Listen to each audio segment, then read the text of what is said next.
Other transmigrators become live-in sons-in-law or persecuted good-for-nothings who gradually climb to the pinnacle of society. But when our Lu Chun transmigrated, he became the sole son of the emperor of the Lu Kingdom and was even accepted as a disciple by the 5 strongest masters in the sacred domain. His first master is the wealthiest woman in the sacred domain and spends money like water. His second master is the holy lord of the Jiaoji sacred land and possesses countless cultivation arts. His third master is the berserk demon Empress, notorious for her brutality. His fourth master is the greatest alchemist in the 10 domains, while his fifth master is the foremost artifact refiner in the sacred domain. His junior sister is even a sweet holy maiden who has captivated countless young men. With a background like this, who knows how far the protagonist will have to regress before reaching his goal. All right, enough talk. Let's begin. On the imperial continent, the Great Qi dynasty rules over boundless territory. Its lands are divided among major kingdoms, each containing weaker sections. Every year, these sects must offer a fixed amount of resources to their respective kingdoms. The sects depend on the kingdoms depend on the dynasty, and the dynasty, in turn, depends on even stronger powers. The entire world is structured like a pyramid. At this moment, in the capital of the Lu Kingdom, a vassal of the Great Qi dynasty. Waiter, bring us more than 10 jars of your finest 7-star wine. Yes, honored guests, please come inside. I wonder when young Master Fong will return. The day he returns will be the day Prince Lu Zhengheng dies. Once the human king is dead, the Fong family has agreed to give our flying snake sect 1/10 of that old man Lu's fortune. That sounds wonderful, but I heard the human king still has a descendant somewhere outside the kingdom. What if that brat bears a grudge and comes after insignificant people like us for revenge? Bah, why fear him? 5 years ago, 18-year-old Lu Chun was a depraved wastrel who did nothing but indulge himself and refuse to cultivate. He was still a useless good-for-nothing at 18. How could he possibly take revenge? Exactly. For all we know, he encountered a demonic beast or bandits while wandering outside. His bones may have already turned to dust, with weeds covering his grave. Hearing them speak ill of him, Lu Chun became somewhat irritated. You too, that old man. No, Lu Zhengheng is still the ruler of the Lu Kingdom. You are in the Lu capital, directly beneath the sovereign's feet, yet you dare speak of your king this way. Do you really think that is appropriate?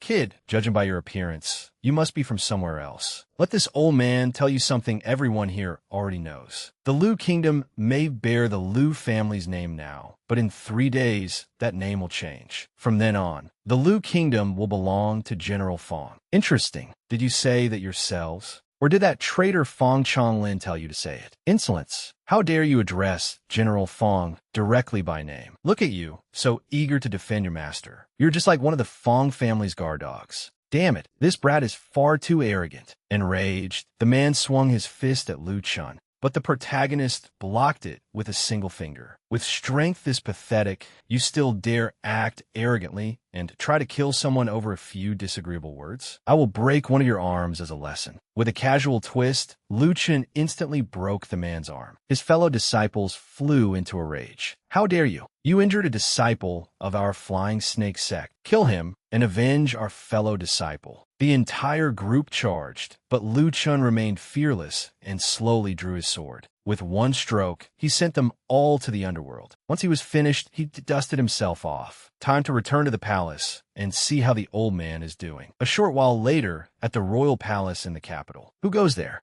This is Forbidden Palace territory. If you do not have an invitation, leave immediately. Hey, is that really necessary? I have only been gone for 5 years, and no one recognizes me anymore. My lord, are you His Highness Lu Chun? It truly is His Highness. The prince has returned. All right, calm down. Look how excited you are. Crying and shouting in the middle of the night will disturb the people. But your highness, the situation in the capital is extremely complicated right now. Perhaps you should seek refuge elsewhere first. Seek refuge? I crossed an entire domain and traveled all this way home. Yet you are telling me to flee? You will not even let me see my old man? The soldiers thought about it and realized he had a point. This place does belong to your highness. Since you have returned, please come inside. Your highness, this way, please. Is my old man dead yet? Your highness, although the human king has been severely poisoned and drifts in and out of consciousness, his condition has not reached that point yet. So he is not dead yet. That means he can still be saved. Ah, Your Highness, please do not joke about that. We have arrived. My lord, look who has returned.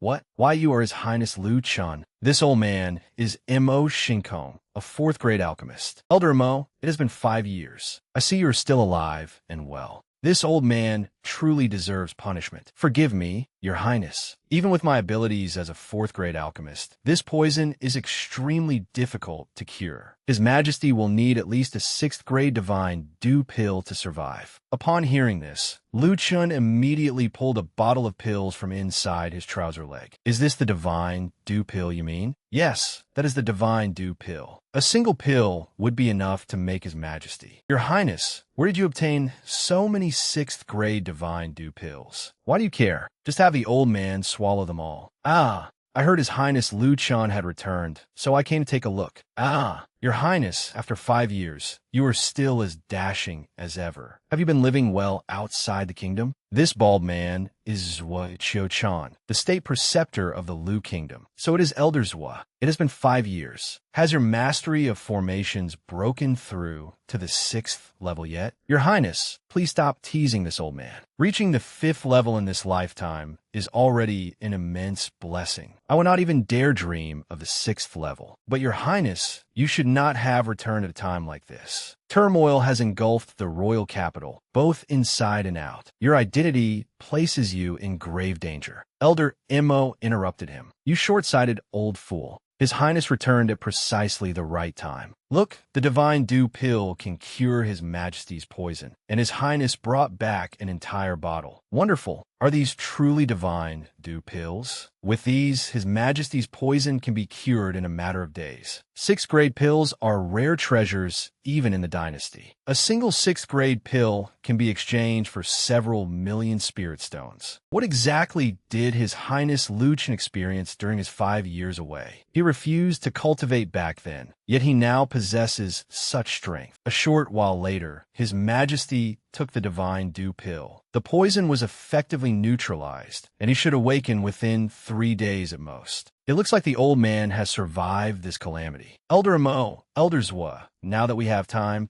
tell me exactly what happened. I want to know who had the audacity to poison the human king. Meanwhile, somewhere else, what happened? You were saying dozens of our disciples were all killed by one brat? Yes, Sect Master Li He. According to our investigation, it was Prince Lu Chun who killed 31 of our disciples at the tavern. The man with 2 snake-like markings on his face is Zhang Shi, master of the Yin Poison sect. Lu Chun, the heir of King Lu Zhengheng, refused to cultivate and disappeared 5 years ago. Why has he suddenly returned now? This man is Li He, master of the Flying Snake sect. Was that brat not a good-for-nothing who refused to cultivate? He disappeared for 5 years, then killed 30 of my men as soon as he returned. It appears he spent that time cultivating. Possessing such skill at his young age makes him something of a genius. Enough nonsense. So what if he is a genius? A genius who has not matured is no different from a useless cripple. He only has one life. After all, this is Feng Changlin, the great general of the Lu Kingdom. King Lu will certainly die within 3 days at most. What difference can the brat's return possibly make? We need only sit back and see what they can do. Ah, our plan is about to succeed. Once King Lu dies, the entire Lu Kingdom will belong to me. Back at Lu Chen's location. So those 5 primordial spirit realm cultivators are behind all of this. There was nothing we could do. His Majesty is the Lu Kingdom's only king realm cultivator. With His Majesty gravely wounded, no one could suppress those 5 primordial spirit realm experts. Elder Zhua, I am entrusting this 7 absolute sword formation to you.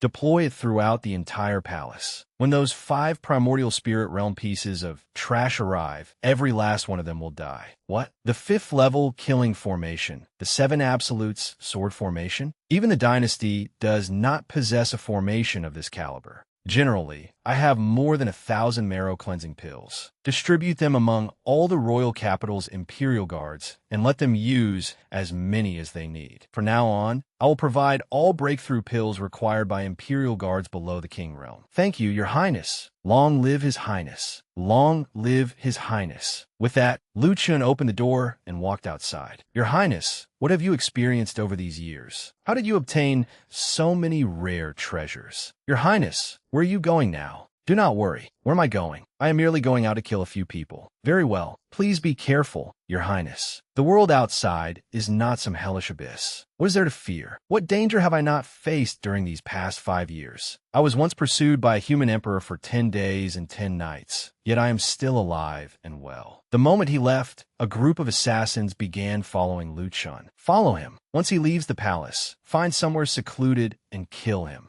But these assassins were far too incompetent. They hid on the rooftops, and Lu Chun spotted them with a single glance. Following me, are you? The target has entered a narrow alley. Pick up the pace, follow him, and eliminate him. But the moment they caught up, Lu Chun vanished in the blink of an eye. Why can we not find him in this alley? We were tricked. Everyone, take to the air and search the surroundings carefully. Following me is impossible. I have perfected my disguise art and can transform into countless appearances in an instant. Anyone below the king realm is incapable of seeing through it. Now that I have shaken off those small fry, it is time to handle the real business. The 7 Absolutes sword formation has already been deployed throughout the palace. All that remains is to wait for those fools to come and offer up their lives. If I kill all their descendants, they will certainly fly into a rage and immediately rush to the palace to die. Li Hao is the son of Li He, master of the Flying Snake sect. Li He is a lecher who loves frequenting brothels and spends 9 days out of every 10 in one. Li Hao is the weakest of the targets to be eliminated, possessing only early-stage qi condensation realm cultivation. He has probably neglected martial arts after spending years drowning himself in wine and women. He is pathetically weak. Just then, a brothel girl opened the door. Young Master Li, it is nearly noon. It is time for your meal. The moment she finished speaking, her face went deathly pale, because Li Hao was already dead. The Black Blade Arena is the most famous martial arena in the Lu capital, a brutal cage built upon blood and bone. If Li Hao, the son of the Flying Snake sect's master, enjoys women and wine, then the second target, Zhang Wei, son of the Yin Poison sect's master, is his complete opposite. Zhang Wei has practiced martial arts since childhood. He has no interest in wine or women and is obsessed with martial arts. I hear King Lu is about to die. I wonder whether the palace's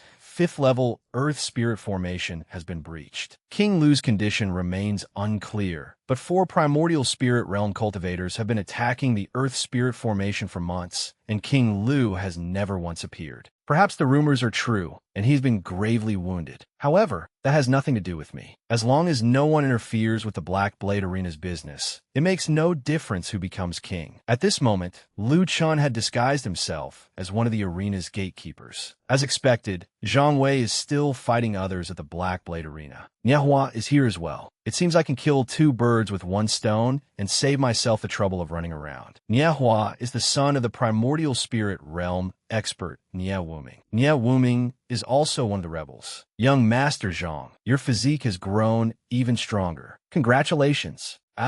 You flatter me. Would you like to come down and spar? I will pass. I'm going to the brothel to find Li Hao for lunch. Unfortunately, I am afraid you will never have the chance to dine with Li Hao again. You are merely a lowly gatekeeper. How dare you speak to us that way? Without wasting any more words, Lu Chun channeled power into his arm and charged. When Manhwa sensed Lu Chun's murderous aura, he nearly lost his mind from fear. Such terrifying, murderous intent. How can a young brat possess something like this? Manhwa raised a hand to block Lu Chun's punch. In less than a second, Manhwa was reduced to a dried skeleton. It has been 5 years, yet you useless fools have not grown any stronger. You are Lu Chun. You were a good-for-nothing back then, yet you dare attack me now?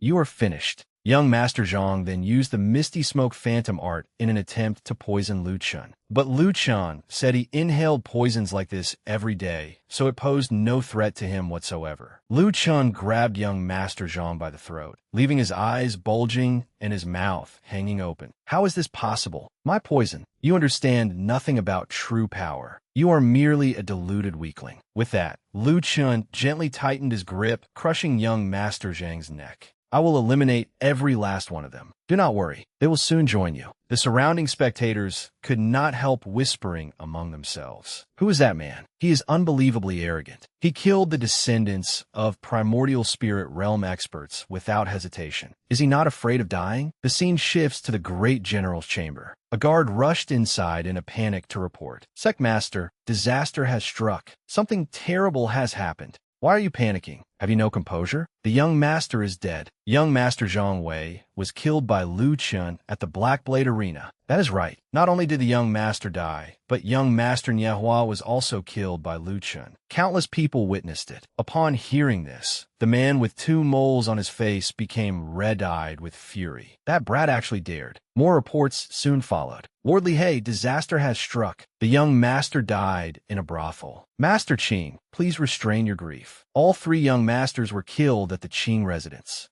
Damn it, what kind of justice is this? He dared slaughter the descendants of all 4 of us in a single day. If we do not avenge them, we are unworthy of being their parents. I'm going to settle the score with that brat Lu Chun. Let us go to the palace and combine our strength to break the formation. After seeing what Lu Chun had done, they no longer needed to ask any questions. A short while later, several sect masters arrived outside the palace gates. "Lu Chun, get out here and accept your death." "Oh, you arrived rather quickly. You little beast. Were you the one who killed my son?" "Who else could it have been? Your sons were too weak. They were nothing but useless trash who could not even withstand a single move from me. I'm standing right here. If you're capable, come inside and kill me."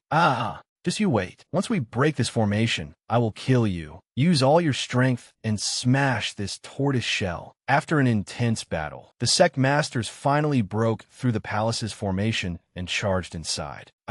Your tortoise shell is broken. Let us see how long you can remain so arrogant. Immediately afterward, the man with tadpole-shaped markings on his face charged forward to teach Lu Chun a lesson. But Lu Chun remained perfectly calm. He brought his hands together to activate the formation, and countless streams of sword energy appeared around them. Upon seeing those enormous swords, the man was scared out of his wits. A sword formation? Why is there a sword formation here? Enough nonsense. Lu Chun immediately activated the sword formation and gave a single command. "Kill." The man with the tadpole markings was instantly turned into a human pincushion. What kind of sword formation can instantly kill a primordial spirit realm expert? "You're next." Realizing the situation had turned against them, the remaining men hurriedly begged for mercy. "Please spare us, Your Highness. We were wrong. We will never conspire with the great general again. Please spare our lives, Your Highness." "You're only begging for mercy now? Too late. Far too late, my dears." The next day, after taking a large quantity of pills, Lu Chen's old father finally regained consciousness. "Your Majesty, you are awake." "Elder Mo, how long was I unconscious?" "Most of the poison in Your Majesty's body has already been removed." "Elder Mo, how did you manage that?" This old servant does not possess the ability to cure such poison. His Highness returned with divine dew pills and used them to neutralize it." "Oh, the old man is awake. Did you sleep well? You rotten brat, did you not run away from home? How did you remember the way back?" "I had no choice. If I had not returned, someone would already have been laid to rest 6 feet underground. Back then, you tried everything to force me to practice martial arts. You claimed cultivation could strengthen the body, protect the kingdom, grant immortality, and safeguard the people. You even said the Lu kingdom would eventually collapse if I continued fooling around. But look at you. You practiced martial arts every day, yet the Lu kingdom still nearly met its end." Lu Chen's father's face flushed red with anger upon hearing this. Do you have any idea how hard your father has worked these past 5 years? I thought I had finally brought the Chancellor under control, and you were supposed to return and inherit this great undertaking. But instead, I was plotted against. If you had not returned in time, the Lu kingdom would already bear the Fong family's name. If grandfather knew how badly you had squandered the family legacy, he would certainly burst out of his coffin and give you a beating. At that moment, Lu Jingheng wanted nothing more than to beat Lu Chen senseless.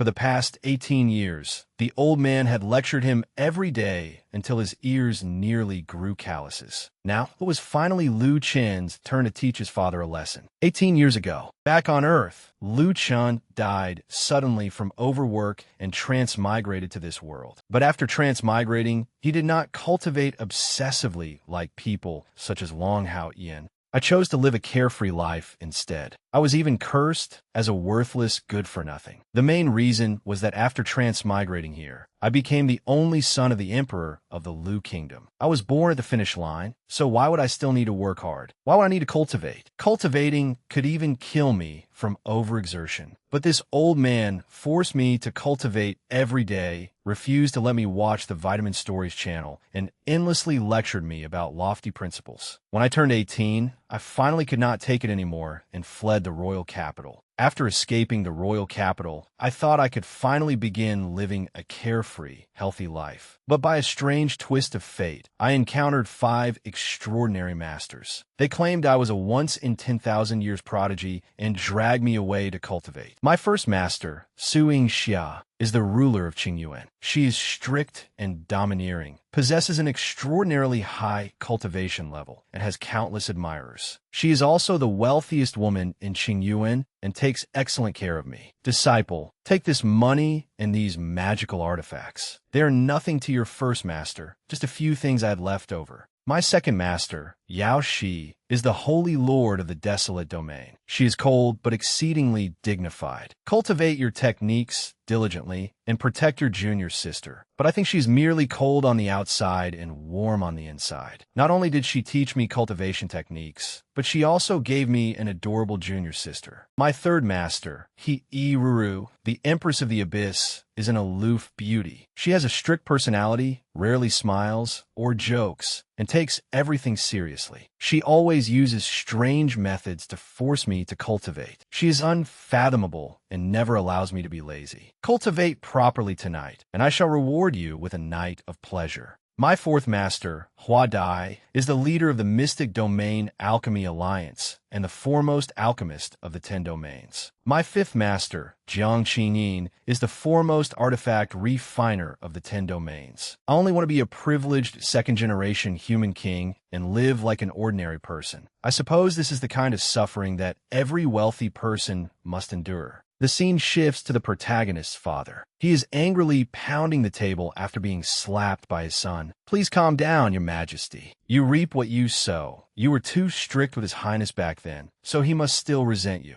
Enough. Tell me what that unfilial brat did while I was unconscious. This is what happened after you lost consciousness. What? Have my ears gone deaf? A 6th grade divine dew pill? He reached the peak of the marrow cleansing realm after only 5 years of cultivation. And he even gave the royal guards 3,000 marrow cleansing pills, 500 transcendent pills, and 200 primordial spirit pills. That is correct, your majesty. Everything happened exactly as I said. Why do I feel as if he is even wealthier than me, a regional ruler? He also killed several heirs of the rebels and set up a 5th-level killing formation that annihilated 4 primordial spirit realm experts. What exactly did that unfilial brat experience during the 5 years he was gone? Suddenly, an explosion rang out, and a pillar of light shot into the sky from the center of the royal palace. This presence, could His Highness be breaking through? Inside the palace, Lu Chun sat cross-legged on his bed with a solemn expression. Spirit stones were piled like a mountain before him, while the surrounding spiritual energy gathered around his body. Repeated explosions came from within Lu Chun as spiritual energy surged fiercely through his skin. Spiritual energy from every direction continued to gather and merge into his body. Lu Chun sighed. His eyes revealed a sense of nostalgia for this power. This is already the 9th time I have experienced the power and capabilities of a transcendent life form. Cultivation in this world is divided into 10 realms. Body tempering, chi condensation, marrow cleansing, transcendent, primordial spirit, king, emperor, saint, saint lord, and saint king.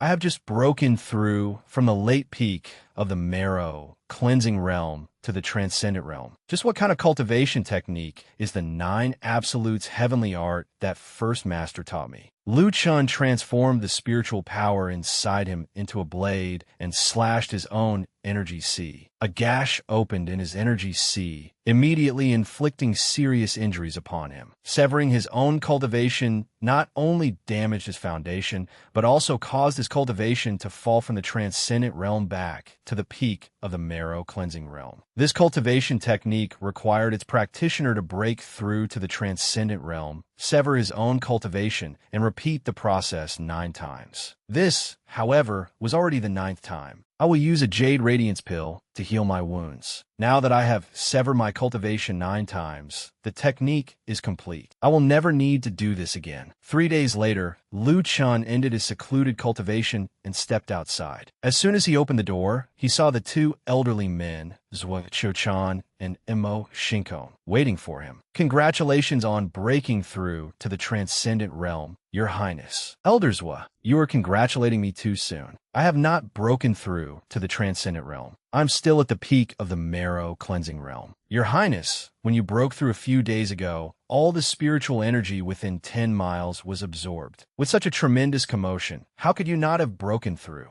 I did successfully break through at the time, but I later severed my own cultivation and fell from the transcendent realm. I am now back at the peak of the marrow cleansing realm. Every time I sever my cultivation, however, my accumulated potential increases. My objective is to draw infinitely close to becoming a true transcendent life form. In ancient times, a transcendent life form was not merely a cultivation realm. It was a definition of existence. The flesh, blood, tendons, bones, internal organs, and entire body had to undergo 9 repeated baptisms. Once the body had been tempered to extraordinary toughness, its vitality would surge and its life form would continuously transform. That was the true definition of a transcendent life form. It referred to the evolution of life itself, not merely the depth of one's cultivation. After severing my cultivation for the 2nd time, I could already slaughter transcendent realm cultivators like dogs. After hearing Lu Chen's words, all 3 of them were stunned. What exactly did you experience during the past 5 years? I merely joined a sect called the Heaven and Earth sect. It is an overwhelmingly powerful sect. Even a random sweeper there could defeat you, old man. Hearing his son say this, Lu Jingheng became so furious that it hurt.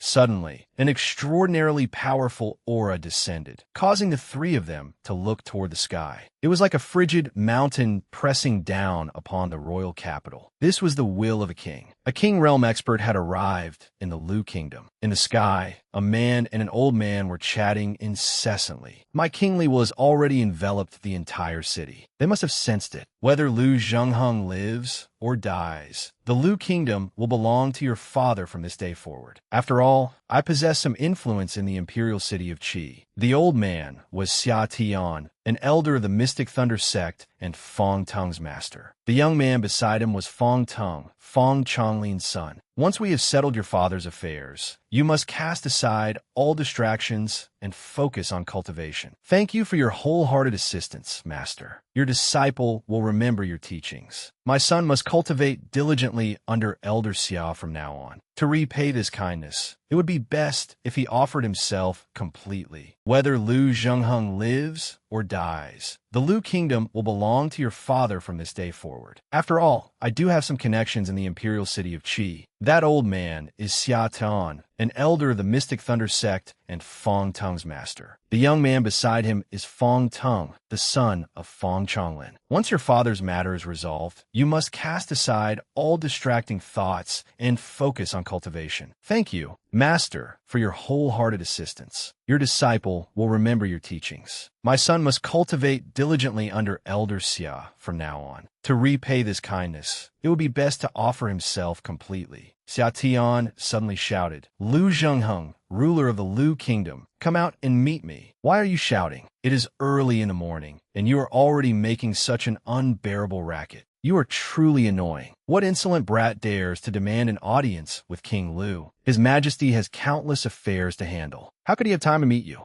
Xia Tian frowned. You are merely a minor primordial spirit realm cultivator. Who gave you the courage to speak to me that way? Do you wish to die? As soon as he finished speaking, a burst of mental power passed through the formation and invaded Imo Shinkong's mind. It was as if an invisible sword had stabbed into his head. Blood immediately trickled from the corner of his mouth, and his face turned deathly pale. That was a mental attack intended to pierce his soul. A mighty king realm cultivator is bullying someone in the primordial spirit realm. You are shamelessly oppressing the weak in broad daylight. Luchin appeared in front of Mo Shinkong, holding the short, soul-devouring sword. He swung the sword and severed a strand of Xia Tian's mental power. Xia Tian's gaze fell upon the short black sword in Luchin's hand. Could that sword in your hand be? I never expected it to be a magical treasure capable of cutting through my mental power. How could someone like you possess such a precious treasure? Lu Chen ignored the old man's question and turned to instruct Mo Shinkong. Elder Mo, do not treat them so coldly. They are honored guests visiting the royal palace, after all. Prepare some tea and invite our distinguished guests inside. As you command, Your Highness. I will make the preparations immediately. These two bastards dare to disregard my words. Wait here. I may as well go down and meet that brat. I will also test the strength of this royal city's formation, since you have opened the gates to welcome your guests. How could I refuse to enter? After speaking, Xia Tian walked through the air and descended one step at a time, circulating his cultivation technique and releasing the full power of the king realm. Lu Chen merely snorted. 7 absolutes, sword formation. 7 spirit swords rapidly revolved around Xia Tian and encircled him.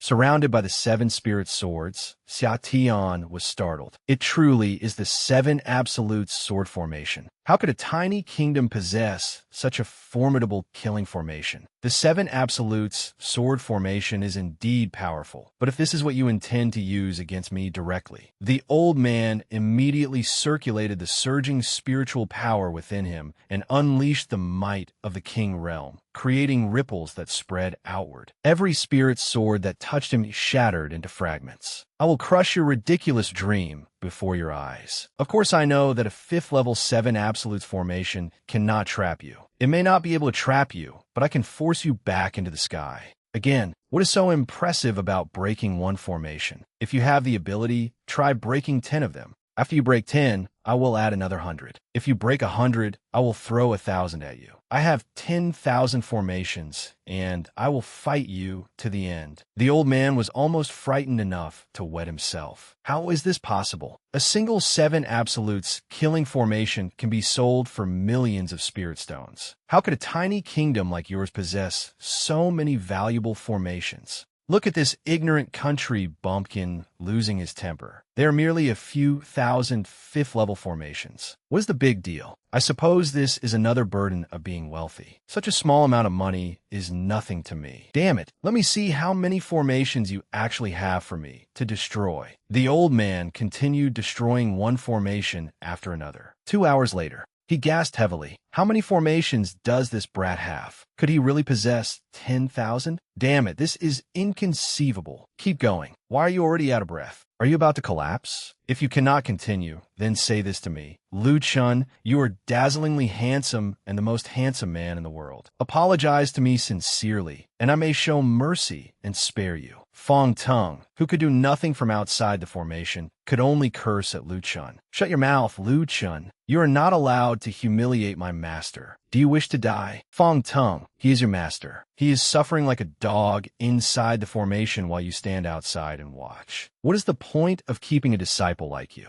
Despicable Lu Chun, do not even think of driving a wedge between us. I have the utmost respect for my master. I would climb a mountain of blades or cross a sea of fire for him without hesitation. A mountain of blades and a sea of fire? Then kneel before me in your master's place and beg the most handsome man alive to spare him. If you do, I may consider letting your master go. I'm not demanding much. 100 kowtows will be enough. Lu Chun, you have gone too far. You are nothing but a hypocrite. You claim you would climb a mountain of blades or cross a sea of fire for your master, yet you cannot fulfill such a minor request. If I were your master, I would expel an ungrateful disciple like you from the sect. Realizing that Lu Chen's eloquence had reached an unrivaled level, Fong Ting knew he could not win the argument. He had no choice but to fly down and accept the demand. Shut up, you bastard. Stop talking. I agree. It is only 100 kowtows. For my master's sake, I agree. I will kowtow to you now. Seeing that there was a good show to watch, Lu Chun immediately ordered someone to prepare popcorn. Watching a trader's son kowtow is much more enjoyable when eating popcorn. And so, Fong Tung accompanied every kowtow with the words, "My lord, you are the most handsome man alive." Fong Tung, why is your voice so quiet? Have you not eaten? Louder. Be more sincere. I cannot hear you. Fong Tung's face turned crimson with fury, but he could only grit his teeth and endure it. Soon, cries of "My lord, you are dazzlingly handsome," echoed throughout the capital. Is that enough? I have completed all 100 kowtows. Lu Chun, release my master immediately. Your forehead has not even split open, proving that you are not sincere enough. Start again. Do not go too far. I have already completed 100 kowtows. Release my master immediately. I always keep my promises to ordinary people, but that is unnecessary when dealing with ingrates, especially the son of a treacherous ingrate. After watching enough of the spectacle, the old man inside the formation finally spoke. Enough. All of you shut up. I refuse to believe your strange formations are endless. I will tear you to pieces today. Oh, then please continue working hard. I have far too many of these worthless formations, and they are taking up space in my storage bag. Hurry and help me dispose of them. Suddenly, Lu Jingheng stepped forward to stop him. Enough. How can you squander resources like this? You prodigal brat. These 5th-level formations are extremely precious. How can you use them so recklessly?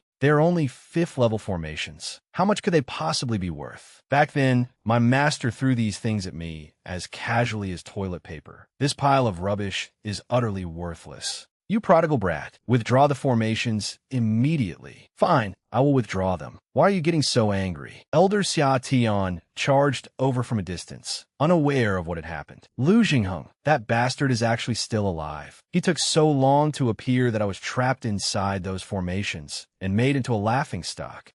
I came today to deliver the sacred edict of His Majesty, the Emperor of Qi. Lu Jingheng, let us see how much longer you can remain so pleased with yourself. Once I read the Emperor of Qi's sacred edict, you will not escape death. The Lu Kingdom is about to receive a new ruler. The sacred edict unfurled, automatically flew into the air, and radiated countless rays of golden light. The golden light gathered into a human figure. It carried the aura of the Emperor of Qi. The Emperor of Qi's will infused into the sacred edict. We pay our respects to the Emperor of Qi. Sensing the will of an emperor, everyone was overwhelmed by reverence and prostrated themselves on the ground. Even Xia Tian and Lu Jingheng knelt, although as kings, they only needed to kneel on one knee. Lu Jingheng, receive this edict. After careful consideration, I have decided to strip you of your throne and pass it to. Not bad. It is very soft and perfectly suitable for toilet paper. As soon as these words were spoken, the entire area fell silent. Lu Chun was preparing to use the Emperor of Qi's sacred edict as toilet paper. I especially like this decorative cloth. I will hang it in the bathroom right now. Insolent brat, you truly do not understand the immensity of heaven and earth. You dare profane the sacred edict? You deserve to die 10,000 deaths. After speaking, the Emperor of Qi launched a palm strike at Lu Chun. Lu Chun showed no fear. He immediately drew the soul-severing blade and destroyed the Emperor of Qi's projected consciousness. You are merely an Emperor realm cultivator. That was nothing impressive. You dare destroy my projected consciousness. I will kill you. How amusing. If you have the ability, come and kill me. Meanwhile, inside the Emperor of Qi's imperial palace, the Emperor of Qi was so furious that he coughed up blood. Who dares use my sacred edict as toilet paper? Summon the martial kings to see me immediately. His Highness Lu Chun is about to cause trouble again. Old monk, why are you so frightened? At worst, our Lu Kingdom will rebel against the Heavenly Emperor. If we are lucky, everything under heaven will remain peaceful. If the Heavenly Emperor becomes enraged, we will be unlucky, and corpses will cover the land. You do not understand how terrifying the Heavenly Emperor and Emperor Realm experts are. Thousands of years ago, the aftermath of the battle between the Emperor of Qi and Emperor Yuan shattered an entire region. Now that the Emperor of Qi is enraged and intends to act personally, he could sink the entire Lu Kingdom within the time it takes an incense stick to burn. When a Lu kingdom is destroyed, countless families will lose their homes and loved ones. Leave this place. The scene shifts back to the Lu kingdom's royal palace. You fool. The entire Lu kingdom is about to perish because of you. Insulting the Emperor of Qi is a crime deserving 10,000 deaths. Lu Chun, you sinner, accept your death. As soon as he finished speaking, the old man charged forward. He intended to punish Lu Chun and claim credit before the Emperor of Qi. But the protagonist's father was hardly blind. Lu Jingheng stepped forward and struck the old man, sending him tumbling to the ground. Lu Jingheng, have you gone insane? Are you protecting this rebellious brat and planning to make the entire Lu kingdom pay for his crime? So what if I am? I would like to see who dares touch my son. You can have another son if you lose this one, but if you lose your kingdom, you will have nothing left. Hand Lu Chun over to me, so I can take him to the Emperor of Qi's great hall and let the Emperor judge him. The Emperor of Qi may then spare your life, and the Lu kingdom may also be preserved. Bah! I spit upon the Emperor of Qi. How could someone who abandons his own son deserve to be called a father? Outrageous! Even if I die and lose my kingdom, I will stain the heavenly emperor's dragon robe red with my blood. I will never imitate you and become a dog that licks the heavenly emperor's boots. If you insist on being so stubborn, then you can become the final king of the Lu kingdom. Seeing that his father was somewhat worried, Lu Chun patted him on the shoulder. Father, do not be afraid. No one will die, and we will not lose the kingdom.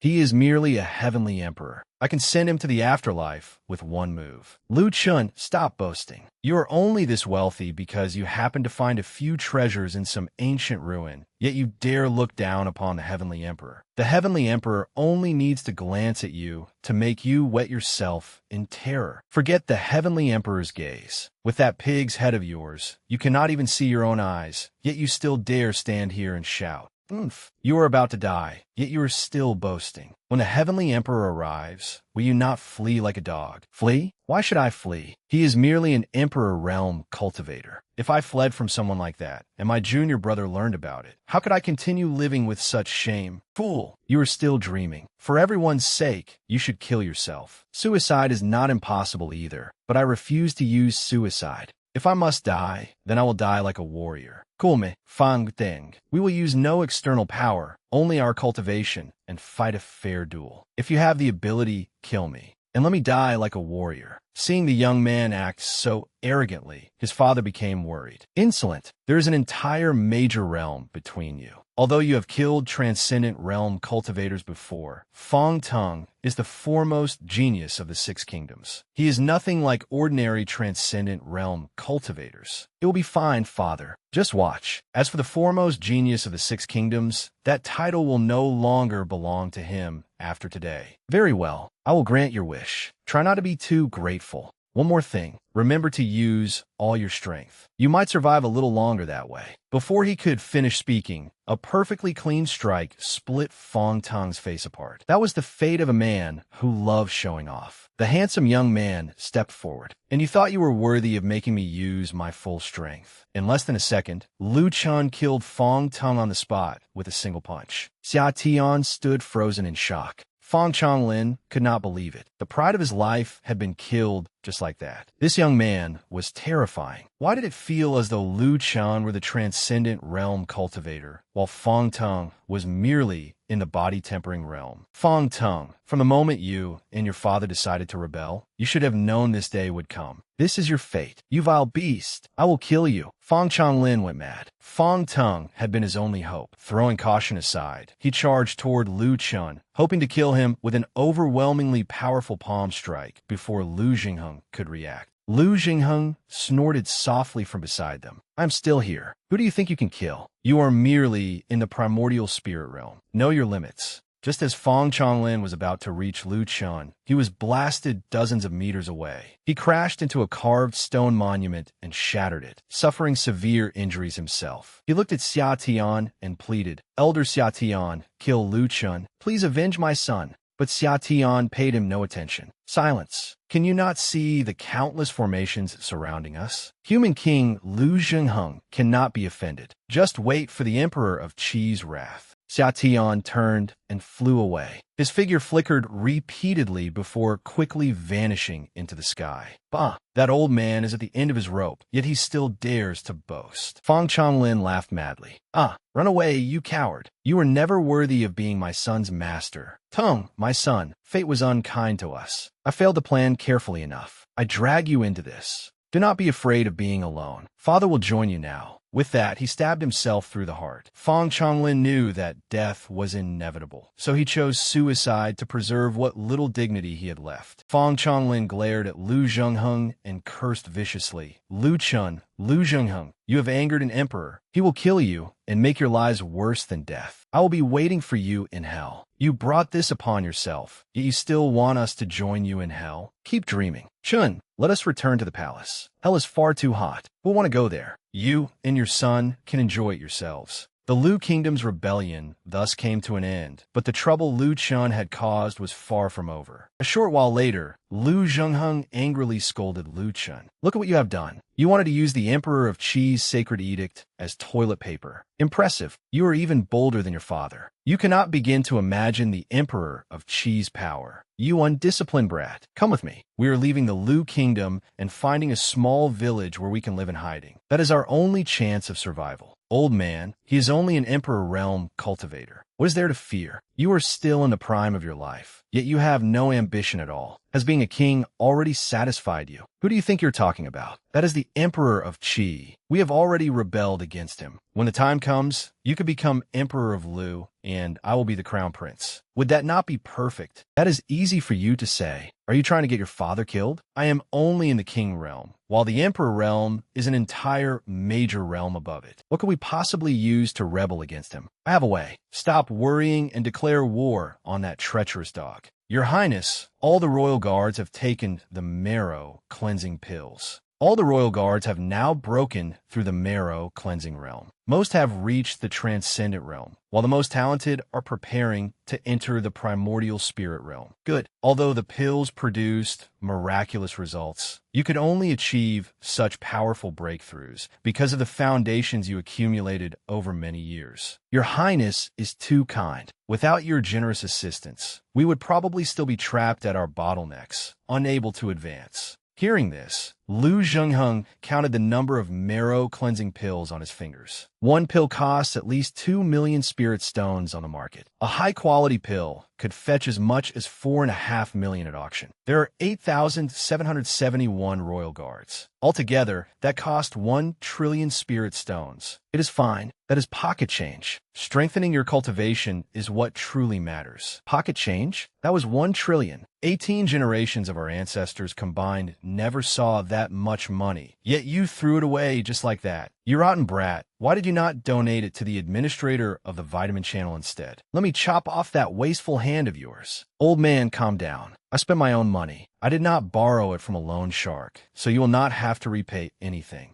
We got distracted talking, so I forgot to tell you how to deal with the Emperor of Qi. Here it is, 2 Saint-grade martial arts. Once you learn them, fighting above your realm will be effortless. A minor problem, like the Emperor of Qi, will be easily solved. What? Saint-grade martial arts? Have you lost your mind? Brat, what did you say? Saint-grade martial arts? My eyesight is poor, so I cannot hear you clearly. Old man, stop getting so worked up and using that much strength. It will be troublesome if you break a bone now. You rotten brat, do you even understand what Saint Grade means? Is it a domain people like us could ever hope to touch? Old man, can you not give your imagination some wings? I will demonstrate it for you. The scene shifted to an empty wilderness. The Emperor of Qi is furious. He will certainly send other kings to kill me. He may even dispatch 2 king realm experts against me. No matter how profound my son's martial techniques are, they will be useless. How could an injured man like me defeat king realm experts? Learning these techniques would only waste time. Defeat king realm experts? Once you learn this, killing them will be easy. Saint-grade martial art, star-shattering finger. An immense aura suddenly erupted from Lu Chen's index finger. powerful enough to pluck down stars and shatter the moon, as though his hands could divide heaven and earth. Lu Chun pointed at a boulder weighing dozens of tons. Boundless power gathered at his fingertip and shot out instantly. The massive boulder, 30 meters away, immediately collapsed into countless fragments. The force did not diminish, and the flying shards buried themselves more than a meter into the ground. Senior, what do you think of this technique? You have not even reached the transcendent realm, yet you have mastered such a profound martial technique. What sect did you join? I am not the impressive one. My beautiful master Nan is. Forget it. Explaining such things to you would be pointless. I will teach you this martial technique now. The star-shattering finger is a saint-grade finger technique of extraordinary power. One thrust can shake the heavens and split the earth. However, no matter how powerful it is, you still cannot kill anyone if your movement technique is too slow. The scene shifted to the Emperor of Qi's imperial palace. Xia Tian hurried forward with his back bowed and reported, "This guilty subject failed to protect the sacred edict. The king of the Lu kingdom and his son insulted it, destroyed your majesty's projected will, and tarnished your reputation. This guilty subject begs to be punished. The Lu kingdom is merely one of the 6 kingdoms, yet it dares humiliate an emperor. Pass down my decree to General King Jiangze and Sand King Sha Chuan. They have 7 days to destroy the Lu kingdom. 7 days from now, I want the king of Lu and his son kneeling before my palace gates, where they will take their own lives to atone for their crimes." 3 days later, 2 figures suddenly appeared in the sky above the Lu kingdom. They arrived quickly. Just as you predicted, they sent 2 king realm experts. I have not fully mastered those 2 saint-grade martial arts yet. I will be exhausted after using them for less than 2 minutes. Who knows what will happen? What is wrong? Are you worried that you cannot handle those 2 pieces of trash? It will be fine. 2 minutes is enough to kill 1,000 weaklings like them. The 2 king realm experts had arrived above the Lu kingdom. On the left was General King Jiangze, and on the right was Sand King Sha Chuan. 3 younger cultivators followed behind them.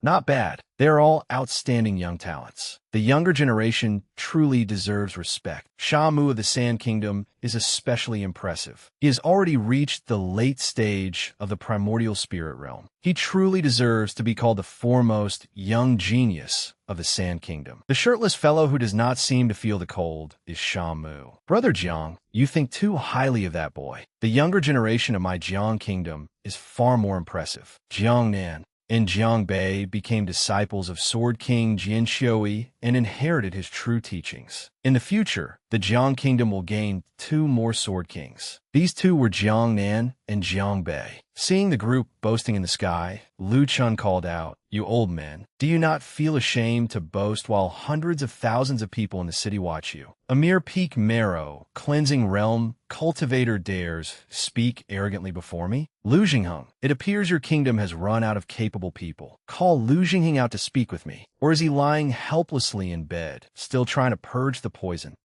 Hearing his name, Lu Jingheng immediately smiled. "Jiangze, you seem delighted. Did you miss me that much? Very well, I will come out and let you see me." What? His complexion is healthy, and he has suddenly become so handsome. He looks exactly the way I like. Did you truly neutralize the poison? How is that possible? Never mind. It makes no difference. Lu Jingheng, you must still die. Take your own life. If you force us to act, there will not be enough of your body left to bury. Why do we cultivate? We cultivate for immortality and freedom, and also to slap people like you in the face. An emperor speaks one sentence and expects me to kill myself? If I obeyed, what would be the point of cultivating? Are you all merely someone else's hounds? As my son said, the emperor realm is only another cultivation realm. Why should I fear it? Shamu suddenly interrupted. Ridiculous. A mere king dares defy an emperor? Do you know what consequences await you? Someone as reckless as you calls himself a cultivator? You might as well cultivate in your ancestors' graves. Finding the young man far too disrespectful, Lu Jingheng launched a mental attack at Sha Mu as he spoke. A mere primordial spirit realm cultivator dares act so arrogantly before a king? Do you know what consequences await you? Struck by the mental attack, Shamu's face turned deathly pale, and his trousers began to grow wet. Only after Sha Chuan poured spiritual power into him did he regain his senses. Lu Jingheng, you bastard! How dare you use a mental attack to bully a child? Lu Jingheng, the battle has not even begun. What sort of man bullies a junior? Damn it, come here. I will fight both of you at once. The three men immediately flew away. Shamu landed on the ground and asked, "Are you Lu Jingheng's son? Why? Are you looking for my father?" Before Lu Chun could say anything more, Shamu charged forward and shouted, "Without your father's protection, you are nothing but trash." Hey, is this really necessary? Your father just said that juniors should not be bullied. I do not care. I want you dead. What? Is no one going to discipline this rule-breaking fellow? How frightening. After their drawn-out exchange, Shamu's fist was finally about to strike Lu Chun. Suddenly, a sword formation unfolded around Lu Chun, preventing Shamu from attacking him. Lu Chun lightly raised a finger and commanded, "Seven Absolutes Sword Formation. Seal him." The Seven Absolutes Sword Formation flew forward and trapped Shamu, making him wet his trousers for the second time. The Seven Absolutes Sword Formation? How could an impoverished, insignificant kingdom like yours possess such a formation? Release me at once. Otherwise, when my father returns, he will kill you. Your father? Whether he can return remains to be seen. You too, go and entertain young Master Sha. As for you, serve as a punching bag so my subordinates can practice their martial arts. Realizing that he had become a moving punching bag, Shamu's face turned purple with rage. All he could do was curse. "You animal! How dare you! That is enough. Release Brother Sha immediately. If you continue humiliating him, I will cut you into pieces. Oh, if I release him simply because you told me to, where would that leave my dignity? Since you insist on being stubborn, Dai, I am Jiangnan, disciple of Sword King Jin Xiui. I have mastered the peerless Thousand Autumn Sword Art. At its highest level, it can produce 108 streams of sword energy. It is your honor to die beneath the 24 streams of sword energy I painstakingly cultivated to the initial mastery stage. You have only cultivated 15 streams, yet you claim to have 24. What kind of nonsense is that? You truly are useless. I will let you experience the 108 streams of sword energy I casually cultivated over the past 3 days. Then you will understand what the true Thousand Autumn Sword Art looks like. Jiangnan recognized the technique and became so frightened that he nearly urinated blood. That is the Thousand Autumn Sword Art. How do you know it? You have even mastered it completely. I played around with it a little yesterday, and today it has already dazzled you. Do you not believe me? Then let the official successor personally experience my sword art and decide whether it is genuine. Lu Chun lightly raised his hand, and 108 streams of sword energy spiraled toward Jiangnan. Seeing that Jiangnan was about to be overwhelmed, Jiang Bei charged forward, prepared to live or die alongside him. "Nan, I'm coming to help you. Are you an idiot? Can you not see that he produced 108 streams of sword energy? Run!" Jiang Bei ignored him and continued shouting, "Our master is the Sword King, the foremost king of Great Qi. If you dare treat us like this, our master will repay you 100-fold, 1,000-fold, and avenge us. If those are your final words, then die." The Thousand Autumn Sword Art descended and killed them both. After sending the two men to their deaths, a soldier approached Lu Chun and reported, "Your Highness, please forgive this incompetent subordinate for disappointing you. Although Shamu was trapped by your Highness's formation, he still defeated our royal guards. We were unable to do anything to him. It is fine. He is the son of a human king. After all, I only had you fight him to gain experience. I never expected you to defeat him.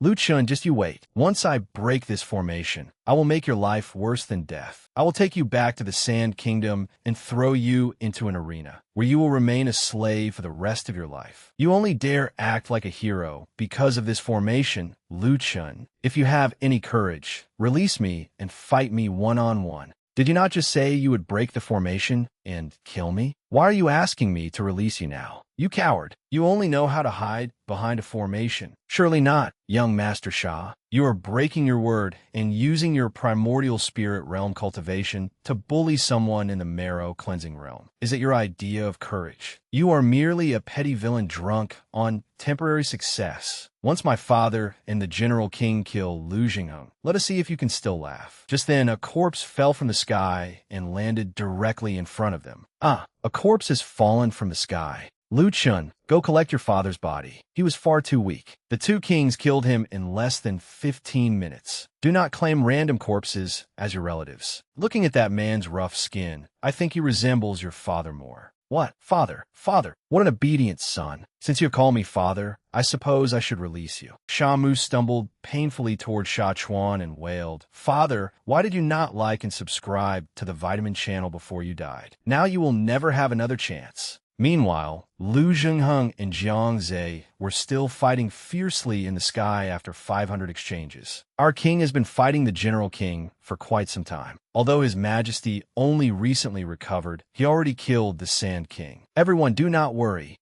I told you, good people die young, while villains live for 1,000 years. My old man is living far too comfortably to meet his ancestors so soon. Speak of the devil, and there he is. You finally finished? Why are you so slow, old man? I already dealt with all 3 primordial spirit realm cultivators. His Majesty actually killed 2 kings. Long live the king! Long live the king! Are you all right, old man? How was it? Saint-grade martial arts are powerful, are they not? They were acceptable. However, Jiangze scratched me before he died. I will probably need half a month to recover. By the way, spread the news that I killed the Jiang brothers with the 1,000 Autumn Sword Art. I also want to see what sort of remarkable figure Sword King Jian Shui truly is. Your Highness, forgive my boldness, but Jian Shui is currently one of the strongest Peak King realm experts. I fear it would be unwise to provoke him. Who said I wanted to provoke him? The royal palace is currently very weak. If we want to deal with the Emperor of Qi, we must recruit several King realm experts. He is one of them. Your Highness just killed his disciples. Yet you want him to become your subordinate and help you fight the Emperor of Qi. What exactly are you planning? Has your Highness lost his mind? Well, your subordinate will carry out the order immediately. My son has already caused this much trouble. Can he truly recruit Jian Shui? Of course, he is merely a sword king.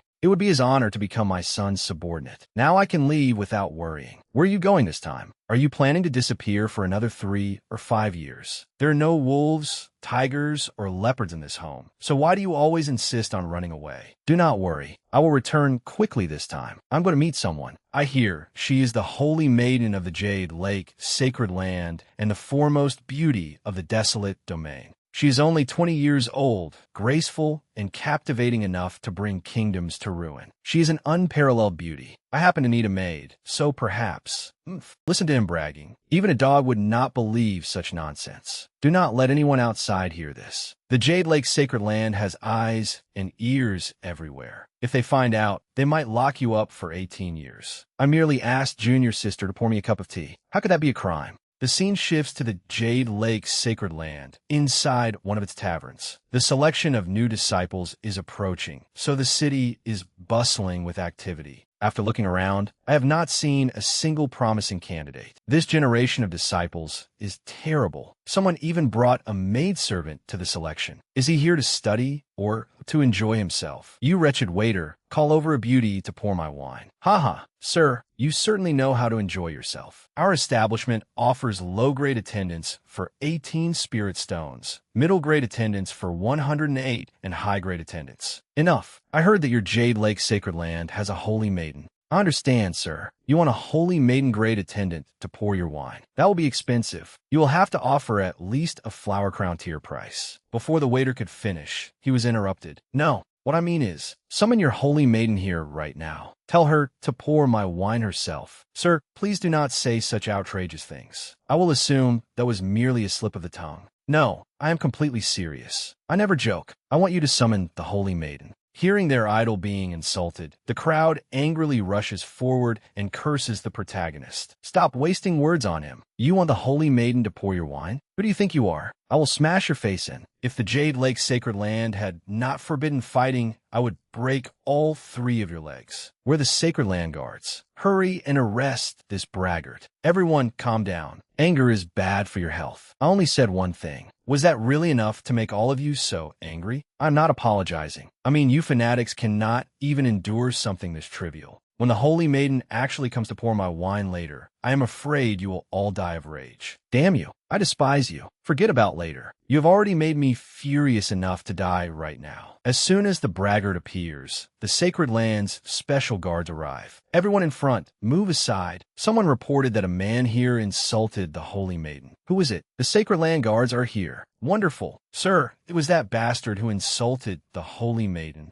Brat, did you truly dare to insult the holy maiden? Not at all. I merely invited her to pour my wine. How is that an insult? You miserable dog. So it really was you. You still dare to insult the holy maiden in front of me? Your arrogance knows no bounds. Stop wasting words on him. Use your primordial spirit to turn him into an idiot, then send him to the mines as a slave. As soon as he finishes speaking, the sacred land guards summon their primordial spirits and attack Lu Chun. However, he remains completely unafraid. He slowly draws a deadly weapon from beneath his clothes and slashes at the guard's primordial spirits. You try to take my life, so taking your primordial spirits as punishment is not excessive, is it? Meanwhile, inside the holy maiden's residence in the sacred land, a woman sits on the roof and watches the scene through a mirror. Could he be the man master once mentioned? That mysterious senior brother Lu Chen? She recalls what her master told her 4 years ago. Although that senior brother causes trouble everywhere he goes, his talent is extraordinary. He has mastered more than 10 Saint-grade martial arts and defeated countless heirs of sacred sects while fighting at the same cultivation level. His name resounds throughout the nations of the Azure Domain. He even once captured the holy maiden of a demonic sect, made her his maidservant, toyed with her for several days, and then released her. He became famous long ago and is one of the sacred domain's most renowned figures. 5 years from now, he will come to you so that you can cultivate a certain art together. You will meet him then. I cannot wait. Just how heroic, illustrious, and extraordinarily handsome is this mysterious senior brother. Every one of my maidservants possesses beauty capable of toppling kingdoms. Allowing your holy maiden to serve as my maidservant and pour my wine would be a compliment to her beauty. How dare you insult the holy maiden like that? Kill him. Who will kill him? You arrogant frog at the bottom of a well. Li Hei will finish you off. Just looking at your conceited face disgusts me. You are like a repulsive toad longing for swan meat. Who do you think you are? My fists are already itching for a fight. Your hands are itching. If you have a skin disease, hurry and get it treated. Why are you still standing here? Go find a veterinarian. It seems the battle has begun. The holy maiden's pursuers have all charged forward. This is a battle between men. Do you dare cross sword with me? To hell with swords. Take my punch. What impressive courage. My flying heaven sect admits defeat. As for your name, I already know it without you telling me. Idiot. You are that damn bastard. You keyboard warriors are only good at boasting. Not one of you actually knows how to fight. But why has the holy maiden not arrived yet? I came to see her as soon as I broke through to the transcendent realm. Suddenly, a cloud of smoke appears. The holy maiden of the Jade Lake emerges from the smoke, astonishing everyone present. Did you want to see me that badly? Wow, it is the holy maiden. She is wearing black. I cannot take it anymore. Greetings. I am Lu Qingsheng. Did you want to see me? So you're Lu Qingsheng. You truly are beautiful. My trip here was not in vain. After speaking, the shameless admirer reaches out and touches Qingsheng, causing her to blush with embarrassment. Senior brother, you are so imposing and so soft. It seems she has recognized me. Everyone's eyes turn red with fury upon seeing Lu Chen's actions. Do not stop me. I'm going to kill him. Bastard. He dared to molest my goddess. I will chop off his hand. These dogs are too noisy. Let's find somewhere else to talk. Since this is our first meeting, allow me to treat you to a meal. Would junior sister be willing? You beast! You dared to take liberties with the holy maiden, and now you want to invite her to dinner? Eat your own head. You think she will agree? You should consider yourself lucky if the holy maiden does not beat you senseless. A toad dreaming of eating swan meat. Keep dreaming. How could the holy maiden possibly agree? Ha, you madman. Prepare to die. Before the man can finish speaking, Ching Chung agrees, leaving everyone petrified. This is my first time here, so I do not know what food is good in the holy city. Junior sister, lead the way. It is over. The holy maiden has fallen. So the holy maiden likes forceful men. I'm the one she likes, not that shameless admirer. Meanwhile, at the northern gate of the holy city, a customer confronts a waiter. Waiter, summon your courage and tell me the truth. Did you dilute this wine with some counterfeit brew? Why does the osmanthus milk wine taste so sour today? Sir, the wine is still sweet. You only find it sour because you're angry. But I understand. After all, I have never seen the Holy Maiden of the Jade Lake pour wine for anyone before. Shocking news. The Jade Lake has fallen into depravity. The Holy Maiden has become another man's wine attendant. The Holy Maiden's fan club immediately summons 500 brothers. Everyone, hurry over. They're eating inside. Hurry inside. If there are not enough tables, take some out of your storage spaces. Brothers, let us make some noise. We will ruin the romantic atmosphere for this wretched couple, especially that single bastard. Are all these men your pursuers in the sacred domain? Senior brother, you must be joking. Our sacred land does not raise watchdogs. I have nothing to do with these people. I see. That makes it even more impossible for us to share a table with them. White mist formation. What? He set up another formation. It appears to be a defensive formation that blocks sight and sound from outside. Damn it, what is he doing to the Holy Maiden in there? That man is too dangerous. Attack with everything you have. Break the formation and save our goddess. The scene shifts inside the formation. It is finally quiet. Senior brother, you are certainly generous. You use an entire 6th level formation over such a trivial matter. Haha, it is nothing. I wonder if Master told you that I'm a kind-hearted man who enjoys helping others. Other people gave me all these things to express their gratitude, so why would I hesitate to use them? I cannot believe someone can be so full of himself. By the way, I also brought you some gifts. This is a 1,000-year-old soul-nourishing mushroom. If your soul is injured, consuming it will immediately heal the damage. Even if you're uninjured, it can still strengthen your soul. There is also a phoenix sword forged from the phoenix's blood essence. It is a reasonably fine, finished artifact. These are all for you. Senior brother, it does not seem appropriate for me to accept so much. What is inappropriate about it? Is it not perfectly normal for a senior brother to cherish his junior sister? Very well. Thank you, senior brother. In return, I will treat you to the most famous roasted black chila meat here. Meanwhile, outside the formation, everyone is at a loss. What kind of formation is this? It is as tough as a tortoise shell. Even the sacred land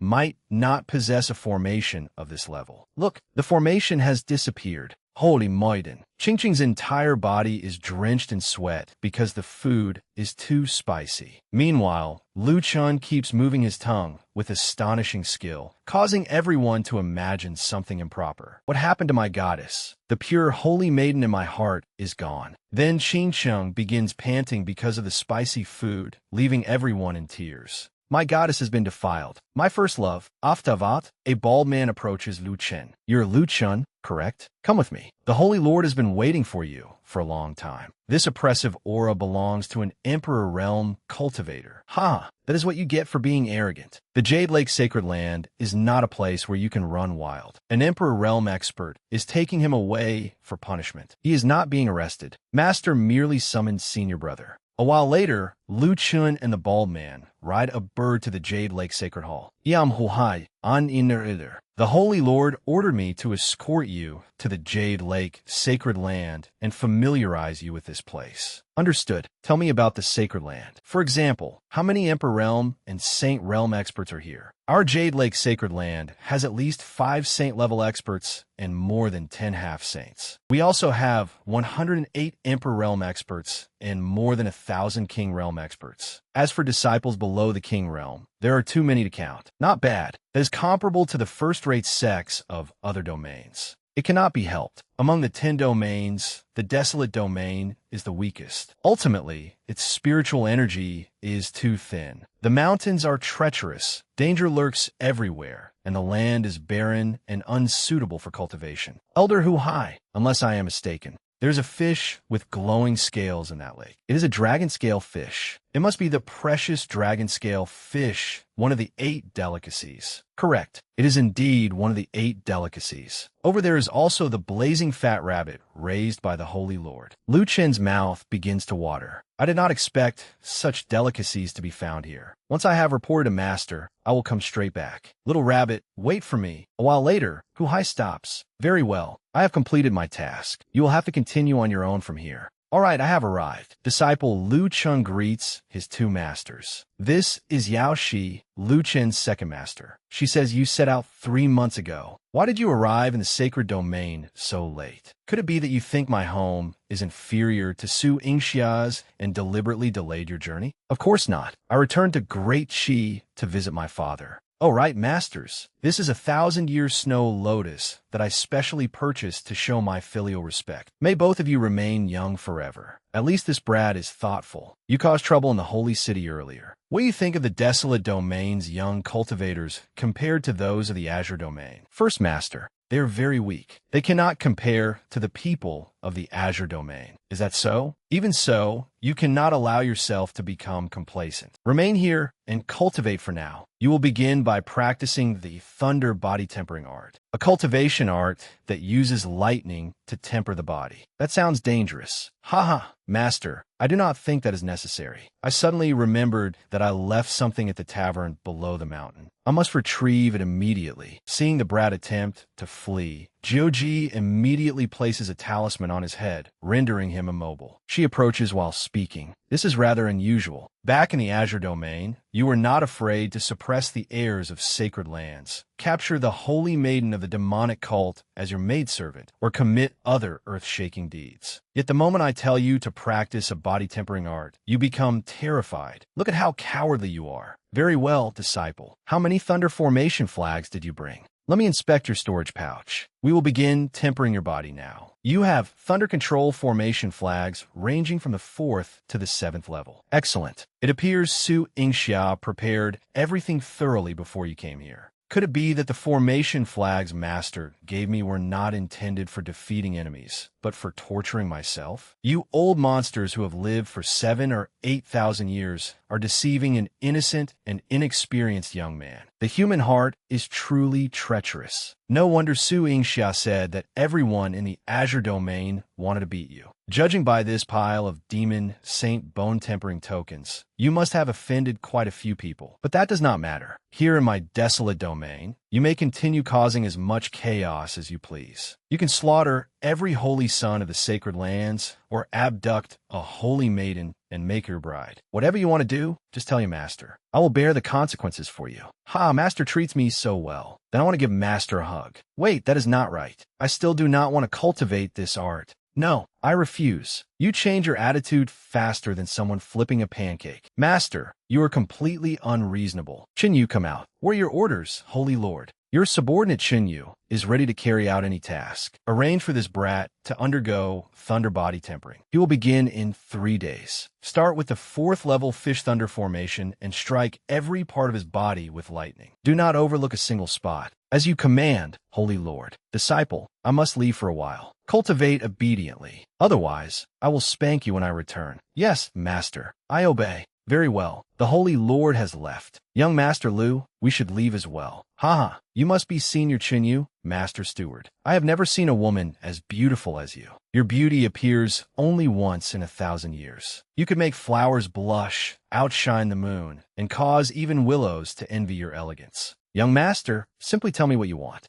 Sister Yu, could we negotiate? I do not want to cultivate the thunder body tempering art. Could you pretend that you never saw me? Are you finished? Yes, I am finished. Then let us go. It is time for you to cultivate. So she refuses to negotiate. In that case, I can only save myself. The brat pulls an obviously reinforced high-grade defensive suit of armor from his robes. It is a defensive artifact woven from celestial silkworm silk and capable of withstanding attacks from Saint Realm cultivators. Please accept this as my first meeting gift, Sister Yu. It is merely a small token of my regard. These clothes are beautiful. Thank you, young Master Lu. I like them very much. It is merely a small gift. Sister, regarding our agreement. First Master was right. There is nothing in this world that money cannot solve. Then let us go. It is time for you to cultivate. Wait, Shinyu. You accepted my gift, so why are you still taking me to cultivate? Was that not simply a first meeting gift from you? What does it have to do with my duty to supervise your cultivation? Naturally, I cannot accept a gift without doing anything in return. I will supervise you even more strictly and help you become accomplished as soon as possible. Do you think it is why I gave you the gift? As expected, the larger the chest, the greater the danger. A while later, the brat is brought to a cave surrounded by a lightning formation. The Holy Lord has given you 3 days to comprehend the mnemonic formula of the thunder body tempering art. 3 days from now, I will formally activate the formation and use its lightning to temper your physical body. By the way, you brought more than 400 formation flags, so do not even think about destroying them and escaping. Cultivate obediently. I only hope this formation is not too powerful. Curious, the brat reaches out and touches the formation. The lightning immediately shocks him so badly that he wets his trousers. 3 days later, the brat officially begins his cultivation. Stop it! Hurry and stop it! I truly cannot endure any more.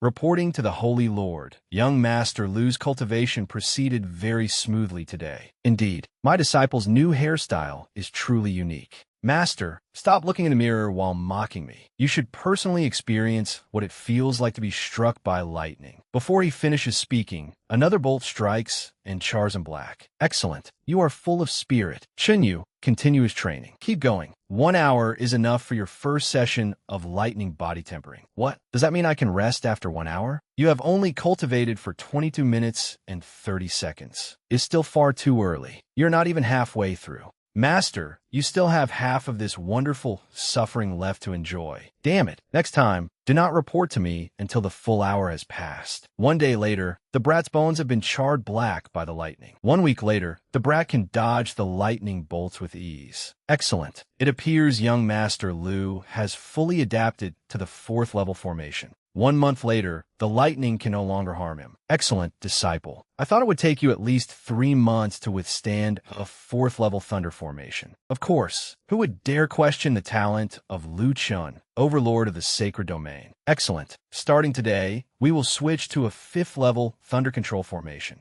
Master, I am your own disciple. Why are you always trying to take my miserable life? Haha, shouldn't you begin? As you command, Holy Lord. Sister Yu, considering how close we are, could you please speak a little less? Shinyu immediately fired a bolt of lightning at him, but a 5th level formation could injure even an Emperor Realm cultivator. Lu Chun had only just broken through, so he could barely withstand it. Master, I really can't take it anymore. Holy Maiden, are you sure this is all right? There's no need to worry about him. This brat won't die. He has plenty of valuable treasures on him. Seeing that things were going badly, the brat pulled a bottle from his trousers. Excellent, true dragon essence. This is a divine medicine capable of saving even a Saint Realm expert on his last breath. Only this brat would take out an entire bottle and drink it like water. He even has a treasure like that. It seems I was worrying needlessly. This fellow deserves no sympathy. Haha, Shinyu, now you understand. Don't hold back. Keep striking this little bastard with lightning until he dies. Master, your disciple still can't endure this torment. Hurry and withdraw your divine ability. It's fine. I heard you still have several 100 pounds of true dragon essence hidden away. Use it all here. This lightning will continue for 7 days. You should have enough true dragon essence to last that long. What's wrong with spending a little wealth to increase your cultivation? All right, Shinyu, don't listen to him. Continue the training. As you command, Holy Maiden. Master, that true dragon essence is a treasure I spent 3 years accumulating. Will these miserable days finally end? 1 week later, Lu Chun passed away at the tender age of 23 years and 5 months. Stop spouting nonsense, young Master Lu. You've completed your training and may descend the mountain now. Unless you'd like another round? Haha, Sister Yu, you're joking. I'll descend the mountain right away. Suing Xiao is right. Training a disciple truly is quite entertaining. It's just a pity that his cultivation realm is still too low. Otherwise, we could have struck him a few more times. Holy Maiden, Lu Chen's constitution may be exceptional, but he truly cannot endure any more lightning strikes. It's fine. Lu Chun is the disciple of all 5 of us. Even if the lightning truly reduces him to ashes, we can still put him back together. The brat suddenly felt a chill run run down his spine. It felt as if someone were secretly plotting against him. Forget it. I'd better leave this place as quickly as possible. The brat ran past a group of disciples from the Jade Lake Sacred Land. When they saw his completely bald head, they burst into contemptuous laughter. Hee hee, senior brothers, look, that fellow's hair was burned off by lightning. He's so ugly. What? What did you say, you wretched woman? Say it again, so this lord can hear you. Are you a newly admitted junior brother? How dare you speak to a senior sister like that? As your senior brothers, we cannot tolerate it. That's right, junior brother. Don't be so hot-tempered. Offending us won't do you any good.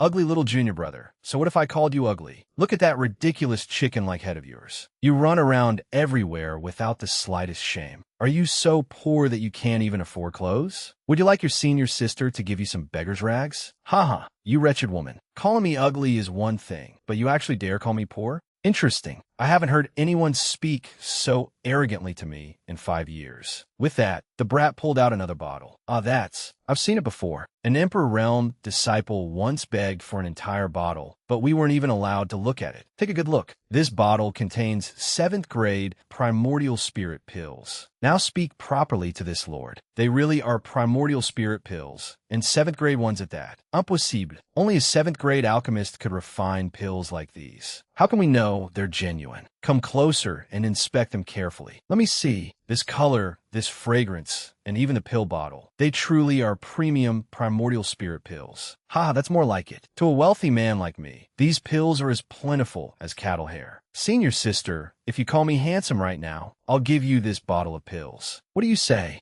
What? You, if that's all it takes. Oh my, how can anyone be so handsome? You're truly a dream man who could make every woman pregnant. Is that all? It's still not enough. That wasn't nearly satisfying enough to hear. My darling shines like the brilliant sun while 10,000 flowers bloom. My darling is the most handsome. My darling is the most handsome. Is that enough? This little bird has been utterly captivated by your beauty. Even men would want to become pregnant. How could such beauty be described by an ordinary word like handsome? Darling, meow, meow, meow. I'm your little kitten. Not bad. This senior sister certainly has a sweet tongue. I'm very satisfied. Here's your reward. Thank you, most handsome junior brother. Hey, handsome junior brother over there. Your appearance is truly extraordinary. Would you like to take a walk with your senior sister? Junior brother, your martial prowess is unrivaled, and you're a dragon among men. You're the most handsome man in the desolate domain. Wonderful. The senior sisters of the desolate sacred domain certainly have sweet tongues. I'll reward all of you. Keep praising me. Junior brother, you're so handsome that one glance at you makes me want to get pregnant. May I ask whether you already have a cultivation partner? I want to practice dual cultivation with you. The others could only go mad with jealousy at the sight. These senior and junior sisters have all lost their minds. Damn it, the rich truly can do whatever they please. Why couldn't I have been born rich? Enough, you shameless pieces of trash. You've thrown away all dignity over a few worthless pills. Every one of you is behaving like a courtesan. How disgraceful. This is Shui Hua, a core disciple in the primordial spirit realm. Oh, this senior sister certainly has integrity. A primordial spirit realm cultivator can indeed disregard my primordial spirit pills. But would you dare say the same thing about this perfect grade king-breaking pill? A king-breaking pill can help a primordial spirit realm cultivator advance directly into the king realm, allowing them to ascend in a single step. Senior sister, say a few sweet words to me, and I might consider giving you one. That plump senior sister is being far too harsh. I think this junior brother has always been extremely handsome, and his hairstyle is beautiful too. Junior brother is so handsome that it's perfectly understandable why the junior sisters are going mad over him. Junior brother, you don't need that king-breaking pill for now. Why not give it to your senior sister? So that's what you're after, senior sister. Fine. You only need to agree to one small request. Give me a kiss, and this pill will be yours. What? Akish. That's right. I'm already tired of hearing flattering words. Shall we take a walk together? That bastard is shameless just because he has a little money. Senior sister Dao Jing, don't pay attention to him. Haha. Junior brother, could you choose another condition? If you want another condition, I could kiss you instead. But I'm rather shy and rarely take the initiative. If senior sister agrees, I'll open my heart to you. What? You don't agree? That's fine. I'm sure plenty of others would. I'll go find them instead. No, junior brother, you've misunderstood. I'm not that kind of woman. I was only shy because you're too handsome. I'll kiss you now. Senior sister Dao Jing, don't do this. You've also been blinded by wealth and become his slave. By the way, senior sister, this is your first kiss, isn't it? Your junior brother is still as pure as a blank sheet of paper. If it isn't your first kiss, you might sully my innocence. Of course it's my first kiss. What kind of woman do you think your senior sister is? Some scheming temptress. Oh, wonderful. Then I'll gladly accept your kiss. Damn it, another senior sister has been defiled. She sold herself for money. So this is all women amount to. I want to be rich too. Junior brother, I've kissed you. Is that enough? Don't worry, senior sister. I won't take advantage of you. You provided the service, so here's your payment. Please keep it safe. Not bad. It's a high-grade pill. Thank you, junior brother. Senior sister earned it through her own abilities, so of course I had to give you the best. Seeing this, everyone rushed toward Lu Chun, fighting to kiss him. Junior brother, I want to kiss you too. I'm still a virgin, so I definitely won't sully you. Junior brother, look at me. Damn it, the senior sisters have all been blinded by money. Why couldn't I have been born a woman? I want a king-breaking pill too. Junior brother, sit down and relax. How's that feel? Junior brother, let me feed you this grape. See if it's sweet. They're only a few pills. What's there to be so smug about? Junior brother is right. They're merely worthless pills. I usually feed them to the birds. Surely junior brother wouldn't eat something like this, would he?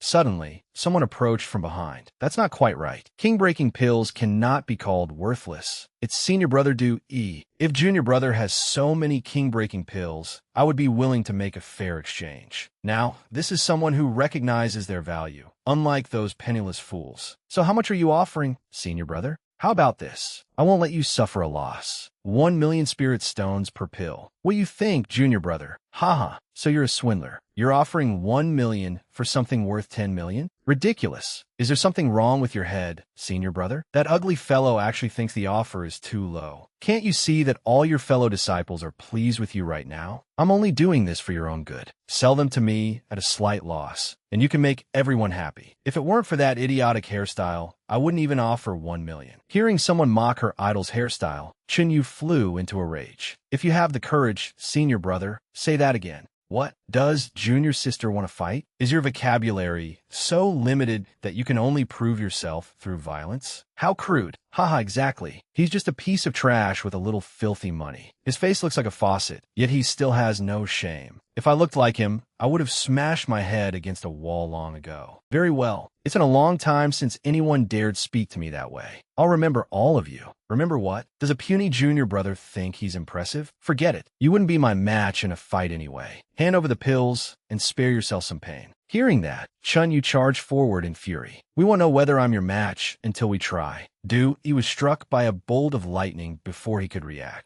He spat out blood and nearly died. Do you still think I'm no match for you? Senior brother he was sent flying by a single punch before he could even use a martial technique. His cultivation is so low, yet his strength is terrifying. What are you trying to do? Stay away from our brother. Let's make peace. We admit defeat and apologize. Humph. Dealing with worthless trash like you would only dirty my hands. He took senior brother away. We're finished. Could he be planning to take advantage of him while his body is still warm? That fellow is too dangerous. Why is he taking him to Divine Peak? Hurry and summon Master. A short while later, atop Divine Peak. Get down, you piece of trash. Why did you bring me to the summit of Divine Peak? Yu stepped forward and stroked Du Yi's hair. Take a guess. Your hair looks pretty nice, doesn't it? You bastard. I'm not interested in men. Please don't. What a coincidence. I'm extremely interested in men, especially men who've been struck by lightning. Men who've been struck by lightning? What does that even mean? What a pervert. Yu then summoned lightning and struck Du Yi directly. Ouch. Senior brother, you're in the primordial spirit realm, yet you can't even endure a 4th level formation?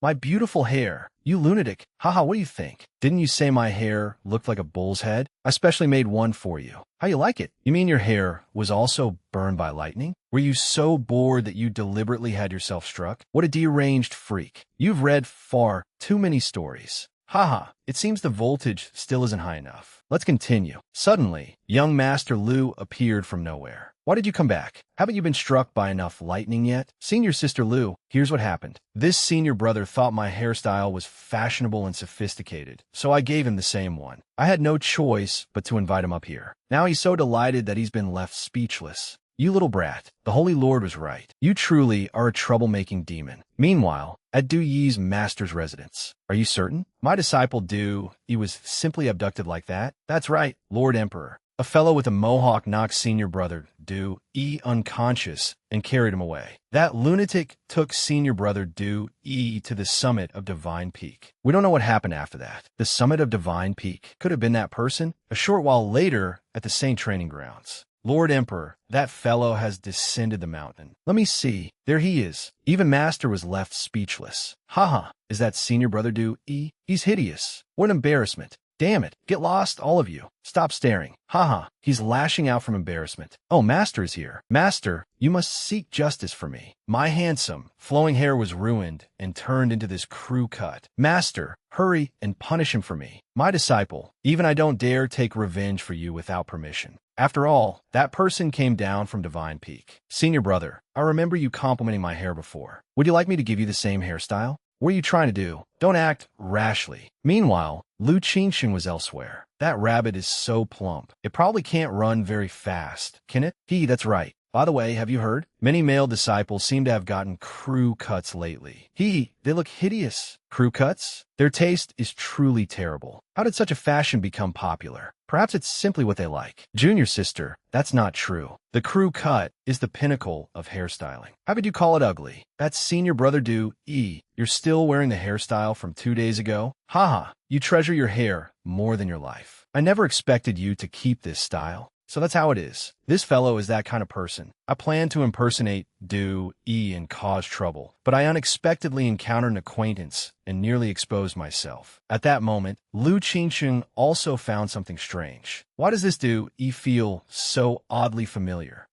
Du Yi, so you're here flirting with our junior sisters. We've been looking everywhere for you. Do you need something? Who is this person? Why is an acquaintance of Du Yi acting this way? Brother, the same thing happened to you. You mocked that fellow a few times and ended up like this after being struck by lightning. That's right. Come with me. I have something to discuss with you. Brother Du, how miserable. You treasure your hair so much that it's more important to you than your life. Yet lightning reduced it to this. You must feel terrible. No wonder the foolish smile you wore yesterday is missing today. Get to the point. The point is, we finally have a chance to take revenge. Oh, really? Interesting. Tell me about it. I've contacted 9 fellow disciples who were humiliated by that bastard, as well as Dao Jing's admirers. That brat bewitched Dao Jing and forced a kiss on her. Her admirers want to join us in teaching him a lesson. With that many people, are you planning to kill him? Heavens, senior brother Du, I never imagined you could harbor such vicious thoughts. We can't do that. He comes from Divine Peak and may be a disciple of the Holy Lord or a martial saint. We wouldn't dare kill him, but we can still teach him a lesson. For example, we could find an opportunity to strip him naked and throw him into a crowded public square. Haha, what do you think? On second thought, you're truly a genius to come up with something like that. Aren't you happy, brother Du? Why aren't you laughing? Of course I'm happy. I'm counting on all of you. How many people do you have altogether? Around 80. He turned us into the laughingstock of a sacred land. We must avenge this humiliation no matter what. Then keep contacting the others. I'll watch Divine Peak. The moment I spot him, I'll notify you. All right, brother Du, keep watch. As soon as you find any trace of him, come to my cave residence and tell me. Don't worry, I'll tell you, but it's still unclear who's plotting against him. A short while later, the protagonist descended the mountain to have some fun. I wanted to see if I could steal a rabbit, but someone periodically scans the area with divine sense. Although I possess a saint-level domain movement technique, I don't want 3 king realm cultivators chasing me. No one is guarding the dragon scale fish, so I could try my luck there.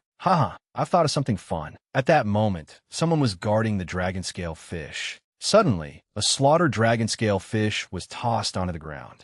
Whose dragon scale fish is that? Bastard, where did you come from? How dare you touch a saint's fish? So what? I'm Du Yi, and my master is an emperor realm cultivator. It's only one fish. The saint won't care. So what if your master is an emperor? He still wouldn't dare touch a saint's property. Even if the emperor himself came, it would be useless. I stole the fish. What are you going to do about it? Catch me if you can. Bastard, guards, seize him.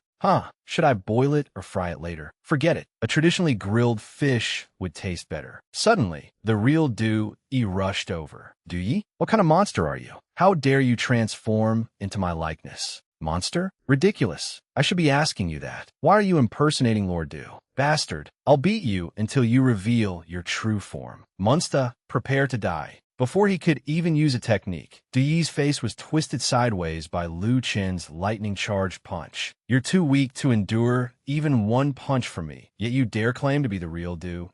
Leaving the real one outside could easily ruin my plans. I might as well lock you inside a cave and seal you with a formation. There won't be any more flaws this time. Now I'll go catch a few dragon-scale fish. Meanwhile, in the Holy Maiden's cultivation chamber. Ching-chung, how did your cultivation go today? Master, there were no problems today. It's just that senior brother. Oh, what is that young Master Lu doing now? I met Du Yi today, and I think senior brother was impersonating him. Perhaps not. Maybe you're overthinking it. I'm not overthinking anything. Your senior brother is a prodigal troublemaker. As long as he's here, he will definitely cause trouble. Just wait and see. Master, why do you seem so pleased with everything senior brother has done? Not all. I merely hope he gets into fights and steals treasures. It is all part of his training. He is my disciple, after all. Even if the sky falls, I will hold it up for him, so do not worry. Meanwhile, Lu Chun was preparing the dragon-scale fish, a delicacy rarely found in the mortal world and an exceptionally nourishing treasure. He slit open its belly, removed the organs, scraped off the fins, and deboned it. Then he simmered it over low heat with cardamom, star anise, scallions, and seasoning. A fish this large would surely help him break through, even though his breakthrough required enormous amounts of energy. Du Yi also regained consciousness after taking a punch from Lu Qin.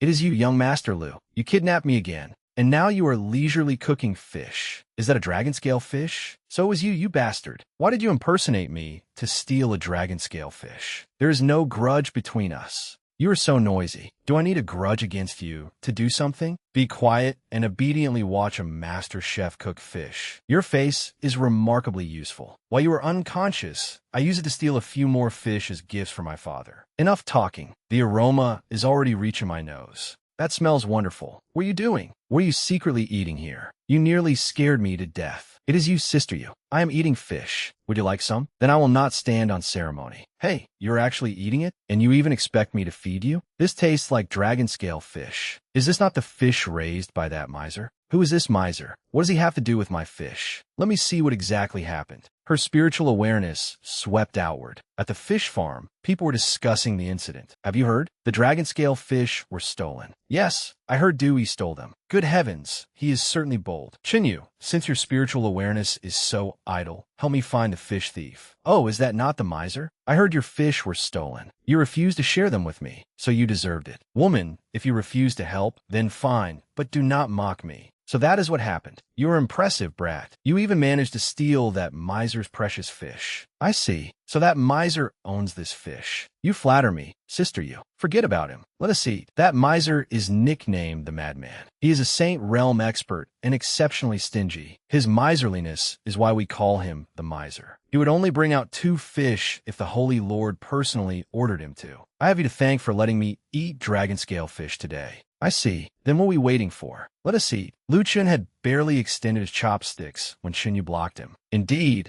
I might not get to eat this even once a year. Sister you, please show some restraint. Even if you cannot eat it once a year, there is no need to get so excited. That is because you do not know how delicious dragon-scale fish is. Of course I do not know. I have not even eaten a single bite yet. Look at how stingy you are, as though I would refuse to share with you. Fine, I am full. You can have a rest, Miser-chun. You certainly eat fiercely. No wonder your chest is so large. Also, call me Handsome-chun. I'm not stingy at all. Now it is my turn to eat. Lu Qin looked down and saw that only the dragon-scale fish's skeleton remained. My fish. So that woman waited until she had finished eating before saying anything. I am furious. Even so, I still broke through to the middle stage of the transcendent realm. I never expected a dragon-scale fish to contain so much energy. Although I did not get any meat, gnawing on the fish head alone was enough to advance my cultivation tremendously. I cannot let the remaining bones go to waste either. In that case, Lu Qin looked at Du Yi with eyes brimming with affection. Holding the dragon-scale fish's bare head and bones, he smiled at Du Yi with extraordinary friendliness. Little brother, had you eaten before I captured you today? Seeing Lu Qin's expression, Du Yi could not help feeling uneasy. Lu Qin smiled and said, since you helped take the blame for me, I will reward you with these dragon scale fish bones. He disdainfully tried to avoid what ought to have been dog food. Dragon scale fish had always been praised as one of the 8 supreme delicacies of the world. Even immortal grade jade fruit could hardly compare with its flavor.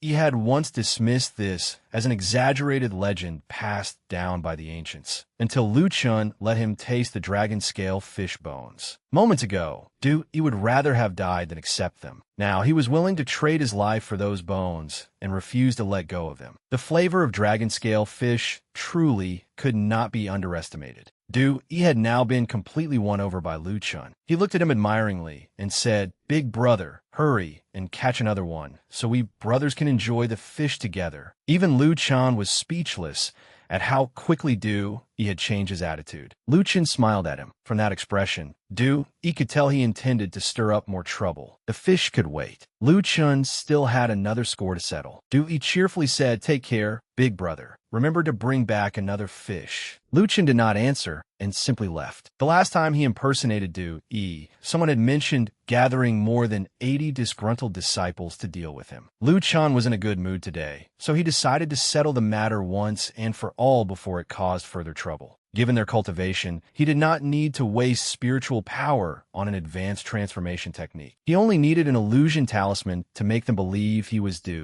carrying the illusion technique his master had given him. Lu Chun went to find them and asked with a friendly smile, "Fellow disciples, how are the preparations going?" Several disciples turned toward Lu Chun and smiled. "Greetings, senior brother Were you not supposed to be watching that rooster-headed fellow? Why did you stop?" Just then, another disciple whose hairstyle Lu Chun had altered ran over excitedly. "Senior brother has that rooster-headed fellow come down the mountain?" Lu Chun smiled. "He has appeared, and I have already sent someone to follow him. Go inform the others. I will wait here until everyone arrives. Then we will deal with him together." The disciples had no idea that the before them was actually Lu Chun in disguise. They happily went to gather the others, giving him the perfect opportunity to catch them all at once. After some time, Lu Chun continued waiting in Du Yi's guise as the disciples involved in the plan arrived one after another. These people had no idea what they were getting themselves into and arrogantly intended to humiliate Lu Chun. Yet even Lu Chun's face darkened when he saw their numbers. There were 200 or 300 of them. Lu Chun was infuriated. His expression darkened, veins bulged on his forehead, and the corners of his mouth twitched into a strained smile. They had clearly said there were only 80 people. Were they trying to force him to be even more ruthless? Then again, he had provoked so many people that he had brought this upon himself. No matter how many came today, he would deal with every last one of them. These people were nowhere near as frightening as his masters. Smiling at them, he said, "Follow me. I will take you to find him."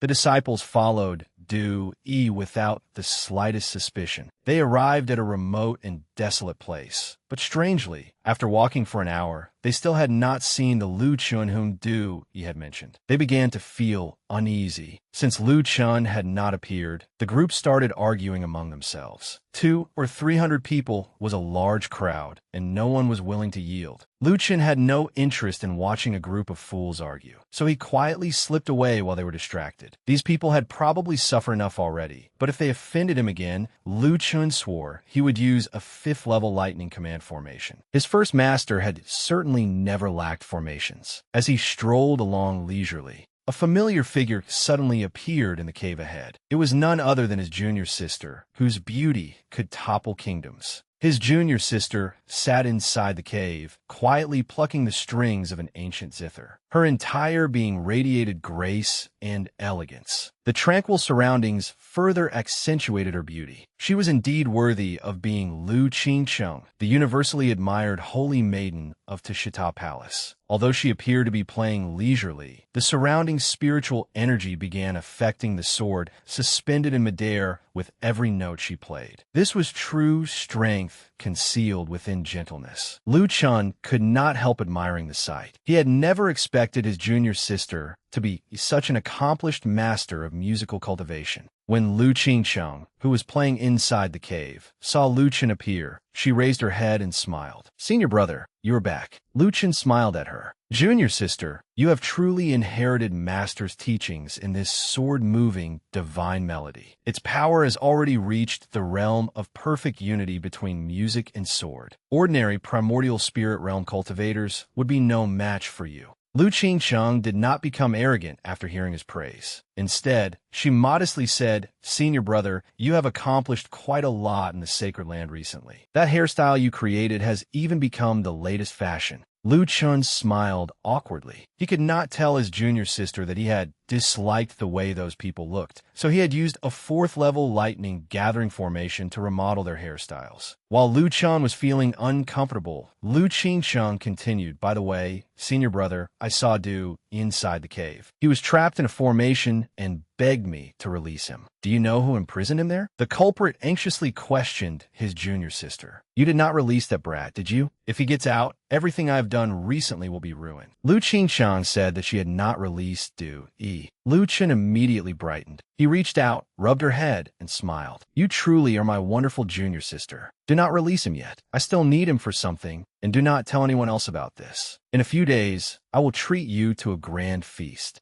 Lu Qingcheng blushed shyly. Although she complained, "Senior brother, you are awful. Why did you suddenly rub my head? I will not grow any taller if you keep doing that." She still obediently allowed him to continue. Hearing this, Lu Chun withdrew his hand and smiled. "Fine, I will stop teasing you. The little lady is getting shy. I should go cultivate now." Cultivation could not be delayed. Lu Chun had to enter the next stage of his training as soon as possible. If he hesitated any longer, his two masters might use some brutal method to force him, and that would be troublesome. Lu Chun now possessed a fifth-level lightning command formation and many other resources, but he was still dissatisfied with his cultivation. His current advancement speed was not fast enough, while the training was so painful that no ordinary person could endure it. He needed to become even stronger. Continuing like this was not ideal. Lu Chen desperately tried to distract himself. In this situation, the best method was to recall the things he liked more than cultivation. Naturally, that could only mean the world's finest delicacies. Lu Chun began drooling as he thought about delicious dishes and listed them aloud. Roasted dragon meat, phoenix tail shrimp, western bison hide, peacock stewed with lemon, and 74 other dishes. 3 days later, Lu Chun finally completed the agonizing training process. He was utterly exhausted, and his face looked somewhat haggard. He lay on the ground with dark circles beneath his eyes after 3 days without proper sleep. Distracting himself had been effective, but it had also left him starving. Since he was hungry, he had to find food. Lu Chen immediately stood up, used spiritual power to assume another person's appearance, and began his rabbit-stealing operation. Stealing once was theft, and stealing many times was no different. At that moment, Lu Qingcheng was sitting in a pavilion within the sacred domain with a beautiful white-haired woman who was no less stunning than she was. The white-haired woman twirled a loose strand of hair around her finger and smiled at Lu Qingcheng. Music is truly profound and unfathomable. Junior sister, your mastery of the musical path is now equal to mine. Lu Qingcheng's heart blossomed with joy at the praise, like a spring breeze sweeping across thousands of miles of blooming flowers. She smiled at the white-haired woman. "Senior sister, you flatter me. I believe you will reach this level before long as well." While they were chatting happily, the two women suddenly noticed someone sneaking around nearby. Lu Chen had disguised himself as Du Yi to steal something. Lu Chun had not yet realized that he had been discovered and remained preoccupied with searching for rabbits. The white-haired woman was utterly baffled. "Is that Du Yi, the man who caused such an uproar by stealing the dragon scale fish? I heard the leisure saint recently ordered people to search everywhere for him, yet he still dares to appear openly." Lu Qingcheng was also puzzled. She clearly remembered that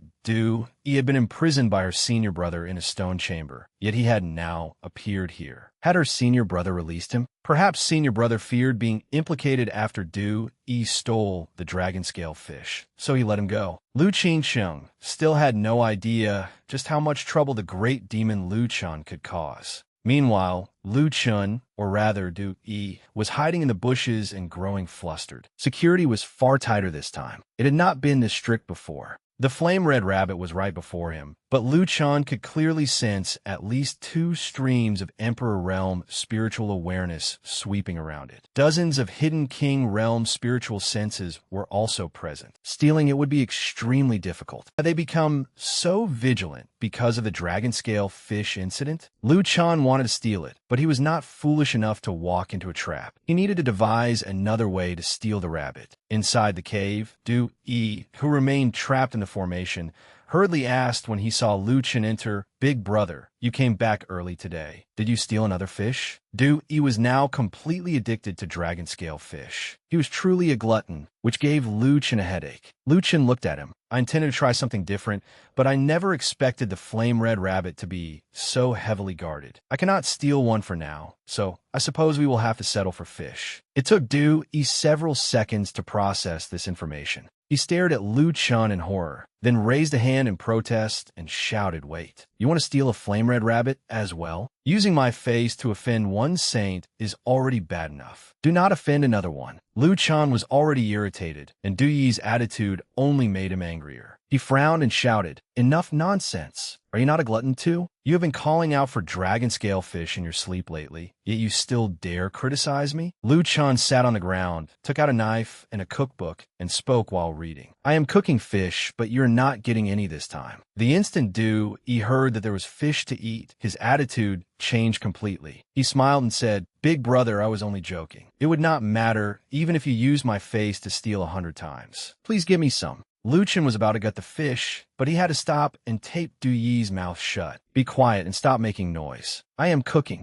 Du Yi truly abandoned all dignity for the sake of fish and silently endured the humiliation. Time passed, and Liu Chan nearly finished cooking the fish. He only needed another 30 minutes before adding crab roe and broth. Just as the aroma of dragon scale fish drifted toward the cave entrance, Liu Qingcheng walked inside. Attracted by the fragrance, she asked, "Senior brother, what are you cooking? It smells wonderful." Liu Chen gave her a sly grin. "Did I not promise you before? I said I would treat you to a grand feast. I am preparing it now." Liu Qingcheng ran over to see what Liu Chan was cooking and repeatedly praised him. "You are amazing, senior brother. I can tell from the aroma alone that your cooking is extraordinary." The moment she finished speaking, Liu Qingcheng was struck speechless. She suddenly realized that her master had been right. The dish before her was actually dragon scale fish. Liu Chen grinned and gave Liu Qingcheng an approving look. "My junior sister certainly has a discerning eye." Liu Qingcheng hesitantly asked, "Senior brother, you were not the one who stole the dragon scale fish, were you?" Liu Chan shamelessly denied it and smiled. "You cannot make such wild accusations. Du Yi was the one who stole the fish." Naturally, Liu Qingcheng did not believe him. Du Yi had been imprisoned the entire time, so her senior brother must have impersonated him. She was not a 3-year-old child. Only a fool would believe such a lie. Realizing that she had seen through him, Liu Chen immediately admitted it. He rubbed Liu Qingcheng's head and praised her. "As expected of my junior sister, you are truly clever." Liu Qingcheng refused to let him rub her head. She crossed her arms and said, "I told you not to rub my head again. I'm not a child. Besides, there was something Liu Qingcheng had never understood." She turned to Liu Chen and asked, "Senior brother, why did you steal the dragon scale fish?" Liu Chen smiled and glanced at her. He picked up a piece of fish and smiled. "Who said I stole it?" While Liu Qingcheng was distracted, Liu Chen placed the fish in her mouth. "Junior sister, taste it and you will understand." The dragon scale fish was indeed irresistible. After a single bite, Liu Qingcheng experienced its incredible flavor. It was brimming with spiritual energy, and the meat was delicate, tender, and smooth. "It is delicious." Liu Chan raised his thumb and excitedly said, "Exactly. It is one of the 8 supreme delicacies because it tastes so wonderful. It is extremely rare and can only be found in the sacred land. Since it is available here, why would I not get a few more?" Behind Liu Chen, Du Yi kept gesturing as though he wanted to say something. Liu Chen turned around and looked at him teasingly. "Little brother, have you only now remembered the dragon scale fish? You're not getting any today." Du Yi did not answer. Cold sweat covered his forehead as he tremblingly pointed behind Liu Chen. Liu Chen turned to look in the direction Du he was pointing. Lu Qingsheng had been captivated after her first bite and was now devouring the entire dragon scale fish. In the blink of an eye, she ate it all, leaving only the bones and fish head on the plate. Lu Qingsheng smiled sweetly. "Thank you for the meal, senior brother." Lu Chun was left speechless. Lu Chun felt something inside him shatter as veins bulged on his forehead. He could only lament helplessly. How could she eat that fast? Are all women in the sacred domain like this? This is already the second time. I went through so much trouble to steal that fish, yet I did not get a single bite. Lu Qingsheng was still savoring the aftertaste of the dragon scale fish and noticed none of this. She beamed so brightly that flowers seemed to bloom around her as she turned. Smiling at Lu Chun, she praised him. "I never expected your cooking to be so good, senior brother. Thank you for treating me." Lu Chun was helpless. She was his junior sister, after all. He could neither hit nor scold her, so he could only resign himself to it, thinking he would simply catch a few more fish later. Behind Lu Chun, Du eagerly pointed at himself and said, "The dragon scale fish was so delicious. Even though only the bones and head are left, they still smell wonderful." Lu Chun looked at him and sighed. "All right, I understand. I truly admire you. Deal with the fish bones yourself, and remember to wash the dishes." After saying that, Lu Chun turned and smiled at Lu Qingsheng. "Junior sister, shall we take a walk outside?" Lu Qingsheng nodded with a smile. "Perfect. I also have something to tell you." Lu Chun and Lu Qingsheng leisurely walked along the long stone steps. Lu Qingsheng began, "Senior brother, some friends and I mentioned you today." Scratching her cheek, Lu Qingsheng said, "One of them knows of you and wants to challenge you." Lu Chun looked disdainful and asked, "Who is this fool who dares challenge me?" Lu Qingsheng said, "He is the 38th generation direct disciple of Saint Feng Xian. His name is Zhou Yang, and he has already reached the peak of the Transcendent Realm. Among the Sacred Land's Transcendent Realm cultivators, he is the strongest. I heard he even defeated the favored direct disciple of Saint Feng Xian, who had reached the Primordial Spirit Realm." Lu Chun smiled at Lu Qingsheng and asked, "His accomplishments do sound impressive. But as you said, junior sister, why does this Zhou Yang want to challenge me? Waves never rise without wind." Lu Qingsheng nervously poked her fingers together and said apologetically, "Zhou Yang is extremely arrogant and considers himself the strongest cultivator in the Transcendent Realm. I told him about some of your accomplishments. He probably became interested and decided he wanted to fight you." After hearing this, Lu Chun laughed. "Junior sister, I think the Zhou Yang is actually pursuing you." Lu Qingsheng hurriedly denied it. "That is not true. I only happened to mention senior brother a few times while we were talking." She pouted angrily. "Who knew that Zhou Yang would decide to challenge you? Men are so strange. They never consider that the problem might lie with themselves." Lu Chun sighed meaningfully as he looked at Lu Qingsheng. "So that is how it is. Junior sister, you truly are innocent." Lu Chun reached out and rubbed the head of the pouting Lu Qingsheng, explaining, "Silly junior sister, if the woman a man likes keeps talking about another man, her pursuer will naturally become jealous." Lu Qingsheng frowned and snorted. "Senior brother, ignore that Zhou Yang. He is only flattering himself." Lu Chun glanced at Lu Qingsheng and smiled. "Would that not mean I am afraid of him? You underestimate your senior brother too much. Back when I swept through the Azure Domain, I rarely bothered fighting demonic beasts. My opponents were all Primordial Spirit Realm and King Realm cultivators. Back then, Lu Chun had indeed been awe-inspiring, frightening his enemies out of their wits. Now, a mere Transcendent Realm cultivator wanted him to lower his head. If his former enemies heard of this, they would surely laugh their teeth out. Even Lu Chun himself found the thought ridiculous. However, a wicked plan suddenly flashed through Lu Chen's mind. He gave Lu Qingsheng a meaningful look and asked with a friendly smile, "Junior sister, how much do you know about him? Where is he? Does he have any experts protecting him?" Although Lu Qingsheng did not know what her senior brother intended to do, she answered honestly, "Zhou Yang naturally has experts protecting him when he goes out to gain experience, but he has no guards while he is in the Jade Lake Sacred Land. Besides, he has recently been sparring with the other disciples on Mystic Azure Mountain." At that moment, Zhou Yang was at the foot of Mystic Azure Mountain, leisurely climbing toward the summit with his fellow disciples to cultivate. Zhou Yang certainly looked strong, but he was far too arrogant, and he could not be considered handsome either. Just as he was about to ascend the mountain, he suddenly saw Lu Chun sitting on the stone steps, waiting for him. Lu Chun wore a smug expression and called out with a smile, "Hey, handsome fellow, you are Zhou Yang, right?" Yo-young replied coldly. Yes, I am Yo-young. What do you want? Liu Chan clenched his fists and grinned from ear to ear. I only wanted to confirm your identity. Since it is you, there is no problem. The moment he finished speaking, Liu Chan circulated his spiritual energy and attacked Zhou Yang. I came here today specifically to beat up Zhou Yang. Startled by the surprise attack, Zhou Yang immediately raised a hand to block Liu Chen's punch. However, that punch was not something he could withstand. He was instantly sent flying. After crashing to the ground, Zhou Yang could only stare at the man before him in astonishment. Liu Chan was clearly only at the middle stage of the transcendent realm, yet he had knocked Zhou Yang back. He was definitely no ordinary cultivator. Zhou Yang stared at Liu Chan in alarm and demanded, "Who are you?" This man's background was clearly extraordinary. Liu Chan looked delighted as he smiled at Zhou Yang. "Not bad, kid. You took one of my punches without coughing up blood." The strongest transcendent realm cultivator in the sacred land certainly lives up to his reputation. As the dust settled, the ground was revealed to be riddled with craters. Standing opposite Liu Chan,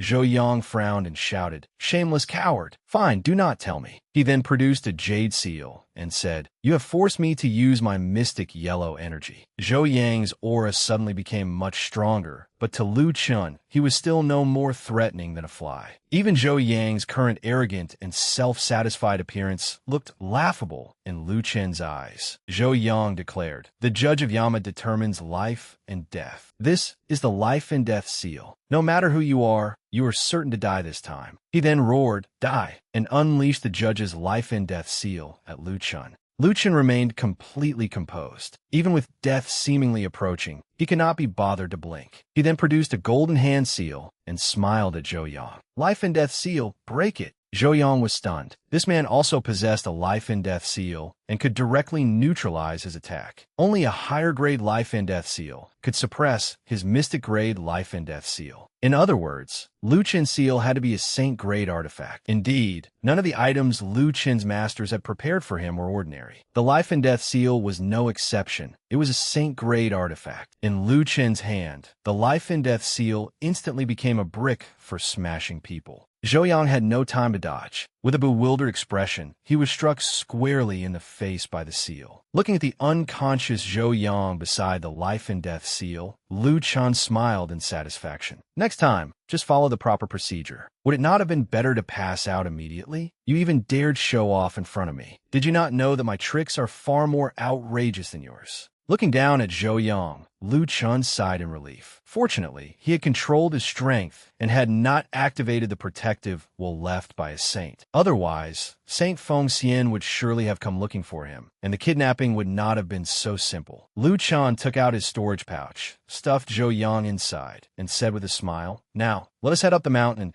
and see what is happening at the martial arena." At that moment, everyone in the Sacred Land's mountaintop arena square was discussing Zhou Yang's disappearance. On the elevated platform, Saint Feng Xian looked down and lamented, "What is that brat doing? His opponent has already been waiting for him for 2 hours. Mo, go to Zhou Yang's residence and see what that brat is up to." Before Mo could leave, Liu Chan walked over cheerfully with a letter in his hand. He looked at Saint Feng Xian and smiled. "There is no need to search. I have news about Zhou Yang." Liu Chan handed the letter to him and said, "A stranger asked me to deliver this letter to you. It contains information about Zhou Yang." Saint Feng Xian accepted the letter and immediately opened it. It read, "Mr. Feng Xian, I have captured your beloved disciple. Bring 10 dragon scale fish and 2 flame red rabbits as ransom." Saint Feng Xian had always been stingy. So the moment he read the demand, he cursed furiously and crushed the letter in his hand. "Someone dares extort me? Only killing him will appease my anger." Saint Feng Xian immediately moved closer to Liu Chan and said menacingly, "Brat, did someone offer you benefits to come here? Tell me who is behind you, and I will spare your life." Faced with Saint Feng Xian's fury, Liu Chan merely smiled calmly. "Do not speak nonsense. I only helped deliver a letter in passing. Do not falsely accuse me." Saint Feng Xian immediately released his spiritual energy to pressure Liu Chan. "You still want to continue this act? Your acting is terrible. It seems I can only force the truth out of you." Liu Chan remained completely calm. A mere Saint Feng Xian was not worth worrying about. Just as Saint Feng Xian flew into a rage, a voice suddenly came from behind them. "Old Feng Xian, you have quite the nerve." The speaker was none other than Chunyu, the woman who had made things difficult for Lu Chun when he first arrived at the Jade Lake Sacred Land and had eaten the first dragon scale fish he stole. Chunyu glanced at Feng Xian and said, "He is the Holy Lord's direct disciple. If you dare touch him, are you not afraid the Holy Lord will skin you alive?" Chunyu's words frightened Feng Xian so badly that cold sweat covered his body. Looking at the smug young man before him, he stammered, "Are you truly the Holy Lord's disciple?" Lu Chan stood with his arms folded and gestured toward the keepsakes his master had given him. "It is absolutely true. My master is the Holy Lord." Feng Xian felt extremely frustrated. He could not understand how Holy Lord Yaoshi's judgment could be so poor that she would accept such a worthless disciple. But he became much more restrained on the surface. He merely glared at Lu Chun and asked, "Then why did this letter happen to fall into your hands?" Lu Chun had naturally prepared for this. At that moment, several other academy disciples suddenly rushed over with letters in their hands. "Saint Feng Xian, I also have a letter about Zhou Yang." "So do I." Saint Feng Xian was so furious that his eyebrows stood on end and veins bulged on his forehead. His face became darker than the bottom of a pot as he gritted his teeth. "Excellent. This was thoroughly prepared. I only have 42 fish left, yet he wants 10 at once, as well as 2 flame-red rabbits." Mo stepped forward and advised him, "I think we should pretend to agree first and see how the thief responds. If he appears, we will capture him."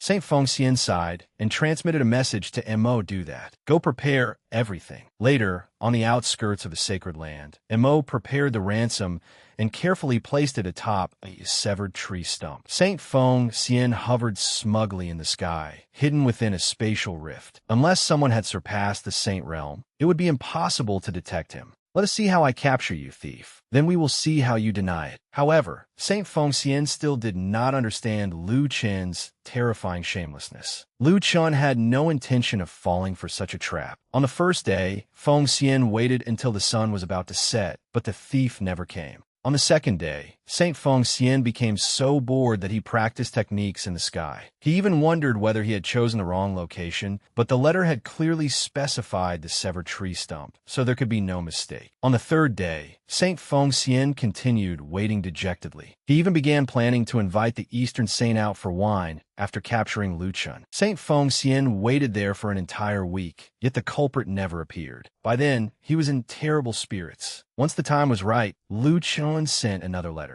As soon as Mo received it, he rushed over to report to Saint Feng Xian. Glancing around, he said, "Master, another letter has arrived." Saint Feng Xian had become so bored inside the spatial rift that he had dozed off several times. Another letter? What trick is he playing this time? Mo held up the letter with both hands, and Saint Feng Xian helplessly reached out from the spatial rift to take it. The letter read, "Sorry, but I knew you were hiding in ambush, so I deliberately made you wait for an entire week. Continue placing the ransom in the same location. I'll warn you not to try any more tricks. Anyone would be furious after being left under the sun for an entire week." Saint Feng Xian's eyes now burned with the flames of hatred. Clenching his fists, he roared furiously, "You shameless bastard! I swear that only one of us will remain beneath the heavens." While Feng Xian waited in tormented impatience, Lu Chun was leisurely munching on an apple inside his cave residence. Imagining old Feng Xian's current condition, he must be going insane by now. Even without thinking, I knew Junior's sister would follow along to keep an eye on me. Feng Xian would naturally do the same, so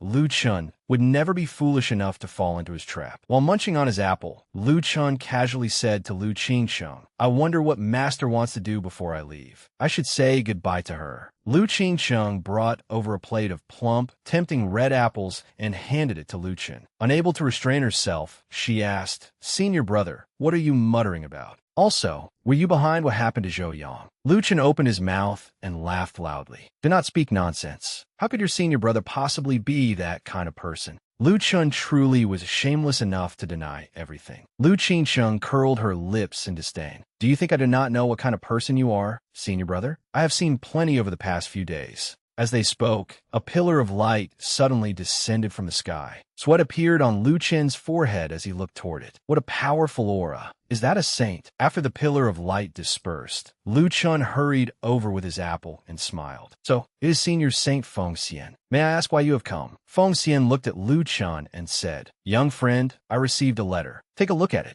With that, he tossed the letter to Lu Chun. Lu Chun opened it and laughed. What a long letter. In short, it wants me to deliver the ransom, and that bold hero will come collect it. Feng Xian said, That is correct. Take everything inside. Seeing this, Lu Chun blurted out, Senior Saint Feng Xian, I would still like to live a few more years. If you give this to me, what if the mastermind kills me? The mention of the mastermind gave Feng Xian another headache. He said helplessly, Do not worry, young friend. I have sworn to the heavens that I will no longer hide in the shadows. I admit defeat this time. I only want to resolve this disaster, and I will not attempt any more tricks. In truth, he was inwardly cursing a certain detestable person. He was a mighty saint, other than the Holy Lord, who in this sacred land could possibly escape his notice. Yet he could not uncover the identity of this bandit. Did Lu Chun truly think Feng Xian did not understand? Lu Chun was clearly relying on the Holy Lord's protection to bully him, but Feng Xian had no choice but to compromise. After handing over the items, Feng Xian immediately left. That letter had certainly not been prepared by Lu Chun, but by Feng Xian himself. Having a powerful master was truly wonderful. Lu Chun grinned as he watched Feng Xian depart. In that case, I will be a good person and help you.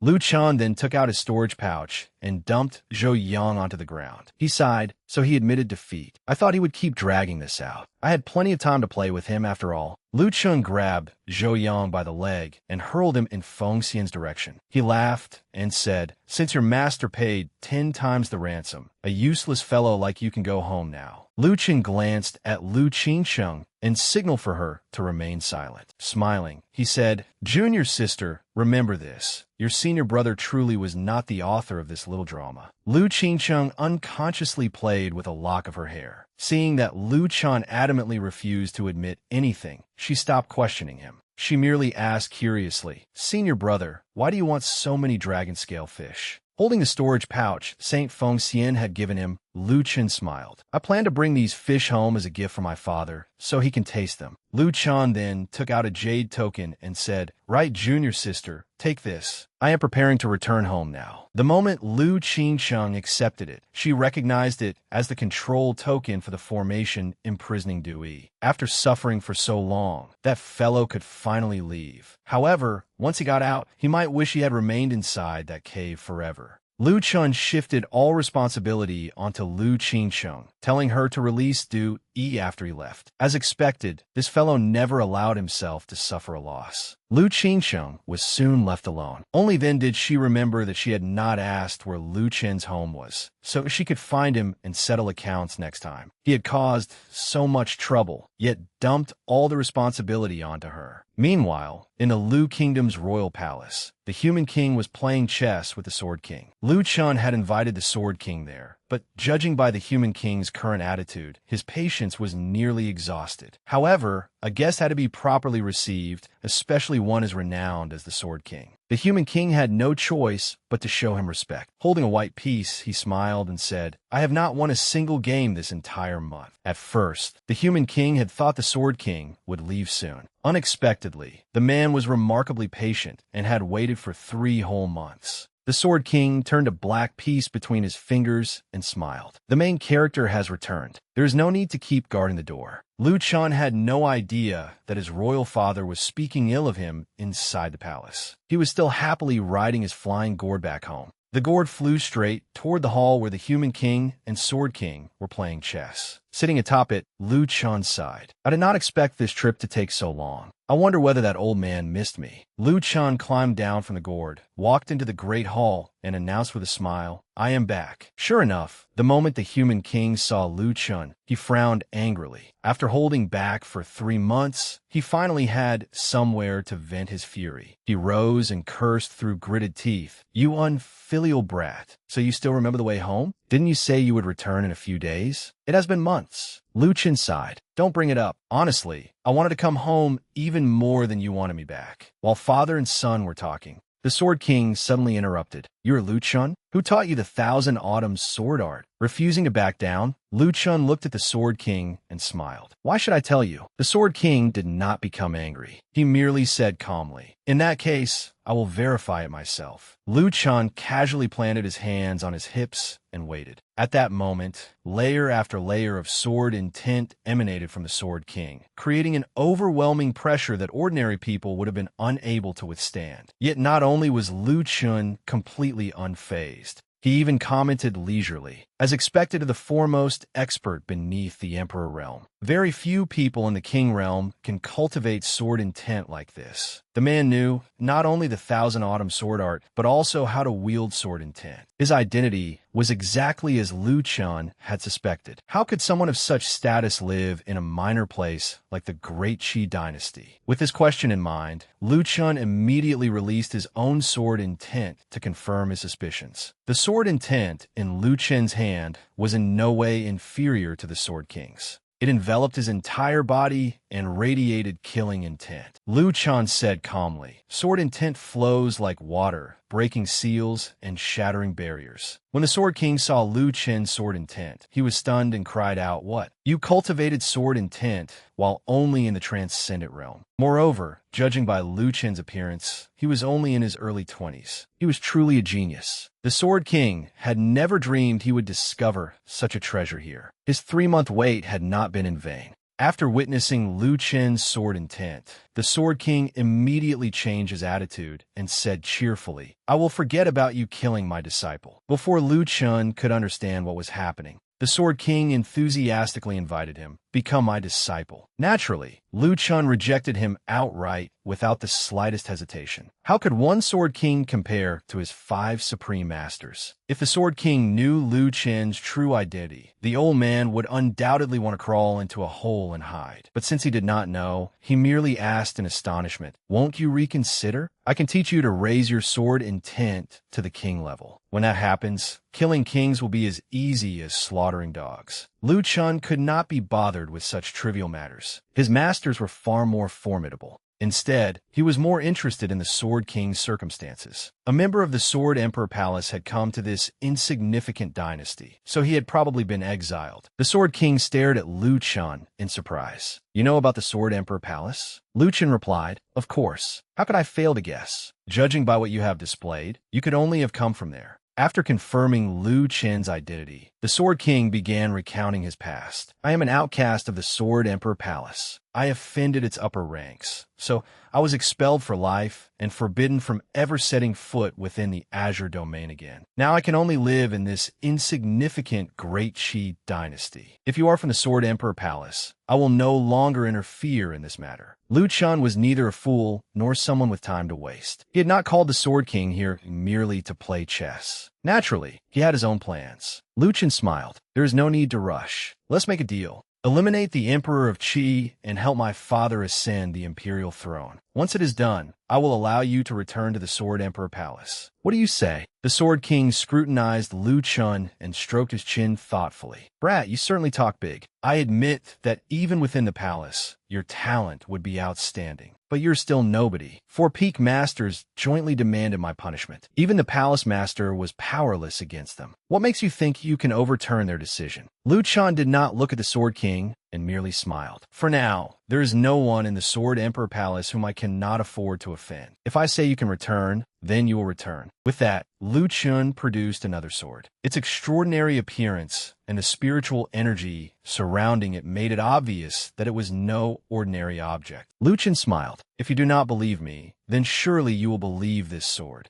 The Sword King naturally recognized the object in Lu Chun's hand and exclaimed in shock, the Silver Moon Divine Sword. You are the Sword Master? Impossible. You are only in the Transcendent Realm. Even the Sword Saints of the Sword Emperor Palace cannot approach it. Lu Chun curled his lips smugly. So what if I am only in the Transcendent Realm? I have powerful backers. Becoming the Sword Master was as easy as eating a pastry. Although the explanation left the Sword King momentarily dumbfounded, he quickly accepted it. The sword itself was undeniable proof. The old man could only sigh, cup his hands, and say, "Then we shall proceed according to Lord Swordmaster's wishes." Watching from outside, the human king was extremely curious about what the Sword King and Lu Chen were discussing. They had even erected a soundproof formation to keep him from hearing. Once their discussion was over, Lu Chen turned around smugly and told the human king, "It is nothing important, old man. You do not need to know. Just prepare to sit upon the Emperor of Qi's throne."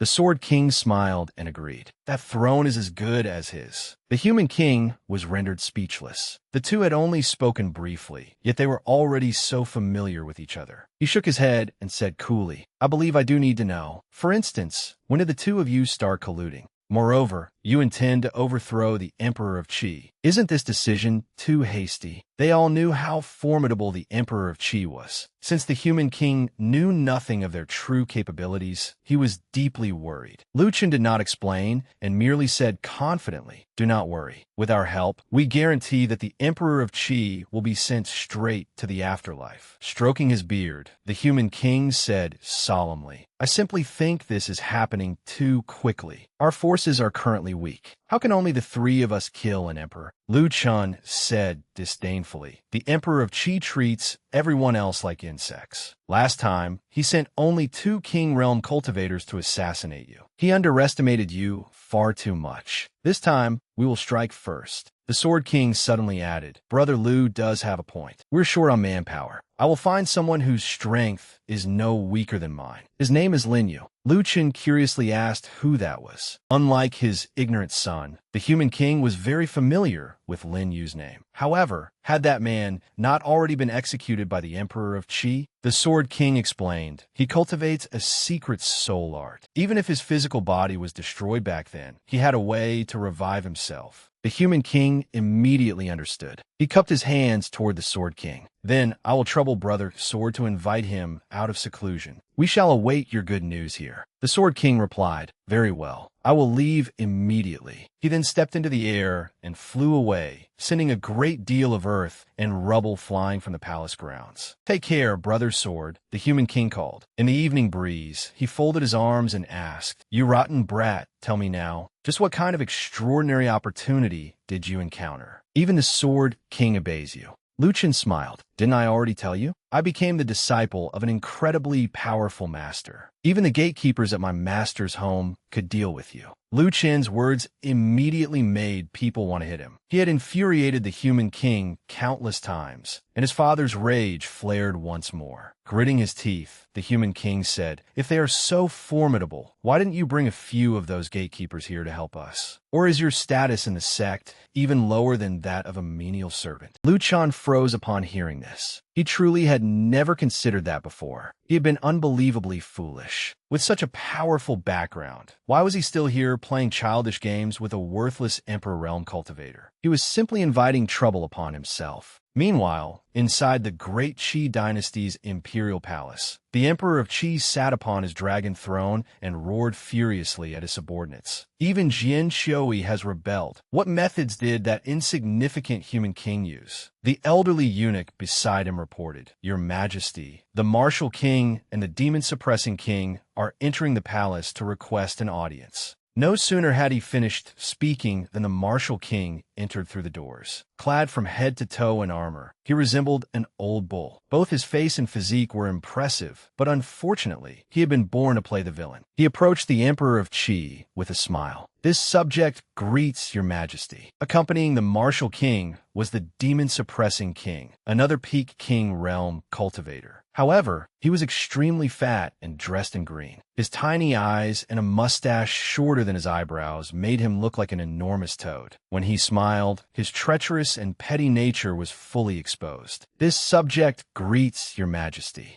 Seated upon the throne, the Emperor of Qi ordered, "Go to the Lu Kingdom. Tell the Sword King that if he wishes to live, he must accept my son Qi Han as his disciple. If he refuses, kill him. Then bring me the heads of every member of the Lu clan." Unaware of his impending doom, the demon-suppressing king eagerly volunteered. "Your Majesty, I alone will be enough. I have long wanted to experience the Sword King's supreme techniques." The Emperor of Qi looked down at him, and said through gritted teeth, "Sword cultivators are far stronger than ordinary kings. Both of you will go. Finish the battle quickly and do not embarrass me." The martial king and the demon-suppressing king immediately cupped their hands and accepted their orders. At the same time, in the Lu Kingdom's royal palace, Lu Chun was leisurely preparing one of the dragon-scale fish he had obtained from Saint Fengxian. The aroma of the dragon-scale fish drew the human king to the kitchen door, his mouth already watering. He looked at Lu Chun and asked, "Brat, what are you making? It smells incredible." Lu Chun glanced at him and smiled. "This is a dragon-scale fish. I brought it back from my master's place for you to taste." The human king snorted. "So you still remember to show some filial respect. It seems I did not raise you in vain." At that moment, he was extremely pleased. Just then, the Sword King entered with another man, so the human king invited both of them to enjoy the dragon-scale fish. Naturally, the Sword King had heard of the dragon-scale fish, one of the 8 delicacies. What surprised him was that the human king possessed such a treasure. Stroking his beard, the human king smiled at Lin Yu. "Brother Lin Yu, your secret soul art is truly miraculous. It even allowed you to regain your youth." Lin Yu did not respond, and instead asked directly, "Where is the person who invited me out of seclusion? I heard he has a way to kill the Emperor of Qi." The Sword King pointed at Lu Chun beside them. "The one who can eliminate the Emperor of Qi is this young brother, Lu Chun." Lin Yu froze upon hearing this, his heart filled with doubt. The person before him appeared to be only in the transcendent realm, and there was no sign that he was concealing his strength. Lu Chun smiled proudly. "So what if I am only in the transcendent realm? I possess a 7th level Thunder Command formation. How difficult could it be to kill one Emperor Realm cultivator?" Moreover, the Thunder Command formation was far from Lu Chen's only trump card. If he took out everything he possessed, he might frighten them to death. The Sword King and Lin Yu were simultaneously stunned, as though struck by lightning, their entire bodies going numb. They stood frozen in place. A 7th level Thunder Command formation was no ordinary treasure, yet Lu Chun could produce one so casually. Lu Chun quietly reminded them, "Stop staring and come eat the fish." At the same time, the demon-suppressing king and the martial king arrived above the Lu Kingdom's royal palace. The aroma of the dragon-scale fish even drifted up to them. The martial king tried to remember where he had smelled it before. It seemed to be the aroma of roasted dragon-scale fish, but how could such a delicacy appear here? Hovering in the air above the palace, the martial king shouted, "By order of the Emperor of Qi, I have come to the Lu Kingdom to exterminate the rebels. Jian Xiaoyi, Lu Zhengheng, and Lu Chun, come out." The Sword King had not even swallowed his mouthful of fish before he had to see which reckless fools dared disturb their meal. Upon seeing the 2 men in the sky, Jian Qiuyi smiled mockingly. I wondered who had come. So it is the martial king and the demon-suppressing king. What impressive display. The demon-suppressing king sneered from the sky. "Sword King, the Emperor of Qi has always treated you like a brother, yet today you betrayed him. You deserve 10,000 deaths." The Sword King snorted disdainfully. "Do not try to frighten this old man. I deserve 10,000 deaths for betraying the Emperor of Qi. Save your dreams until you are asleep." The demon-suppressing king gestured toward the Sword King. "You criminal deserve execution, but the Emperor of Qi is magnanimous and has agreed to spare your life, as long as you accept His Highness the Crown Prince as your disciple. The Emperor of Qi will pretend none of this ever happened." The Sword King could not be bothered to argue. He frowned at the demon-suppressing king and said coldly, "Is that all? If you are finished, hurry up and get lost. You're interrupting this old man's fish." The demon-suppressing king could no longer restrain himself. He charged at the Sword King and roared as he attacked. "Just because people call you the Sword King, do you truly think you are someone important?" Perhaps the demon-suppressing king had disliked the Sword King for a long time and was now using this opportunity to take revenge and vent his anger. The Sword King nimbly evaded the seemingly ferocious techniques. Spiritual energy erupted from the demon-suppressing king in every direction as he attacked Jian Xiuyi, tearing apart the earth and stone throughout the palace grounds. Seeing this, the demon-suppressing king smiled arrogantly and mocked Jian Xiuyi. "Is this the strength of the Sword King, the foremost expert beneath the Emperor realm? Is that all? How ridiculous!" Just as he raised his hand and continued taunting the Sword King, a long, slender object shot from the cloud of dust. The demon-suppressing king could not dodge in time, and the object instantly pierced his palm. Blood sprayed everywhere. He stared in shock at his blood-soaked hand and the crimson droplets falling to the ground. His palm had actually been pierced by a chopstick. When the dust dispersed, the Sword King remained standing in the same place with a confident smile on his face. The demon-suppressing king demanded loudly, "Is that your magical treasure? Its penetrating power is incredible." Jian Qiui smiled. "Idiot, this is merely the chopstick I was using to eat fish, infused with my sword intent. Even a chopstick can become a peerless divine sword. You fool cannot even judge your opponent's strength. Do you believe you are worthy of making me use a magical treasure?" The demon-suppressing king seemed unwilling to accept the fact that he was so weak. He glared at Jian Qiui and roared, "You bastard! How dare you look down on me? I will kill you!" In the sky, Jian Qiui and the demon-suppressing king exchanged hundreds of moves. On the ground, the martial king stepped forward and said coldly, "Your backer has been occupied. Kill yourselves. If I attack, your corpses will not remain intact." Lu Chan suddenly poked his head out from behind the human king and asked with a faint smile, "Haven't I seen you somewhere before?" "Little Garjean, you work for my third senior brother in the Azure Domain, don't you?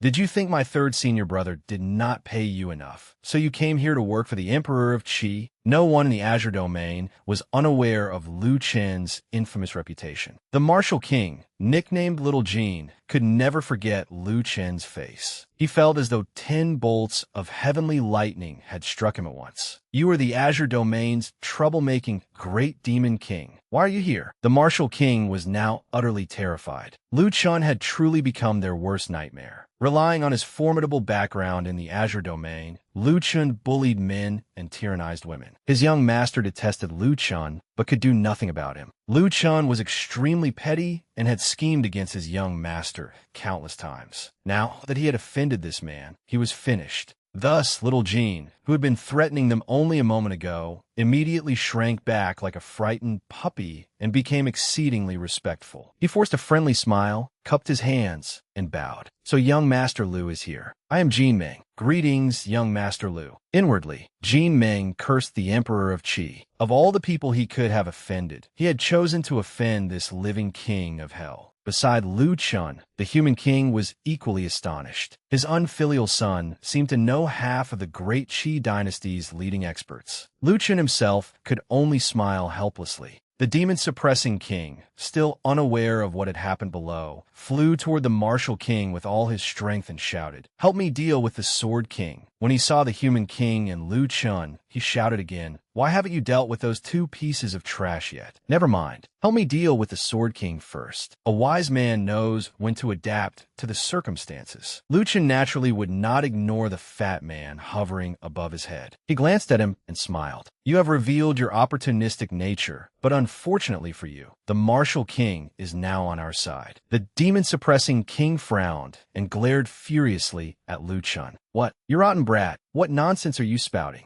The martial king hid behind Lu Chen and said awkwardly to the demon-suppressing king, "Young Master Lu is right. From this day forward, I have betrayed the Emperor of Qi and pledged allegiance to young Master Lu." After all, following Lu Chen was not necessarily a bad thing. The demon-suppressing king found himself in a desperate predicament. Thoroughly panicked, he stared at the martial king and shouted, "Impossible! Why are all of you? I already spared." Before he could finish, something pierced his body. He had no idea what had happened before the single strike took his life, sending him unwillingly to the underworld. It was a truly pitiful end. The attacker was none other than Lin Yu. Looking at the hole he had created in the demon-suppressing king's body, he frowned and said indifferently, "You already missed your chance to survive." The spiritual energy around Lin Yu's hand dissipated. He remarked calmly, "How weak. He could not even withstand a single secret soul technique, yet he still dared to act so arrogantly." Soon after the demon-suppressing king's death and the martial king's surrender, the Emperor of Qi received the news in the Imperial Hall. The messenger's face twisted with fear as he looked at the man before him. The Emperor of Qi's killing intent surged through the Imperial Hall as though someone had just desecrated his ancestral graves. The soldier reported that the martial king had suddenly betrayed him, leaving the demon-suppressing king surrounded and slain in the Lu Kingdom. The Emperor of Qi had gone out his way to provoke the Lu Kingdom, only for Lu Chun to stab him where it hurt and drain his military strength. It was truly a devastating loss. In his fury, the Emperor of Qi did not even consider why the Sword King and Martial King had betrayed him. Instead, he declared arrogantly, "I have not personally taken action in 300 years. It seems the world has forgotten how terrifying the Emperor of Qi is. This time, I shall go in person."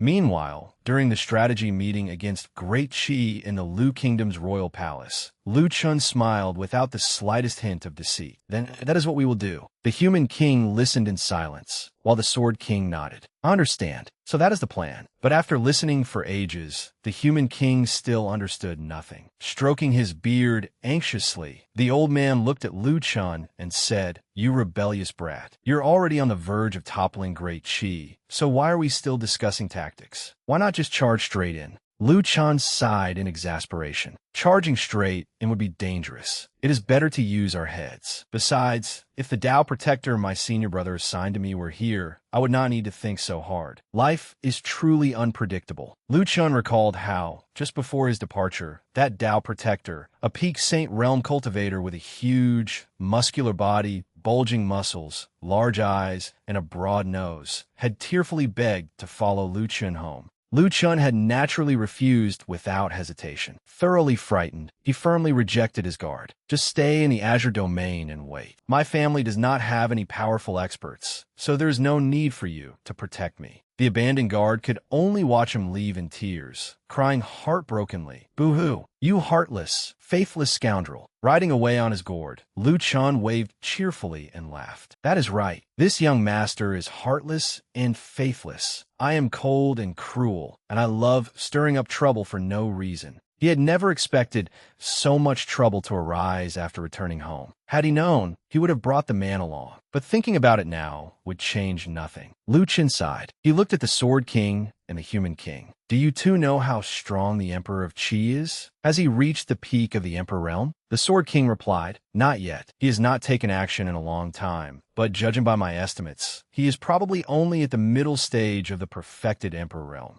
Lu Chun immediately smiled confidently. "Then this will be easy. I will prepare 2 layers of formations as welcoming gifts." Once the strategy had been settled, Lu Chun, the Human King, the Martial King, the Sword King, and Lin Yu went to the training grounds to prepare the formations. The Sword King was filled with anticipation. The last time he had seen a 7th-level formation was back in his sect, and he wondered what wonders this one would display. The Human King, on the other hand, was still lamenting the cost of the formation. It certainly would not be cheap. The old man's heart suddenly ached. Was this brat trying to bankrupt the family? Lu Chun began laying out the formation as spiritual energy swirled around him and a white tiger slowly emerged. Lu Chun chanted, "Heaven, earth, lake, and mountain guard the 4 corners. Thunder and wind suppress the white tiger. Mountain, thunder, fire, and water guide the azure dragon to slay the enemy. Ride the wind and command the sword into the frost sea. Soar through heaven and destroy the earth to annihilate the imperial house." 49 stages of slaughter. The Godslayer Emperor-burying formation, arise. The formation was complete, and Lu Chun was highly satisfied. All that remained was to wait for the emperor to consecrate it with his blood. One day later, the Emperor of Qi finally appeared above the Lu Kingdom's royal palace, bringing an oppressive pressure befitting a sovereign. But in Lu Chun's eyes, it amounted to nothing. The Emperor of Qi frowned and gritted his teeth as he stared at the palace before him. In the end, he had still been forced to come here. Floating in midair, he roared murderously, "Traitorous Sword King, traitorous Martial King, come out and accept your deaths." How pitiful villains were, living only to serve as pawns. Hearing the Emperor of Qi's voice, Lu Chun calmly stepped outside and smiled. "Your Majesty, you arrived rather late. We have been waiting for you for a long time." Thunder began rumbling across the sky. The Emperor of Qi did possess some ability, but his horizons were far too narrow. He snorted coldly. "So you have all gathered here. The Lu father and son deserve death. What sinister scheme did you use to make them betray me?" He turned to the Sword King and demanded, "I have regarded you as a friend for centuries. Why did you betray Great Qi?" The Sword King smiled at him. "You are correct. I was your friend, not your subject. How can this be called betrayal?" From beginning to end, the Emperor of Qi had been consumed by fury. Lu Chun and his group had driven him into a boiling rage. He turned to the martial king. I saved you from disaster all those years ago, and you swore lifelong loyalty to me. Why did you betray me? The martial king shrugged. If I had not pretended to be gravely wounded back then, how could I have approached you? A temple stands upon Violet Mountain, where the god of wealth wanders the mortal world. The martial king removed his bracer, revealing an emblem. Showing it to the Emperor of Qi, he said, I belong to the god of wealth clan of the Azure Domain. If not for my clan's mission, someone like you would never have deserved my loyalty. The Emperor of Qi replied, I have never heard of the god of wealth clan. Why do you hide by my side? The martial king did not mind revealing the truth. Since the Emperor of Qi was doomed to die, he kindly explained, at your cultivation level, you naturally have no right to know about the God of Wealth clan, nor are you qualified to possess Lu Qing's map. The Emperor of Qi's luck was truly worse than a dog's. He had surrounded himself with traitors from beginning to end. Like master, like servants, everyone had come only for that map. Dream on. The Emperor of Qi shouted before attacking the martial king. The martial king remained where he was, calmly watching him. Clearly, they had prepared for this in advance. Lu Chun was intrigued by the name he had just heard. It sounded familiar. Lu Qing had been the supreme overlord of the desolate domain 8,000 years ago. Filled with confidence, the Emperor of Qi attacked Lu Chun, utterly unaware of what was about to happen. Lu Chun naturally was not foolish enough to let the Emperor of Qi kill him with one strike. The defensive formation around his body had already activated. However, the Emperor of Qi shattered the formation Lu Chun had used. Although it was merely a minor formation, Lu Chun remained calm. The Emperor of Qi was truly all brawn and no brains.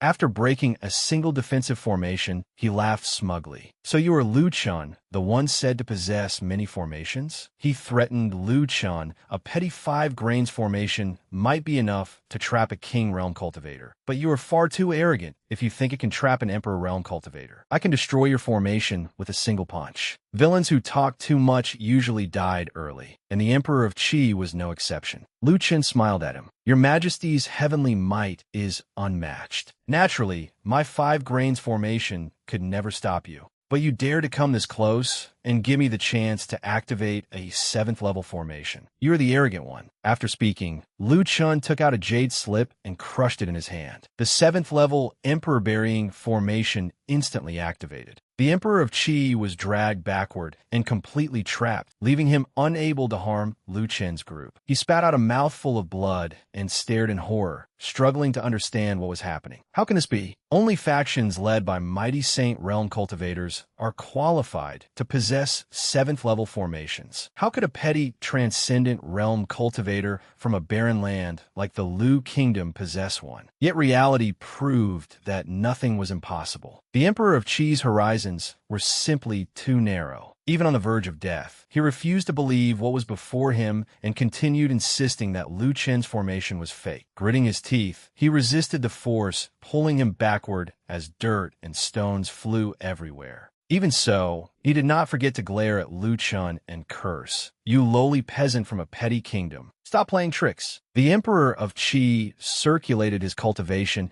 and prepared to use a magical artifact. Unfortunately, he forgot to call out the name of his technique and remained busy cursing. How can you even possess a 7th level formation? I nearly fell into your trap. Because he had forgotten the turtle ancestor's secret incantation, the Emperor of Qi's attack was no more effective than an egg striking a rock. Yet he still declared confidently die. He would not shed tears until he saw the coffin. Lu Chun did not move before the Emperor Realm attack because his 7th level formation blocked it completely. The Emperor of Qi was now certain that it was a 7th level formation, but he still shouted arrogantly. It truly is a 7th level formation, but it can only be used for defense. A 7th level defensive formation consumes millions of spirit stones every minute. Once your spirit stones are exhausted, I will break this formation and take your head. Lu Chun sneered and activated the 7th level formation with a jade tablet. The Emperor of Qi was truly foolish. Since Lu Chun possessed a 7th level formation, How could he possibly fear the man breaking it? Lu Chen grinned. Do not worry. I brought enough spirit stones to sustain this formation for a year or two. A penniless wretch like you is not qualified to compare wealth with me. Lu Chun deliberately provoked him, and every word he spoke made others want to punch him. He smiled. Thank you for reminding me. Wasting spirit stones on you truly is not worthwhile. Since you have struck this defensive formation so many times, it is time to activate the killing formation. As soon as he finished speaking, another formation rose from the ground with astonishing momentum. Naturally, it was also a 7th level formation. After all, Lu Chun had no shortage of such things. If the Emperor of Qi knew Lu Chen's true wealth, he would probably vomit blood and die from rage. One 7th level defensive formation had already given him a headache, and now there was a killing formation as well. Ordinary people would be immensely fortunate to possess even one 7th level formation, yet Lu Chun had two. It was utterly unreasonable, but it was already too late for the Emperor of Qi to complain. Lu Chen's very existence defied the heavens. He had reached his present position through wealth and connections that few could rival. A petty villain like the Emperor of Qi could only die within a 7th level killing formation. For someone like him, perhaps that could even be considered good fortune. Under the killing formation's terrifying pressure, the Emperor of Qi gritted his teeth and cursed. Damn it. His former majesty was completely gone, leaving only a battered man covered in wounds. He roared, "Thousand-handed Aegis sacred artifact, activate." A shield emerged from the Emperor of Qi's glove and blocked the killing formation's attack. Lin Yu stared at him in surprise. The man had actually concealed another trump card, a sacred artifact capable of resisting a 7th level formation. After all, the Emperor of Qi was the sovereign of a powerful dynasty, so it was not strange for him to possess a sacred artifact. But whether it was a genuine sacred artifact was something only a few people could discern, including the Martial King. It felt more like a pseudo-sacred artifact, something only a fool would mistake for the real thing. It seemed the Emperor of Qi had indeed obtained benefits from Lu Qing's map. While the Martial King remained concerned about the map, Lu Chen did his best to belittle the Emperor of Qi's so-called trump card. Rubbing his chin, Lu Chen remarked contemptuously, "That thing is merely a pseudo-sacred artifact. A Saint Realm cultivator casually infused it with a trace of law power, nothing more. You think such a crude trinket can withstand my killing formation?" Unfortunately, for the Emperor of Qi, of all the people he could have offended, he had chosen someone wealthier than himself. The Emperor of Qi's body was already being torn apart within the formation, yet he still failed to recognize his situation and shouted, "Ignorant, arrogant brat. This is a genuine, sacred artifact. I've already blocked your killing formation. Killing you is merely a matter of time." Lu Chen sneered. "Fool, do you think this is the limit of a 7th level formation? That was only its opening attack. 7th level killing formation. Circulate at full power and attack." A pseudo-sacred artifact was ultimately only an imitation. It had no power to resist the killing formation's full assault and gradually shattered. The Emperor of Qi watched his pseudo-sacred artifact collapse as the killing formation's attack pierced the shield and struck him. The Emperor of Qi felt himself falling into an abyss of despair and roared unwillingly, "Impossible." The instant the killing formation touched him, blood erupted from his body like rain. The Emperor of Qi was now reduced to a dried skeleton. His eyes, filled with hatred and resentment, remained fixed on Lu Chen. With the last of his strength, he snarled a curse. "I curse you. I curse you to suffer a miserable death." The vicious curse shot toward Lu Chen like a pitch-black arrow, making his heart tremble. He had not expected the dying emperor to have such a trick left. By then, the defensive formation had already been deactivated. Seeing the curse fly toward Lu Chen, the Emperor of Qi laughed excitedly. "Lu Chen, I will be waiting for you in hell." Lu Chen clicked his tongue and took out the seal of life and death. "You cannot even rest quietly in death. You insist on causing pointless trouble." Facing the curse, Lu Chen shouted, "Seal of life and death, protect me." The seal of life and death immediately radiated golden light, protecting Lu Chen. Sheltered behind it, Lu Chen remained unharmed, though resisting the curse was still difficult. The sacred artifact split the Emperor of Qi's curse in two. The curse was then suppressed and quickly dissipated, though it caused quite a disturbance. Lu Chun was blasted against a boulder before falling amid dust and shattered stones. Trembling, he said, "I underestimated the Emperor of Qi. Fortunately, I had the sacred artifact my master gave me for protection." The human king hurried over in alarm and asked anxiously, "Chun, how are you? Are you hurt?" Lu Chun replied, "Do not worry, old man. I am fine." The Sword King also approached and gazed at the scene before him. The power of that curse was truly terrifying. Lu Chun nodded in agreement. Fortunately, the formation weakened its energy. We really underestimated the Emperor of Qi and allowed him to unleash that completed attack. At that moment, Lin Yu entered the cloud of dust created by the Emperor of Qi's curse and performed some kind of secret art. A feeble fragment of the Emperor of Qi's soul was now trapped in Lin Yu's hand. The Emperor cried out in terror, "You imprisoned my remaining soul. You treacherous villain. What are you planning to do?" Lin Yu glared at him with hatred. "You killed my entire family and violated my body. Only by destroying your soul completely can I vent my hatred. Today, I will erase even this final fragment of your soul."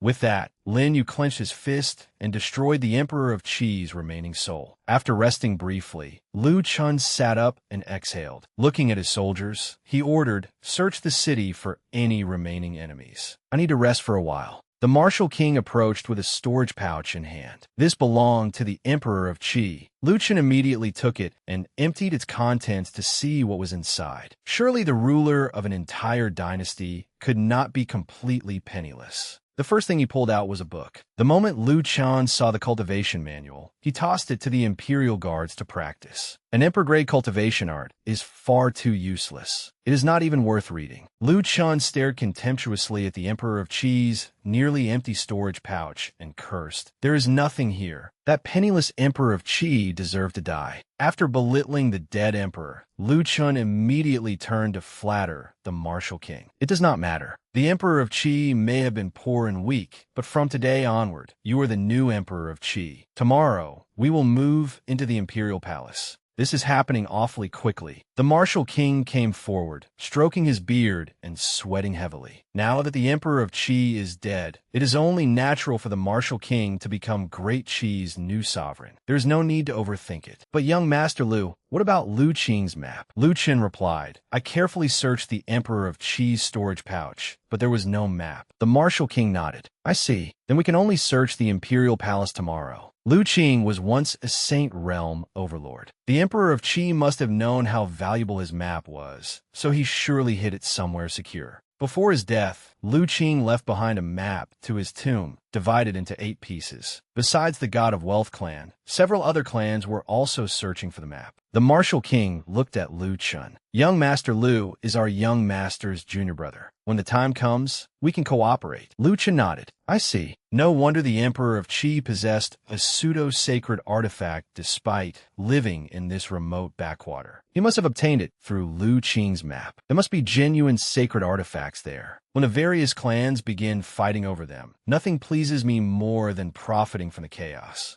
The martial king gave Lu Chun a complicated look. Inwardly, he thought, "I do not care whether you profit from the chaos. Just do not scheme against our young master." Meanwhile, outside the Lu Kingdom's royal palace, 2 people were secretly investigating. The white-robed man said, "There's no movement. His Majesty must have suppressed the rebellion." The other man, however, was more worried. The Emperor of Qi's aura had vanished earlier, and he did not know what had happened. An ominous thought flashed through Mu Gu's mind. "I cannot sense the Emperor of Qi's aura. Could he be dead?" Yet neither of them dared believe it. The Emperor of Qi was a genuine Emperor realm expert. How could a petty kingdom like Lu possibly defeat him? Thus, they both assumed he had used a cultivation art to conceal his aura, so outsiders could not detect him. While they were speculating, a soldier emerged from the palace carrying a bucket filled with sand, bones, and other debris. Mu Gu hurriedly asked, "Friend, you there taking out the rubbish? May I ask what happened inside? Has the great Emperor of Qi killed the rebels?" The soldiers stared at him in astonishment. What nonsense are you talking about? Our Lu kingdom is invincible. Dealing with a petty emperor of Qi was effortless. And what do you mean by great emperor of Qi? The formation reduced him to ashes. He is somewhere in this rubbish, so feel free to search for him. The two men turned deathly pale with fright, as though they had fallen from the highest heaven into the deepest hell. It seemed that the people of Great Qi would soon learn that a new emperor was about to ascend the throne. The next day, Lu Chun, the human king, and the others prepared to use the teleportation formation to travel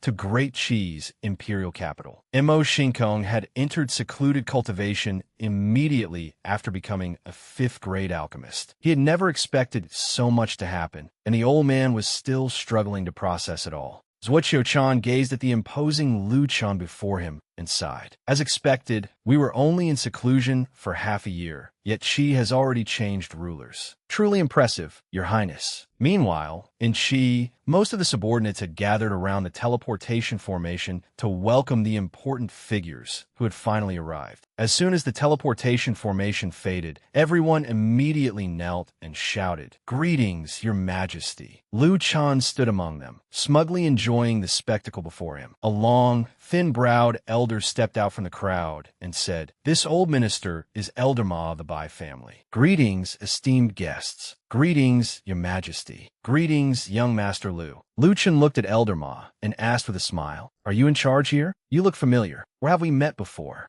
Elder Ma smiled and replied, "When you caused an uproar in my family's arena and slew the traitors, I was fortunate enough to meet you. Indeed, the world could turn upside down in an instant, transforming the righteous into traitors." Lu Chun put his hands on his hips and sighed. "So that was when? Your family is rather influential. Tell me about the current situation in the imperial capital." Elder Ma said, "After the people of Qi learned of your great achievement, they were all terrified. No one objects to you taking control of Qi. Only Qi Jing, the late emperor's younger brother, disappeared after learning of his death. He has reached the perfected king realm, so I fear he will not accept this outcome." Lu Chun rubbed his chin. "The only people I fear in this world are my 5 masters, at least until I surpass them. A perfected king realm cultivator is nothing but a small fry. Ignore him. Take me to the emperor of Qi's treasury." Elder Ma immediately led Lu Chun and the others to a magnificent main hall. "Everyone, this is the imperial palace of Qi. The treasury should be hidden inside." Lu Chun looked up at the palace before him. It is somewhat imposing, but this formation, a seemingly impregnable defensive formation, stood before him. Elder Ma said, "As you can see, young Master Lu, the surviving loyalists inside the palace have protected the entire complex with formations. It is extremely difficult to enter." The Martial King also recognized it as a 6th-level defensive formation. It was indeed rather troublesome. But in saying that, he had probably forgotten that Lu Chun had grown up with a silver spoon in his mouth and specialized in causing trouble. The Sword King stepped forward and examined the defensive formation before him. He smiled and said, "It is only 6th level. My sword intent can easily break it." The Sword King shouted, "Swift thrust, sword intent." He pointed at the defensive formation, unleashing a burst of mighty sword intent. The defensive formation was immediately pierced open. The Sword King exclaimed happily, "See, that was easy." He had barely finished celebrating when the formation restored itself to its original state. Its recovery was astonishingly fast. The Sword King suddenly realized that it was composed of multiple interconnected 6th-level defensive formations. He had indeed underestimated the Emperor of Qi, who had still possessed such a trick. Inside the palace, the eunuch who had served the Emperor of Qi sneered, "Have those rebels run out of options? That worthless Lu Chen's cultivation is a complete mess. He only knows how to rely on formations to cause trouble. Now I will show you the true power of formations." Lu Chen had been silently watching as usual, only to be singled out without warning. How could someone as petty as him possibly let that slide? Lu Chen immediately put on a friendly smile and threatened the old eunuch. "You are quite arrogant. This young master will smash apart that tortoise shell of yours right now." Although the human king had witnessed his son's astonishing abilities and wealth from beginning to end, he still looked worriedly at Lu Chun. "Brat, do not act recklessly. That is a 6th-level formation." Lu Chun smiled. "It is fine, old man. This 6th-level composite formation is an earth spirit formation. I'm on Master's residence. These things are as common as toilet paper. They are no better than trash. Today, I will break it before your eyes. Lu Chun touched the formation and recited an incantation. 1 marks water, 2 marks earth, 3 marks thunder, and 4 marks wind. 5 occupies the central palace. 6 marks heaven, 7 marks lake, 8 marks mountain, and 9 marks fire. I found a formation core. Now that he had located the core, there was no reason he could not destroy it. Lu Chun sneered and condensed a spiritual talisman in his hand. "Break!" he shouted, slamming his palm into the formation core with overwhelming momentum. The old eunuch inside was so shocked that his jaw nearly hit the floor. How could Lu Chun have found the formation core so easily? Lu Chun declared proudly, "My master is often constipated, so he spends a lot of time in the latrine. Naturally, I became familiar with these toilet paper formations. I could have found this formation core with my backside." Lu Chun had been boasting proudly just a moment earlier when another surprise suddenly struck. After the defensive core vanished, another trap appeared beneath it. It was an explosive spell trap. A newly advanced transcendent realm cultivator would be utterly incapable of withstanding it. The human king also stared at the formation core in shock. What the hell was that? Although father and son often bickered, they truly cared deeply for one another. Seeing that his son was about to die, the human king hurried forward and shouted, "No!" The sword king cried out in alarm. "Young Master Lu, who could be so treacherous?" The human king was also stunned speechless, wondering who could possibly be so foolish. The old eunuch laughed loudly. "That fool deserves to die." This was the brilliant scheme of His Highness Prince Chi Han. Inside the hall, Chi Han sat in a chair and looked at the trap he had prepared. He sneered, "Lu Chun, so what if you found the core of the 6th level Earth Spirit formation? You are still nothing but a reckless brute. How fragile can a transcendent realm body be? Death is the inevitable fate of a fool." His words were not wrong, but he had chosen the wrong target. The human king searched desperately for Lu Chun amid the smoke and dust, shouting, "Chun, where are you?" Veins bulged across his forehead, and his eyes turned bloodshot with rage. This was perhaps the first time he had ever become so furious. "If anything happens to Chun, I will bury the entire imperial palace of Qi with him." The Sword King also shouted, "Damn it! If you have harmed the Sword Master, the Sword Emperor Palace will dispatch experts from every corner of the world. They will make great Qi pay and slaughter everything for thousands of miles, turning the land into a wasteland." The human king was drenched in anxious sweat. Lu Chun's death would cause enormous trouble. If Lu Chun died here, Suing Xia, ruler of the Azure Domain, might shatter this entire minor world, to say nothing of Lu Chun's other masters. Amid the smoke, Lu Chun weakly raised a hand. "Cough, cough. Do not worry, old man. I am fine. An explosive spell from a 6th level formation cannot hurt me."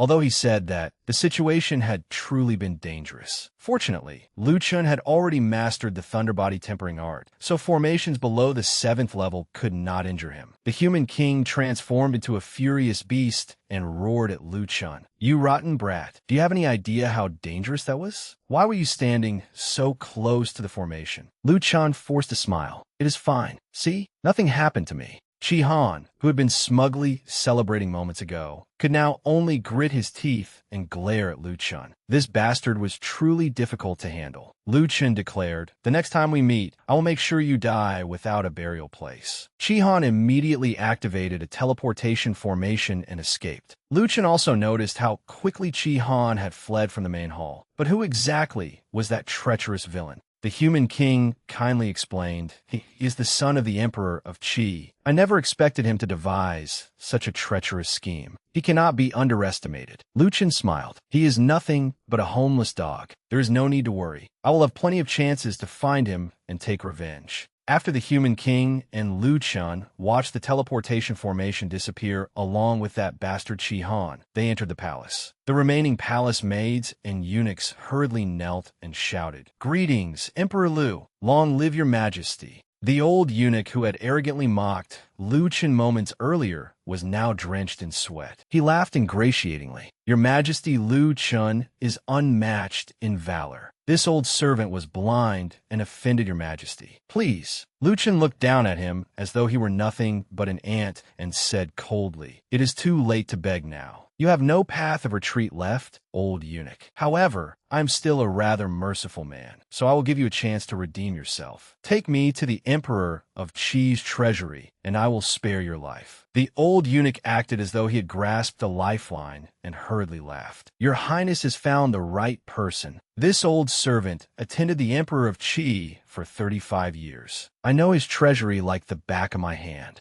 Allow this old servant to lead the way." The old eunuch immediately guided Lu Chun to the Emperor of Qi's treasury. All his wealth was stored in that room, where spirit stones had been piled into several small mountains. Lu Chun walked over, picked up a spirit stone, and examined it. He said disdainfully, "They're all ordinary spirit stones, and there are only a few million. Is this everything he owned? How pitifully poor. Even beggars in the sacred domain are wealthier than him." Cold sweat poured down the old eunuch's back as he listened. He hurriedly said, "Your Highness, this is already half a year's tax revenue from Qi." Without hesitation, Lu Chun crushed the spirit stone in his hand and snorted. "That makes sense. In a remote backwater like this, the only remotely valuable item was that worthless pseudo-sacred artifact." After clearing out the Emperor of Qi's treasury, Lu Chun returned to meet the Sword King and the others. However, the map they sought was not in the palace. Qi Han had stolen it. The Sword King immediately said, "Qi Han's teleportation formation was very simple. I have already ordered people to reconstruct it. Its destination should be the Peacock Dynasty." Lu Chun asked curiously, "I heard the Peacock Dynasty had a good relationship with the Emperor of Qi. In that case, let us pay them a visit." After saying that,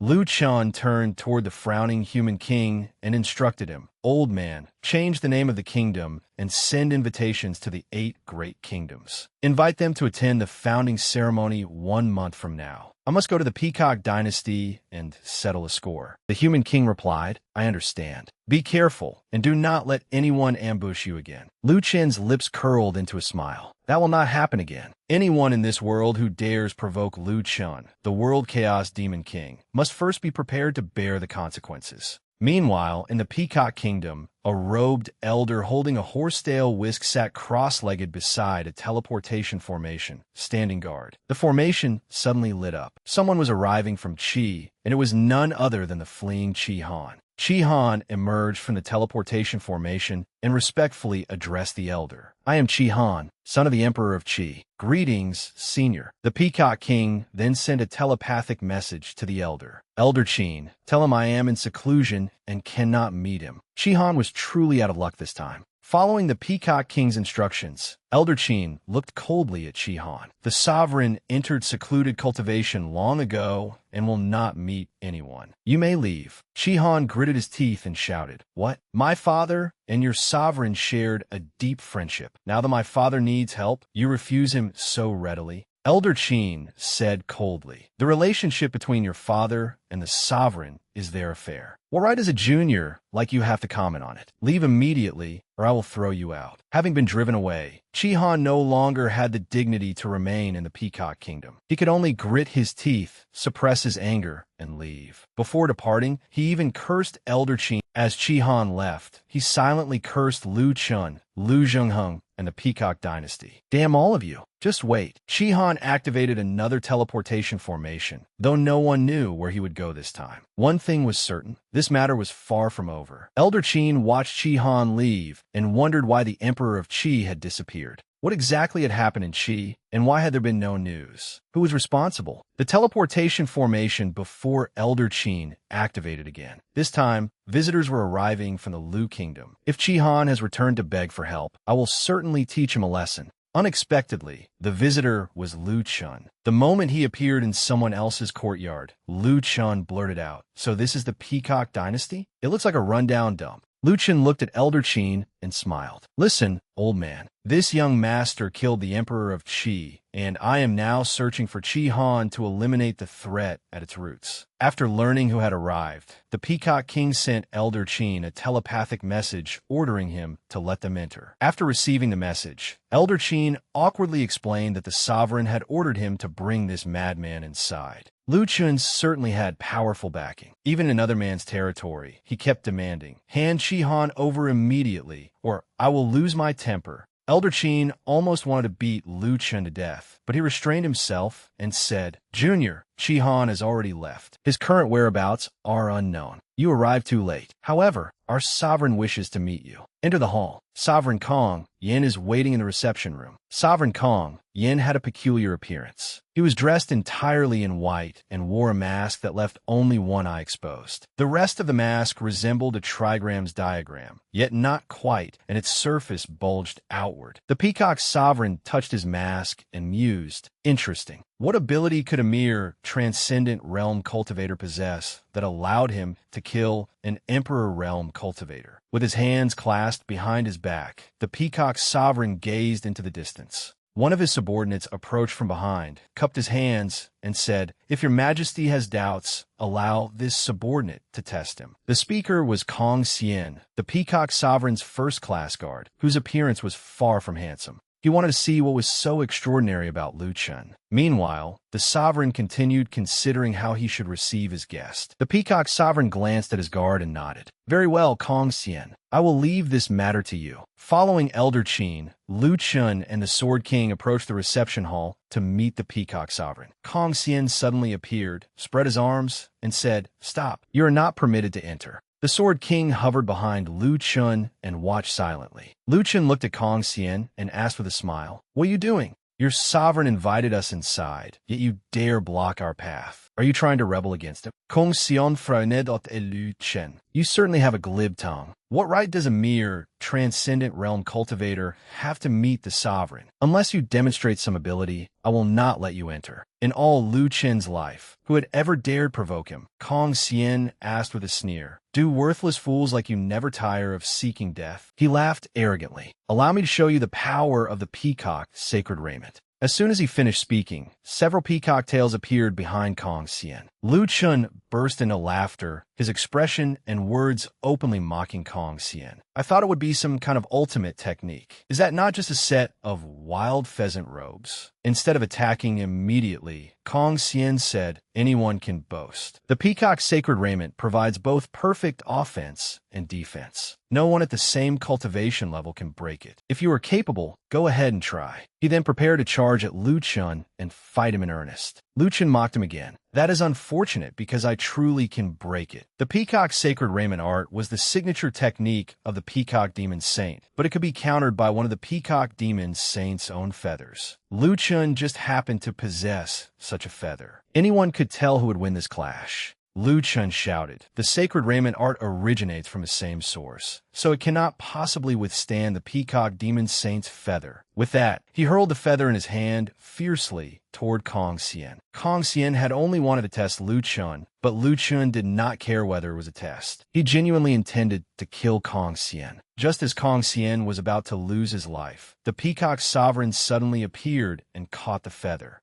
The peacock divine feather can indeed break the sacred raiment. Kong Xian has lost and nearly forfeited his life. After saying that, the peacock sovereign turned to Lu Chen and asked, If I remember correctly, only one peacock divine feather remains in this world. Another person suddenly appeared and continued, and that feather should be in the possession of my disciple, Kong Shuai. The newcomer was a bald elder wearing a mask that covered the lower half of his face. The people of the Peacock Kingdom certainly loved masks. As soon as he appeared, the elder demanded, Where did you obtain that peacock divine feather? Moreover, only an Emperor Realm cultivator should have been able to withstand the peacock divine feather's attack just now. How can a newly advanced transcendent realm cultivator possess such terrifying strength? Lu Chen smiled. Kong Shuai belongs to your peacock dynasty? It seems we truly became friends after exchanging blows. Kong Shuai admires me greatly, and we were very close at the Wind and Thunder Pavilion. This peacock divine feather is proof. Lu Chen began boasting, or rather,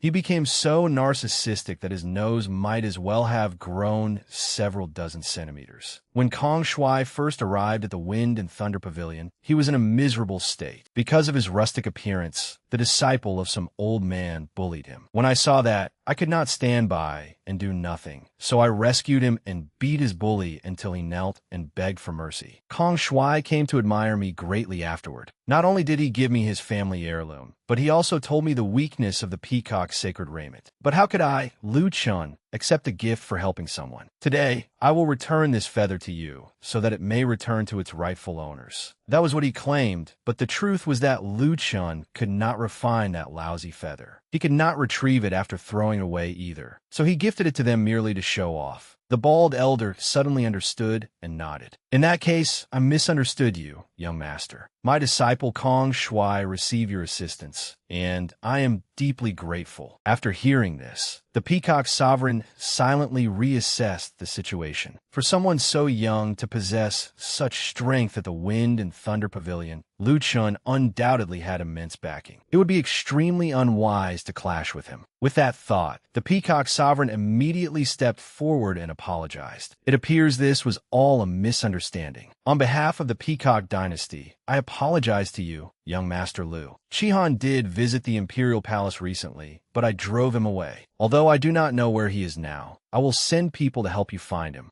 Lu Chun was very pleased. He smiled at the Peacock Sovereign and said, "Then I shall take my leave, your majesty." This sovereign was even shrewder than expected, saving Lu Chun the trouble of searching for Chihan himself. The Peacock Sovereign stood with his hands behind his back and respectfully said to Lu Chun, "The teleportation formation is ready. After you, young Master Lu." Just then, the formation activated. Lu Chun exclaimed in surprise, "Someone else is teleporting here. Peacock Square is certainly lively today." "Ah, I, Lord Lu Ling, am here to freeload again. Kong Yin, hurry out and greet me." The person who emerged from the teleportation formation was Lu Ling, who looked like a boorish old warrior. The moment he appeared, he burst into loud laughter. When he saw Kong Yin standing before him, he immediately teased, "You finally stopped hiding from me. What are you planning to treat me to today?" Kong Yin glared furiously at Lu Ling and cursed, "You pig-headed fool. All you know is eating. Move aside. You are blocking the teleportation formation for young Master Lu." Upon hearing that, Lu Ling frowned and shouted, "What? That name, Lu Chun, really irritates me. Let me think about where I heard it before. Just hearing it makes me uncomfortable." Lu Chun cracked his knuckles and looked at Lu Ling. "Oh, old man, are you looking for trouble?" Lu Ling completely ignored him. Veins bulged on his forehead as he gritted his teeth in fury. "I remember now. Ever since Ching Chung returned home, all she talks about is senior brother Lu Chun. She even calls him a once-in-a-millennium handsome man. You are a rather ugly brat. You may simply share his name, so I will spare your life." Lu Chun had nearly smashed his future father-in-law's mouth. Lu Chun awkwardly said, "Greetings, senior. I do indeed have a junior sister named Lu Ching-chung." The moment Lu Ling heard this, he charged up to Lu Chun and roared, "So it really is you? How dare you bully my daughter?"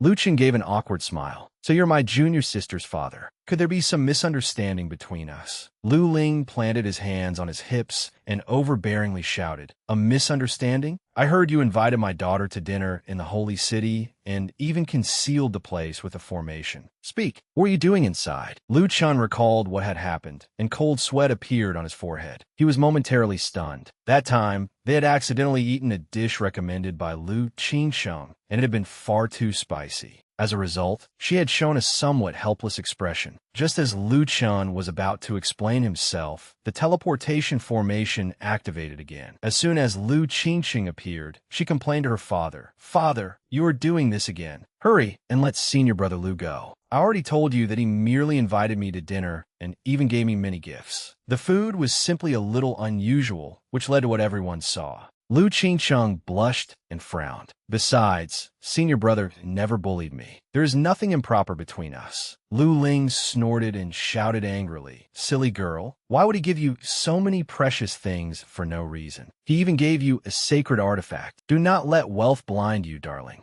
Lu Ling grew increasingly furious, and his entire body trembled. Seeing that the situation was about to escalate, Lu Chun took out a dragon scale fish and smiled. "Uncle, you have misunderstood. I came in such a hurry that I did not have time to prepare a gift. Please accept this dragon scale fish as a token of my respect." How could Lu Ling fail to recognize one of the 8 true dragon scale fish? Holding the fish, Lu Ling began drooling as sweat poured down his forehead. He stammered, "It smells wonderful, brat. No, my worthy nephew. I shall entrust my daughter to you from now on." Lu Chun cupped his hands and smiled at Lu Ling, Haha, as long as you are pleased, uncle. In 1 month, my father will hold his coronation ceremony in the Great Qi dynasty. I hope you will attend, so please do not refuse. The dragon scale fish was indeed a treasure. It had caused both Du, Yi, and Lu Ling's attitudes to change completely. Lu Chun entered the teleportation formation and waved goodbye. Lu Ling smiled and said, "Have a safe journey, my worthy nephew. In 1 month, I will visit your home for another free meal." The peacock sovereign, Kong Yin, stood on a rooftop and watched. Ching Ching's senior brother is a disciple of the Holy Lord of the Jade Lake Sacred Land. Fortunately, I did not offend him. No wonder the Emperor of Qi died at his hands. He deserved it. His father will hold a coronation ceremony in 1 month. I must prepare a grand gift. Time slowly passed. 1 month later, the imperial capital of the Great Qi dynasty welcomed a procession of guests who had come to celebrate the coronation, making the city exceptionally lively. The human king strode out majestically, emanating a regal aura from head to toe. He looked at the guests and smiled. "Thank you all for honoring me with your presence at my coronation ceremony." Inside the hall, Lu Chen looked at the human king and remarked,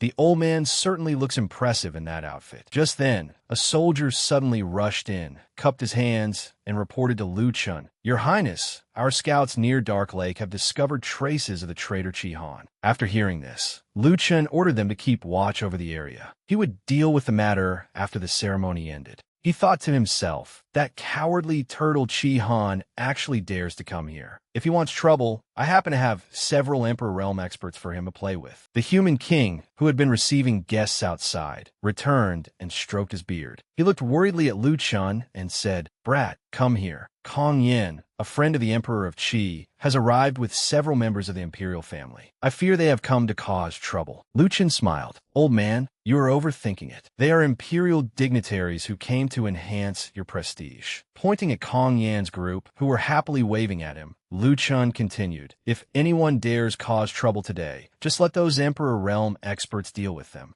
The human king sighed in relief. "So they're not here to cause trouble." Kong Yin smiled and said, "Emperor Lu must be joking. We all accepted young Master Lu's invitation and came to offer our congratulations. How would we dare cause trouble?" Lu Ling, who was sitting nearby, laughed loudly. "Haha, but if the food is not served soon, I really will cause trouble." Lu Qingcheng wanted to restrain him, but she was helpless. Lu Chun took out a flask of wine and smiled. "Uncle Lu is certainly in high spirits. This is the perfect opportunity for everyone to taste some fine wine from my private collection." Lu Ling tasted the wine Lu Chen offered. After a single sip, he felt incredibly refreshed. "This wine is delicious. I can even feel the bottleneck in my cultivation loosening." By then, Kong Yin had removed her mask to drink, unexpectedly revealing herself to be a woman. She also tasted the wine Lu Chun had offered and casually scolded Lu Ling. "Idiot! This is a mortal's intoxication, ranked 9th on the true wine rankings. It is known as a supreme wine capable of intoxicating even immortals. According to legend, a mortal who drinks a single sip can comprehend the laws of heaven and earth, causing their cultivation to soar while they are drunk." After hearing their conversation, Lu Qingcheng picked up a cup, eager to discover how extraordinary the wine truly was. Seeing that she was about to drink it, Lu Chun hurried over to stop her. "Junior sister, do not drink that. This wine is not meant for you." But his warning came too late. Lu Qingcheng had already emptied the cup. She immediately became completely intoxicated, and her cheeks turned bright red. She looked at Lu Chun and smiled. "Senior brother, you are so mean. Why have you never let me drink such delicious wine before?" Lu Chun was utterly helpless, and beads of sweat appeared on his forehead. He looked at Lu Qingcheng and explained, "Junior sister, this is a mortal's intoxication. Even a sovereign would become drunk after drinking it. A cultivator at your level would fall unconscious after only one sip. How could I possibly let you drink it?" Seeing this, Lu Ling became furious. He glared at Lu Qingcheng and scolded her. "A young woman getting this drunk is completely disgraceful." The drunken Lu Qingcheng glanced sideways at her father and pouted. "Father, you only know how to be fierce toward me. At home, you are always submissive around mother. That is so unfair." Sweat covered Lu Ling's forehead as he awkwardly said, "The girl is drunk. What nonsense is she spouting? I am not submissive. I simply do not wish to argue with her. The human king and Lu Chun had not expected to witness such an entertaining scene while receiving their guests. Emperor Lu was apparently afraid of his wife. It seemed that regardless of one's cultivation realm, every man still had to bow before a fearsome wife. Unable to win the argument and afraid that Lu Qingcheng would continue exposing his secrets, Lu Ling turned to Lu Chun. My worthy nephew, hurry and take this girl to a room to rest. Do not let her remain here and embarrass herself. Lu Chun nodded and led Lu Qingcheng away. He casually found a room in the palace and forcefully kicked open the door. Lu Qingcheng was so drunk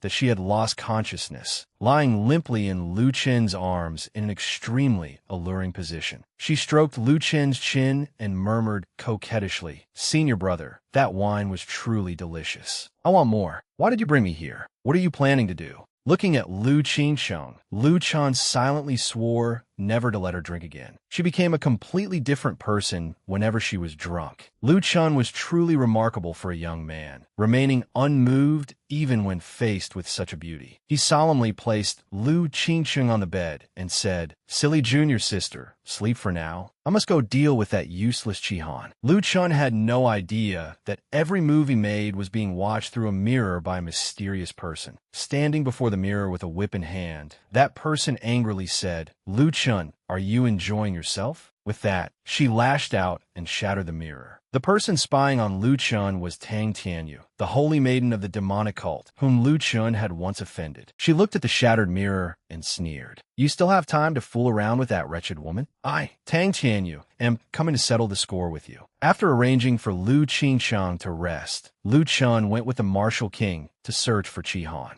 He looked at the martial king and asked, "Which imperial guard reported discovering traces of Chi-Han here? What exactly is the situation?" Jin Ming cupped his hands and reported, "We did indeed discover signs that Chi-Han had been living here. He may have stayed here for some time, but we have yet to find him." Lu Chun looked around. A full moon hung high in the sky, and the area was desolate and cold. Yet candles were still burning inside the pavilion at the center of the lake. Since they had already come this far, they could only investigate. Lu Chun frowned at the candle on the table. No one is here, so how could this candle be burning on its own? Jin Ming gave an awkward smile. "Young Master Lu, perhaps we should withdraw for now. Something about this place feels strange." Just then, someone suddenly appeared behind Jin Ming and indifferently said, "The martial king has already come all this way. Why are you in such a hurry to leave?" Jin Ming jumped in fright, whirled around, and shouted, "Who is there?" The figure floated in midair like a ghost. His entire body was covered by a cloak, leaving only his face visible. His aura suggested that he was an Emperor Realm expert. Lu Chun looked at the one-eyed man and asked, "I did not detect you earlier. You must have used some secret art." The one-eyed man said, "I have been here all along, erasing Chi-Han's tracks. I never expected to catch such a large fish as you, Lu Chun." He then threw out 2 yellow talismans and shouted, "Seal." The 2 talismans stuck to the foreheads of Lu Chun and the martial king, simultaneously immobilizing them. It was a surprise attack. Only then did Lu Chun become worried. He had been far too careless. This was a supreme sealing art that only an Emperor Realm expert could perform. It seemed he could only endure whatever came next. Just then, the last person who should have appeared walked toward them. It was none other than the reckless, coward Chi-Han. Exuding the unmistakable air of a villain, he arrogantly strutted before the immobilized Lu Chun. He smiled and said, "Lu Chun, we meet again. Let's see how arrogant you can be this time. So what if you possess immense backing? So what if you found 3 Emperor Realm experts to protect you and your father? Have you not still fallen into my hands?" Had Lu Chun not been immobilized, he would not have bothered acknowledging him. Those 3 old Emperor Realm men could hardly be considered Lu Chen's true backing. If I cut off your head, brew it into wine, and make your father drink it, I wonder what expression he will make. Will he go mad with rage? As expected, nothing decent ever came out of his mouth. The one-eyed elder in the sky coldly said, "Chi-Han, this man is still useful to the Yellow Springs Hall. It is not your turn to deal with him."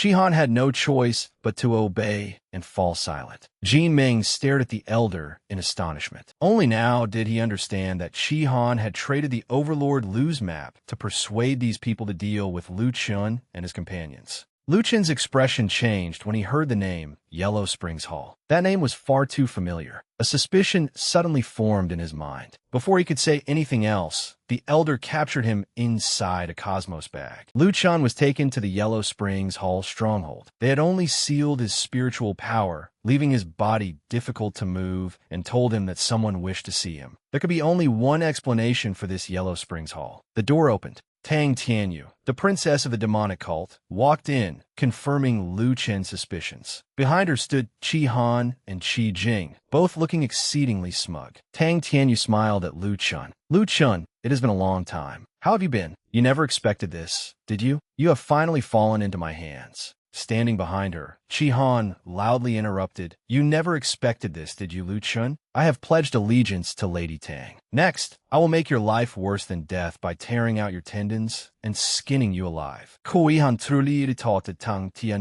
She turned around, frowned at him, and coldly said, Worthless fool. Your master has not finished speaking. Who gave you permission to interrupt? Terrified, Qi Han hurriedly cupped his hands and said to Tang Tianyu, Lady Tang, you misunderstand. This subordinate is utterly loyal and would never dare harbor such intentions. Qi Jing, the younger brother of the Emperor of Qi, hurried over and slapped Qi Han across the face. Shut up. Stop making excuses. He then turned to Tang Tianyu and said, Lady Tang, my family failed to discipline him properly, allowing him to offend you. I have already taught him a lesson. Tang Tianyu could not be bothered arguing with them and ordered everyone to get out. Only she and Lu Chen remained in the room. Tang Tianyu walked up to Lu Chen and provocatively asked, Are you wondering why I appeared here? I intend to settle the score for everything you did to me in the Azure Domain. That was right. This beautiful young woman was the princess of the demonic cult whom Lu Chen had once captured and forced to become his maid. Cold sweat poured down Lu Chen's face. He sighed emotionally. As expected, women and petty people are difficult to deal with. You still hold a grudge over such a trivial matter. Tang Tianyu frowned and gritted her teeth. Bringing her face close to his, she shouted, You bastard! After everything you did to me, you still dare call me petty? Look in my eyes. You're my dog. My dog. Tang Tianyu knew that she could not contend with Lu Chen's background and could not truly harm him. So she resorted to hypnosis. Lu Chen immediately stuck out his tongue. His eyes turned into two hearts as he looked at Tang Tianyu and said, Master, woof, I am your most loyal dog. Woof. Tang Tianyu opened her fan, feeling delighted. That is more like it. She then tilted her head slightly, smiled at Lu Chen, and said, Stupid dog, come here and lick my feet. Lu Chen continued staring devotedly at Tang Tianyu. Woof woof. This is so damn humiliating. Woof woof. Your loyal dog Lu Chen has received his master's command. Tang Tianyu excitedly raised her foot, feeling extremely pleased that she could finally bully the man who had once humiliated her. Lu Chen loudly declared with an infatuated expression, I must lick my master's feet completely clean. Tang Tianyu lifted her skirt, revealing her alluring, slender, fair legs. She beckoned Lu Chen toward her. For some unknown reason, Tang Tianyu's fingers appeared rounded into a heart shape. Good dog, Lu Chen. She lifted Lu Chen's chin with her foot and provocatively said, Come to your master. If you behave, you will receive a reward. But did Tang Tianyu truly want revenge? She had ordered Lu Chen to lick her feet, yet her face was red, her heart was racing, and she had even stuck out her tongue in an attempt to look cute. Tang Tianyu lifted her leg, offering brief glimpses beneath her fluttering skirt. Her face flushed red, and her entire body exuded an alluring air. Baring her teeth, she said, Good dog, Lu Chen, lick them. Lu Chen stuck out his tongue, stared at Tang Tianyu's foot, and replied, Yes, master. His tongue almost touched her foot. Tang Tianyu sighed once more. Back in the Azure Domain, you destroyed my cave residence and stole my treasures.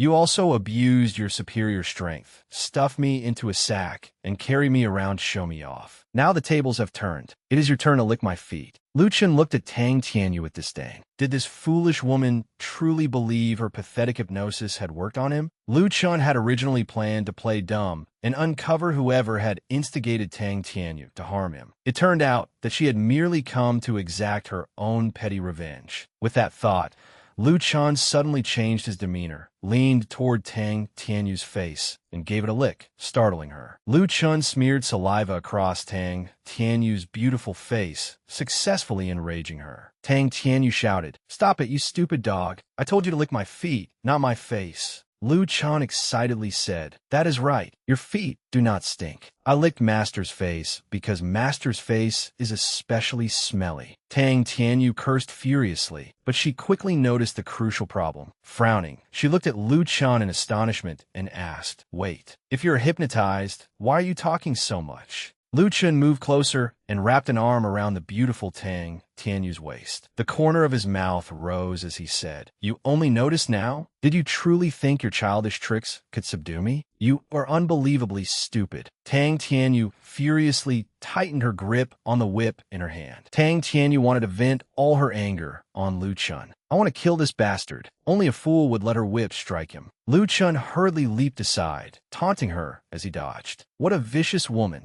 You nearly scared me to death." Lu Chan shaded his eyes with one hand and gazed at Tang Tianyu. His insolent attitude was truly unrivaled. He raised his middle finger and laughed. "I'm standing right here. What do you do to me? Are you angry?" The one-eyed elder hurried inside and asked loudly, "Young lady, what happened? It sounds as though you two are fighting." When Tang Tianyu saw the elder, she turned around and shouted through gritted teeth, "Who allowed you to come in? Get out." Lu Chun now understood the whole story, but he continued teasing Tang Tianyu. The one-eyed elder angrily declared, "Young lady, this man is so disrespectful that he deserves 10,000 deaths. We do not have much time left. Allow this subordinate to kill him." Behind him, Chi Han grinned, intending to add fuel to the fire. "Lady Tang, even I cannot stand seeing Lu Chun humiliate you like this. If he has learned some weakness of yours, killing him now will ensure no one else ever finds out." Chi Han was secretly thrilled. Lu Chun had already infuriated the young lady of Yellow Springs Hall. If he provoked her a little more, how could she possibly spare Lu Chun? Chi Han continued, "Lu Chun truly has no respect for you.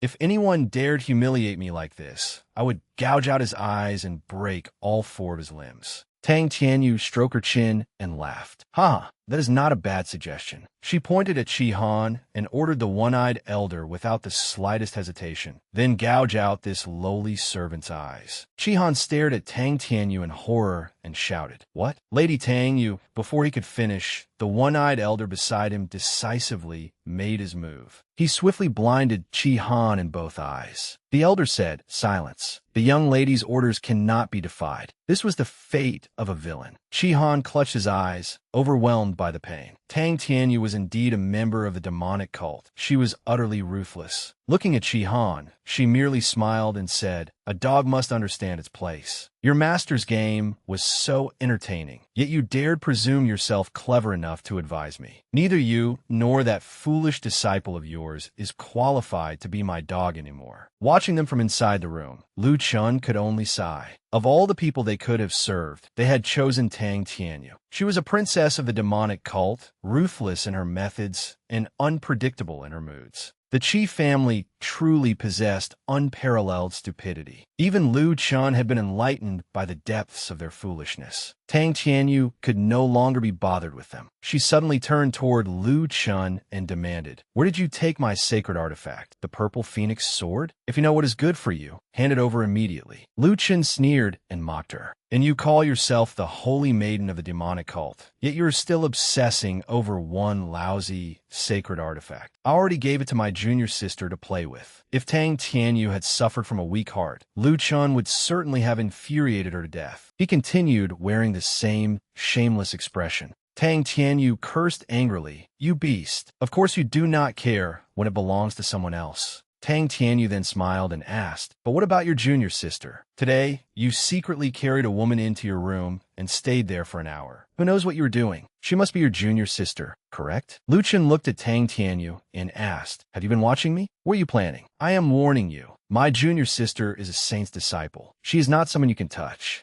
The one-eyed elder was still watching from nearby and finally could no longer remain silent. He coldly said, "You have already been captured, yet you still dare act so arrogantly. I must kill you." Tang Tianyu immediately stopped him. "Wait, if you want to die, do not drag me down with you." The The one-eyed elder apparently still did not know Lu Chen's identity, so Tang Tianyu kindly explained his master is a saint. If you want to kill him and trigger the saints will sealed within him, then go ahead. Now, it was the one-eyed elder's turn to be frightened. The saint valued Lu Chen enough to grant him a saint's will. This young man truly had a powerful backer. Humans possessed 3 higher souls and 7 lower souls, while a saint was a fragment of soul extracted by a saint and sealed inside a direct disciple's body. If the person carrying the seal encountered mortal danger, the saint's will would activate its master's spiritual power and manifest. Any enemy beneath the saint realm would be reduced to ashes. Only now did Qi Jing bitterly regret everything, for Lu Chen's backer was actually a saint. Did that mean they could never avenge themselves in this lifetime? Qi Jing could only swallow his anger and leave. Tang Tianyu turned to the one-eyed elder and ordered, "All of you withdraw. Leave him to me." Once again, only Lu Chen and Tang Tianyu remained in the room. No one knew what she intended to do this time. It seemed she had become somewhat wiser.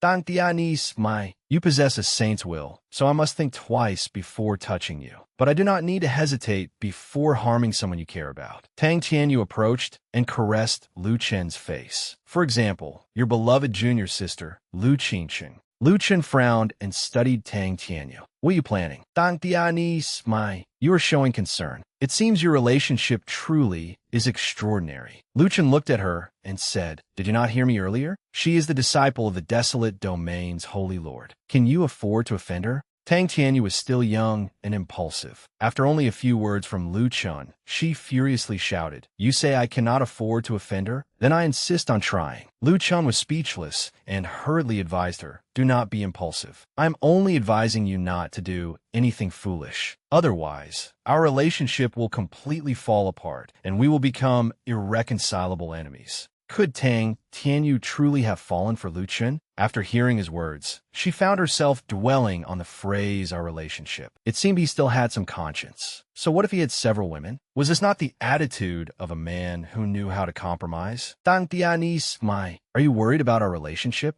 Agree to one request, and I will leave her alone. Lu Chen curled his lips into a smile. Just one simple condition? Go ahead. Tang Tianyu gave Lu Chen an innocent smile and praised him. Very confident, are you? My request is not simple. Steal the true phoenix sword and give it to me. Then this matter will be settled. Lu Chen nearly jumped out of his skin and hurriedly backed away. You mean the true phoenix sword, the Southern Phoenix clan's supreme treasure? I am not going. Lu Chen trembled in fear. The Southern Phoenix clan is one of the 3 supreme demon clans. No one dares provoke them. Are you asking me to walk to my death? Tang Tianyu was not deceived by Lu Chen's performance. She snorted coldly. Is there anything in this world you would not dare do? Or do you have another lover in the Southern Phoenix clan whom you cannot bear to hurt? Tang Tianyu was right. For the moment, there was nothing in the world that Lu Chen could not handle. Thus, he agreed to her request on the condition that she never harm Qingqing. It would not be that easy. Tang Tianyu gritted her teeth. I only heard half of that sentence. From now on, do not let me hear her name leave your mouth again. Lu Chen could never remain serious for more than 10 seconds. As soon as the atmosphere eased, his shameless grin returned. It drove Tang Tianyu mad. She angrily swung her whip, both to conceal her embarrassment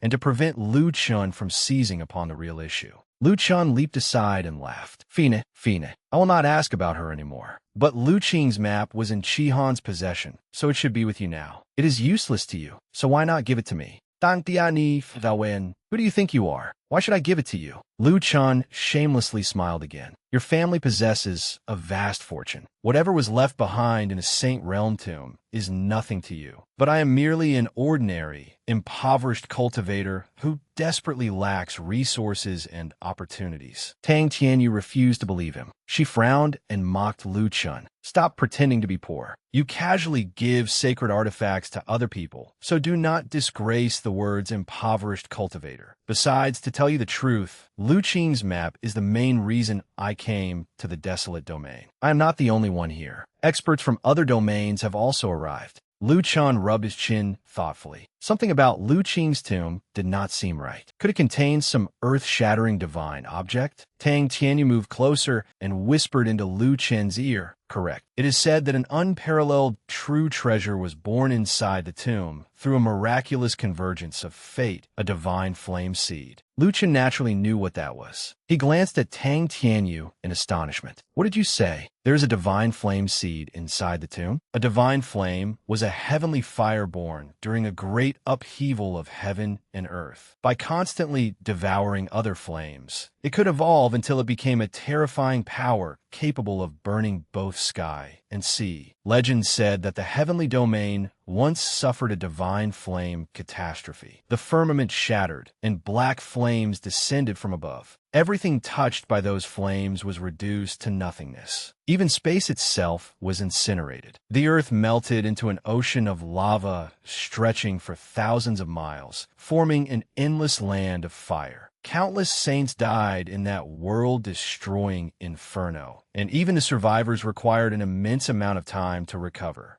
After the divine flame dissipated, a trace of its essence remained. That essence was the divine flame seed. A cultivator could refine the seed and nourish it with their vital essence, spiritual energy, and soul until it sprouted, thereby obtaining the power of divine flame. Divine flames possessed astonishing might and were also greatly prized by alchemists and artifact refiners. For such people, a divine flame could greatly increase both the success rate and quality of their creations. Tang Tianyu raised 4 fingers and smiled. Moreover, rumor has it that Lu Qing's tomb contains 4 divine flame seeds. Lu Chun finally understood. He looked at Tang Tianyu and remarked, "So many? No wonder you rushed here like a shark smelling blood. Very well. How about I help you deal with Lu Qing's tomb first? We can discuss stealing the true Phoenix sword later. That matter cannot be settled overnight." Tang Tianyu considered it briefly before smiling. "Fine. Even if I give you the map, you would not dare play any tricks. We will set out tomorrow to find the remaining fragments." Time slowly passed, and it was now late at night. The bright moon still hung in the sky. Qi Han hurried over to confer with Qi Jing, but the sight of Qi Jing's eyes startled him. He fearfully asked, "Uncle, what happened? Who did that to your eyes?" Lying on the bed, Qi Jing gritted his teeth and shouted, "Who else could it be? That demoness, of course. She played us for fools. At first, she promised to help us kill Lu Chun. But look at her now. When she sees Lu Chun, she acts like a dog meeting its master, clinging to him so tightly that she practically wants to do those things with him on the spot." Qi Jing seemed to have forgotten the lesson he had just received and blamed everything on his nephew. He grabbed Qi Han by the shoulders and said, "Honor, tomorrow you will follow them to Lu Qing's sacred dynasty. If they truly assemble Lu Qing's complete map and open the underground tomb, you must." Qi Han nodded in understanding. "I will adapt to the situation and sabotage their plans."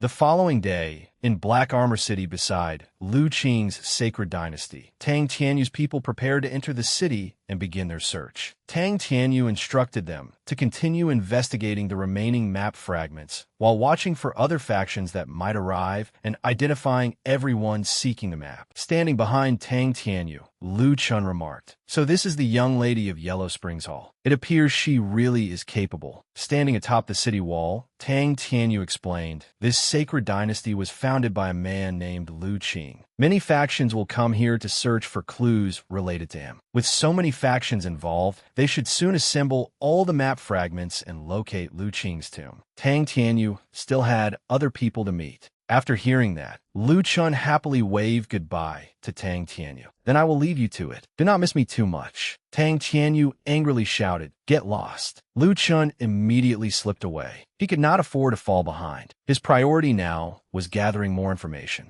As soon as Lu Chun entered a tea house, he spotted a storyteller dozing off. Such people were the best sources of obscure rumors. Lu Chun approached while tossing a gold coin in his hand and smiled at the storyteller. "Sir, wake up. It is time to do business. I want to ask you for some information." The storyteller respectfully accepted Lu Chen's gold with both hands and smiled. "What would you like to know, honored guest?" "I will tell you everything I know. Money truly could solve many problems." Lu Chen smiled. "This is my first time here. I want to learn about this place's history and Holy Lord Lu Qing." The storyteller nodded confidently. "You have found the right person. Allow me to tell you the tale. In ancient times, the Holy Lord of the desolate domain was foolish and incompetent. The surrounding domains invaded the desolate domain's territory, and its people suffered terribly. But after Lu Qing, the Liu family's genius, became a saint, he single-handedly shouldered the burden of the entire desolate domain. Thus, the people called him Holy Lord Liu and Overlord Liu. However, Holy Lord Liu suddenly perished. With no saint realm expert left to restrain the neighboring powers, the Liu sacred dynasty subsequently collapsed. Because Holy Lord Liu had no descendants, the imperial throne was held in rotation by the three emperor realm families that had once followed Liu Qing into battle. Liu Chen looked at the storyteller and pressed him further. Why did Holy Lord Liu perish? The storyteller continued. That is the strange part. Rumor has it that Holy Lord Liu somehow foresaw his own death. He left the desolate domain and vanished for 100 years. When he returned, he personally selected his burial site, drew a map, divided it into 8 pieces, and entrusted them to the Black Armor Army. Afterward, no further news of him was ever heard. Liu Chun immediately noticed something strange. Liu Qing had 3 veteran followers who had fought beside him, so why had he entrusted the map to the Black Armor Army? That army had 200,000 soldiers. Investigating who held the fragments would be like searching for a needle in the ocean. He clearly did not want anyone to find the tomb, but if so, why draw a map at all? Could he have wanted the entire world to solve his riddle? That man had certainly been arrogant. While Liu Chen was still thinking, something suddenly happened. A man rushed in from outside holding a large scroll and shouted, "Everyone, look, there is an announcement. Report any information to the authorities immediately. It says that 4 golden statues of the Holy Lord have been stolen. Anyone with information must report it at once. Anyone who provides a useful lead will receive 1 king-breaking pill and 1 million spirit stones." Now, this was interesting. The method seemed strangely familiar. Liu Chun could not help wondering whether that senior brother of his had arrived. Only that man could commit such an outrageous crime. Since he was here, Liu Chun did not mind playing around with him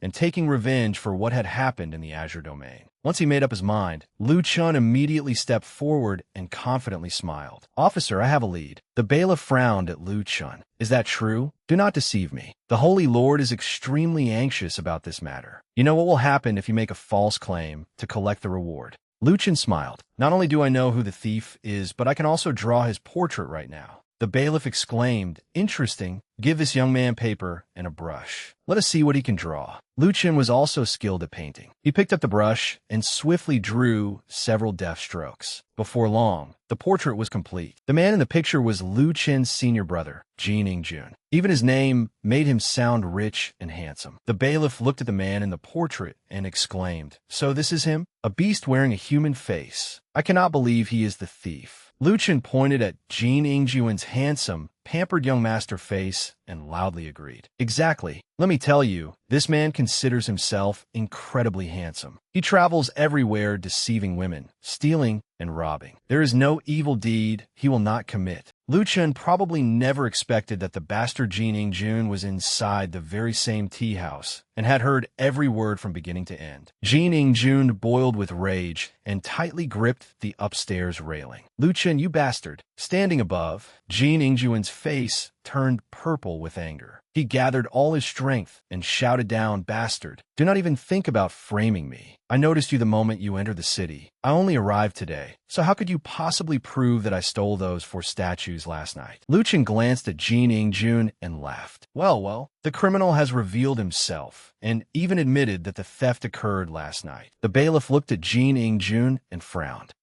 If the gentleman upstairs wishes to prove his innocence, come down immediately and let me inspect your storage bag." Seeing dozens of people throughout the tea house staring at him, Jin Ingjun became nervous. Sweat poured from his body as he stammered, "Well, how can I possibly?" Jin Ingjuan's reaction completely exposed him as the thief. The people upstairs shouted in unison, "So this young man is the culprit? If it really is him, capturing him will earn us 1 million spirit stones." Jin Ingjun was now like a fish on a chopping block. Even with 100 mouths, he could not explain himself. Caught red-handed, he had only one option left: to flee. Jin Ingjun charged outside, shouting as he ran, "Get out of my way! Do not block me!" Everyone joined the pursuit, and the entire city began hunting him. Jin Ingjun fled for his life without looking back. The power of spirit stones was truly limitless. This was precisely the sort of method wealthy people love to use. The feud between the two Marshall brothers had now reached a whole new level. Nothing good ever happened whenever Jin Ingjun encountered that scoundrel Lu Chun. The people chasing Jin Ingjun remained enthusiastic and refused to give up, all for the sake of the spirit stones. Jin Ingjun could no longer endure this situation and prepared to use a ruthless scheme to escape. He immediately took out his storage pouch, then commanded, "Storage pouch, release the 4 statues." 4 golden statues quickly appeared. Brimming with confidence, Jin Ingjun cast aside all shame and laughed. "You want to find evidence of a crime inside my storage pouch? Dream on." I acted first, melted the golden statues into liquid gold, then cast the liquid gold into ingots. You never expected that, did you? You were looking for golden statues. What does that have to do with me? Everyone chasing him was stunned by Jin Ingjun's actions. They had met plenty of shameless people, but this was their first time seeing someone as shameless as Jin Ingjun. Lu Chun, hidden among the crowd, watched him with a secret smirk. "Senior brother, how can anyone be so shameless? Learn from me. At the very least, you should find someone to take the blame." Just then, a peculiar man appeared and said with a smile, "Who would have thought that young Master Jin of the Wind and Thunder Pavilion in the Azure Domain would come here? All of you withdraw at once. Do not trouble the young master." The newcomer was Han Yu, Lord of Black Armor City. He had clearly learned Jin Ingjun's identity and had come to rescue him. "My reception was inadequate, allowing these lowly commoners to offend you. I sincerely apologize." Jin Ingjun reacted as though he had found a lifeline. He hurried over, patted Han Yu on the shoulder, and laughed. "Who is you, Brother Han? You are still the sensible one. My family has no shortage of money, so how could I possibly steal?" Now protected by the newcomer and treated as the city lord's honored guest, Jin Ingjun curled his lip at the crowd. "Did you hear that? The city lord said I did not steal anything. You lowly servants are truly stupid." Lu Chun, who had been enjoying the spectacle, finally spoke. He stepped forward and said with a smile, "As expected of senior brother, you are still as skilled as ever at twisting facts and using your power to bully others. This junior brother is impressed." Jin Ingjun was furious, but he immediately assumed a disdainful expression and taunted Lu Chun. "I was wondering why I could smell such a foul stench from so far away. So junior brother is still here." Although angry, Lu Chun continued smiling. "Senior brother flatters me. I cannot compare to you. Even luxurious robes and exquisite food cannot conceal the stench of greed clinging to you. The moment you saw someone else's golden statues, you stole them." Jin Ingjun was left speechless. "I have an entire clan depending on me for support. How could a freeloader like junior brother understand the value of money? All you need to do is put on a good show and your wealthy masters will spoil you. They support an arrogant brat like you, so I understand why you have no idea how vast the world is." Lu Chun refused to back down and immediately retorted, "Is senior brother complaining that our masters are biased? After all, your clothes are ugly and rustic. It is only natural that they do not like you." Jin Ingjun sneered. "That is right. Our masters happen to adore your despicable nature. I never expected every inch of you to reek of a scoundrel. It is a shame no one has beaten you to death yet." Lu Chun laughed. "Senior brother certainly knows how to joke. I care about you so much. How could I bear to leave you all alone in this world?" Lu Chun and Jin Ingjun put their arms around each other's shoulders, concealing the rage boiling within them. On the surface, the atmosphere appeared extremely friendly, a perfect display of brotherly affection. Han Yu followed behind them, momentarily speechless. A lone crow seemed to fly across the silent sky as sweat poured down Han Yu's face. He wondered, are they truly martial brothers? Their sect is terrifying. Even fellow disciples scheme against one another, as if they were raising venomous creatures to devour each other. Still, we must leave this place. Both of them are untouchable ancestors. I cannot afford to offend either one. Han Yu led Lu Chun and Jin Ingjun to a scenic area and said, "This is our finest cultivation site. The two young masters may stay here for the time being." Lu Chun nodded and looked around before staring directly at Han Yu. "How much do you know about the map held by the three great families?" Han Yu did not dare conceal anything and honestly confessed, "Our three great families originally possessed 4 incomplete map fragments. The Alchemy Emperor Hall had one, while the Jade Lake Sacred Land held 2. 7 fragments have now been gathered, but I cannot reveal the details behind that. Only 1 fragment remains unaccounted for. I have already sent people to spread the news everywhere so that the faction holding the final fragment will come to Great Gate City. Liu Chun thought they managed to collect 7 map fragments. The power backing the Lord of Black Armor City must be extraordinary. After hearing Han Yu's explanation, Liu Chun snorted. There is no need to search for the final fragment. It is in the hands of the Holy Maiden of Yellow Springs Hall. Once she hears the news, she will soon come to Great Gate City. Although they were discussing serious matters, Jin Ingjun never missed an opportunity to mock Liu Chun. As soon as he heard this, he sneered, "I heard that junior brother wasted no time climbing into the enemy's bed. You certainly understand how to live off a woman." Liu Chun glared at Jin Ingjun and cursed, "You bastard. Do not think I have forgotten what happened last time. The demonic cult's holy maiden discovered me and hunted me for half a month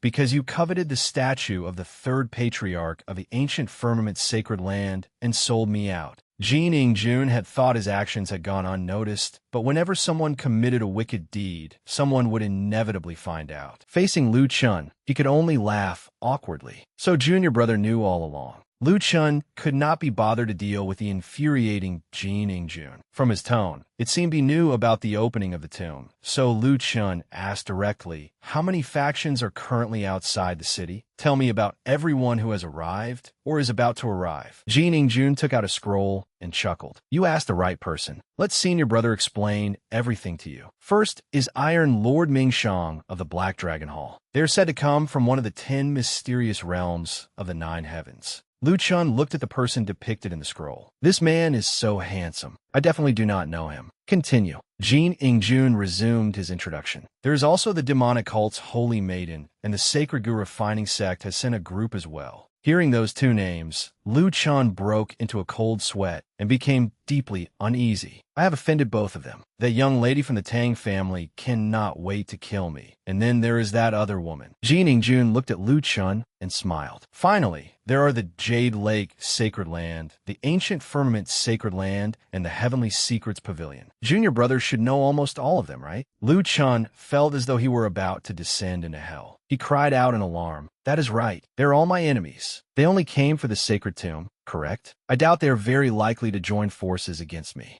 In Great Gate City of the Liu Sacred Dynasty, Liu Chun and Jin Ingjun found a cultivation manor. Naturally, the only thing to do there was cultivate. Jin Ingjun immediately mocked his junior brother. "Why did junior brother come here to enter secluded cultivation? Are you only panicking now that disaster is at your doorstep?" Liu Chun was both furious and frightened, breaking into a cold sweat at the mere mention of it. Liu Chun put on a stern expression. "Stand up straight when you speak. Stop bending over like a pawn. There are too many enemies this time, far beyond what I can handle. I must cultivate and prepare a few trump cards to deal with them." Meanwhile, and then in Great Gate City, a subordinate from an unknown faction knelt on the ground and reported to his master, "Does young Master Ming have any further orders? I would gladly die 10,000 times to fulfill them." The man he addressed was none other than Ming Shang of the Black Dragon Hall. Seated in a chair, Ming Shang ordered, "Help me find an interesting person. I heard he has also come to Great Gate City." He smiled faintly and uttered a name. Liu Chun.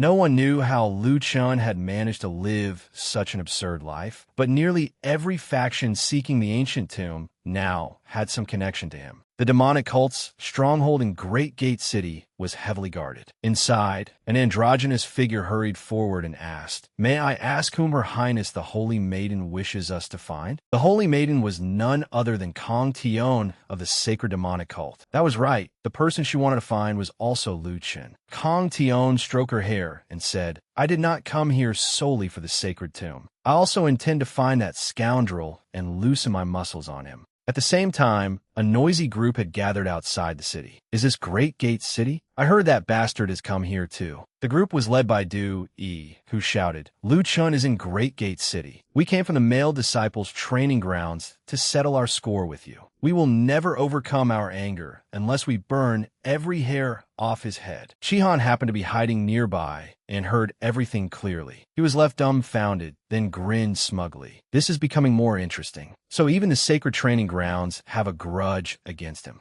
Several days later, at the sacred training ground stronghold in Great Gate City, several female disciples arrived alongside the male disciples, including Lu Qingsheng and Chenyu. Chenyu was speaking privately with Lu Qingsheng. Following the Holy Lord's orders, we have already given our sacred lands 2 incomplete map fragments to the City Lord. We have nothing else to do. Let us rest here today and discuss our next steps with your other senior brothers tomorrow. Lu Qingsheng replied, Senior brother Lu Chun has not sent any word since the day he left. It would be wonderful if he came here. It turned out that Lu Qingsheng had become drunk that day and heard that Lu Chun had carried her back to rest. Ever since, the foolish girl had constantly wondered whether her senior brother had done anything improper to her, and the thought secretly filled her with delight. Just then, someone nearby said, Have you heard? Every faction that has come here is searching for the same person. I heard his surname is Lu. Chenyu and Lu Qingsheng immediately pricked up their ears and listened. The person beside them continued, Lu Chun, I heard he is a great demon king who caused chaos throughout the Azure domain. Chenyu glanced indifferently at the 2 speakers and said, I do not think you need to keep missing him. That senior brother of yours has already caused trouble in Great Gate City. Lu Qingsheng was stunned. It seemed she had underestimated her senior brother's talent for causing trouble. At the same time, Lu Chun and Jin Ingjun were examining the ancient tomb's map. Several scattered map fragments lay before them, with only one piece still missing. Jin Ingjun grinned. Foolish junior brother, you stole all my glory today. We are only missing Tang Tianyu's fragment from Yellow Springs Hall. Hurry up and summon your mistress. Lu Chun refused to lose to Jin Ingjun in a verbal exchange, so he immediately laughed with confidence. Fine, I will summon my little lover. No one has ever been able to resist my charm. Lu Chun took out the signal flare Tang Tianyu had given him, then conjured a small flame with his hand to ignite it. Now I will show you. Lu Chun fired the signal flare into the sky and laughed. This is Brother Lu's cloud-piercing arrow. Little Tianyu, hurry over here.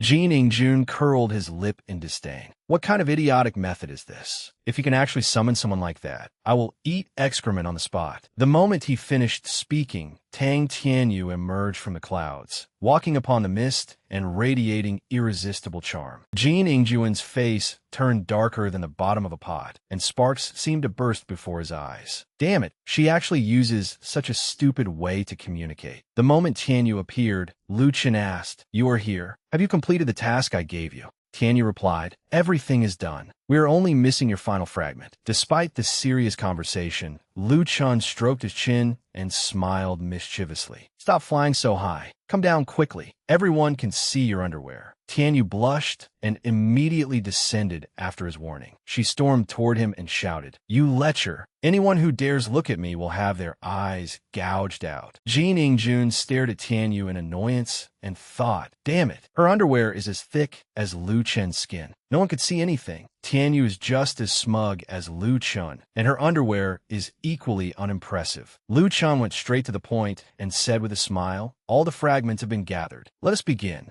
Tianyu took out a map fragment and smiled. This is the Lu clan's final map fragment. At last, the entire map was assembled. The treasure hidden by the Lu clan would finally be revealed today. A pitch-black dragon appeared on the map, looking exceedingly imposing. Lu Chen recognized that the location marked on the map had to be the demonic dragon abyss. Jin Ingjun stared at the black dragon in shock and said doubtfully, The forbidden demonic dragon abyss has claimed the lives of many Saint Realm experts. I never expected it to be here. Cold sweat covered Hanyu's body. He stared uneasily at the demonic dragon abyss marked before him and said in alarm, I never imagined it would be the forbidden demonic dragon abyss. What should we do? Our 3 great families do not possess even one Saint Realm expert. How can we possibly explore this sacred tomb? Hanyu knew when to retreat. He cupped his hands toward Lu Chun and Jin Ingjun. Forget it. It seems we are not blessed with such fortune. I will leave the tomb map and the entire expedition in the hands of the 2 young masters. Our 3 great families will no longer participate. Lu Chen looked at Hanyu approvingly. You are very clever. You know when to retreat in the face of danger. This tomb expedition will indeed be extremely dangerous. I once read in an ancient record that the demonic dragon abyss first appeared during the ancient era. An unrivaled demonic dragon dwelled there and brought disaster upon all living beings. At the time, 5 Saint Realm experts joined forces to suppress it. 2 of them ultimately died before they barely managed to defeat the demonic dragon and seal its dragon soul. The dragon soul was sealed within the dragon-locking pillar and tempered by heavenly lightning every 100 years. It has probably dissipated by now. Jin Ingjun replied, "The version I heard is slightly different, but one thing is certain. The demonic dragon abyss is not a place we can casually enter. The Liu clan chose this place as its burial ground, proving that dangers still remain inside. They may even have reinforced them." Liu Chen looked provocatively at Jin Ingjun. "What is wrong, senior brother? Are you afraid?" "It is fine. I understand. You are as timid as a mouse. You do not have to participate. Just leave everything to your junior brother."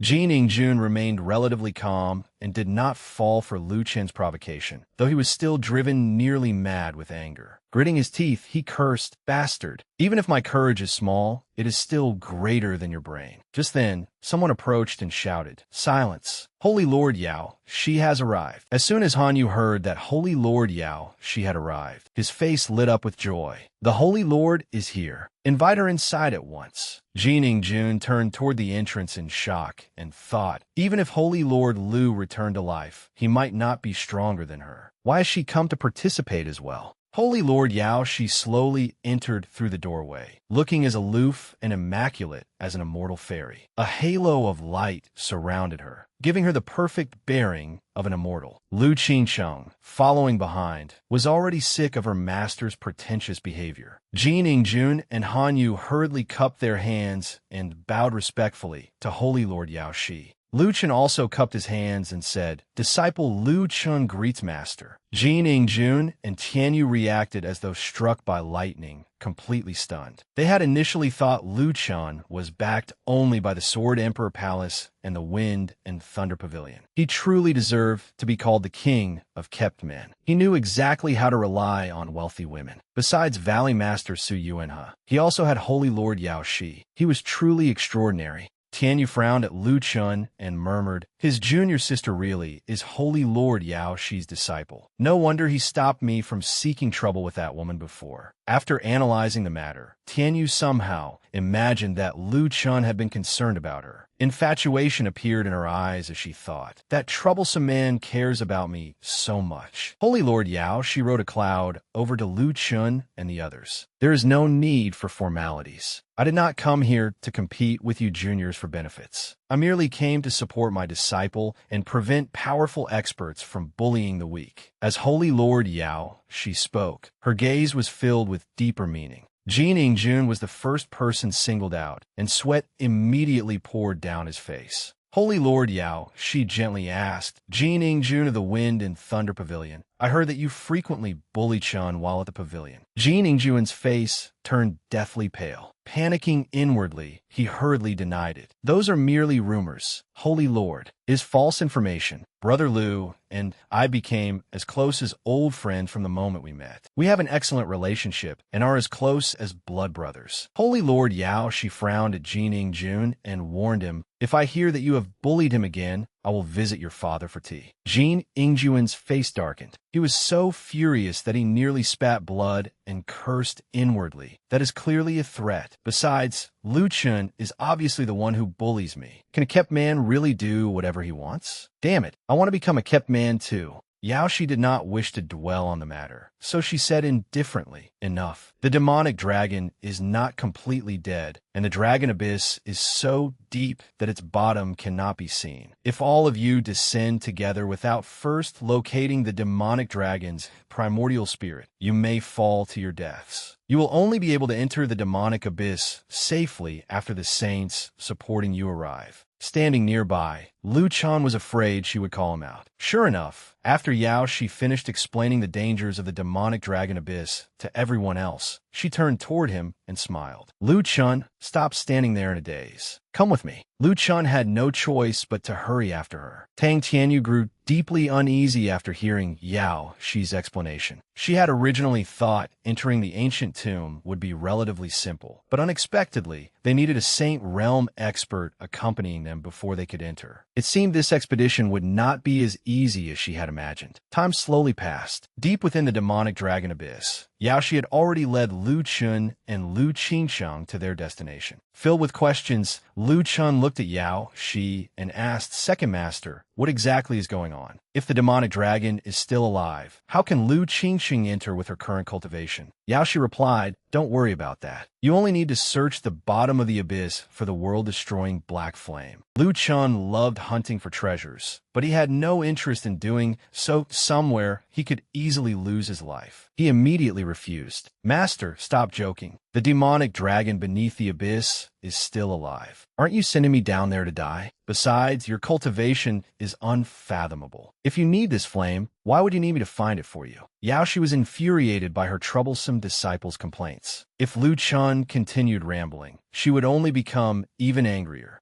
Yao Shi promptly kicked Lu Chun off the cloud. Get down there. This is your trial. Watching Lu Chun fall, Yao Shi frowned and muttered, this useless brat loves stealing opportunities from others, yet he never treasures the ones he receives. I must give him some proper training this time. As Lu Chun fell, he cried out, it's so deep. This demonic dragon abyss is far too deep. Lu Chun had already been falling for nearly 10 minutes, yet the bottom was still nowhere in sight. Just then, Yao Shi's voice suddenly rang in Lu Chen's ears. Lu Chen, can you hear me? Lu Chen immediately recognized this as his master's long-distance voice transmission. Once Yao Shi confirmed that he could hear her, she began explaining. First, the demonic dragon's primordial spirit has not actually dissipated. It is merely dormant. You are far too weak for it to sense, so you have nothing to fear. However, any powerful cultivator who descends there will suffer severe injuries. Second, the world-destroying black flame truly exists, but it has transformed into a seed. Therefore, once you obtain that seed at the bottom of the demonic dragon abyss, I want you to refine it. Lu Chun ignored everything else and asked, Master, are you truly willing to let your most talented, handsome, and beloved disciple enter the demonic dragon abyss alone? Yao Shi chuckled. Of course. Why wouldn't I be? I'm leaving now. Come find me once you obtain it. Just as Lu Chun complained, Master, you're so heartless to your disciple. He finally reached the bottom of the demonic dragon abyss. After falling freely for so long, being able to stand on solid ground felt incredibly comforting. Unfortunately, Lu Chun had landed amid countless terrifying things. Blood and shattered bones lay everywhere, forming layer upon layer of white remains, while innumerable resentful spirits lingered all around. This place was nothing less than a vast burial pit. As the mist dispersed, the demonic dragon abyss revealed its true appearance. Ancient records stated that it spanned 60 miles, yet it was so vast that even if Lu Chun flew at full speed, it would take him an entire month to traverse it. Lu Chun looked around with a headache. Danger lurked everywhere.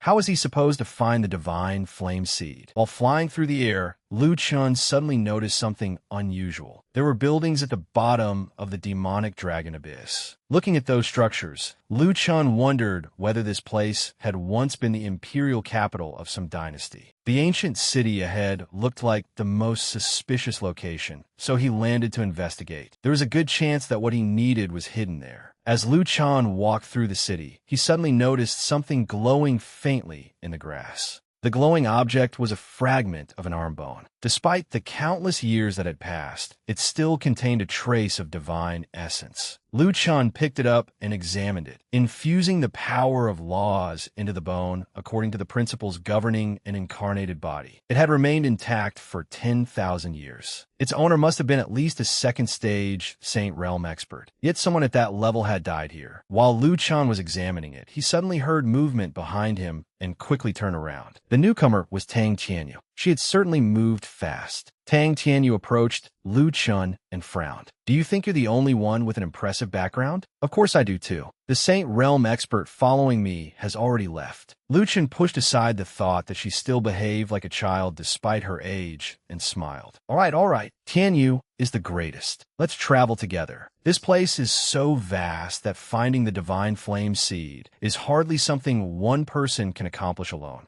Just as they prepared to search elsewhere, a cloud of sand and dust swept toward them, obscuring their vision. It resembled a sandstorm, yet it was somehow different. In the blink of an eye, Tang Tianyu and Lu Chun were engulfed. Lu Chun frowned and shouted, "It's black and foul-smelling. The air pollution here is seriously beyond acceptable limits." Tang Tianyu raised her hand, which was sizzling from the corrosion, and anxiously said, "This is bad. This black smoke isn't normal. It's draining my spiritual power." Lu Chun extended his hand into the smoke. What strange power! It can absorb both spiritual power and vitality. Tang Tianyu stamped her foot, waved her hand, and cursed, "Disgusting smoke, get away from me." Lu Chun watched her childish display from within the smoke. She truly resembled a little girl. It would have been wonderful if she could actually wave the smoke away. Lu Chun did not mind looking after Tang Tianyu a little longer. Having a companion down here made things more enjoyable. He hurried over, wrapped an arm around her waist, and smiled. "Come closer.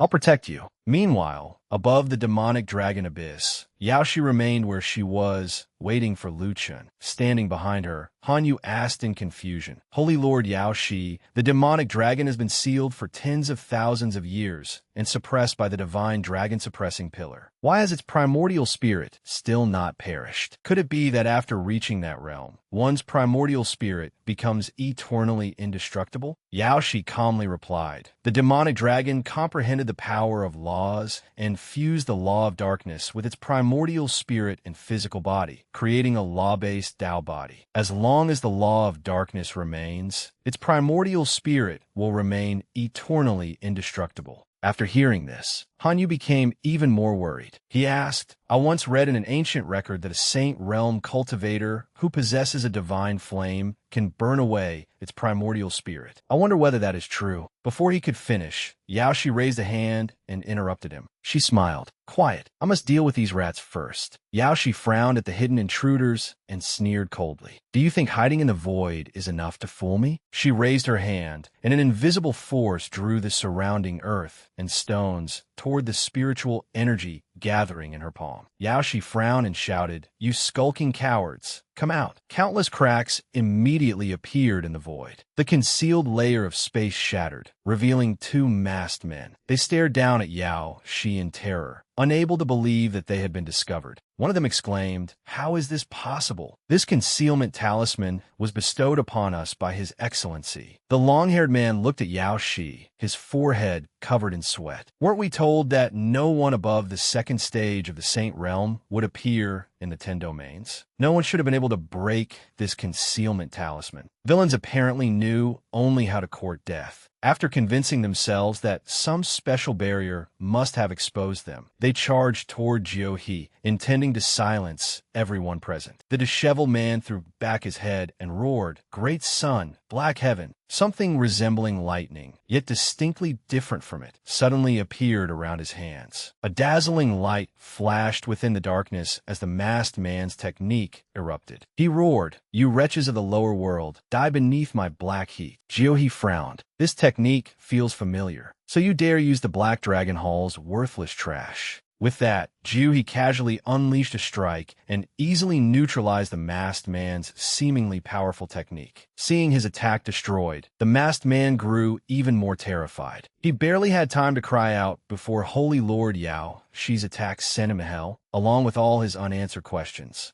In the blink of an eye, only the masked man's charred skeleton remained. He had evidently been burned alive by Holy Lord Yaoshi's flames. Hanyu stood behind her, and exclaimed, "It was the Black Dragon Hall. They have finally revealed themselves." Holy Lord Yaoshi frowned and snapped, "They're nothing but a band of skulking rats. So what if they're from the Black Dragon Hall? They still dare act recklessly before me?" Lu Chen's master was indeed both beautiful and powerful, displaying the true bearing of an unrivaled expert. The remaining masked man stared at the cold and mighty Yao Shi with terror and disbelief. She had killed his elder brother with only one move. He quickly turned and shouted towards someone hiding in the void, "Young master, run. We cannot defeat this woman." Who would have expected a villain to be foolish enough to reveal his companion's location to Yaoshi? It turned out that another fish had slipped through the net. Yaoshi immediately flew into the air to inspect the remaining rat. However, the person hiding there was merely in the transcendent realm. He was so weak that it was no wonder she had failed to notice his aura. Dian Mingshang smiled ingratiatingly at Yao Shi, coughed twice, and said, "Senior, I am a descendant of Ancestor Mingyan. I hope you will show him some respect and spare my life." Lu Chen's masters all shared one defining trait. They rarely regarded anyone as worthy of their attention. Asking them to show someone respect was utterly futile. Therefore, if Yao Shi smiled and spared Dian Mingshang, it would not be out of respect for Ancestor Mingyan. She clearly had some other purpose. Sure enough, nothing good came of it. Yao Shi said, "Not only will I spare you, but I will also grant you a fortunate opportunity." With that, she reached out and seized Dian Mingshang by the collar. She truly was Lu Chen's master. When causing trouble, she never feared offending anyone. Holy Lord Yao, she stood in the sky, then casually released her grip and dropped Dian Mingshang into the demonic dragon abyss. Standing behind Yao Shi, Han Yu worriedly said, "Holy Lord, you killed his companions, so why did you let the survivor enter the demonic dragon abyss? What if they intend to awaken the demonic dragon?" Holy Lord Yao Shi calmly replied, "It doesn't matter. How can anyone grow without pressure? It is time for Lu Chen to find an evenly matched opponent and test his skills. Besides, even if that insignificant demonic dragon escapes, I can simply suppress it again." At the same time, deep within the demonic dragon abyss, the sandstorm finally began to subside. Tang Tianyu pressed her heaving chest against Lu Chen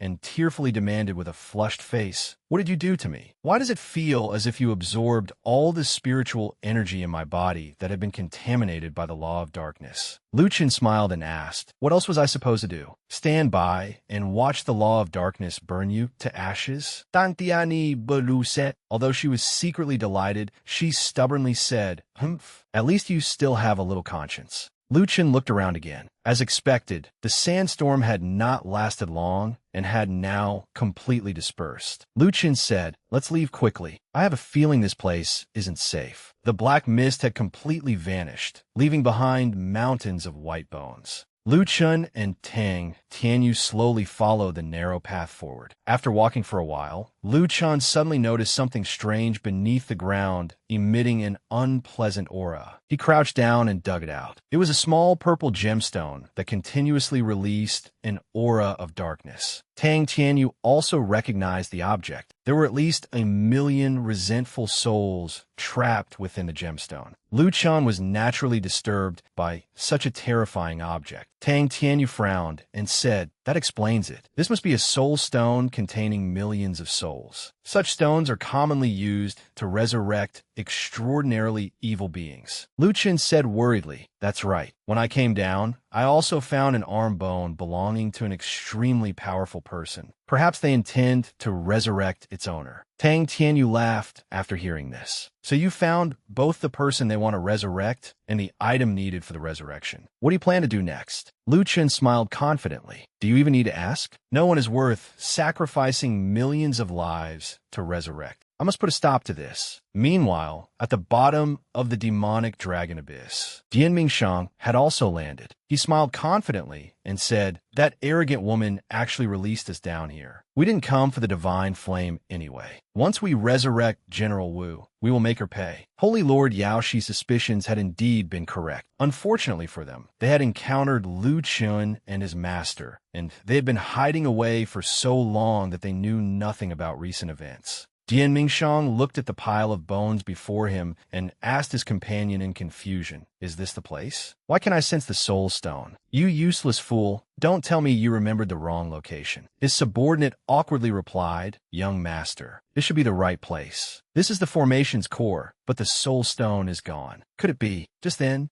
Shihan somehow managed to find his way down. As soon as he saw Dian Mingxiang, he approached and said, "Someone destroyed it." Dian Mingxiang turned furiously toward Shihan and shouted, "What? Who did it? And who are you?" Shihan seemed to have been waiting for this opportunity. He immediately revealed the standard sinister smile of a villain. "Speaking of that, we share a common enemy. Listen to me." While Dian Mingxiang and his companions were still feeling pleased with their situation, Lu Chun and Tang Tianyu were already flying on a magical artifact in search of the divine flame. An enormous flame was blazing fiercely ahead. Lu Chun and Tang Tianyu both spotted it. Tang Tianyu immediately said, "It's over there. Let's take a look." Lu Chun leaped off the magical artifact and landed on a pile of bones. He wondered, could this black flame be the divine flame? Tang Tianyu jumped down behind Lu Chun. Looking at the flame before them, she said, "The divine flame is indeed black, but its power can burn even Saint Realm experts. Although this flame is extremely hot compared to the divine flame, it is merely a pond beside an ocean. It is probably an exotic flame originating from the same source as the divine flame." Lu Chun frowned at the black flames and muttered, "What a disappointment. It's only a fake." Tang Tianyu fell silent. Only someone with an extraordinary background like Lu Chun would dare call such a treasure worthless. Tang Tianyu naturally did not care. After all, the flame was still extremely useful to her, so she promptly drew the exotic flame into her hand. Lu Chen silenti wachet tang tiani. In the blink of an eye, she had subdued the flame. Curious, Lu Chen asked, "How did you subdue that exotic flame? Teach me." Tang Tianyu raised both middle fingers and mocked him. "Don't tell me you lack even a low-level technique like the flame control art." Lu Chun had always practiced advanced cultivation arts, so naturally, he knew nothing about such low-level techniques. His only option was to shamelessly beg Tang Tianyu for help. Tang Tianyu had finally found an opportunity to belittle Lu Chun and immediately seized it. Seeing his miserable expression, she laughed. "Go play somewhere else. I won't teach you. Are you angry?" Lu Chen's face became darker than the bottom of a pot, and the corner of his mouth twitched. He felt utterly miserable. Sure enough, petty people and women were the hardest to deal with. Lu Chun silently swore that he would teach Tang Tianyu a lesson to vent his frustration. Meanwhile, Dian Mingxiang and his companions were also riding flying swords in search of Lu Chun. Shihan had told them everything he knew, solely because he wanted someone else to kill Lu Chun. Now that Dian Mingxiang knew Lu Chun was Holy Lord Du Qi's disciple, he was even more eager to meet him. Upon seeing Dian Mingxiang, Shihan had hurriedly asked, "Have you met Holy Lord Du Qi? Her disciple is down here too. I personally saw him destroy this formation. His name is Lu Chun. He slaughtered my entire family and stole all my possessions. The blood feud between us is irreconcilable. He conceals his true strength, and I have never heard of him losing. Why don't we join forces and kill Lu Chun?" The fat masked subordinate looked anxiously at Dian Mingxiang. "Your Highness, judging by what Shihan said, we should capture Lu Chun immediately. He dare destroy our formation. He must be tired of living." Dian Mingxiang glanced at his subordinate and calmly said, "That informant is sinister and calculating. His talk of cooperation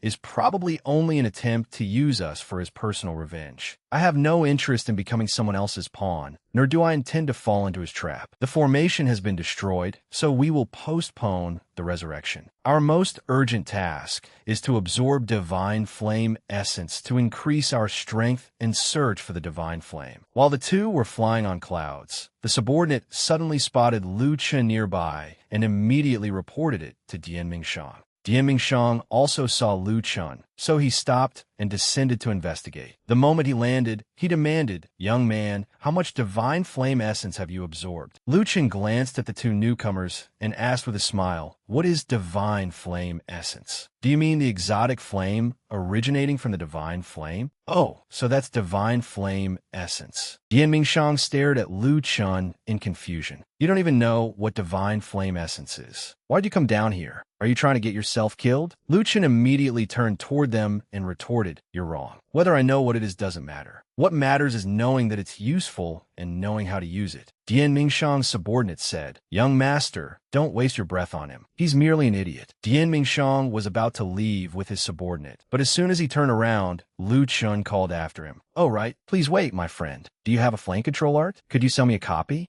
Dian Mingxiang frowned and walked over to Lu Chun. "You came down here without practicing even a low-level flame control art? Why did you enter the demonic dragon abyss without preparing first?" Although he criticized Lu Chun, Dian Mingxiang was at least somewhat kind-hearted and briefly explained the flame control art and divine flame essence. Divine flame essence was a droplet of concentrated essence released by the divine flame. Although it required 10,000 years to transform into a true divine flame, it was powerful enough to burn an unprepared Tomb King realm expert to death. Lu Chun looked at Dian Mingxiang and smiled confidently. "Let me try. Who knows? Perhaps I can do it." The subordinate beside Dian Mingxiang glared at Lu Chun and shouted, "Young master, let's go. Don't waste any more time on this fool." It seemed he still looked down on Lu Chun. Dian Mingxiang silently took out 10 sheets of paper and handed them to Lu Chun. "This is the flame control art. Take it. I also want to see what you're capable of, so don't disappoint me." Although this man was somewhat rigid, he had at least proven himself honorable and upright so far. Afterward, Lu Chun followed Dian Mingxiang and his subordinate in search of divine flame essence. When some appeared on the cliff ahead, Dian Mingxiang suggested that Lu Chun retrieve it. The subordinate, who had considered Lu Chun weak from the moment they met, mocked him again. "Brat, how much have you learned? If you're afraid, you don't have to go down." Lu Chun rolled up the scroll Dian Mingxiang had given him and confidently replied, "No problem. The art was extremely simple. I've already memorized it. This little divine flame essence isn't even enough to fill the gaps between my teeth." Whether the art was too profound or the divine flame essence was too unusual, Dian Mingxiang still looked down on Lu Chun. Standing above the mass of divine flame essence, he sighed, "He truly has no idea how close he is to death." In truth, even Dian Mingxiang's body could barely withstand divine flame essence of this intensity. Only Lu Chun would dare risk his life immediately after learning the flame control art. Dian Mingxiang thought, "That brat destroyed my formation. He deserves to be burned to death by the divine flame essence." Just as Dian Mingxiang was about to subdue it, Lu Chun suddenly leaped from the flying scroll into the sea of flames and laughed. "Ha ha! It's my turn. Watch me battle this divine flame essence for 300 rounds." Not even in his wildest dreams had Dian Mingxiang expected Lu Chun to leap directly into the flames. Wasn't he simply courting death? He had looked impressive on the way down. But now Lu Chun lay amid the flames, screaming incessantly, "It's so hot. Too hot. I'm going to burn." He was all show and no substance. Seeing this, Dian Mingxiang laughed gleefully. "So now you know it's hot. Serves you right." The divine flame essence burned away Lu Chun's clothes, successfully enraging him. Veins bulged all over his body as he glared furiously at the flames and roared, "Damn it! How could this measly divine flame essence possibly stop me? Flame control art, obey me." The moment he finished speaking, the air around him changed. The divine flame essence seemed to obey his command and no longer harmed him at all. Dian Mingxiang witnessed everything from beginning to end, and his jaw finally dropped in astonishment. Lu Chun had actually used the flame control art to control the divine flame essence. Standing on his flying scroll, Dian Mingxiang shouted, "You only just learned it. This brat really is extraordinary, but how long can you hold out?"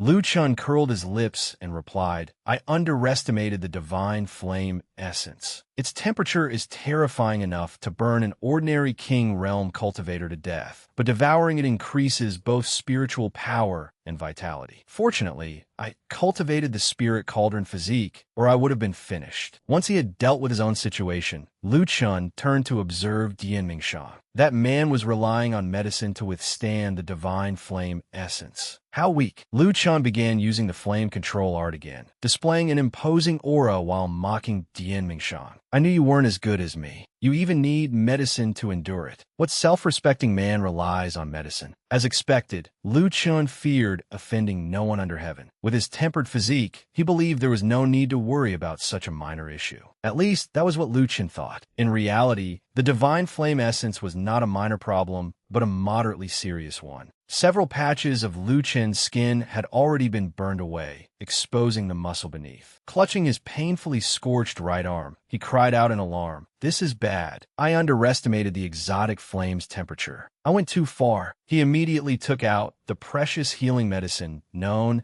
as True Dragon Essence and gulped it down like water. Dian Mingshang did not miss this opportunity to mock him. So that's all you're capable of. What followed was a contest to see who was wealthier, and Dian Mingshang refused to believe he could lose to Lu Chun. Holding the True Dragon Essence, Lu Chun laughed arrogantly. You want to compare wealth with me? I have a fabulously wealthy master, Nan, backing me. 2 hours later, Dian Mingshang and Lu Chun finally subdued the divine flame essence, though both of them looked rather battered. Panting heavily, Dian Mingshang looked at Lu Chun and smiled. We finally absorbed all the divine flame essence here. I'll remember you, Lu Chun. Judging by his attitude, Dian Mingshang had completely tossed Chi Han to the bottom of his list of worthy opponents. Lu Chun also looked at Dian Mingshang and praised him. You're not bad either. In terms of wealth, you're almost my equal. Hearing this, Dian Mingshang stood up and snorted. I'm leaving. There's plenty of divine flame essence in the demonic dragon abyss. Let's see who can obtain more. Now that he regarded Lu Chun as his rival, Dian Mingshang kindly warned him, there is a city in the distance. You had better not go there before absorbing enough divine flame essence. Lu Chun looked at Dian Mingshang and asked with a smile, why would you tell me something so important? Dian Mingshang shrugged and smiled. Because I have never suffered defeat since the day I was born. Heavenly treasures have always fallen into my hands effortlessly. Now that I've finally encountered a rival, this boring life has become a little more interesting. Honestly, if boredom came with such immense wealth, Lu Chun would not have minded it either. Hearing that explanation, Lu Chun was left speechless. He could not understand how anyone could enjoy competing over such things. Dian Mingshang continued, farewell, Lu Chun. I hope you'll be strong enough the next time we meet. That way, defeating you will actually mean something. Lu Chun frowned as he watched Dian Mingshang leave, feeling extremely displeased. How could that bastard act like the handsome supporting character destined to foil the male lead? Still, having such a rival was rather interesting. Lu Chun silently swore that the next time they met, he would beat Dian Mingshang half to death. How dare he compete with the male lead and act so dramatically? Did he have a death wish? After learning how terrifying the demonic dragon abyss was, Jin Ingjun also came over to investigate. The moment he saw the bottomless abyss, he exclaimed, good grief, it's so deep. It would probably take several days to reach the bottom. I heard that Lu Chun fell down there. Ha ha ha. This is wonderful. Just as he was gloating over Lu Chen's misfortune, Holy Lord Yao, she suddenly approached from behind and softly said, isn't this young Master Jin? What are you muttering about over here? Jin Ingjun felt guilty the moment he heard her voice. He hurriedly turned around, put on a friendly smile, and said, so it's you, Holy Lord. I didn't know you were here, Senior. I'm merely Miss Little Chan, so I came to check on him.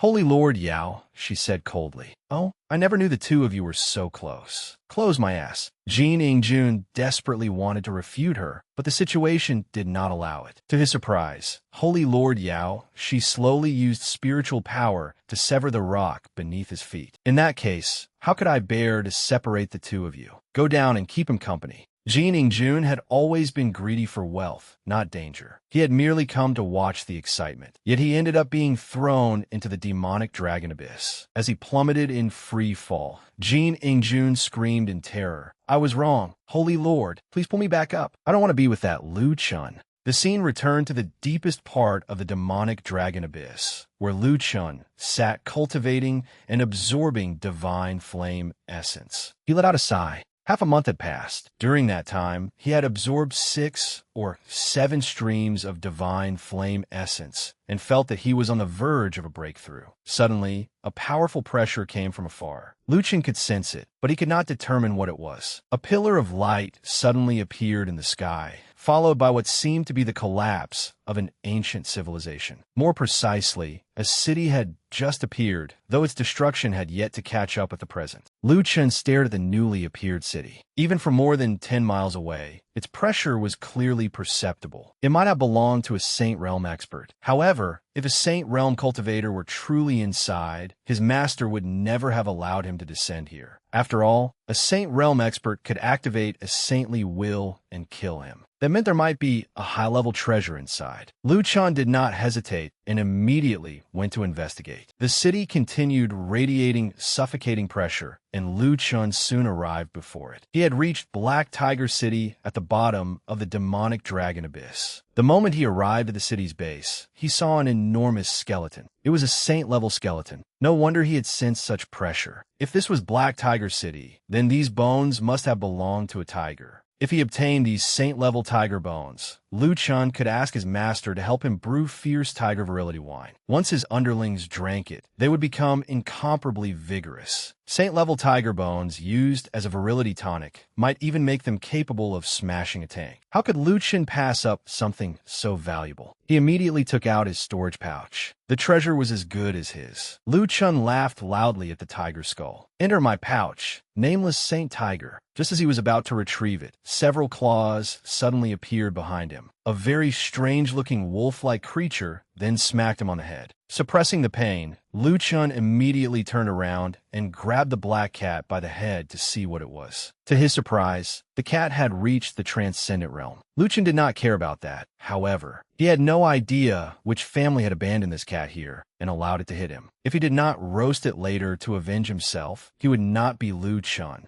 The cat had indeed cultivated to the transcendent realm. It curled its lips contemptuously at Lu Chen, and then something emerged from the mark on its forehead. Lu Chen stared at the scene in alarm. It was outrageous enough that the cat had cultivated to the transcendent realm with some feline cultivation art, but it even knew how to use secret techniques. Lu Chen was dragged into the cat's mental sea. The cat had now become enormous. Standing tiny before it, Lu Chen exclaimed in astonishment, "A secret soul attack technique? How does food like you know such a move?" It appeared that Lu Chen's life would end here. He was actually going to die at the paws of cat. Then again, Lu Chen possessed no shortage of secrets. It was not as though he had never cultivated a secret soul technique. In an instant, Lu Chen became enormous and roared. "Great soul expansion art." The gigantic Lu Chen swung his fist into the cat's face and roared, "Damn cat. Take my 18 old men, cat-slaying fists." The cat's manifestation was destroyed, and Lu Chen's soul returned to reality. He secretly breathed a sigh of relief. That had been far too dangerous. He was still holding the black cat by the neck, but Lu Chen's soul attack had knocked it unconscious. It showed no sign of waking yet. Lu Chen immediately placed the cat inside his storage pouch. There were tiger bones and a strange cat here. Could this cat be the reincarnation of a tiger demon? Whatever the truth was, he would capture it first. The moment the cat entered his storage pouch,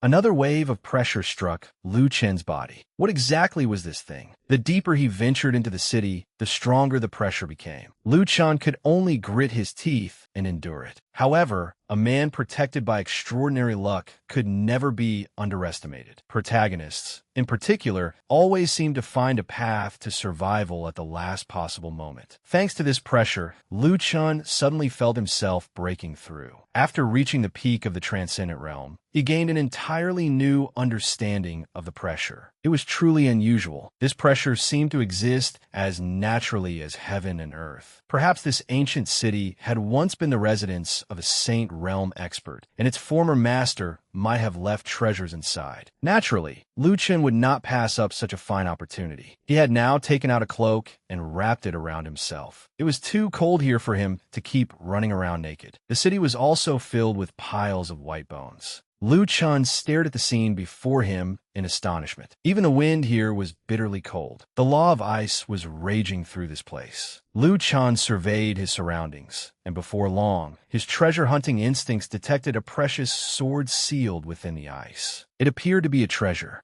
He released the divine flame essence in his hand. Since he had absorbed a considerable amount earlier, he decided to test whether it could melt the law of ice. Sure enough, the divine flame essence could melt it. Lu Chun was completely focused on his task and failed to notice someone observing him. That person smiled and said, "Another treasure for my collection." Below, Lu Chun successfully melted the ice and prepared to retrieve the precious sword. However, the sword possessed a spirit and stubbornly refused to submit. Lu Chun looked at it and smiled. "You dare bare your fangs at me? Does a sentient divine sword like you refuse to submit to me?" He immediately suppressed its spirit and shouted, "You wretched creature! Your master has already ascended to heaven, so why are you still putting on airs here?" Lu Chun truly was a wonderful brother. He was clearly bullying the sentient sword, yet he shamelessly continued, "Of course, if you refuse to accept this, burn some paper offerings for your master. Tell him that if he has the ability, he can come down from heaven and settle the score with me. Jin Jun." At that moment, the mysterious man walked up behind Lu Chun and laughed. Well, brat, you're quite arrogant." Startled, Lu Chun spun around and shouted, "Who's lurking behind me and pretending to be a ghost? Are you looking for trouble?" The man's aura immediately forced Lu Chun to become cautious. It was the unmistakable aura of the Saint Realm. It was far too familiar. Yet a Saint Realm expert was hiding in the demonic dragon abyss, completely unknown to his master, Yao Shi, and undetected even by the demonic dragon. It was extremely strange. Lu Chun immediately restrained his attitude and asked, "Oh, senior, what business could you possibly have with a mere transcendent realm cultivator like me?" Anyone following the story should already know that this person was Holy Lord Lu, though our protagonist still had no idea. Holy Lord Lu looked at Lu Chun and smiled. "Brat, you recklessly used that exotic divine flame essence and burned my roast chicken." Lu Chun frowned and cursed inwardly. "What kind of nonsense is this? This fellow must have come here to cause trouble. What does your burned chicken have to do with me?" However, he could not defeat a Saint Realm expert, so he patiently said, "Senior, please state what you want directly. Making things difficult for a junior does not befit an expert of your stature." Holy Lord Lu glared angrily at Lu Chun. "You dare question my conduct while dressed so hideously? Take off that cloak. You're my prisoner now, and you're coming back with me to roast chicken." Lu Chun had no choice but to obey. His cloak was removed, and Holy Lord Lu bound him with clouds before carrying him elsewhere. Two people were already sitting there, Tang Tianyu and Dian Mingshang.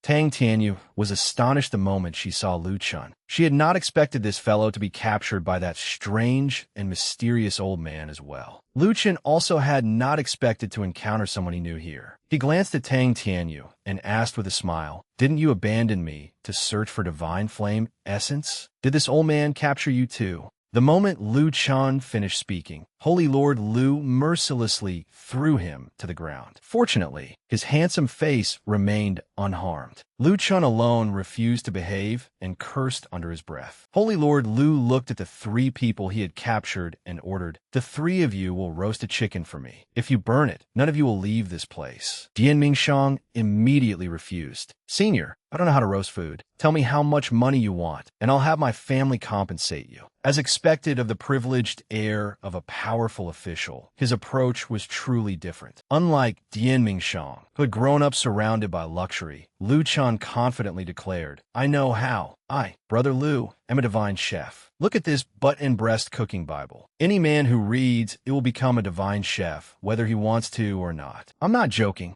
Lu Chun took out a lighter and confidently said, "The first step for an outstanding chef." Then he ignited the lighter, which was actually a sacred artifact. It made one wonder how even a lighter could be a sacred artifact. Just as Lu Chun was getting carried away, Holy Lord Lu suddenly kicked him and sent him tumbling. Holy Lord Lu shouted, "Insolent brat, who allowed you to roast meat with ordinary fire? If this saint is eating roast chicken, it must naturally be cooked with a king among flames. Use the exotic divine flame essence you obtained to roast it." Holy Lord Lu truly was a strange man. One could almost see Lu Chen's future self after becoming a saint in him. Lu Chun was left speechless and could only compromise. He obediently nodded. "We'll do as you say. We'll roast it with divine flame essence." Jin Jun witnessed this scene and raised his middle finger upon seeing Lu Chun forced to roast chicken with divine flame essence. He mocked him with a laugh. How humiliating, Lu Chun. Are you really willing to become a cook? Jin Ingjun probably never expected that Holy Lord Lu's next words would make him willingly accept a slap in the face. Holy Lord Lu smiled and said, I know why all of you came here. Whoever finishes roasting an entire chicken first will receive priority for the chance to obtain the divine flame. You have my word. Holy Lord Lu clearly knew why they had come to this area. He declared that whoever among them roasted the best chicken would receive the divine flame. The others were stunned when they heard this condition. Although they had countless questions, they no longer cared. They laughed and rushed over, while Tang Tianyu even asked for advice on how to roast chicken. They roasted chickens from evening until late at night. Holy Lord Lu said that he had risked his life to obtain these chickens, so they had to be careful not to burn them to charcoal. The moment he finished speaking, a divine flame essence fire suddenly surged out of control and burned one of the chickens down to its skeleton. Holy Lord Lu sat there and said that if they could not even control divine flame essence, they had no hope of controlling the divine flame. It was like trying to drive a car without knowing how to turn on the headlights. Lu Chun thought that although this domineering man, surnamed Lu, was despicable and strange, everything he said was actually intended to guide them.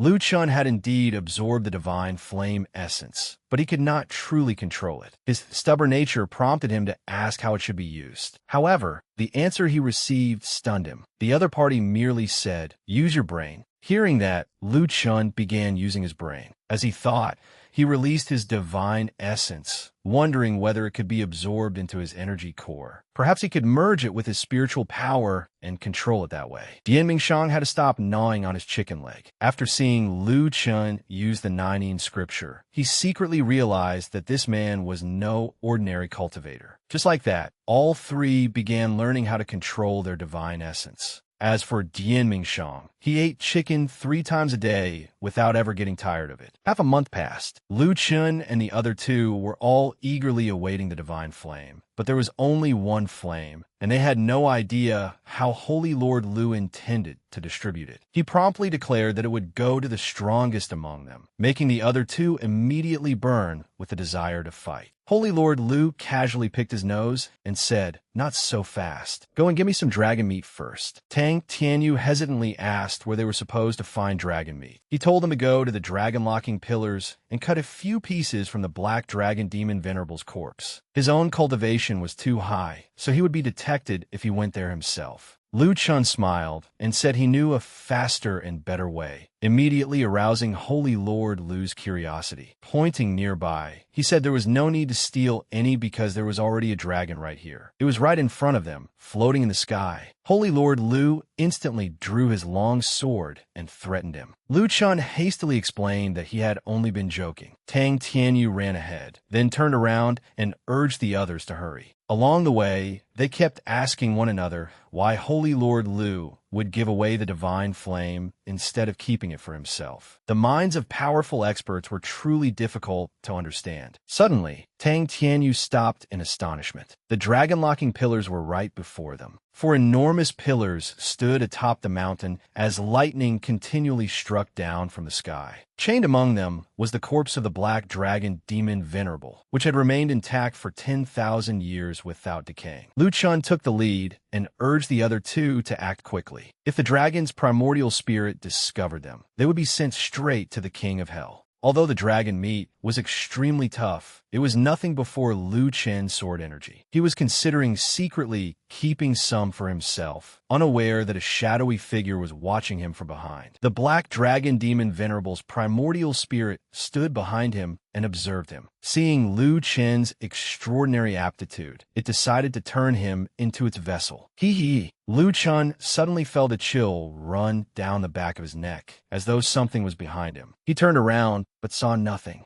When Lu Chun turned and walked away, the black dragon was so frightened that it nearly wet itself. It had thought that this mere, transcendent realm cultivator could actually see it. It then began wondering what Lu Chun intended to do with its flesh. Lu Chun cheerfully continued hacking off meat and even planned to sneak away before the other two. The more the black dragon watched, the angrier it became. It immediately charged at him and attempted to seize his body. The black dragon entered Lu Chen's body. Inside his soul sea, it saw his talent and smugly declared that he was fortunate to have his body seized by such a great being. But then the unexpected happened. Someone grabbed the dragon and called it Little Black. The moment it saw her, cold sweat poured from its body. Lu Chen's third master calmly said, "We meet again, Little Black." The dragon was reminded of its horrifying past. Back then, it had opened a passage between two worlds in search of an opportunity to break through to the heavenly mystery realm, only to be slain with a single slash by Lu Chen's master. In the Black Domain, it had been confident that it could fight a heavenly venerable alone, yet it had died at this woman's hands. She was the strongest expert it had ever encountered. The dragon stammered and pretended to be ignorant, admitting that it was Little Black. It claimed that it had merely been passing by, noticed Lu Chen's extraordinary bearing, and entered to greet him. It had absolutely no intention of seizing his body. Lu Chen's fourth master, Hua Dai, also appeared and winked at her elder sister.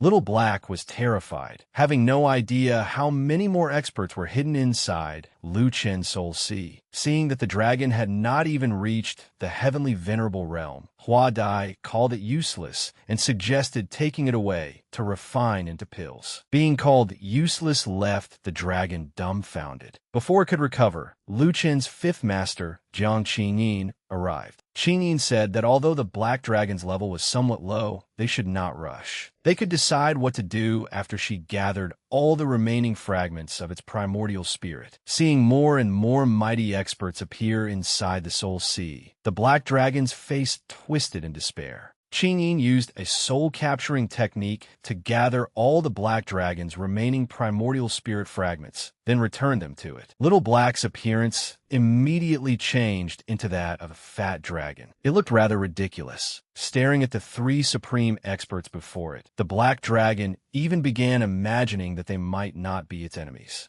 Huadai stepped forward and gave Little Black a pill. Seeing that it was a heavenly soul pill, the dragon swallowed it without hesitation. Moments later, it advanced directly into the heavenly venerable realm, using only that single pill. However, when it looked at the three women again, it sensed that something was wrong. Huadai regretted wasting such a valuable advancement pill on it, but Qinyin said, "Not bad. With a heavenly venerable level primordial spirit here to suppress the divine flame's power, we can rest easy. I believe our side will eventually surpass theirs." After saying that, all three stared at the black dragon like starving tigers eyeing their prey. Suddenly, a formation appeared around its body. The dragon froze upon realizing that it was a substitute death formation. It inwardly lamented how terrifying women were, as they could manipulate it at will. Huadai smiled and said, "Black Dragon, remember to help our little protagonist later. If you satisfy us, we may consider setting you free." The black dragon knew when to submit and pitifully address them as its elder sisters. Although the three women soon left, it had no choice but to obey. It then left the soul sea and temporarily took control of Lu Chen's body. The dragon was furious that Lu Chen had three terrifyingly powerful sugar mommies backing him. It followed the divine flame's aura, something it had never had the opportunity to encounter in the past. Lu Chen was only in the transcendent realm, yet not only did he possess the flame, but he could even refine it. In the blink of an eye, the dragon-controlled Lu Chen descended majestically beside Holy Lord Lu.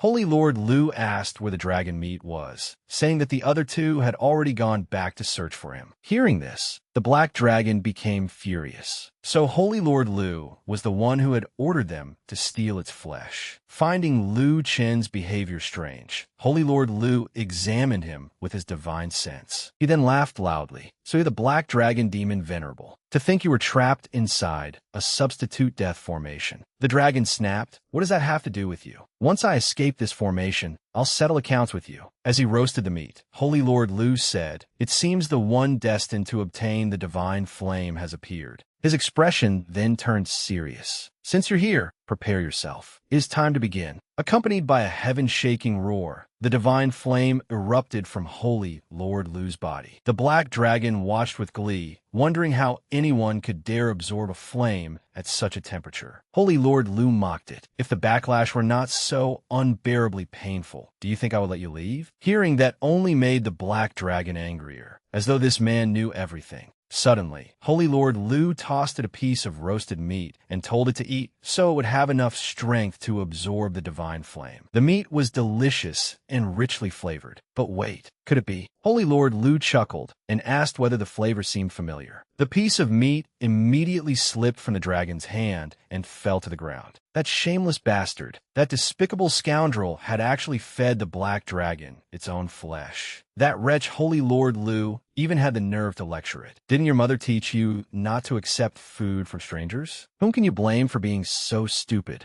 Holy Lord Lu then stood up. In an instant, he unleashed the divine flame's full power. He wanted to rid himself of it as quickly as possible. Faced with such heat, the black dragon was scared senseless. No wonder Holy Lord Lu enjoyed staying in this extremely cold and gloomy place. To protect Lu Chen's body, the black dragon had no choice but to dive into the glacial river and suppress the flames. When it resurfaced elsewhere, fire burst from its mouth. The divine flame was overwhelmingly powerful. The black dragon soared into the sky amid the flames, looking exactly like a fire dragon. Holy Lord Lu had originally planned to divide a map into 8 pieces and search for suitable candidates. He had never expected Lu Chen to encounter such an opportunity. He wanted to say something, but then remembered that Lu Chen had already cultivated the 9 in scripture and possessed the power to control the black dragon. With complicated emotions filling his heart, he prepared to leave. He opened a teleportation gate in the sky. Before leaving, he said, "Black Dragon Demon Venerable, you'd better pray for good fortune. Until we meet again."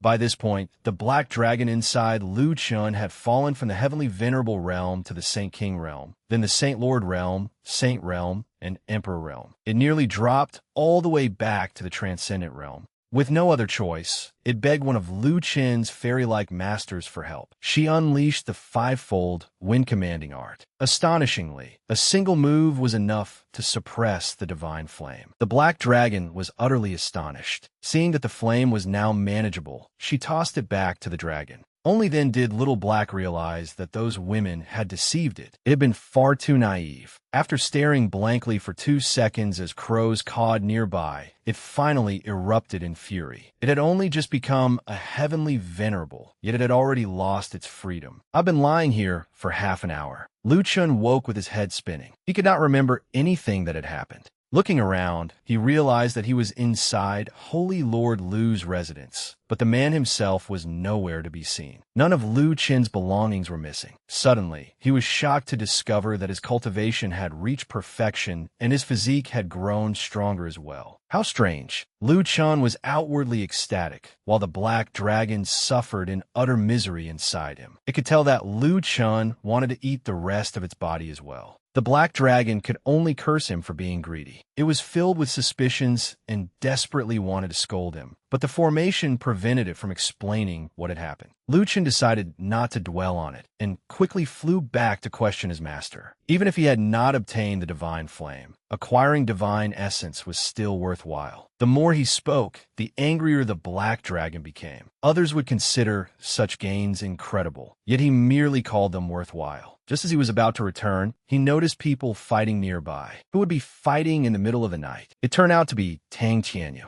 Lu Chen wondered whether she had failed to obtain the divine flame. As soon as he landed, he asked his junior sister whether they were fighting over divine essence. Blushing, she asked whether he had already obtained the divine flame. Lu Chen did not know how to answer. He only knew that he had been knocked unconscious, and Holy Lord Lu had disappeared by the time he woke. Upon hearing that he had been attacked, the 2 combatants simultaneously asked, "Really?" Having witnessed everything, the black dragon thought that a shameless man like him deserved a beating. Lu Chen became furious and shouted, "What is that supposed to mean? Do you enjoy seeing me get beaten? Weren't you cutting up the dragon's flesh? Why are you fighting here? Where is Holy Lord Lu?" Tang Tianyu explained that Holy Lord Lu had taken the dragon meat and left. He had also teleported her and Dianming Shang to 2 separate places. Lu Chen decided the outcome was not too bad. His master would not punish him, and he still had some dragon meat inside his storage ring. Seeing his satisfaction, the black dragon ground its teeth in fury, but could do nothing to him. Tang Tianyu said that although the divine flame was gone, divine essence remained. Their only option was to seize as much as possible before anyone else. The moment she finished speaking, Dianming Shang pointed his spear at her. He thought this woman looked more like a bandit by the second. Realizing that she could not defeat him, Tang Tianyu considered sending Lu Chun into battle and reaping the benefits afterward. She turned and reminded Lu Chun not to forget their agreement, but he immediately grabbed his junior sister and fled. "You two carry on fighting. We have other business, so we won't disturb you." After running for a while, both were panting heavily. Tang Tianyu said that before meeting him, she had assumed he was the sort of person everyone liked. Instead, he was the sort of person everyone wanted to be. Then again, he had stolen 100 bottles of Immortal's intoxication and 20 bottles of true dragon essence from the holy demonic cult. She wondered how he had also made an enemy of the cult's holy maiden, Huang Qindian.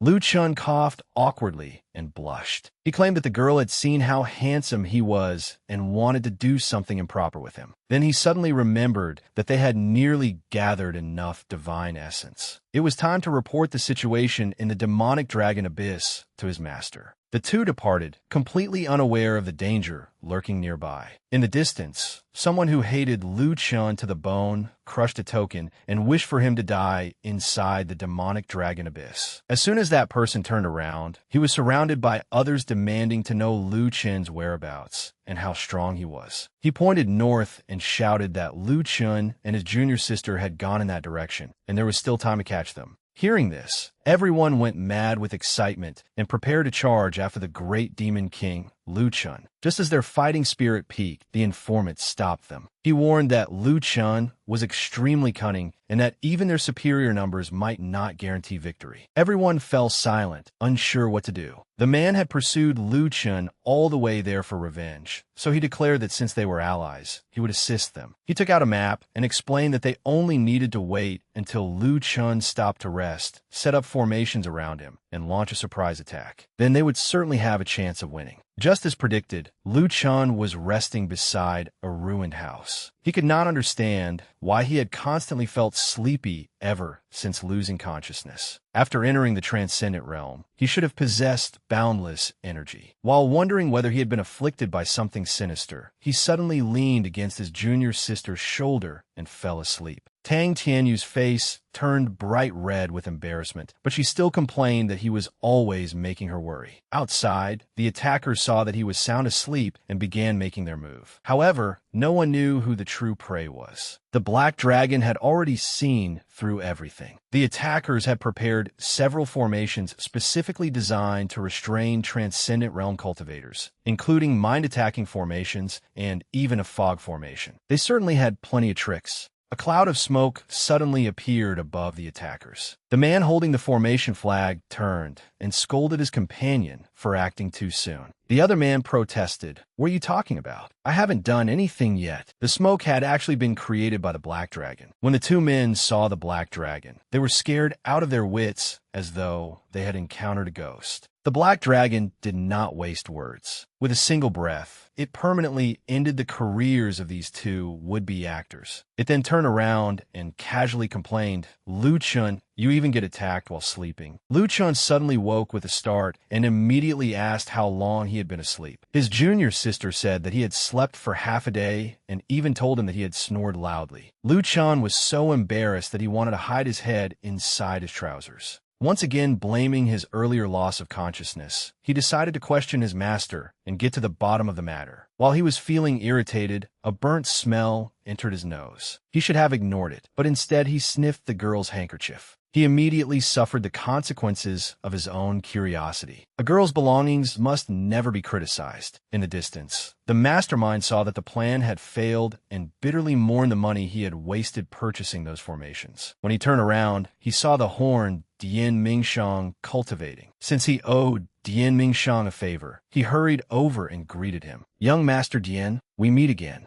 Dian Mingshang turned around coldly and asked what he wanted. The man began rambling about how Lu Chun had ruined the resurrection ritual, but Dian Mingshang told him to get to the point, relying on his glib tongue. The man claimed that Lu Chun had seized the divine flame and proposed that they cooperate against him. However, Dian Mingshang interrupted him. He rewarded the man with a sword strike. "I despise those who sow discord. Besides, Do you think I would lose to that brat merely because I lack divine power? Dian Mingxiang's strike left the man barely alive. He then ordered his servant to leave with him. The servant also wanted to kill Lu Chun and seize the divine flame, but Dian Mingxiang disagreed. He regarded Lu Chun as a worthy opponent and wanted to defeat him openly and honorably, with each relying on his own opportunities. He declared that he would spare Lu Chun this time because they would certainly meet again. Meanwhile, Lu Chun and Tang Tianyu were swiftly returning to their master. She was already waiting for them. "You two are back."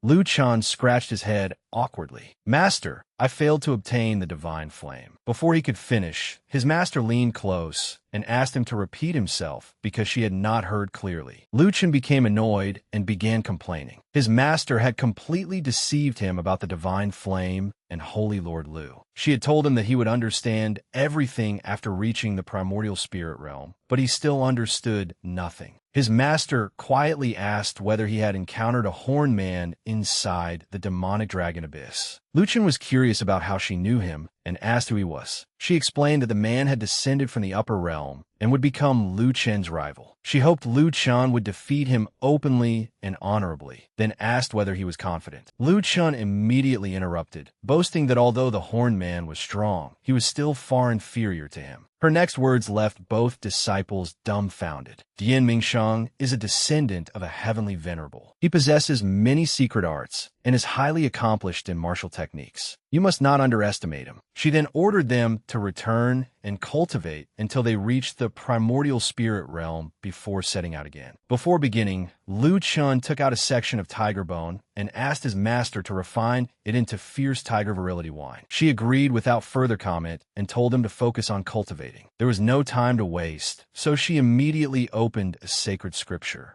The scripture literally rolled both disciples up, and they swiftly returned. Several days later, at the blessed sacred land, two women were reminiscing about the past. Ling Yin explained that she had encountered a calamity many years ago. Although she survived, her bonded sword, Jade Shadow, disappeared. She had recently sensed its aura and therefore came here. As they spoke, Lu Chun had just finished eating dragon meat. Having eaten too much, he went out for a walk. Because of the hot weather, he exhaled heavily and accidentally revealed an abnormality within his body. Even his master noticed that something was wrong and immediately called him over. Lu Chun spotted an unfamiliar young beauty nearby. Without waiting for his master to introduce her, he rushed straight over and greeted the beautiful woman with affection shining in his eyes. He was so captivated by the aura of that beautiful woman that he nodded at everything his master asked, even wondering how she knew. Ling Yin hurriedly said, "Holy Lord, now that senior sister's disciple has returned, shouldn't he give Jade Shadow back to me? Its owner is here, and his master will surely demand justice over this supposedly lost sword he happened to pick up." "Oh, you mean this sword?" As Lu Chun took out the sword, he even wrapped an arm around Ling Yin. The moment she retrieved the sword, she seemed to become a different person and sent him flying with one palm strike. Only when blood started pouring from his nose did he finally regain his senses. Faced with Ling Yan's fury, Lu Chun and his master continued joking around happily. He had only dared to flirt with the Ice Snow Holy Maiden because eating dragon meat had clouded his mind. His junior sister had witnessed the entire scene and silently cursed him as a lecher. His master said he had eaten too much dragon meat over the past few days. If he failed to refine it in time, his body might explode and kill him. Lu Chun found that hard to believe. They had only been a few pieces of meat.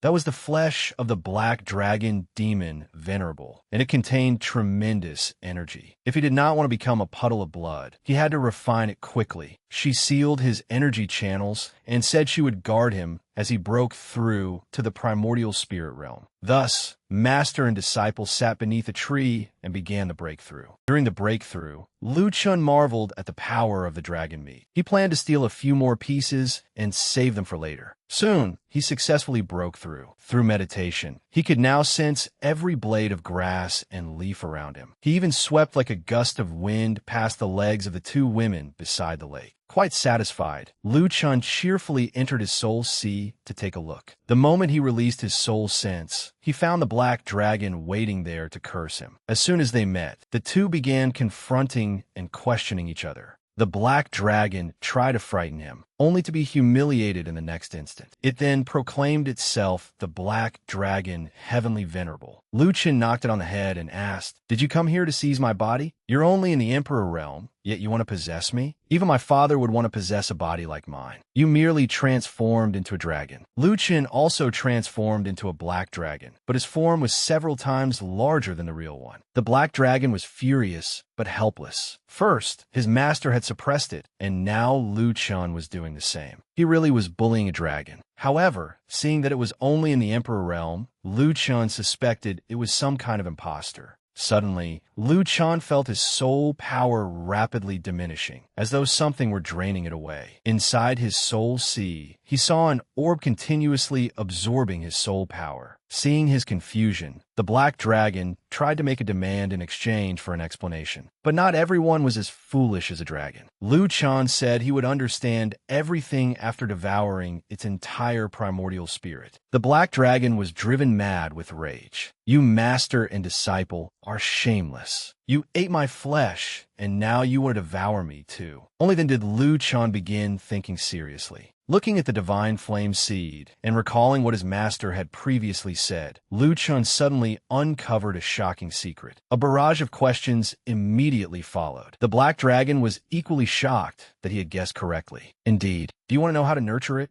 I'll tell you." Lu Chen interrupted and told it to wait there. He would ask his master first, then return with the answer. He left his soul sea, turned around, and called for his master. Seeing his expression, she immediately understood the problem. Lu Chen pointed and asked, "Is that really the black dragon demon venerable? And why is that seed inside my soul sea?" His master pushed the dragon back into his soul sea and told him not to worry. He would understand in the future, and this matter would only benefit him. Hearing that, Lu Chen immediately brightened up. Lu Chen suddenly remembered that he still had a weapon whose murderous aura needed to be refined by his master. It was a very unusual long spear he had found in the demonic dragon abyss. The spear possessed intelligence and flew toward his master on its own. Lu Chen was helpless against this sycophantic weapon that was always trying to ingratiate itself with beautiful women. Finding the weapon acceptable, she said it could serve as a toy for him. As for the black cat, Lu Chen explained that although it was only in the transcendent realm, it could already launch primordial spirit attacks. After examining its eyes, his master said it was not entirely a cat. It contained part of the primordial spirit of a black tiger from the Saint King realm. Lu Chen pointed at it disdainfully. The Saint King. That's right. She recognized it as the black tiger that had guarded Black Tiger City. Its indestructible primordial spirit had reincarnated as a small black cat. His beautiful junior sister, Lu Qingcheng, who was hiding in the bushes, was also called out by his master. His master returned the cat to him and said she had a task for them. She asked whether they knew about Four Saints Mountain. Lu Chen immediately raised his hand to answer. He said it was a powerful force that had existed in the Green Domain since ancient times. Its founders were the four saints of zither, chess, calligraphy, and painting. His master praised him, then said that the secret realm of Four Saints Mountain would open in 3 months. She hoped the two of them could obtain the Zither Saint's inheritance. Lu Chen pondered this, but could not understand his master's intentions. Why did his junior sister need to inherit the Zither Saint's legacy? Hearing their master repeatedly praise the Zither Saint, Lu Qingcheng became slightly embarrassed. She consequently began to suspect their master's intentions as well. However, if Lu Qingcheng obtained the Zither Saint's inheritance, Lu Chen's household would have one less burden to bear. His junior sister was extraordinarily talented, but she had never left their sect. She was innocent and knew little about the treachery of the human heart. Since the Green Domain was his territory, he would have to accompany and look after her. Lu Chen felt as though he had struck gold and immediately agreed, even taking out a sacred artifact for protection. He also wanted to steal, no, borrow, a protective robe from some sect. His master smacked him on the head and asked whether he was looking down on her treasures. Lu Chen argued that the more treasures they had, the better. Because the journey was long, she took out a divine artifact to carry them part of the way. Lu Chen was swept away once again. Did his master have to bind him this tightly every single time? She had initially planned to send a clone to ensure their safety, but abandoned the idea after remembering that Lu Chen would be there. Since the Green Domain was close to fallen Phoenix City, Lu Chun asked his junior sister whether she had met anyone during her previous trip to the Black Dragon Abyss. Lu Qingchang said she had encountered several holy sons, all of whom bore grudges against him. She had angrily cursed them for days. Cold sweat broke out across Lu Chen's forehead as he asked what happened afterward. She said, "If I could beat them, I fought. If I couldn't, I ran." Lu Chun praised her, but reminded her to remember 3 words: run like hell. He then taught her all kinds of worldly wisdom, such as how one could know a person's face without knowing their heart. Lu Chun said the Green Domain was different from the Desolate Domain. She had no influential background here, so she had to be careful in everything she did. Most importantly, she must never trust strangers. Lu Chun was far too outstanding in the Green Domain, so countless people envied and resented him. She could not believe anything those people said about him. Lu Qingcheng could not help laughing after hearing him, leaving Lu Chun feeling uneasy. What is it? Still, he trusted this junior sister greatly. She said, "Don't worry, senior brother. I won't trust a single scoundrel in the Green Domain, just as I didn't trust those people." Lu Chun stood and said, "We've rested enough." He had planned to use his 10th scroll to enter the city more quickly, but that would attract too much attention. Instead, they used the teleportation formation. The moment they passed through Fallen Phoenix City's teleportation gate, Lu Chen's hair turned completely white. He sighed in relief and said, "You know how outstanding your senior brother is, so I have no choice but to disguise myself." Amid the bustling crowd, one of them remained constantly vigilant while the other secretly laughed, guessing that he must have offended many people. Lu Chun turned to tell her to gather information, only to find her staring intently at some candied fruit. Lu Chun told her to say whatever she wanted to eat. Cultivators did not gain weight from eating. Even if she were not a cultivator, his junior sister would never become fat. Lu Qingcheng merely smiled, yet that was enough to bewitch the man behind her. She was so beautiful that he wondered why he had never seen her before. Refusing to miss this opportunity, the man turned and greeted her. "Young lady." Lu Chun immediately stepped between them. The man had fallen for his beautiful junior sister at first sight and boldly asked, "May I know your name?" "No, her name, my foot." They did not know him, and there would never be a second meeting between them. Lu Chun coldly called his junior sister away. Watching their retreating figures, the man secretly decided to investigate their relationship. He hid a sinister smile behind his fan. "Little beauty, just wait until I find you." True to her name, Qingcheng captivated people wherever she went. Lu Chun was helpless against her beauty. It would have been less troublesome if she were ugly and covered in pimples. Detestable senior brother. She seemed slightly angry, complaining that he was unhappy even though she was so beautiful. Lu Chun smiled wickedly. "It doesn't matter. As long as I'm here, no one will dare touch you." The two arrived before a notice board containing information about Four Saints Mountain. It listed all kinds of details, including a section for those without invitations. Anyone wishing to enter had to pay 1,000,000 spirit stones. After reading it, Lu Chun was certain something was wrong. Even Lu Qingcheng exclaimed that Four Saints Mountain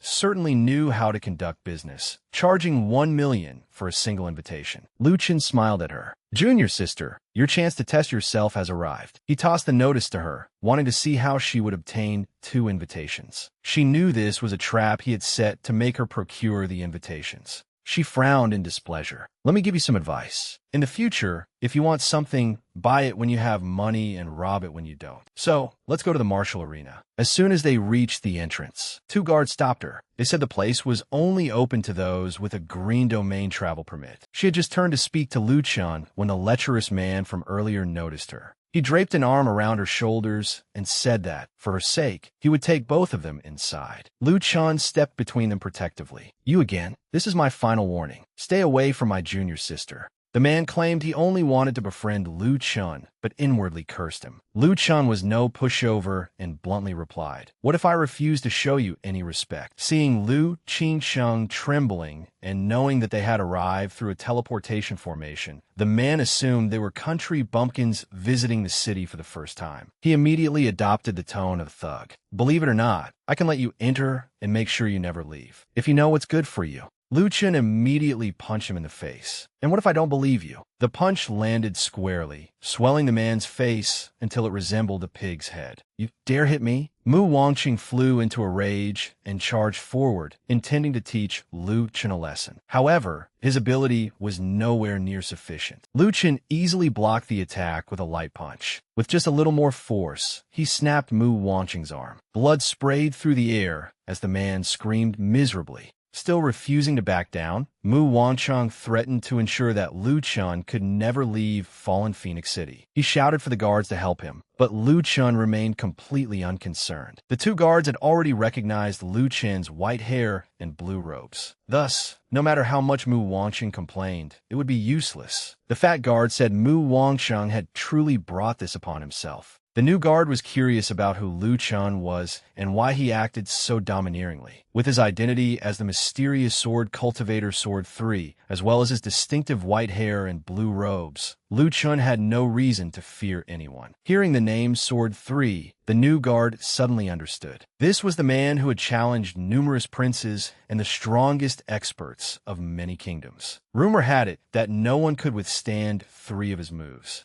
They had all heard that Sword 3 was upright and frequently upheld justice. Although both Sword 3 and Lu Chen were disciples of the Sword Emperor Palace, they considered Sword 3 far better than Lu Chen. The demonic overlord truly loved surprising people. Besides being known as the Calamity Demon King of the Green Domain, Lu Chen also possessed this identity. Seeing the guards treat him so respectfully, Lu Qingcheng became curious and asked whether they knew him. Lu Chen stopped his junior sister and said that he had wandered the martial world and possessed countless identities. She only needed to call him senior brother. Just then, a lecherous bald man appeared from nowhere and tried to molest Lu Qingcheng, prompting her to bite his finger angrily. Annoyed that his fun had been interrupted, Lu Chen immediately taught the man a lesson. With a single move, he blinded both of the man's eyes, ensuring that he would never look at another woman again. A nearby steward pointed at Lu Chen and said that causing trouble was forbidden here. The demonic overlord wasted no words. He released his spiritual power and warned them that if they continued talking, he would kill them without mercy. Lu Chen coldly ordered the old man to summon Qi Xian to receive his guest. Qi Xian was the arena's owner, and he welcomed Lu Chen with applause the moment he saw him. After Lu Chen finished dealing with the other man, he said he wanted to arrange a match. He took out an imperial artifact to exchange for 2 invitations to Four Saints Mountain. The owner burst out laughing and said that someone of Lu Chen's status did not need to fight. He could simply give him 2 invitations. Lu Chen pointed at his junior sister and said she was the one who wanted to compete, not him. The owner secretly guessed that Lu Chen wanted to temper his junior sister. Yin Shizu of the Yin family, who had been watching for some time, immediately volunteered to accept the match. Seeing this spoiled young master trying to bully a woman, the owner said it would not be appropriate. Yin Shizu retorted by asking whether he intended to break his word. Lu Chen pointed and loudly declared, "Of course he'll keep his word. Junior sister, get up there and deal with him. The worse you beat him, the better." Yin Shizu smiled smugly, determined to obtain the imperial artifact. Half a minute later, Yin Shizu had been beaten like a broken piggy bank. He lay trembling beneath Lu Qingcheng's feet, apologizing while respectfully presenting 2 invitations with both hands. Lu Chen rushed over and said she had struck too heavily, though they would surely be fine once inside the secret realm. Blushing with embarrassment, she told him to stop touching her head. Before heading to the mountain, Lu Chen even deliberately provoked some fellow named Xian Xian or something similar. After sensing Lu Chen's extraordinary sword energy, that man slipped away. An old man deeply regretted failing to obtain Lu Chen's autograph. Several days later, at the foot of Four Saints Mountain, a man resembling a ticket inspector had been waiting for them. He told Lu Chen and Lu Qingcheng that they had to pass a test before proceeding. The Four Saints' secret realm was extremely dangerous, so entrants needed the strength to protect themselves and their fellow disciples. Lu Chen once again provoked Lu Qingcheng until she was fuming. She had obtained the invitations, and now she had to handle this too. Lu Chun gave her a thumbs up and praised her, saying it would take far too much effort if both of them participated. Before long, the ticket inspector fainted on the spot. Although Lu Qingsheng was exhausted, she still remembered to curse Lu Chun several times. Having a junior sister is wonderful, Lu Chun said as he rubbed her head. It was finally time for the Four Saints' secret realm to open. Dian Mingsheng was also there.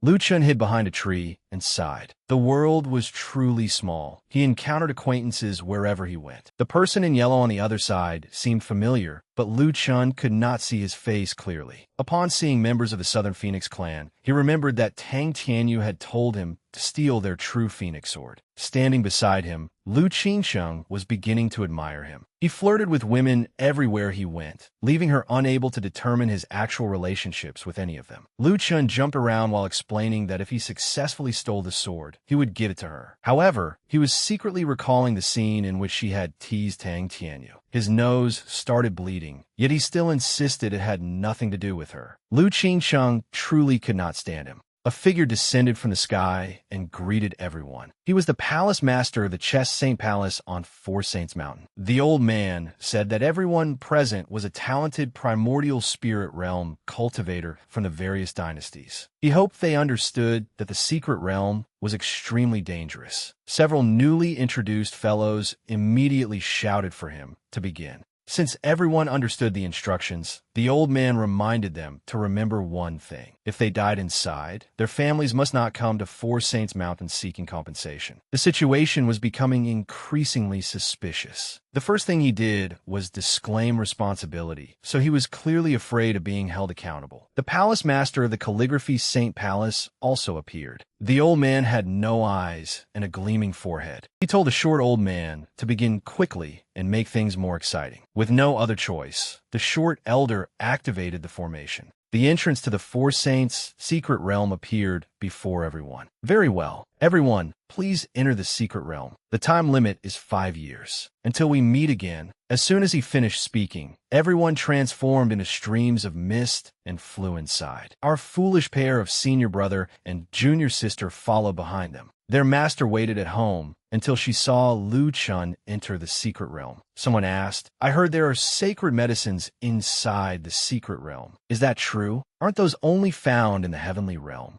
She explained that Four Saints Mountain had originally been a fragment of the upper realm. During a war tens of thousands of years ago, a mighty expert sealed this place inside the Jade Palace. The other person was quite surprised. That person then wondered why the Four Saints would share the treasures inside instead of monopolizing them. Meanwhile, Lu Chun had just struggled to kill a monster capable of attacking spiritual consciousness. Lu Qingsheng remained full of energy and even found a 10th grade spiritual herb. Their master watched her 2 disciples while eating grapes. She knew this was a trap laid by the Four Saints. The other person was about to express concern for Lu Chun when she covered that person's mouth. Lu Chun's master said they should let the 2 temper themselves, as opportunities like this were rare. At that moment, Lu Chun was using his spiritual power to probe the surroundings. He discovered an ancient monster nearby. Its aura alone was enough to obstruct his primordial spirit. Leaving his junior sister behind, Lu Chun went alone to scout the situation. The sight that greeted him left him stunned.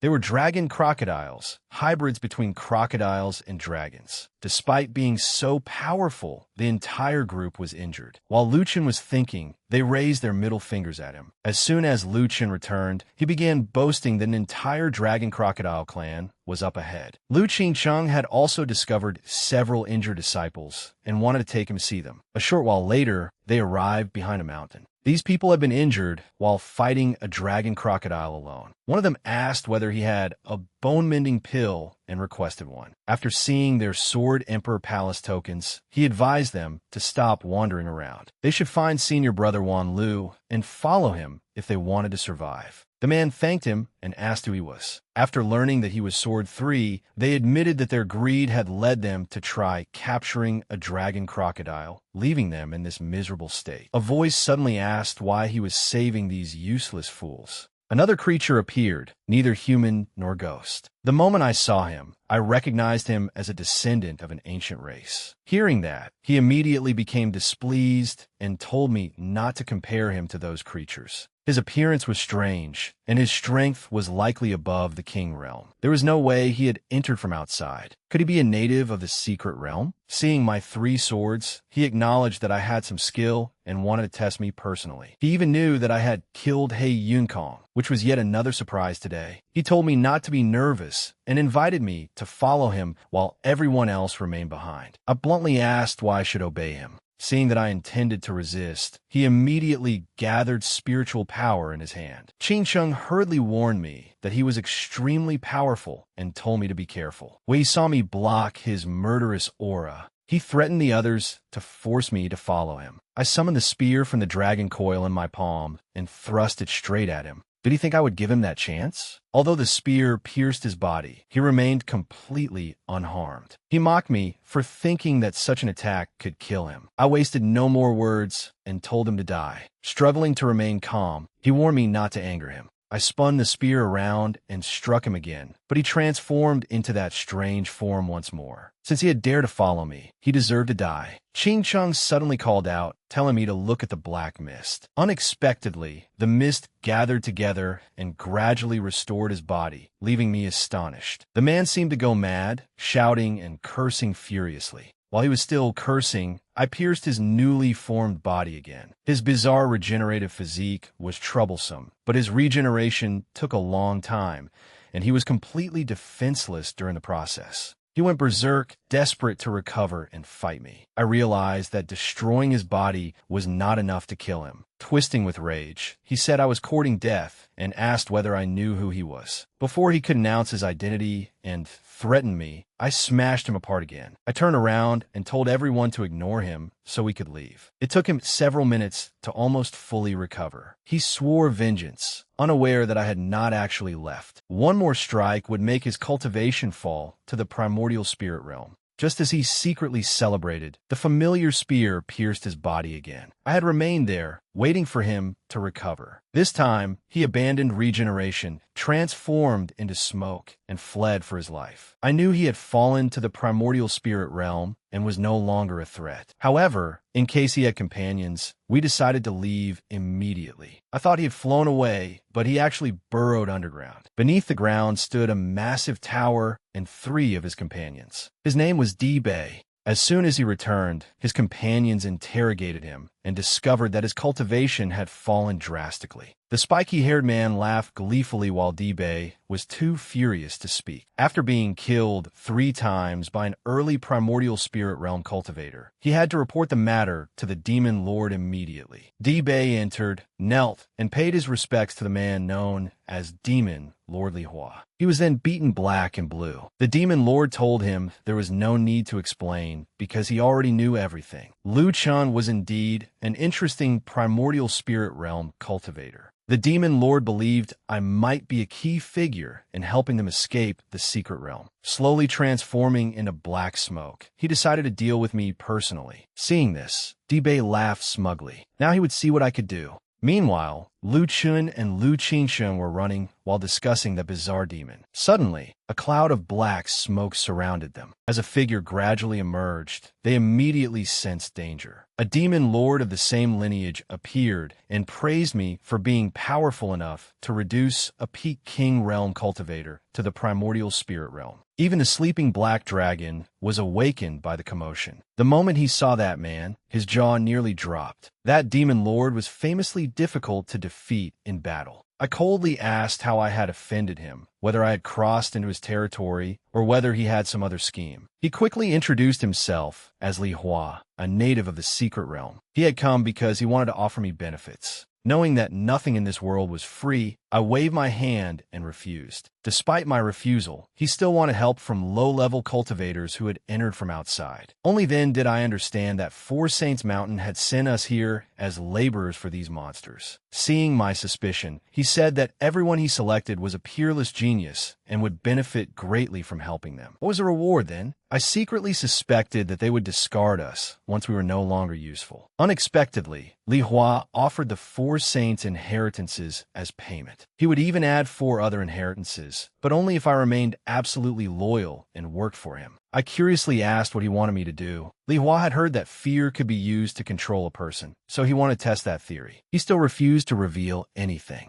Did he think I was that brave? Seeing that I was still unafraid, he attacked the 2 guards. He then smugly asked whether I was frightened now. I replied that I was not frightened, only angry, seeing the rage in my eyes. He wondered whether he had not killed enough people or had chosen the wrong targets. He then turned toward Qingsheng and declared that she would be next. I angrily warned him that if he dared touch her, I would burn his entire lair to the ground. It seemed he had finally found the right person to provoke, so he immediately launched a fatal attack at Qingsheng. The unexpected always happened at the worst moment. His black smoke had no effect on her, and he realized that her battle armor was protecting her. Since the attack failed, he resorted to an underhanded method. With a wave of demon Lord Li Hua's hand, I could only watch as she was thrown into a teleportation gate. Qingsheng, that was exactly the expression he wanted to see. He said that if I obeyed him, he would return both the inheritances and my junior sister. Furious, I drove my spear into the ground. This bastard was utterly despicable. Although Qingsheng was protected by her sacred body armor, she had still been taken away, and I was powerless to stop it. I blamed everything on my own weakness. If I were in the Saint Realm, things would have been different. The Black Dragon emerged and said I had caused a massive disaster. Why had I provoked them? I asked whether he knew that man. He explained that they belonged to the Undying Demon Race, a powerful branch of the demon race. Wherever they went, blood flowed and heads rolled. Although they could not be killed permanently, I knew that each death greatly weakened them. Before the Black Dragon could finish panicking, I told him that while he was sleeping, I had fought one of them and reduced him from the King Realm to the Primordial Spirit Realm. The Black Dragon said that was precisely why the Demon Lord had come to capture me.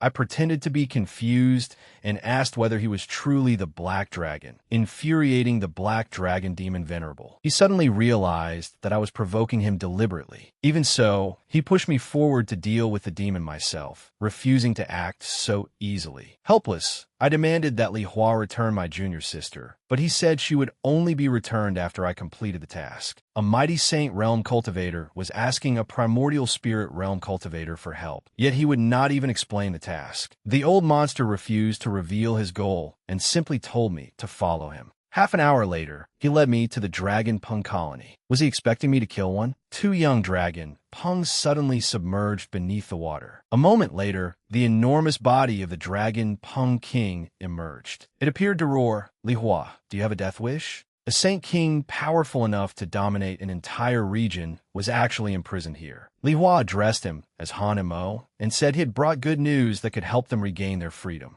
The enormous hybrid dragon, Peng, slowly transformed into human form. This was Han Mo. He told Li Hua to say what he had come to say and then leave. According to Li Hua, he intended to gather all the newcomers and use them to break the seals so everyone could escape. However, he first needed to assess their strength. Since the dragon Peng possessed the strongest defenses, he had brought me to challenge one of the old man's princes. Standing beside them, I had no idea what they were talking about. Regaining their freedom? What secret was the 4 saints' secret realm hiding? When Elder Han Mo heard that they wanted to use one of his descendants as a sparring target, he flew into a rage. Li Hua provoked him by saying that this concerned their freedom. Did the old man not trust his own descendants? He laughed loudly and added that an adjudicator had been observing everything. Even that threat was not enough. However, an Elder Han Mo remained stubborn. Seeing this, Li Hua directly invited the adjudicator to speak. A woman's voice resonated with the laws of heaven and earth. I could not determine her cultivation, but I was certain she was above the saint realm. Li Hua asked again whether Han Mo agreed. However, the old man stood his ground and refused to let his son fight. The next instant, an invisible force slammed him to the ground. Its power made me realize that the adjudicator's cultivation was even more terrifying than I had imagined. Before I could recover from my shock, I saw the dragon Peng rising into the air. Each sphere of water imprisoned one of them. Li Hua told the old man to choose one of his children to fight. Elder Han Mo was furious but powerless, so he could only agree. The strongest flood dragon then emerged. I suspected that this flood dragon felt extremely confident against me.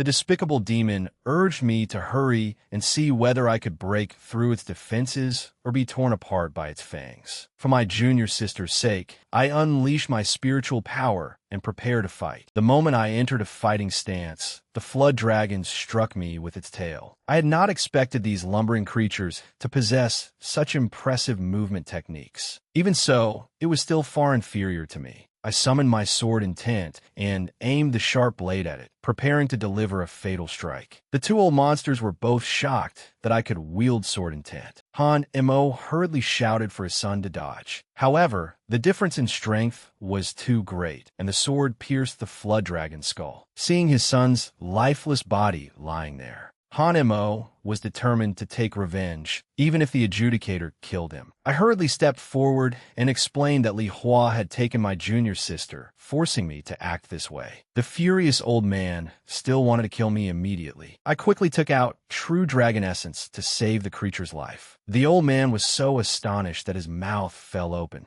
Before the medicine even reached his son's mouth, the old man anxiously asked whether the boy had shown any reaction. Spiritual energy gradually healed the wounds, and the flood dragon returned to life. I finally breathed a sigh of relief. I had nearly got myself killed. Since I had been forced into the situation, I hoped Han Mo could forgive me. Because I had used true dragon essence to save his son, the old man was extremely grateful. Seizing the opportunity, I asked what the Four Saints' secret realm truly was and what secret it concealed. The answer was a very long story. The old man said that the Four Saints' secret realm was originally a land of exile, mainly used to imprison Li Hua's undying demon lineage and Han Mo's demonic beast lineage. The Black Dragon added that neither race was easy to provoke, though even he had never heard of this land. They had been imprisoned here for 350,000 years. Because they were sealed before being confined, their cultivation could never increase. Hundreds of thousands of years ago, this land of exile had been the territory of the Divine Wind Kingdom, a subordinate state of pure Phoenix Heaven, one of the 9 heavens. The ruler of the Divine Wind Kingdom allied with the undying demon race, and together they destroyed the surrounding kingdoms. However, the surrounding kingdoms were supported by a spatial divine mage. Enraged after learning of their destruction, he immediately gathered numerous powerful experts to take revenge, igniting a war unlike any in history. The Divine Wind Kingdom and the undying demon race were no ordinary forces. They recruited a great shaman from the Great Shaman realm to oppose the Divine Mage, while the Divine Mage's faction gained the support of a supreme force from the Hexcraft realm. Both sides were evenly matched. More and more factions joined the conflict until a colossal war erupted, killing countless heavenly venerables. In the end, the ruler of the Divine Wind Kingdom was slain, and the undying demon race suffered massive losses. Seizing the opportunity, the spatial divine mage carved spatial marks and activated a formation, sealing the Divine Wind Kingdom's ruler inside the Jade Mansion. The demonic beasts and several smaller races living in the kingdom were imprisoned as well. A supreme expert from the Hexcraft realm then placed a curse upon everyone inside the Jade Mansion, ensuring that those sealed within the land of exile could never increase their cultivation. No one knew how long the Jade artifact wandered before it finally fell into the hands of Four Saints Mountain. The Chess Saint, an expert in formations, broke through the formation and entered. Although the gate could be opened from outside, those within could not leave. Anyone who stepped outside would die instantly. The main reason was the curse cast by the Hexcraft realm's supreme expert. It could only be lifted by destroying dozens of hex altars within the spatial formation. I was stunned. Could people like them, including Saint Kings, and those even stronger, not destroy the altars? Han Mo explained that the altars were protected by countless layers of seals. The stronger one's cultivation, the more impossible it was to enter. Only primordial spirit realm cultivators could get inside. However, when they were first sealed, even the weakest prisoners were Peak King realm experts. I asked whether no new primordial spirit realm cultivators had been born since then. They had tried every possible method, but no one who entered had ever returned alive. Eventually, several elders of the undying demon race could endure it no longer. They began offering the Four Saints inheritances in exchange for help from the outside world. After learning the truth, I nearly died of rage. These people and Four Saints Mountain had completely deceived us. I still could not believe that Four Saints Mountain had set us up like this. I blamed myself for bringing my junior sister here and asked the old man to recommend a cultivation cave. With a wave of Hanmo's hand, a cave appeared beneath the water. Before Li Hua summoned me again, the old man told me to cultivate there. Besides him, 2 other Saint Kings lived within the Dragonbone mountain range. He warned me to remain cautious, or I might lose my life without even realizing it. I was overjoyed and grinned broadly as I repeatedly thanked him. He told me to begin cultivating immediately, explaining that the spiritual energy around this spring was extraordinarily abundant and would multiply my cultivation efficiency. Just as my cultivation reached its peak, the surrounding spiritual energy suddenly fluctuated. A sharp pain suddenly erupted within my soul sea. The sight left me stunned. The divine flame seed had sprouted and was devouring my spiritual power. I panicked, completely at a loss. Even the black dragon could not help marveling at my extraordinary talent. The seed had sprouted so quickly. After seemingly consuming its fill of my spiritual power, the divine flame lotus began radiating heat. Although the heat did not burn me, it caused excruciating pain.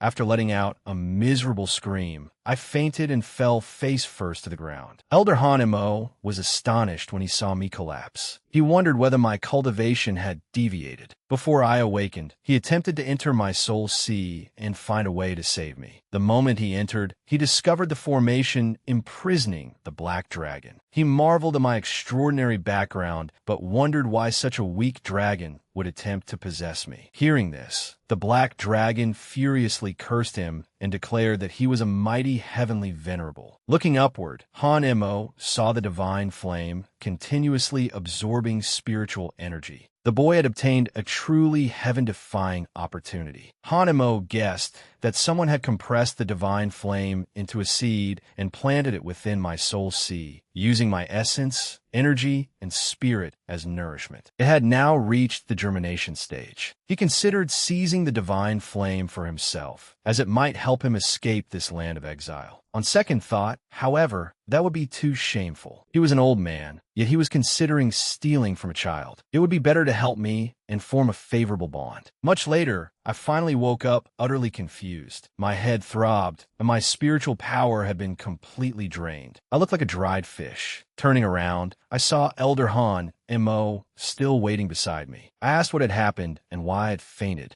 The old man was stunned that I had no idea what had happened. He explained that I had fainted because the divine flame seed had sprouted and bloomed into a lotus. It had also merged with my primordial spirit, allowing me to control it completely. It was as though I were hearing this for the first time. The black dragon had explained it until his throat went dry, yet I had refused to believe him. Now I did not even know what to be most surprised about. I summoned the divine flame in my hand, where it took the form of a violet lotus. Thinking back to how I had inexplicably fainted in the demon dragon abyss and everything strange that happened afterward, I finally understood that this had caused it all. As for who had compressed it into a seed and planted it within my soul sea, I knew it was the work of my second master. Master, why could you not simply explain everything clearly instead of being so mysterious? Hanmo said this divine flame would continue evolving, and even heavenly venerables longed to possess it. Moreover, it was the natural bane of the undying demon race, and could neutralize the cursed power of upper realm cultivators. Since Liu Chun was still weak, Hanmo advised him to keep it secret to avoid inviting disaster. It had so many benefits and could even restrain Li Hua. Liu Chun thanked Hanmo for his guidance, then asked how powerful the strongest person in this secret realm was and who the adjudicator who had injured Hanmo was. Hanmo said the adjudicator was the strongest. She had been one of those who decided to join the battle long ago and was a great heavenly venerable. Liu Chun was utterly shocked. He had once heard his master say that great heavenly venerables were exceptionally powerful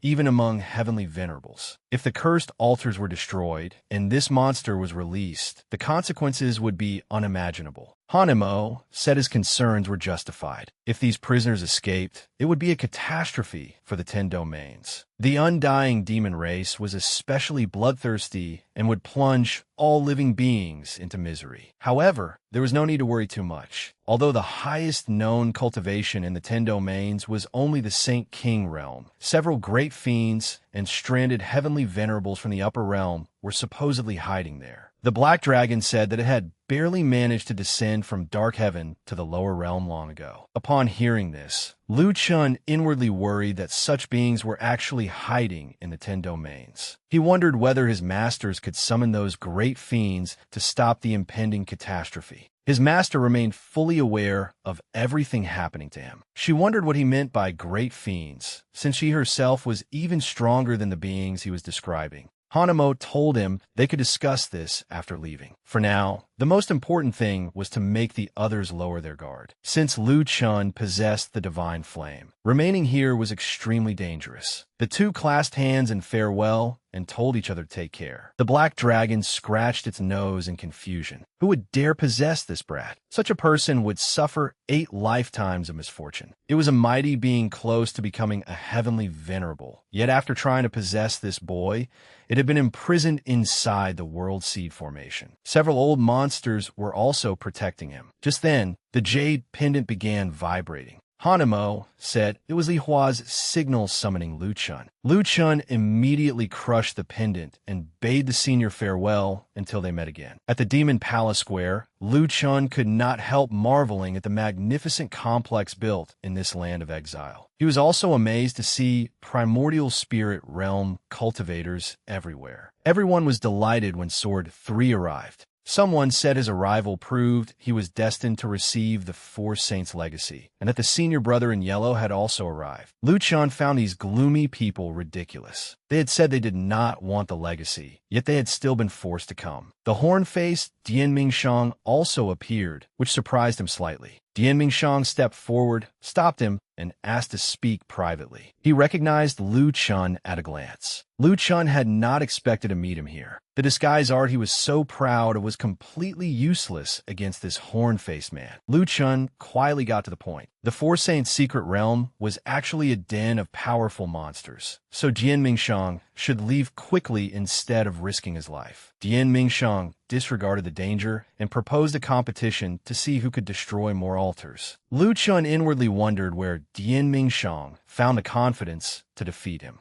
The shaman race was led by Wu Zhan, the young master of the shaman world and a primordial spirit realm cultivator. His companions were all elite shamans. Wherever the shaman race went, they caused a commotion. Wu Zhan and Dian Mingshang recognized each other from afar. Wu Zhan stood before the young outsiders and decided to test their strength. He threw a punch and declared that only those capable of enduring one blow from him would earn their recognition. Fortunately, the nearest man reacted quickly, but he was furious at being attacked first. He turned around and demanded to know why Wu Zhan had suddenly disturbed him. Wu Zhan told him not to be nervous. He had only attacked him because he was standing closest. The man said that if Wu Zhan wanted to fight, he would gladly oblige. The inexperienced cultivators behind them were already terrified that they would die before obtaining the legacy. Wu Zhan pointed at the crowd and asked who wanted to try first. If they could not even withstand one punch from him, they should leave immediately while they could still keep their corpses intact. 2 people charged forward, but neither could withstand even a fraction of his power. They were complete trash, while Wu Zhan was truly formidable. Since they could not obtain the legacy, they decided to leave rather than die for nothing. Lu Chun shook his head, thinking that the shaman race was naturally powerful and possessed specialized body refining arts. It was understandable for ordinary outsiders to lose. Seeing him repeatedly shake his head, Wu Zhan challenged him to withstand one punch. Lu Chun instead asked whether Wu Zhan dared to exchange punches with him. His arrogance enraged Wu Zhan, whose uncontrolled spiritual power erupted and frightened everyone present. The shaman race mocked Lu Chun for seeking death. Although body refiners capable of rivaling those from the shaman body world existed, none could possibly come from the 10 domains. The inexperienced cultivators began whispering among themselves, lamenting the arm Lu Chun was about to lose. Some believed he had been frightened senseless. Wu Zhan raised his fist arrogantly and told Lu Chun to die. He struck with 80% of his strength, but Lu Chun easily blocked the blow. Everyone thought their eyes were deceiving them at the same time. Wu Zhan was pushed back several meters and could not believe he had lost a contest of strength. Meanwhile, Lu Chen's hand had swollen painfully. He inwardly lamented that Wu Zhan's fist was as hard as a diamond. Wu Zhan glared at him, eager to fight such a powerful opponent to the end. After displaying such confidence, he could not possibly back down. The veins across Wu Zhan's body bulged more prominently. He laughed delightedly, activated gigantification, and said he had never encountered such an evenly matched opponent. The spectators cheered when they saw the secret art known as the Great Shaman Battle Body. Wu Zhan was finally getting serious. Without another word, he charged forward and tried to seize Lu Chun, telling him to prepare himself. Lu Chun lightly leaned aside and dodged. He was not foolish enough to compete in brute strength with this muscle-bound barbarian. Moving like lightning, he circled behind Wu Zhan and said his weakness was far too obvious. Wu Zhan spun around, convinced that he would catch Lu Chun this time.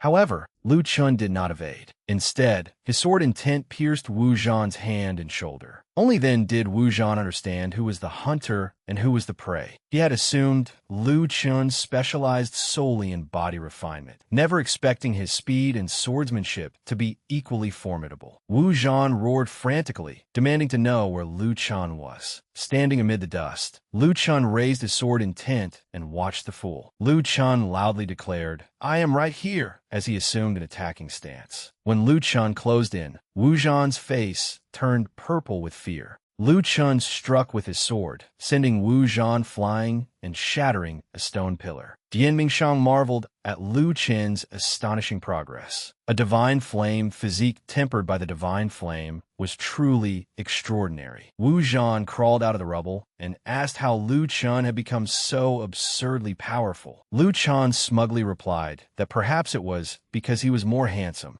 Wu Zhan admitted that Lu Chen's strength was comparable to the young supreme geniuses of the upper realm. Suddenly, someone shouted that Wu Zhan was overestimating him. There was only one true young supreme genius, and that was him. Li Hua appeared from nowhere with his subordinates, wearing that hateful expression. Wu Zhan said he was merely speaking the truth. Not everyone was like Li Hua, who refused to admit he was inferior and could only make sarcastic remarks. Before Li Hua could respond, Wu Zhan provoked him further, declaring that if he said another word, Wu Zhan would beat him until he wished he were dead. Another man flew over and told them that the contest was finished, so they should proceed to the altar and attend to their real task. Li Hua's son also hurried over. At that moment, Lu Chun discovered another of Li Hua's weaknesses. Li Hua had better not let him catch him, or else. As Li Hua passed Lu Chun, a chill ran down his spine. Behind him, only Lu Chun was quietly laughing. Sacred official Wu Zhe of the shaman world had arrived. He ordered everyone to prepare themselves, while Li Hua sent the younger generation ahead.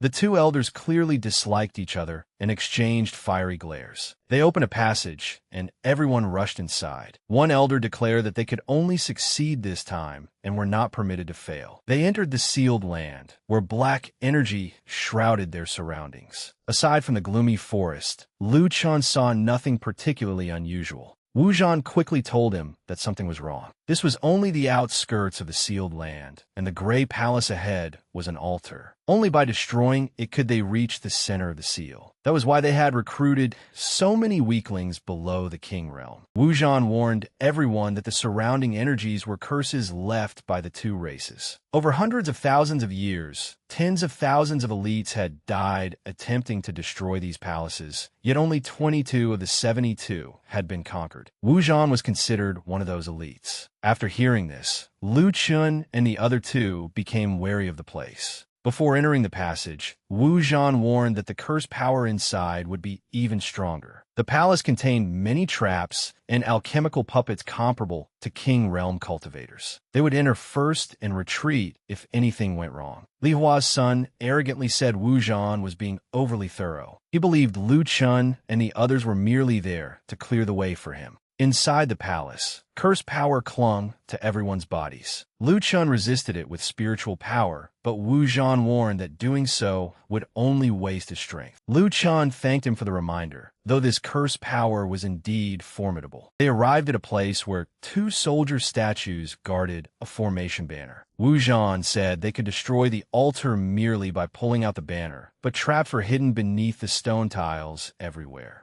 Lu Chun's senior brother was confident because the banner was nearby. He warned Lu Chun not to step on any traps, only to trigger one the moment he finished speaking. He became the first person struck by lightning. Lu Chun's senior brother watched in horror. The flames were incredibly sinister, and Lu Chun and his companion broke into cold sweats. The man had originally come to gain some benefits, but after seeing the danger, he wanted nothing more than to go home and rest. Someone else stepped on a trap. He screamed in terror as the ground swallowed him. Both men had nearly died, and the others had almost stepped on the same spot moments earlier. One man trusted the ancient texts he had studied and decided to search around the stone statue for a key. Another wanted to stop him, but feared he might die first. Unexpectedly, a small door appeared beneath the soldier statue. The man approached to inspect the supposed treasure. Something flew out, but instead of retreating, he recklessly grabbed and toyed with the objects, even stringing them together like skewers sold outside a school. They turned out to be alchemical puppets, capable of intensifying the curse's corruption. These members of the undying demon race were unbelievably foolish. They screamed miserably, but no one could save them.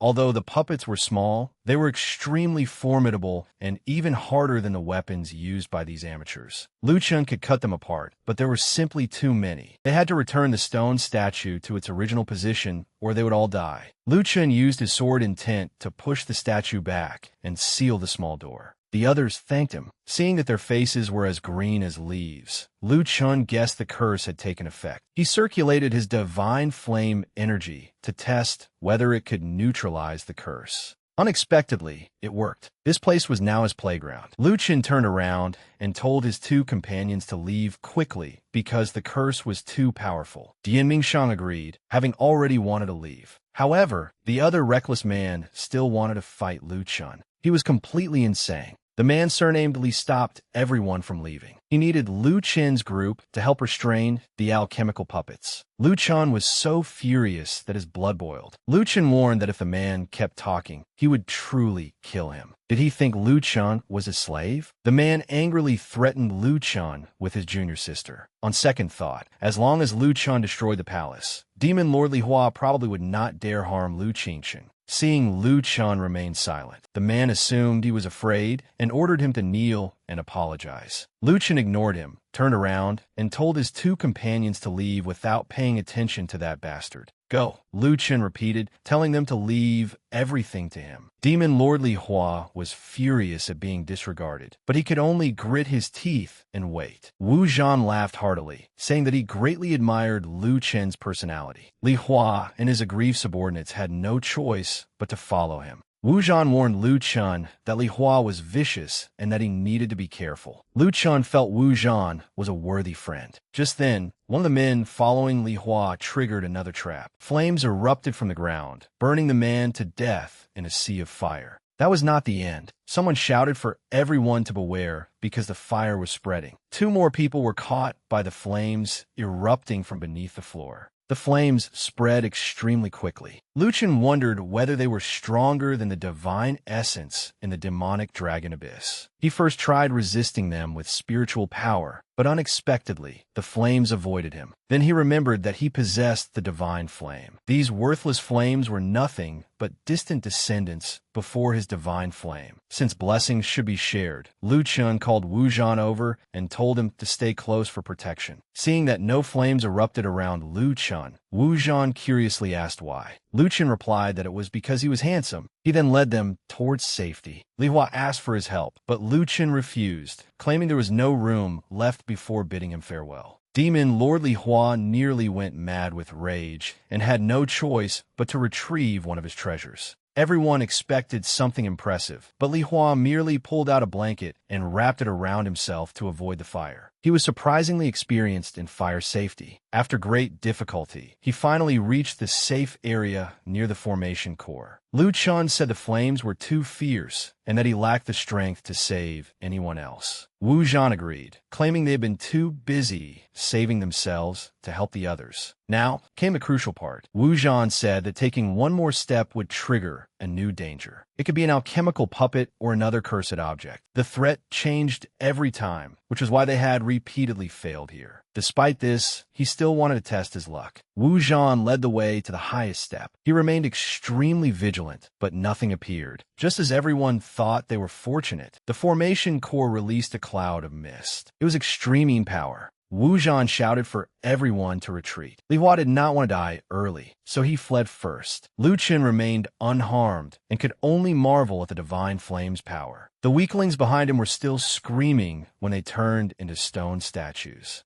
Dian Mingxiang saw Wu Zhan and Li Hua fleeing the tower in panic. He asked where their brother was. Only then did Wu Zhan remember that Lu Chun had not come out. Li Hua gleefully said that even Emperor Realm cultivators could not withstand extreme power, so Lu Chun must have been frozen into a statue. Knowing that Lu Chun possessed the divine flame, Dian Mingxiang confidently declared that he had already pulled out the palace's formation core. Li Hua accused him of boasting and called the people of the 10 domains frogs trapped at the bottom of a well who probably did not even know what extreme power was. Wu Zhan wanted to believe Dian Mingxiang, but he had never heard of anyone surviving extreme power. Suddenly, the entire tower began cracking apart, and massive stones crashed to the ground. This unexpected success left Li Hua dumbfounded. Lu Chun emerged through the smoke, holding the formation core. He had confronted the challenge and won effortlessly. Wu Zhan was overjoyed to see him alive, while Li Hua stood beside him with his mouth hanging open in shock. Wu Zhan had countless questions for Lu Chun, but Lu Chun said they could talk after returning. Meanwhile, at the Demon Palace Square, the crowd loudly praised Li Hong, even though Lu Chun was clearly the one who had destroyed the palace. Li Hong was being hailed as the conqueror and thoroughly enjoyed their praise. Wu Zhan could not understand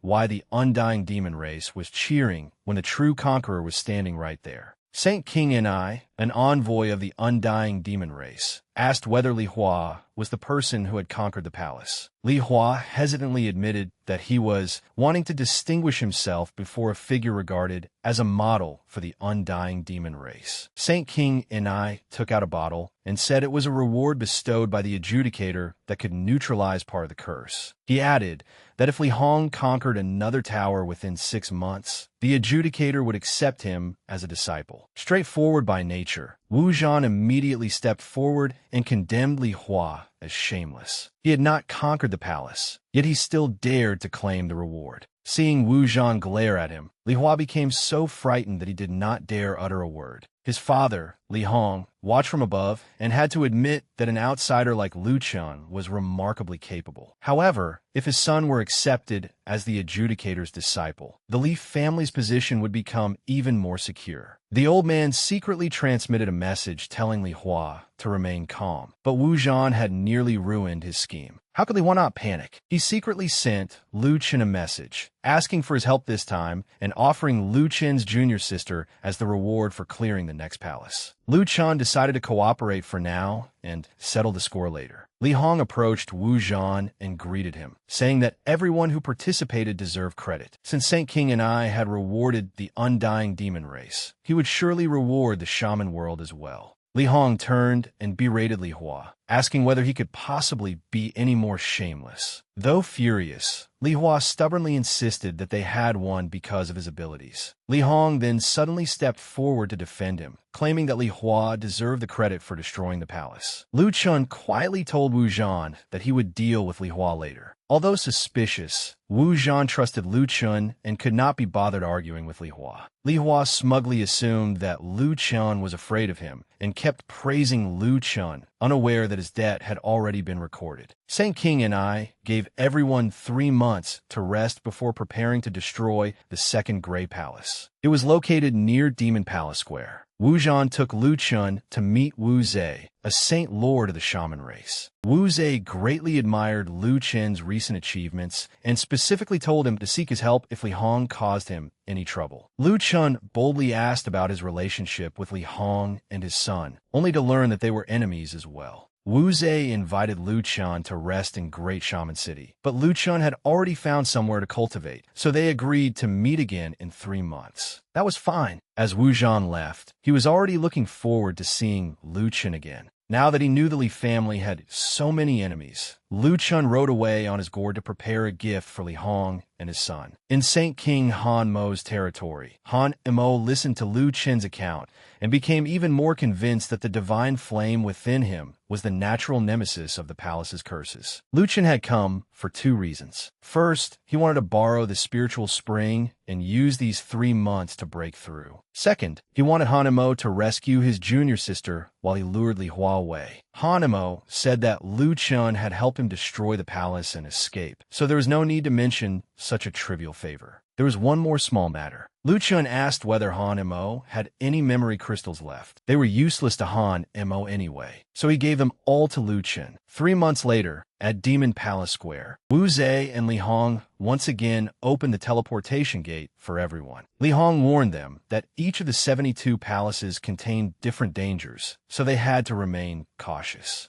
The area beyond the gate was filled with sand. Li Hua contemptuously ordered Lu Chun to cooperate with him. He even used Lu Chun's junior sister as leverage, demanding that Lu Chun save him if they encountered danger inside the undying demon race's palace. Before long, they discovered a strange formation surrounded by thousands of vines. Even the scar-faced man was surprised to see flowers growing there. The people behind him shouted for him not to touch them, certain that something was wrong. Lu Chun tossed the memory crystals into the air. It was time to demonstrate his true skills. He surrounded himself with the memory crystals, forming a shield with no blind spots. Wu Zhan saw Lu Chun make his move, but could not see anything happening. Lu Chun told him to wait for the show. The cowardly Li Hua ordered Lu Chun to scout ahead. He followed Lu Chun halfway through, but noticed nothing unusual or dangerous. Then he heard a strange noise, though he had no idea what it was. Without warning, a nearby vine impaled him and hurled him into the air. While slashing at the vines, Li Hua warned everyone to be careful, saying that the vines were sentient. As his cries for help rang out, Wu Zhan was also tightly entangled by the vines. Lu Chun hurriedly unleashed his sword intent to save him. Wu Zhan appeared surprised by the rescue, as he had been preparing to force his own way free. Before Wu Zhan could finish thanking him, Lu Chun urged him to keep moving. Li Hua had already fled without anyone noticing, leaving behind only a warning to be careful. As Wu Zhan ran, he cursed the treacherous Li Hua in his heart. With no one else around, Lu Chun could finally use his divine flame to burn away the desert vines. Soon afterward, the thunderous sound of the palace collapsing echoed through the area. Wu Zhan was delighted that the protagonist was there. Otherwise, it might have taken him several more years to escape. Standing nearby, Li Hua silently marveled at Lu Chun's strength, but remained confident that his father could control him. Holding the formation banner, Li Hua said that they should return and report. Back at Demon Palace Square, the 3 old monsters were waiting for their return. Li Hua swaggered forward. "Royal father, your son has returned." The saint sneered and praised Li Hong. "You have raised an excellent son. He can be considered a source of glory for the undying demon race." Li Hua claimed that he had exhausted all his trump cards and even sacrificed several companions to destroy the Grey Palace. The scoundrels beside him also pretended to cheer in agreement. The envoy asked Li Hua whether he was willing to become the adjudicator's disciple, as previously discussed. Li Hua hurriedly agreed. The envoy opened a doorway and ordered Li Hua to follow him for the formal apprenticeship ceremony with the Lord Adjudicator. Li Hua was already fantasizing that becoming the adjudicator's disciple would allow him to soar to the heavens in a single step. Li Hong tossed him a jade pendant, praised him for doing well, and told him to return home and await further news. Wu Zhan was curious as to why Lu Chun had not exposed the memory crystals, but Lu Chun said there was no hurry. They should let Li Hua enjoy a little sweetness first. Lu Chun then asked whether he could visit Wu Zhan's home. Wu Zhan was overjoyed and said it would be his honor to welcome Lu Chun as a guest. They immediately changed course for Great Shaman City. Cheerful laughter filled the private residence. Since Lu Chun had saved his life twice, Wu Zhan wanted to share some excellent wine with him. Lu Chun wondered what kind of wine he had not already tasted and what made this one so special. As soon as it was poured, lightning flickered within the wine. This was Thunder Essence wine, a prized specialty that had been produced in the secret realm for many years. Even after receiving rewards for destroying 2 palaces, Wu Zhan had only obtained 5 cups. Its properties revealed dense and pure lightning energy. It was indeed excellent. Lu Chun drained 3 cups in one go and was deeply impressed. Both the flavor and effects were no worse than his master's thunder wine, and perhaps even better. Wu Zhan found his reaction strange and asked why his body showed no changes. Wu Zhan was about to explain that drinking Thunder Essence wine normally caused severe discomfort when he habitually drained the cup in his hand. The moment he finished drinking and tried to speak, he belched, was shocked by lightning, foamed at the mouth, and began convulsing uncontrollably. Lu Chun hurriedly stood and checked on him. Despite convulsing violently, Wu Zhan insisted that he was fine and would recover soon. Reassured, Lu Chun continued pouring and drinking the wine as though he were in his own home. He then mentioned another matter and asked Wu Zhan to inform sacred official Wu Zhe. A servant entered and reported that Wu Zhe had successfully lured Li Hua away. Lu Chun was ecstatic. They could finally rescue his junior sister. At Demon Lord Li Hua's residence, shouts warning of intruders rang out. Lu Chun rode his radish mount while covering his face. It seemed Han Mo had successfully rescued his junior sister. At that moment, Han Mo and Lu Qingcheng returned safely. They then returned to Great Shaman City together. Next came the moment when Li Hua and his father would be utterly disgraced. Suddenly, Liu Qingsheng sensait de danger. Demon Lord Li Hua had returned. He was slightly startled to see Lu Qingsheng, astonished that someone had dared to raid his residence and abduct his prisoner. But then he sensed 2 familiar auras and recognized Han Mo and Sword 3. Only then did he understand why Wu Zhe had invited him out for a drink. It had been a diversion to lure him away. Han Mo had not expected to be recognized so quickly either. However, how could a mere Saint Lord like Li Hua stop him? With a single move, Han Mo rendered him unable to speak. Li Hua was left injured and seething with hatred toward Han Mo. Meanwhile, Wu Zhan was still refining the lightning energy from the final cup of Thunder Essence wine while waiting for Lu Chun and the others to return. When they arrived, Wu Zhan immediately announced that he had recovered and had even neutralized the palace's curse. The moment Wu Zhan saw the beautiful woman beside Lu Chun, he wanted to befriend her, but Lu Chun refused to let her become friends with a bad person. Wu Zhan confidently insisted that he was not bad, merely a little dark-skinned. In that case, she should not befriend a dark-skinned person either. Enough joking. It was time for serious business. Lu Chun asked whether the memories in the crystals had been copied. If so, the originals could be discarded. Wu Zhan sneered and told him not to worry. He had ordered more than 10 copies to be made and had also arranged for rumors to spread outside. The great show was about to begin. Everyone, remember to like and follow the channel for more details. Li Hong sat smugly while enjoying the endless praise directed at his son Li Hua. Everyone claimed that Li Hua had limitless potential and a brilliant future. Although Li Hong no longer had anything with which to threaten Lu Chun, he still trusted his son. Someone entered and announced Saint King Ni's arrival. Li Hong remained immersed in fantasies of a glorious future. The fact that Saint King Ni had returned so quickly only strengthened his confidence. However, Saint King Ni's furious expression left him frozen for 5 seconds. The Saint King declared that Li Hong and his son had astonishing nerve to deceive the Lord Adjudicator. Saint King Ni took out a memory crystal and ordered Li Hong to see the truth for himself. After watching it, Li Hong's face turned deathly pale. His beautiful but unfinished dream shattered. Saint King and I even struck him and warned him to be honest and never deceive others. Before leaving, he told the shameless Li Hong to await the Lord Adjudicator's wrath. While Li Hong stood there in a daze, someone rushed inside and reported that the Lord Adjudicator had crippled his son's energy center and that Li Hua had already been brought home.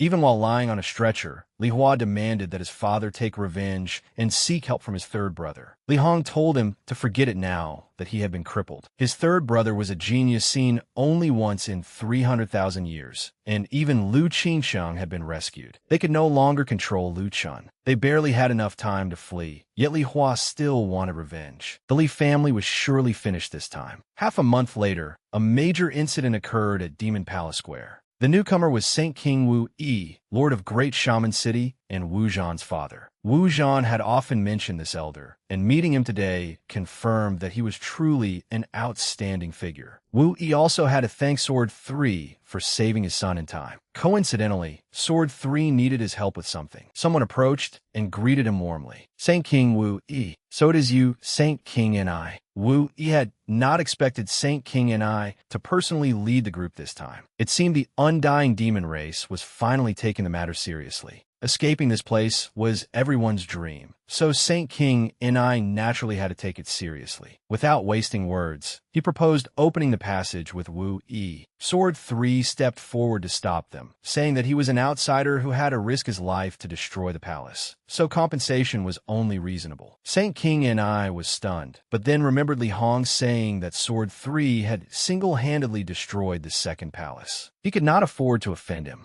Sword 3 demanded every resource inside Li Hong's storage ring, leaving Saint King and I staring in disbelief. Sword 3 casually tossed the ring given to him by the Realm King and asked, "Can the undying demon race not even manage that? In that case, I am powerless to deal with this palace." The Saint King hurriedly stopped him. He explained that they had destroyed only 22 palaces in 300,000 years, so they could not miss this opportunity. He turned to Li Hong and ordered him to surrender his ring. Li Hong had no choice but to obey. How could he not be furious as he watched Sword 3 take his ring? Sword 3 assured them that since he had accepted the job, they had nothing to fear. He always kept his word. The two Saint Kings then opened the passage. Saint King and I asked Wu Yi whether they would succeed. However, every palace was different, so Wu Yi could only hope that everything went smoothly. Sword 3 took the lead and opened the door to inspect the interior. What would it be this time? Everyone take a guess. Upon seeing what awaited him, Sword 3 became even more confident of victory. It was actually the lair of the Spider-Woman clan. The women were frolicking in the water. The woman before him was their queen of beauties. She had lost track of how many tens of thousands of years had passed. At last, men had entered this place. The demoness's eyes lit up when they saw the men, and they began shoving one another aside. Unfortunately for them, such ordinary temptations could not bewitch Sword 3. Mu Xiao pressed herself close to Sword 3. "Young master, why are you standing there? Come and have some fun." Sword 3 pushed her away. Her beauty was nowhere near enough to attract his attention. Leaping over the demonesses who were draining the other's vital essence, Sword 3 intended to remove the formation core and return as quickly as possible. Seeing his abilities, the queen refused to give up. She was confident that she could capture him.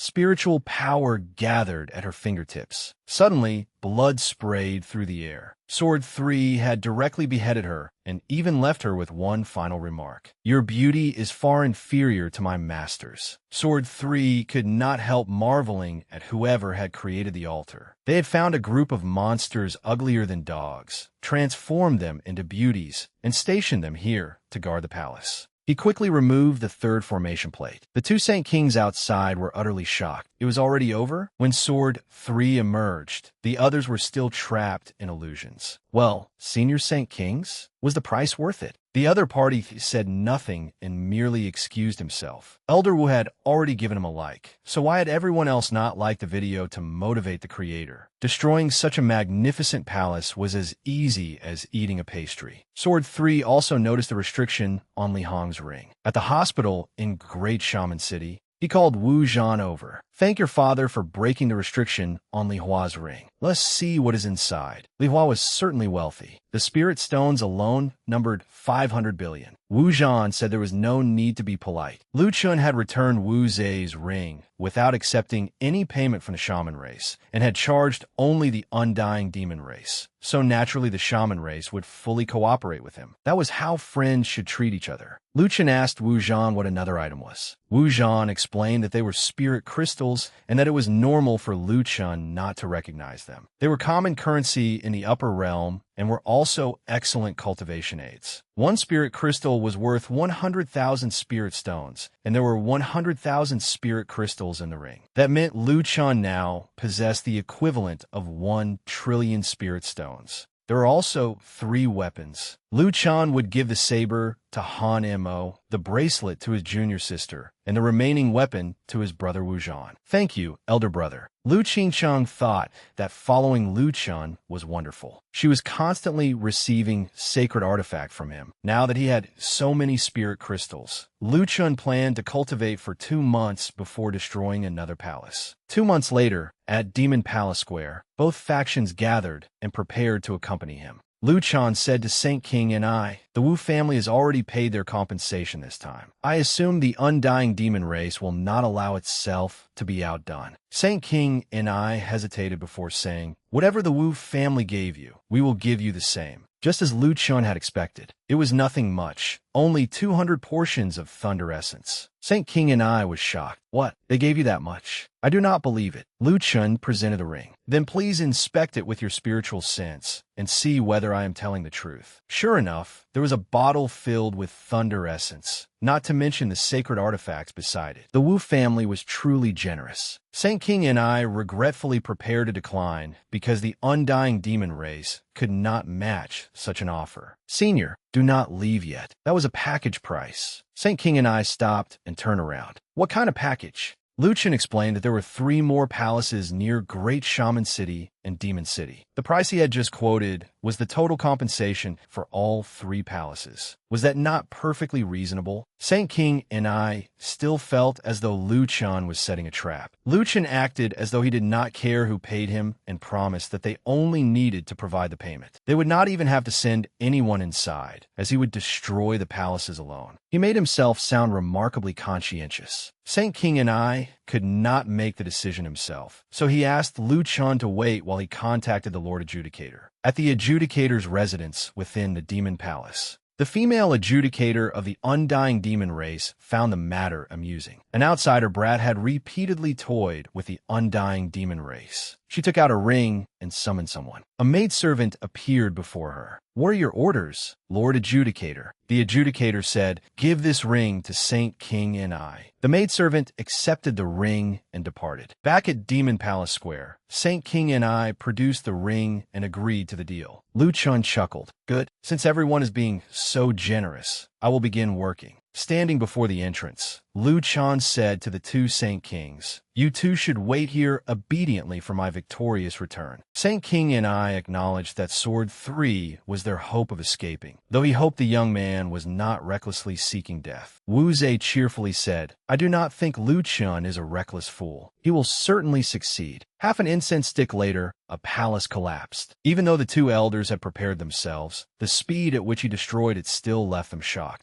"Gentlemen, let us proceed to the next palace." Lu Chun was truly too powerful. Seeing that he did not even need to rest, Saint King and I began questioning everything he knew. Anyone who entered a palace would be corroded by its cursed power. Even the greatest geniuses of their 2 races needed several months to recover. Since that was the case, they could only continue opening the way for him. After another half an incense stick, Lu Chun emerged holding the formation plate and asked them to lead him to the 3rd palace. Saint King and I turned and asked, "Could these magnificent palaces truly be so easy to destroy? At this rate, we could escape in less than 2 days." Wu Zhe replied, "If they were truly that easy, our descendants would not have spent so much time on them. This brother of ours is simply an extraordinary monster." This time, however, Lu Chun remained inside for so long that the anxious elder wondered whether he had fallen asleep. In reality, Lu Chun was fighting a gigantic monster. It knocked him far away. There was no trace of spiritual power coming from its body, nor did it show any signs of life. Lu Chun wondered whether it was an alchemical puppet. There was not merely one, but 2 of them. Although both possessed King Realm strength, they had neither life nor consciousness. He might still have a chance if he risked everything. After dodging an attack, Lu Chun instantly teleported behind one of them and struck it with his sword. However, the puppet was far too tough. The blow only enraged it further. Its enormous axe swung toward him once again. Although Lu Chun blocked it, the force was overwhelming. He was knocked backward and skidded several meters across the ground. He could not continue fighting this way, or the puppets would kill him. It was time to show them the true power of the mystic ice sword art. With a single move, he froze both of these troublesome opponents. What had to happen finally happened. After waiting outside for so long, the two Saint Kings had begun harboring malicious intentions. Wu Zhe had hoped that was not the case. He calmly walked out. You two have been waiting for quite some time. I trust nothing happened while you were looking after our three young friends. He replied, nothing much. There were only two King Realm alchemical puppets. The two Saint Kings were shocked once again. He had disposed of not one, but both of them. He stretched and let out a weary sigh. His work was done, so it was time to return to Great Shaman City. Wu Zhe still was not calm enough, but never mind. The private residence in Great Shaman City. This expedition had truly yielded a tremendous harvest. So many thunder lizards, it should be enough for him to advance by one minor realm. And so, he began drinking wine while attempting his breakthrough. 2 months passed in the blink of an eye, and he was overjoyed. He had finally reached the late stage of the primordial spirit realm. Wu Zhan was delighted to see him emerge from seclusion. Time to work. The eldest young lady of Peerless City, which belongs to the undying demon race, is waiting for you in the reception hall. For palaces surround their city. This was indeed a major undertaking. He recalled that Elder Han Mo had said the undying demon race could launch an independent attack once all 48 altars were destroyed. Therefore, he had to seize the opportunity to make as much money as possible. The main hall of Great Shaman City. Gu Xiling, the eldest young lady of Peerless City, was not friendly in the slightest. The moment they met, she ordered him to accompany her to Peerless City. She offered him one sacred artifact for every palace he destroyed, but he had no need for such paltry sacred artifacts. He asked whether she was a fool for trying to hire him with such meager compensation. Gu Xiling grew annoyed. What does that look supposed to mean? Are you dissatisfied? What else could it mean? It was the look one gave a fool. His answer left her completely dumbfounded. He turned to leave. 4 palaces and only one sacred artifact for each? I cannot tell whether you take me for a beggar or everyone in Peerless City is a beggar. Everyone needs money these days, young lady. You should go home. The moment he finished speaking, the young lady flew into a rage and summoned her sacred weapon. Lu Chun was astonished that she attacked without another word. Fortunately, he was agile enough to evade the surprise attack. She declared that this sword embodied the Gu family's secret art in Peerless City. She held the sword against his neck and asked whether he was afraid. When he remained silent, she felt that he was looking down on her. The eldest young lady of Peerless City went berserk and wanted to kill him on the spot. Yet he stopped her sword with only 2 fingers. He scored her strike. 5 points for presence, 10 for accuracy, and 0 for power. 6 points overall. Barely a passing grade. What truly caught his attention, however, were the patterns on the purple sword. He began teasing her, pulling her into his arms so that she would let him examine the sword. It was exactly as he had suspected. The patterns on the blade were ancient inscriptions. According to his first master, this was an ancient secret art that had been lost for a very long time. Engraving such inscriptions on a weapon could grant it various abilities. Its reputation was truly well-deserved. However, the position from which he examined the sword was rather questionable. Gu Xiling angrily swung her fist. This is outrageous. Let go of me. He had no choice but to hold her firmly against the chest to make her behave. For a woman like her, who had remained single for tens of thousands of years, her heartbeat seemed to be accelerating. She felt aggrieved, yet also appeared to enjoy it slightly. This was the first time a man had humiliated her like this. What angered her most was that he cared only about the sword and showed no interest whatsoever in her untouched body. Gu Xiling puffed out her cheeks. Her face flushed as she panted. All right, he had learned what he needed. After being pushed away, she was utterly bewildered. Who was she? Where was she? Since she possessed a sword like this, he was certain she was not poor. It was time to discuss payment. She asked how he still had the nerve to talk about compensation. He had just taken liberties with her, yet shamelessly claimed that she had offered herself willingly. She was rendered speechless with rage, but could do nothing about it. As she stormed away, she swore she would never associate with him again and cursed him to drop dead. Elder Wang asked whether he was truly going to let her leave like that. Lu Chun was certain she would return to find him. At the Demon Palace, The adjudicator had originally intended to use this opportunity to nurture Li Hong's son into one of the race's elites. Once the seal was broken, he would lead the charge into battle. He would rally their forces, coordinate an attack from within and without, assault the royal city, and seize the fallen Phoenix dynasty. Unfortunately, he had proven utterly incompetent. However, she considered the fact that Li Hong had personally killed his own son an act of sacrificing family for the greater cause, so she forgave him. She then asked Wang Cheng about the progress of the fallen Phoenix dynasty's map. When the primordial spirit realm cultivator Wang Cheng first appeared earlier, he had already lost an arm. Trembling, he reported that the map was complete. Li Hong suggested eliminating Sword 3 and his companions to prevent future trouble. "Are you trying to teach me how to do my job?" Her oppressive aura forced him to his knees, where he immediately begged forgiveness. The woman lying nearby witnessed everything and praised Sword 3's impressive strength. She had already developed a favorable impression of him. At that moment, another woman was secretly listening to their conversation from outside. The adjudicator said that once the seal was broken, she would teach Sword 3 a lesson. She told Li Hong that since his son was dead, Sword 3 was now the best candidate to serve as their champion. It would be even better if he could help them attack fallen Phoenix City. Of course, when the adjudicator mentioned eliminating Han Mo, the eavesdropping woman became agitated and accidentally made noise. The adjudicator immediately detected someone outside. Escaping now would be nearly impossible. Li Hong appeared behind her. What happened next was inevitable. He hurled her violently into the main hall. Upon seeing a familiar face, the adjudicator gazed at her with contempt, as though she were an ant. This woman was Zhou Qingling, Han Mo's wife, who now existed as a spiritual body. Years ago, the adjudicator had destroyed Zhou Qingling's physical body. Her soul had been imprisoned here as a warning to anyone who dared oppose the undying demon race. The adjudicator approached, gathered spiritual power in her hand, and lifted Zhou Qingling's chin. So many years have passed, yet it appears you still have not learned your lesson. As soon as she finished speaking, Zhou Qingling was electrocuted and screamed in agony. Unable to endure it, she collapsed to the floor, but the lingering energy continued tormenting her.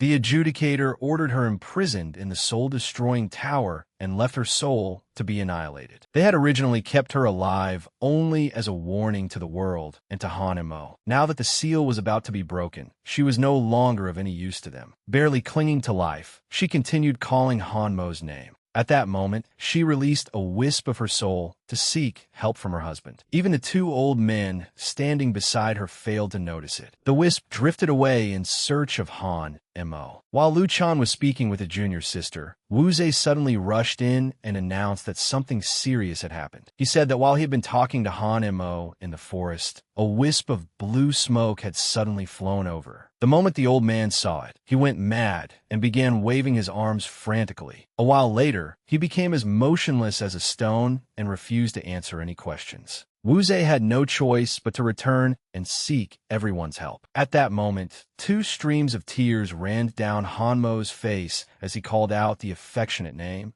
When the three of them arrived, they were baffled and had no idea what was happening. Just as Lu Chan was about to ask, Han Mo joyfully called out, "Ling." Then, in the next instant, tears poured from his eyes as he cried, "Ling." Everyone was left with enormous question marks hanging over their heads. They guessed that this might be some pact between husband and wife, one meant to activate if either of them died first. Han Mo suddenly knelt before Lu Chun. "Young friend Sword 3, I have an unreasonable request, but I still hope you will grant it. Senior, please get up. If someone of your stature kneels to me, you will shorten my life." Qing Cheng also gently persuaded him. "Whatever it is, just tell us. What exactly happened to you?" With Qing Cheng's help, Han Mo slowly stood up. He said there were several things they still did not know. 1,000 years ago, Han Mo had a remarkably gifted son who cultivated until he assumed human form. Han Mo and his wife cherished him dearly. But when the palaces first began to be destroyed, the undying demon race urgently demanded that the two races send out their finest geniuses. Even the demon beasts and the ancient divine Phoenix Kingdom were forced to send members of their younger generation.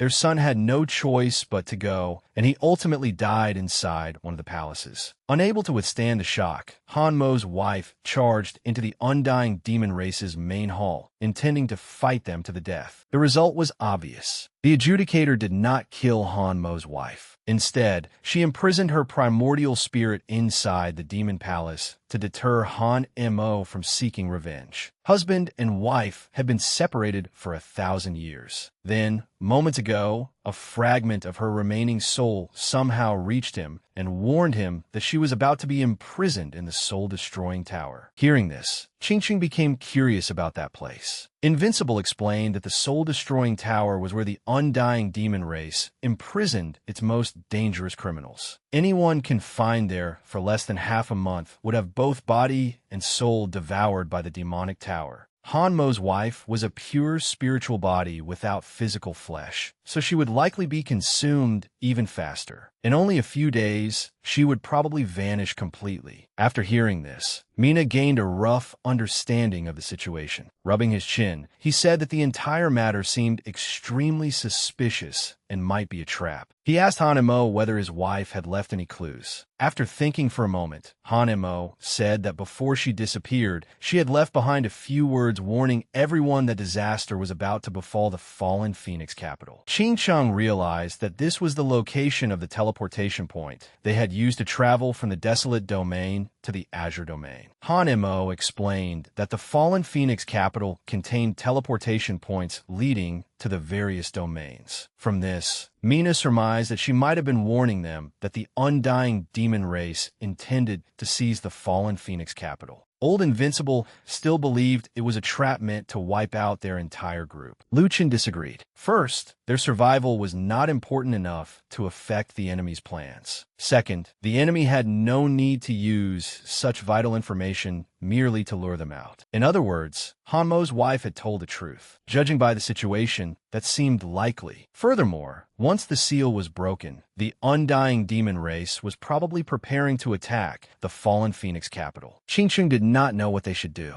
Lu Chan said that the situation had arisen too suddenly, so they should rescue Han Mo's wife first. Upon hearing that they would save his wife, Han Mo immediately regained his composure and spirit. However, the demon race's royal palace was heavily guarded, and the soul-destroying tower held their most dangerous prisoners. Old Invincible believed that even with another 100 people, they would never be able to force their way inside. Lu Chen sneered. Who said we have to force our way in? Since their defenses are so tight, we will reuse an old tactic. Lure the tiger away from the mountain. Old Invincible knew the strategy, but his head was still full of questions. He could not imagine what they would use as bait. Suddenly, an angry shout rang out. You scoundrel, get out here. The eldest young lady of Peerless City has arrived. Why have you not come out to welcome me? Lu Chen smiled. Has the bait you wanted not just delivered itself to our doorstep? On the day Peerless City's formations were to be broken, the Mi Zheng siblings stood before everyone. The surrounding crowd buzzed with discussion. Are those two really going to break the 4 formations of Peerless City? Can just 2 people possibly succeed? Someone cautioned, do not underestimate them. A person in the crowd had heard of Sword 3 and knew that he had recently broken several formations in succession. Suddenly, a cry rang out. The adjudicator of the undying demon race had arrived, shocking everyone. They had all heard that she had not left the royal palace for several thousand years. Yet she had come to Peerless City because of this young man. Seeing that she had arrived exactly as planned, Qingqiang was delighted. Lu Chun folded his arms and calmly explained that breaking all 4 formations was a momentous event. Every important figure would attend, so it would have been stranger if she had not come.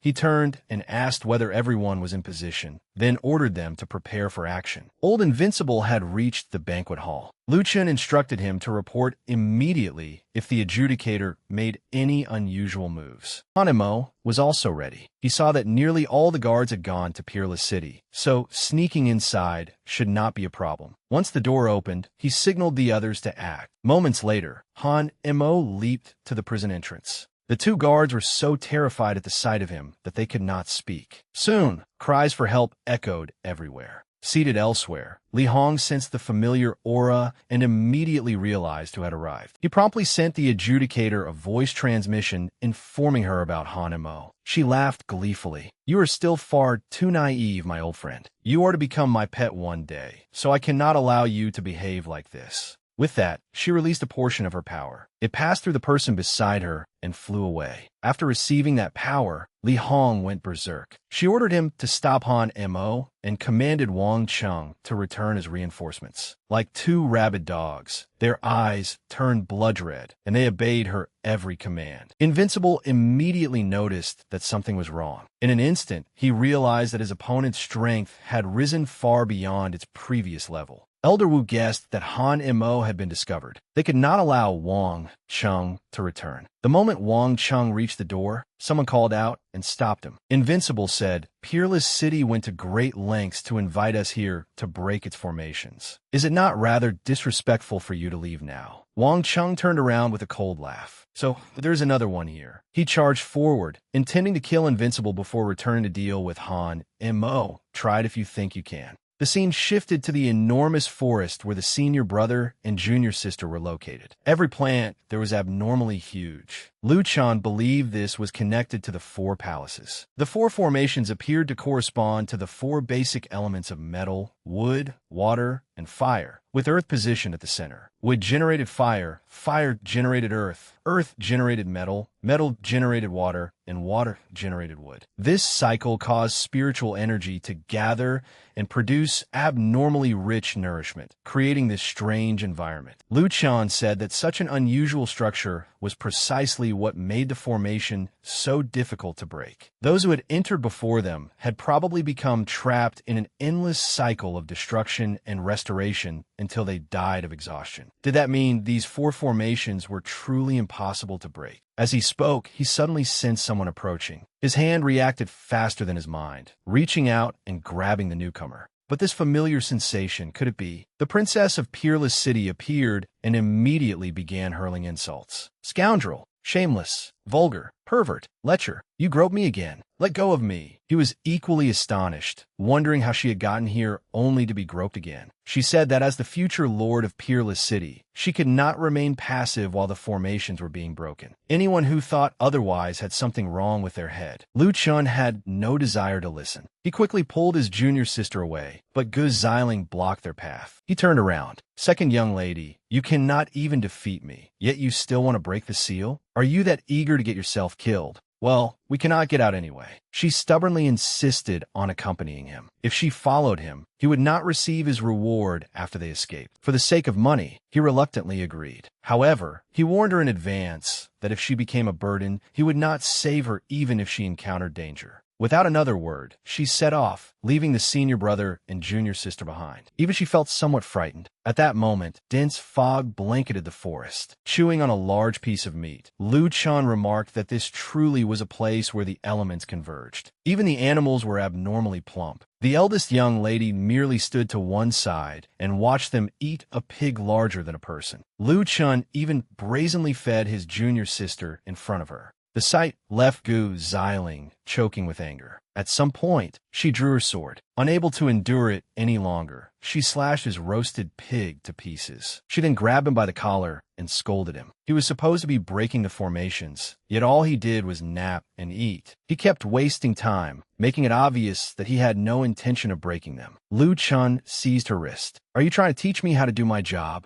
Ignoring her, he lay down to rest. He told her that if she could not stand watching him, she could go break the formations herself. However, if she encountered danger, she would have to deal with it herself because he would not save her. How annoying. "Fine, I will go by myself. You think I'm afraid?" Qin Sheng could not help asking whether Gu Xiling would be all right on her own. Liu Chan told her not to worry. Given the eldest young lady's cultivation, she would be safe for a while. But if it turned into a prolonged battle, the outcome would be difficult to predict. As he had already explained, the key was to destroy the formations before their elemental power could recover. Recklessly attacking all 4 formations in succession, as Gu Xiling was doing, would never work. Naturally, Lu Chen already had a plan to break them. The 4 formations corresponded to fire, metal, wood, and water, while earth lay beneath their feet. Together, they generated and restrained one another, forming the cycle of wood generating fire, fire generating earth, earth generating metal, metal generating water, and water generating wood. But by changing their approach, the cycle would become wood restraining earth, earth restraining water, water restraining fire, fire restraining metal, and metal restraining wood. His 2 masters had once said that throughout each day, the forces of the 5 elements constantly shifted, endlessly alternating between strength and weakness. They needed to identify the precise moment when yin and yang reversed, establish a formation upon the earth element, sever the connections among the 5 elements, and only then destroy the 4 formations. Lu Qingcheng said happily, as expected of my senior brother. However, there was another reason Lu Chun had hesitated to act. He said the adjudicator was no fool and had probably already guessed their intentions. Invincible and the other senior were undoubtedly locked in bitter battles. But as long as the adjudicator remained in Peerless City, nothing serious would happen. Meanwhile, at the gates of Peerless City, old Invincible had already been beaten until he was gasping for breath. Although his opponent's aura had not reached the Saint Lord realm, he had still managed to force Invincible into such a state. A head-on clash would probably put him at a disadvantage, so he decided to compete in speed instead. Just as he assumed his stance, his opponent suddenly leaped in front of him. A moment later, a massive tree was shattered. Watching his opponent approach, Invincible had never expected the adjudicator to grant Wang Cheng so much power. He had been far too careless. Seeing Wang Cheng's smug smile, he finally realized that his opponent was not merely at the Saint Lord realm, but at the peak of the Saint King realm. He recalled how, many years ago, an old man had scolded him for arrogantly calling himself invincible. A brat who had only just advanced to the King realm dared to challenge a peak Saint King alone. Even that old man, who had already reached the late Saint King realm, would not have dared to act so recklessly. Invincible stubbornly replied, "So what if they're peak Saint Kings? Sooner or later, I'll make them kneel and kowtow before me." As soon as he finished speaking, Invincible was sent flying into the sky by a single palm strike. Stop dreaming. Reach the Saint King realm before you say such things. Advancing through the Saint King realm is already extraordinarily difficult. Even one minor stage creates a world of difference. If you keep spouting nonsense, don't blame me for showing no mercy. Remembering that peak Saint King, Invincible refused to accept defeat. He rose to his feet, determined to kill Wang Cheng and prove himself to that old man. Meanwhile, Han Mo had reached the vicinity of the undying demon race's palace. After running for some time, he finally reached the soul-destroying tower. Suddenly, Li Hong appeared before him out of nowhere. Before Han Mo could react, Li Hong kicked him away. Li Hong said he had never forgotten their old grudge or the injuries Han Mo had inflicted upon him. Now it was time for revenge. To Li Hong's surprise, Han Mo immediately climbed back to his feet and said, "You think someone like you is worthy?" The despicable Li Hong attacked him again without another word. After suffering another sneak attack, veins bulged across Han Mo's forehead. He flew into the air and said, "The demonic aura around you has grown dramatically. The adjudicator must have granted you some power. But an ant remains an ant. A mere demon lord dares to act arrogantly before me? With that, he began channeling his spiritual power. The shameless Li Hong immediately raised his hand and summoned the spiritual body of Han Mo's wife. He used her as a shield. "Come on, old man. Strike me if you have the nerve. Your wife is imprisoned inside the soul-destroying tower, and even her 3 souls and 7 spirits are in my hands. With a single move, I can damage them. Even if you save her soul afterward, she'll be nothing more than a mindless fool." Gritting his teeth, Han Mo cursed the despicable villain and demanded to know what he wanted. Li Hong lowered his voice and said that he wanted Han Mo to obey him. He then ordered him to kill himself. Squeezing the spiritual body of Han Mo's wife, he sneered, "Hurry up and do it." "Heh." Han Mo asked, "Is that all? I thought that after grasping my weakness, you might have devised some brilliant scheme. But all you can do is force someone to kill himself. An ant's intelligence truly is limited." Those words immediately enraged Li Hong. "Old man, don't even think about provoking me before you die.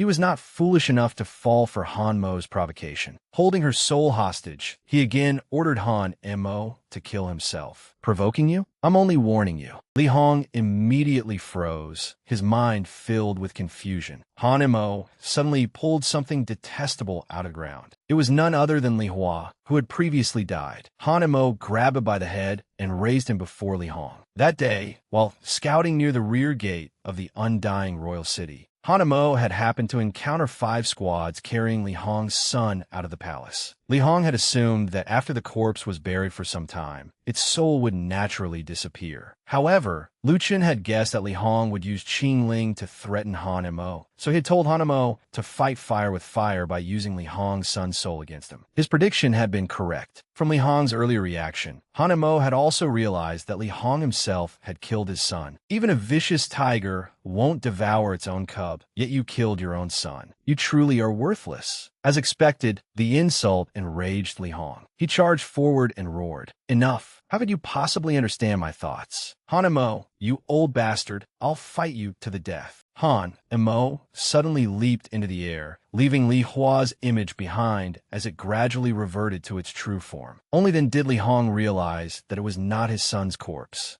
Han Mo explained that he had indeed encountered Li Hua's corpse, but what Li Hong had just seen was only an illusion. Han Mo had already helped Li Hua's soul pass on. He was not like Li Hong and would never use someone's family to threaten them. Now that Linger is no longer in your hands, you've lost. Han Mo unleashed a technique that completely surrounded Li Hong. He ordered Li Hong to open the soul-destroying tower or face his wrath. As the tower opened, Li Hong recalled Han Mo's earlier words and realized they were true. Han Mo was not like him. Li Hong had killed his own son to survive. He had lost, but what had he done? The past could no longer be undone. Suddenly, he roared, "Honger's death cannot be in vain. I refuse to admit defeat." He flew upward and absorbed every soul within the tower, swearing that he would never spare the old man. "Die, you old bastard." He transformed into a monster and declared that even if he had to devour the entire world, he would kill Han Mo today. There was no turning back. He continued absorbing the souls. Meanwhile, outside Peerless City, after being mercilessly beaten for so long, Old Invincible finally managed to regain some ground against Wang Chung. He quickly rose and threw a punch. His opponent immediately counterattacked, striking him so hard that he coughed up blood. The two continued trading blows. Ultimately, age caught up with Invincible, and he collapsed. Wang Chung stood over him and asked whether he truly was invincible. "I've heard about you for a long time. You're the #1 crippled Saint King of the demon race. You barely managed to become clan chief, and you were the weakest clan chief in history." Wang Chung was astonished to see Invincible rise again. He had clearly severed the old man's meridians, so how could he still stand? Invincible merely said, "Enough nonsense. Let's continue." Wang Chung sent him flying again and shouted, "Get lost." Wang Chung said that Invincible's energy circulation was sluggish, his limbs were slow, and his movements were clumsy. He was a useless piece of trash, and fighting him was a waste of time. He then repeated in a contemptuous voice, "Your energy circulation is sluggish, your limbs are slow, and your movements are clumsy. You truly are useless trash. Fighting you is a complete waste of time." A surrounding crowd began discussing the scene. Invincible is getting beaten again. He's receiving special treatment again. Why does he receive special attention while we don't? Stop complaining. That's the clan chief's son's privilege. So what if he's the clan chief's son? Exactly. His talent is the worst among all of us. Invincible was once again sent flying by a palm strike. The clan chief turned away and said coldly, "Today's lesson ends here." The crowd laughed. The clan chief used only 1/10 of his power, yet Invincible couldn't fight back at all. And he still wants to become clan chief? How ridiculous. I wonder where his confidence comes from. If my father were the clan chief, I might be just as confident. Enough. For his father's sake, let's not say too much. Invincible struggled to his feet and said, "So you know about my past." Wang Chung and the crowd behind him burst into laughter. "What a worthless cripple." Invincible continued, "But it seems you don't know how I became clan chief. As he spoke, he gathered energy within his hand. Wang Chung sensed Invincible's strength suddenly soaring and nearly wet himself in terror. How is this possible? How can this worthless cripple unleash power greater than mine? Invincible charged forward and declared, "It's true that I was considered worthless when I was young. Compared with the geniuses of my clan, I was nothing more than an ant. But no matter who stands before me, I will never submit." Remembering his childhood, Invincible swung his fist and roared, "Even if I'm defeated countless times, I will always rise again. That is who I am. So what if I'm worthless? The same applies today. If there must be a victor, why can't that person be me?" Invincible's fist punched straight through Wang Cheng's abdomen. The shock wave from his punch destroyed the entire forest, causing a heaven-shaking explosion. Wang Chung stood there speechless, a massive hole punched through his abdomen and out his back. Even then, Wang Chung could not believe his eyes. He had actually lost. Filled with resentment, he collapsed. Seeing him fall, Invincible finally sighed in relief. He then collapsed as well and murmured, "At last, I can finally rest." Before he could rest, he heard Lu Chen's voice transmission. "How are you? Can you still stand?" Invincible immediately became alert and sat up. "Of course, my body only suffered minor injuries. As long as my internal energy remains intact, I can recover in the time it takes to drink a pot of tea." While gnawing on some meat, Lu Chen replied, "That's good. I'll need you to rescue Senior Han Mo shortly." Invincible asked, "He's even stronger than I am. Why are you worried?" Lu Chen answered, "Senior Han Mo's strength is indeed extraordinary, but against Li Hong, his honorable nature may put him at a disadvantage." "You mean Li Hong will use underhanded methods?" Lu Chen's expression became solemn. "Exactly. If he hadn't despicably kidnapped my junior sister that day, he could never have controlled me. We cannot let our guard down." As Invincible slowly started moving, he replied, "In that case, I won't rest. I'll recover while traveling. By the time I reach the undying demon city, I should have regained a considerable amount of strength." Lu Qingcheng then asked, "Senior brother, will Senior Hanamo be all right?" Lu Chun looked helpless. "A plan is still only a plan. I've done everything I could, from luring the enemy away to devising a strategy for Senior Hanamo. But he is too honorable and refuses to use Li Hong's son's soul to protect himself. As a result, his chances of victory remain uncertain." Meanwhile, in the undying royal city, the monster Li Hong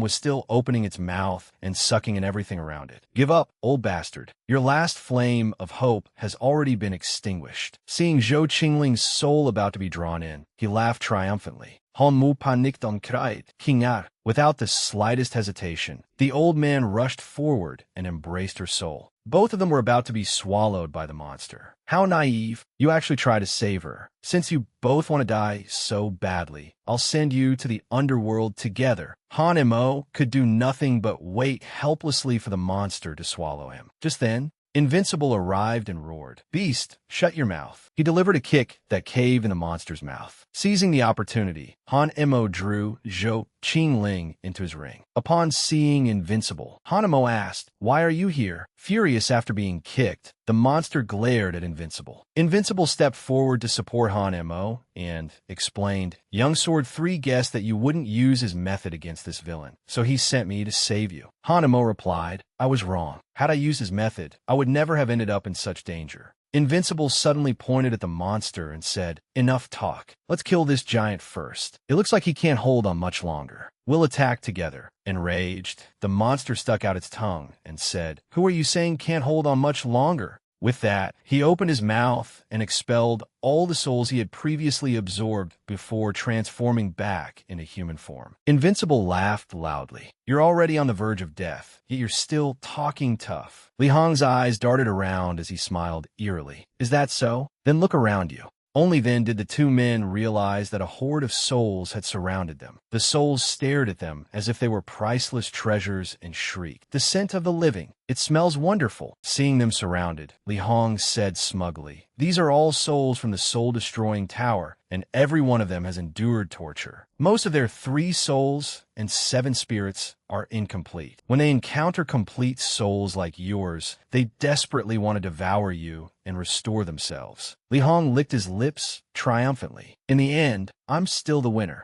Elsewhere, Lu Chen's wife realized that the best time to act had arrived. She looked at Lu Qingsheng and said, "Cast the spell according to my instructions." Upon hearing this, Lu Qingsheng immediately began casting the spell. Heaven and earth endure, and yin and yang never cease. Within all forms lie numbers, and within all numbers lie principles. Observe all forms through the great way, and interpret all matters through their principles. Life continues without end. Where benefit exists, even reversing the flow can bring success. Metal, wood, water, fire, and earth, the 5 elements heed my command. 5 elements of heaven and earth. Take heaven as your decree and earth as your destiny. Gu Xiling, who was struggling against the fire god, looked up in astonishment at the strange phenomenon in the sky. Darkness suddenly covered half the forest. The surrounding crowd also noticed it and began discussing the strange phenomenon. Look, something is happening near the formations. What is that brat doing? The adjudicator snorted coldly, folded her arms, and remarked, as expected of the man I chose. He truly discovered the secret hidden within them.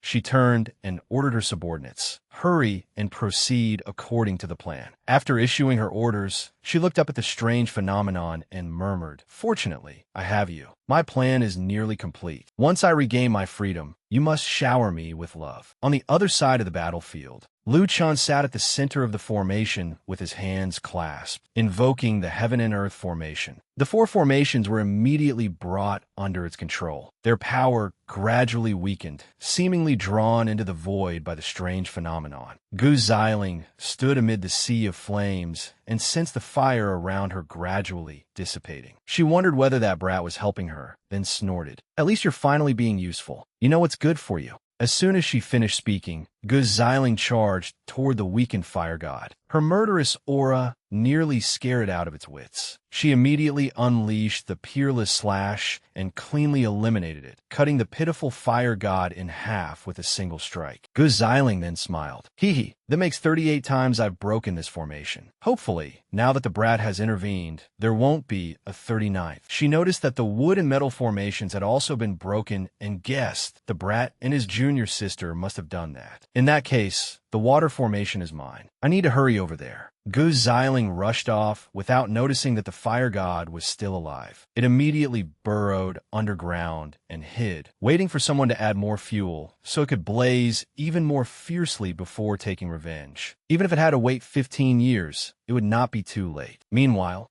Lu Qingsheng and Lu Chun were approaching the 4 formations. The two talked along the way. Senior brother, the fire formation just went out. The young lady may have destroyed it. Lu Chun smiled. It seems she's somewhat useful after all. She saved us some time. Soon afterward, they arrived near the water formation. Lu Qingsheng murmured, only water remains now. She may also be heading there. What will happen if she encounters the creature you mentioned? Lu Chan froze upon hearing her question, then turned and replied, you're right. If that creature absorbs her, it will bring us nothing but harm. The plan remains unchanged. I'll go back and investigate. You continue toward the water formation. By then, Gu Xiling had become lost in a mist. She looked around, wondering when the fog had become so thick. It had not been there when she first approached the water formation. As she felt her way forward, a tall figure suddenly appeared behind her. Gu Xiling immediately sensed him and turned around, restraining the person behind her. But when she saw the stranger's face and watched him remove the rose from his mouth, she fell flat on her back, her face turning bright red. Why are you here? And why did you take off your clothes to show off your muscles? Are you an idiot? Lu Chun seized the opportunity to grab Gu Xiling's wrists and pin them above her head. What's wrong? Don't you like being passive? Or would you prefer me to be more assertive? Then let's have some fun. When Gu Xiling felt him touching her, she shouted, have you lost your mind? Let go of me. Lu Chun did not stop. Instead, he caressed her smooth arms. His hands then wandered toward her forbidden areas. Impressive. Isn't this what you like? Gu Xiling shouted, you're lying. You're lying. When you came looking for me before, you seemed to enjoy it. You were teasing me. I don't want you touching me there. Gu Xiling was powerless to stop Lu Chun from doing as he pleased. She could only stare at his smug expression while secretly enjoying herself. How hateful! Why is this man so forceful? Despite her words, she wore an expression of pleasure. But how did he know that she liked assertive men? Just as the fiery young woman was awaiting what came next, the Lu Chun before her suddenly transformed into an octopus. It turned out to be a monster disguised as a human. A voice suddenly rang out, jolting her awake. Hey, what kind of pleasant dream are you having? When Gu Xiling opened her eyes, she saw two Lu Chens before her. The real Lu Chun stabbed the monster to death and mocked her. Good grief, you're hopeless. You actually fell for such a low-level illusion. Still dazed by the unexpected sight, Gu Xiling asked, why are there two Lu Chens? Before she could understand what was happening, Lu Chun wrapped an arm around her waist and pulled her close. He said, the remaining 3 5-elements formations have begun merging into the central formation. From now on, if you want to live, don't stray even half a step from me. Gu Xiling was still feeling embarrassed by the sight of Lu Chun holding a rose in his mouth and showing off his six-pack abs earlier. When she did not answer, Lu Chun shouted, do you understand? Gu Xiling snapped back to her senses and replied softly, I understand. I'll do as you say. Meanwhile, somewhere else in the secret realm, another formation had been broken. The Eastern Desert Formation was cleaved in two, shattered into countless pieces, and exploded. The adjudicator and her subordinates arrived to inspect the scene. Her subordinates rushed to report, Lady Adjudicator, the Eastern and Western Desert Formations have been completely destroyed. 39 outer formations have also been broken. Nearly half of our Death Warriors and Elite Formation Masters have been killed or wounded. Please give us your orders, Lady Adjudicator. A faint smile appeared on her lips. Excellent. Prepare to carry out the next stage of the plan. The adjudicator looked toward Lu Chun and remarked, thank you for drawing everyone's attention. Without you, the undying demon race could never have broken the outer formation so quickly. Suddenly, a subordinate stepped forward and reported, Lady Adjudicator, should we continue monitoring the leaders of the other races? She replied, there is no need. The central seal has no fixed location. Wherever the final seal is broken will become the center and the exit. In the past, the races restrained one another because they feared the exit might appear in another race's territory. They were extremely cautious even when breaking the seals. But things are different now. That young friend has drawn everyone's attention for us. All we need to do now is wait for him to break the seal here. Only one remains. When the time comes, our race will be the first to charge outside. Not only will all the rewards fall into our hands, but every race here will kneel at the adjudicator's feet. One of the demons asked curiously, is the final seal truly located within our territory? She answered, yes. Not only were you unaware of it, but I suspect many others know nothing about it either. The adjudicator smiled again. Who in the world could have imagined that the palace of the undying demon race was built directly atop the seal? As she finished speaking, the magnificent palace of the undying demon race came into view. At that moment, Han Mo and Invincible were still relentlessly slaughtering souls. Just how many of these souls are there? Why can't we finish them off? And at some point, far too many members of the undying demon race gathered around us. I have a feeling something terrible is about to happen. While they were locked in fierce battle, a beam of dark light suddenly descended from the sky. Han Mo reacted with astonishing speed, pulling Invincible aside just in time to evade the destructive beam. The unfortunate vengeful spirits were struck instead and suffered severe injuries. Realizing that he had narrowly escaped death, Invincible thanked Han Mo. Han Mo pointed ahead and said, don't thank me yet. Look who's up ahead. Invincible raised his head and discovered that the newcomers were two adjudicators of the undying demon race. Watching the two adjudicators turn and leave, Invincible frowned. Where are they going? Han Mo replied, I don't know, but we've caused such a huge commotion, yet she doesn't care in the slightest. Something is definitely wrong.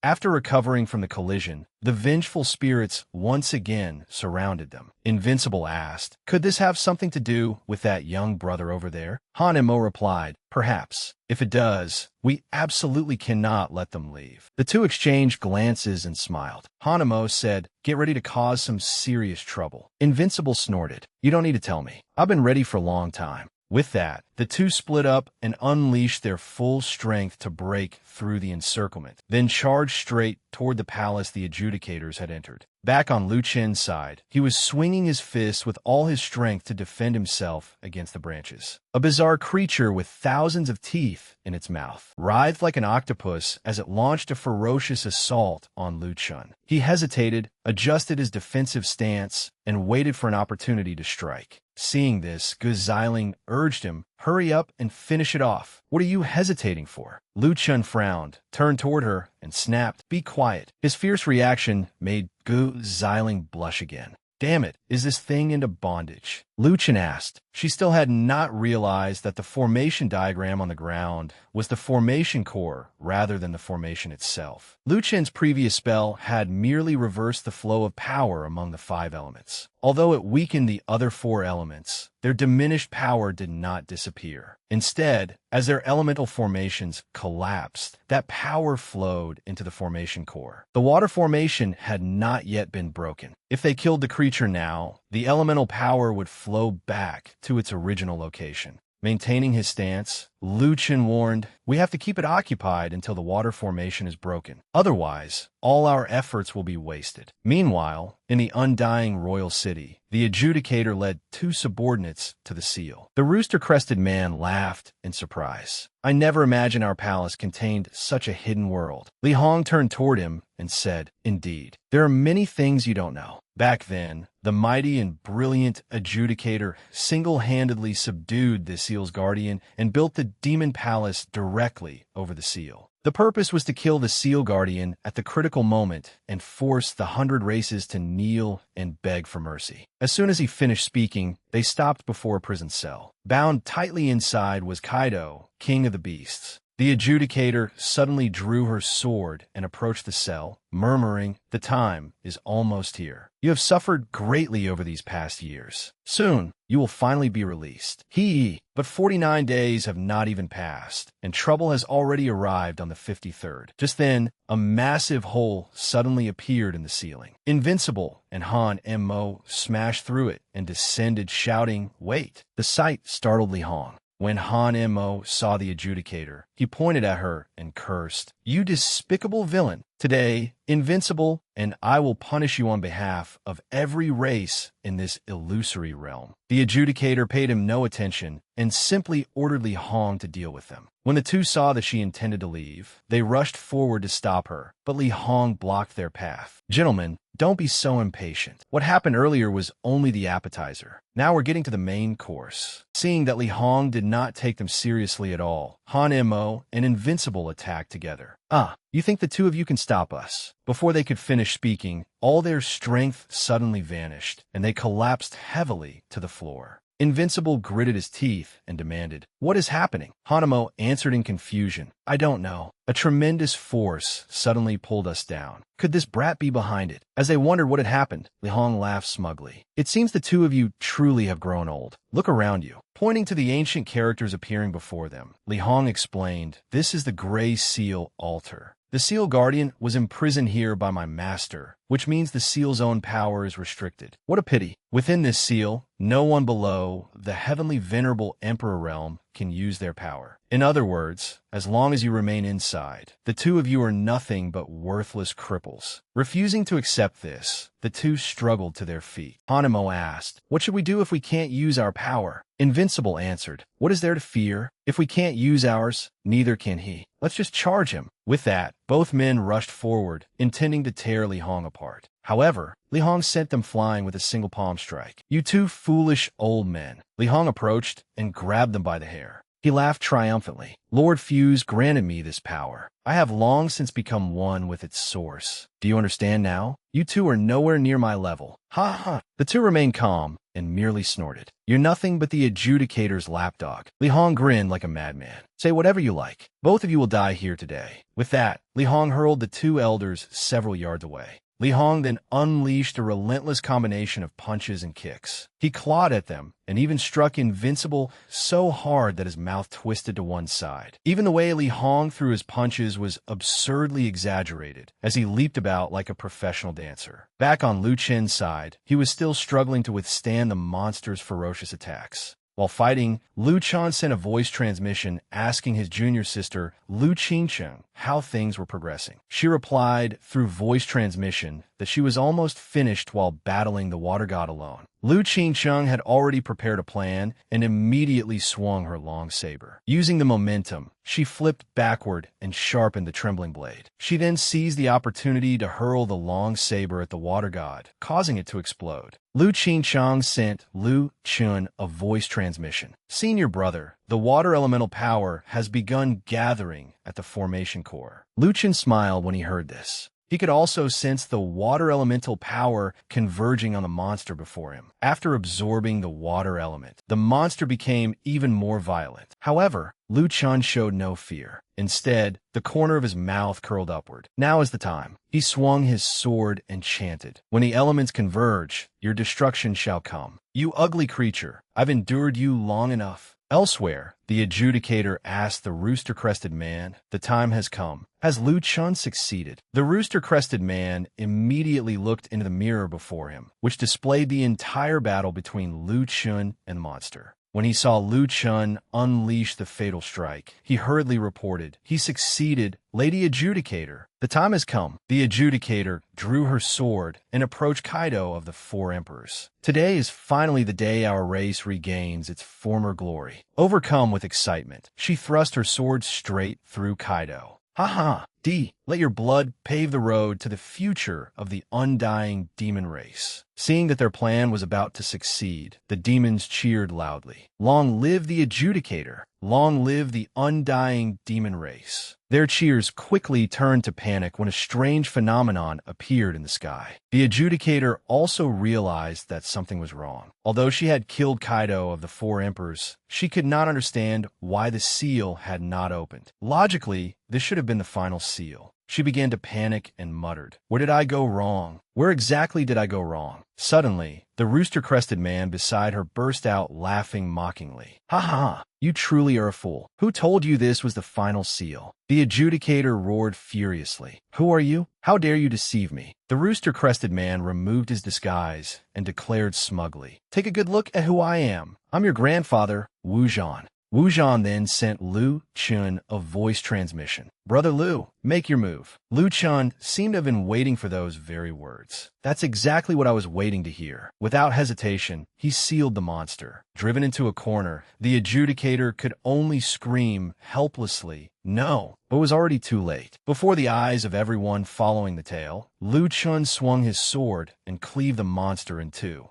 That sword strike seemed to open a massive gateway. At the same time, a spatial rift split open in the sky, sending down a beam of light. Through the broken seal, the world outside could finally be seen. The gathered people cheered when they saw it. "Quick, look, that's the outside world. The seal has been opened. Wonderful, we can finally leave." Lu Qingsheng was astonished by the sight. How is this possible? Could all the other seals have been broken at the same time? When she turned and saw Lu Qin's satisfied expression, she thought, judging by his expression, could he have planned everything from the very beginning? Just who is this man? The adjudicator remained stunned, unable to understand what had happened as she stood blankly before Kaido's corpse. Wu Zhan seized the opportunity to release a smoke bomb and escaped around a corner. As soon as Wu Zhan emerged, he encountered Han Mo and Wu Yi. "Seniors, while I was sneaking out, I saw Li Hong heading inside. We should leave before he can react." The two were surprised to find Wu Zhan there. "Why are you here? What happened with the seal just now?" Wu Zhan replied, "I'll explain while we move. If they recover before we escape, we won't be able to leave at all. To tell you the truth, I asked Brother Sword from the beginning whether we should inform you too, but he said that a good plan can only deceive the enemy if it first deceives one's own allies. When we broke the first seal, he told me that every time a seal was broken, a surge of sealing power would be released. Over the past few months, Senior Brother Lu Chun observed the seals while breaking them. Eventually, he concluded that although ordinary people could not detect that energy,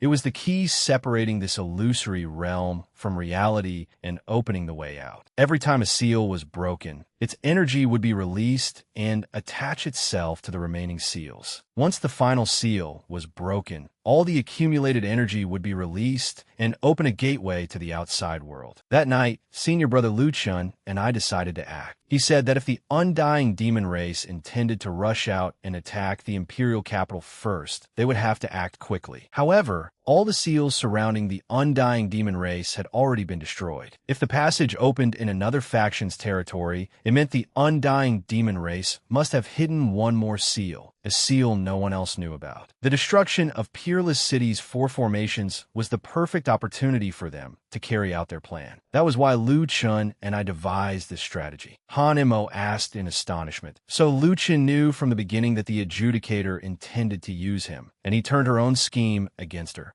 Wu Zhan happily answered, exactly. That was why senior brother arranged for me to infiltrate the adjudicator's side. Once the adjudicator broke her own seal, senior brother would destroy the seal on his side. The undying demon race's plan would then collapse on its own. After hearing the full story, the two stared blankly for a moment before bursting into laughter. Ha ha! As expected of our young friend Sword 3. Confused, Wu Zhan asked, Seniors, what are you laughing about? Wu Yi replied, it seems we truly have grown old. The new generation really does surpass the old. Han Mo embraced Qing Ling and added, indeed, perhaps after we leave, we should retire and find somewhere peaceful where Qing Ling and I can live in seclusion. Just then, they felt a violent tremor. Wu Zhan exclaimed in alarm. The seals near Peerless City are beginning to collapse. Seniors, we must leave immediately. Inside, the palace of the undying demon race was also starting to collapse. Faced with this disaster, the adjudicator could only watch helplessly as everything she had built crumbled. Li Hong asked, My lady, the seal has collapsed. What should we do next? A smile appeared on the adjudicator's lips.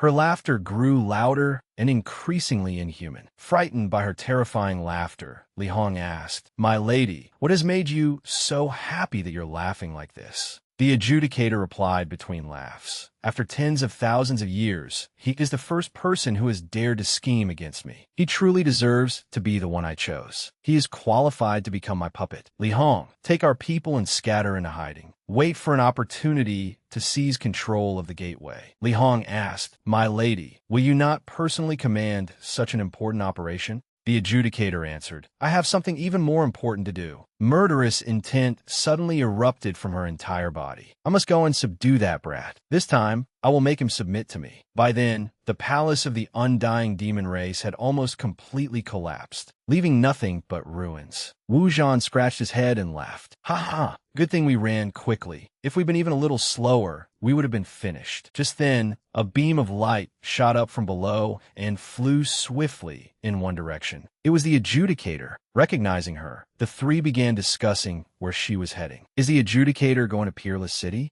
Wu Zhan suddenly cried out, This is bad. She must be going after Lu Chun. What should we do? If the adjudicator attacks him personally, we're in serious trouble. We must hurry there. With the three of us and those two fellow disciples, we might barely be able to hold her off. Wu Yi suddenly grabbed Wu Zhan's arm. No, we cannot go. Even if all five of us joined forces against the adjudicator, our strength would still be a mere drop in the ocean. Mo agreed. If we want to defeat her, we must split up and inform every level of the Wu clan and the other races about her conspiracy. Wu Yi said exactly. Only by uniting every race on this land can we defeat her. Leave the Wu clan to me. Wu Zhan cupped his hands and said, Then I'll go to Peerless City. Many high-ranking members of the other races are there, so I'll persuade them. Han Mo also said, Then I'll go to the beast race. Ling is their chieftain's daughter, so they won't simply stand by and do nothing. Invincible also believed this was the best solution. Everything was ready. Now, they could only hope that the three fellow swordsmen would hold out until they arrived. After finalizing their plan, the three immediately split up and sped off in three different directions. Meanwhile, back at Lu Chen's location, seeing that the seal had been broken, Lu Chen breathed a sigh of relief, but immediately collapsed to the ground. I am exhausted.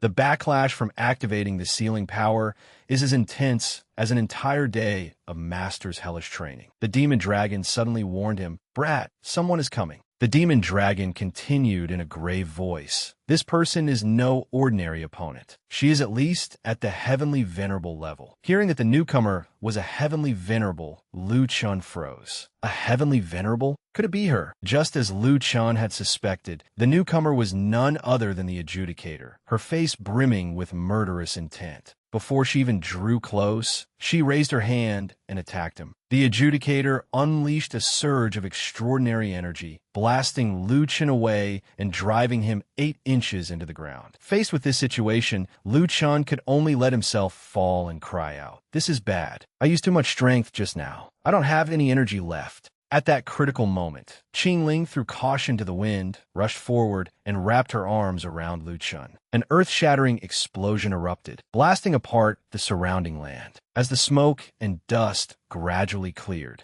The two of them could be seen lying atop each other inside an enormous crater. Lu Chen's entire body trembled with unbearable pain. When he saw his hands covered in blood, he was horrified and hurriedly called out to the princess lying before him. "Princess Qingling." Blood trickled from the corner of Qingling's mouth, but she still smiled and said, "I'm so glad you're all right. Hurry and run." As soon as she finished speaking, Qingling closed her eyes and stopped moving. Seeing no response from her, Lu Chun cried out in despair, "Princess Qingling." Suddenly, footsteps approached, accompanied by a mocking voice. "Oh my, I never expected my little slave to be so devoted. You haven't been here long, yet you've already seduced the princess of Peerless City." Lu Chun gritted his teeth and looked toward the speaker. It was the adjudicator. "It's you. Why did you do this?" The adjudicator sneered. "For all these years, no one has ever dared to scheme against me. You are the first. Ha, little brat, tell me how your big sister should punish you." As soon as she finished speaking, she waved her hand and sent Lu Chun flying through the entire forest. She did not stop there. As he fell backward, the adjudicator extended a delicate hand through the smoke, mercilessly seized Lu Chun by the throat, and violently slammed him into the ground. His junior sister, Lu Qingcheng, arrived at that moment. When she saw the princess lying motionless on the ground, she was startled. Then she saw her senior brother barely breathing amid the rubble. She hurried over, cradled him in her arms, and said, "Senior brother, you must hold on. Who could be so cruel?" Seeing this, the adjudicator stepped forward and ordered, "Get lost." Lu Qingcheng frowned. Not a chance. Without another word, the adjudicator used her controlling power to drag Lu Qingcheng aside. She then caressed Lu Qingcheng's delicate face. "Oh my, what a beautiful face. It would be such a shame to kill you. Why don't I turn you into a puppet instead? That way, you can remain beside your senior brother forever." Lu Chun suddenly charged forward and used his sword to knock her hand away from Lu Qingcheng's face. "Let go of my junior sister." Struggling to his feet, Lu Chun shouted, "Our fight isn't over yet. Are you looking down on me that much?"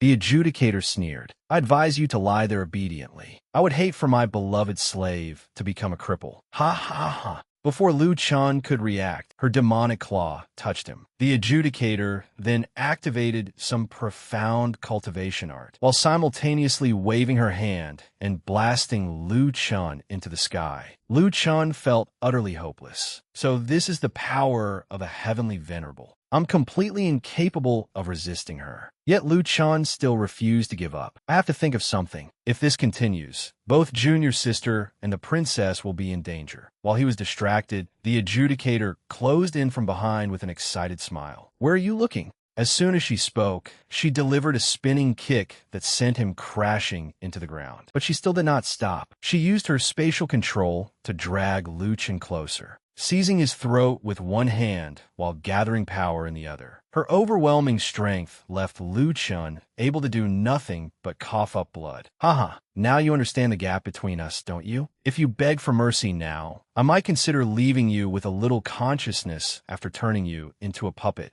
Seeing her senior brother being tortured, Lu Qingcheng rushed forward to stop the adjudicator. "Let go of my senior brother." Annoyed by Lu Qingcheng's repeated interference, the adjudicator casually struck her with a palm and sent her flying. After taking the adjudicator's palm strike, Lu Qingcheng crashed into a tree and fell unconscious. Seeing this, Lu Chun cried out helplessly. The adjudicator grew even more excited. She climbed on top of Lu Chun and ran her hands over him. "I'll ask you one last time. Will you submit to me now, or must I teach you a lesson bit by bit until you are willing to submit?" His answer, however, was extremely concise. Gathering all the saliva he could, he spat directly into the adjudicator's face, leaving her stunned for several seconds. Lu Chun even bared his teeth in mockery. "I'm not interested in an old hag like you, with a figure that pathetic. Stop making people sick." Seeing him take things so far, the demon dragon panicked. "It's over. You've enraged this madwoman. We're truly finished this time." Unexpectedly, the adjudicator did not become angry. She merely snorted coldly. "Since you refuse to appreciate my kindness, I have nothing more to say. As for whether my figure is good or not, you can experience it for yourself." She suddenly gathered power in both hands and pressed them against Lu Chen's body. "Consider this my farewell gift before sending you to heaven." Faced with this attack, Lu Chun could only scream in agony. Seeing this, she laughed smugly.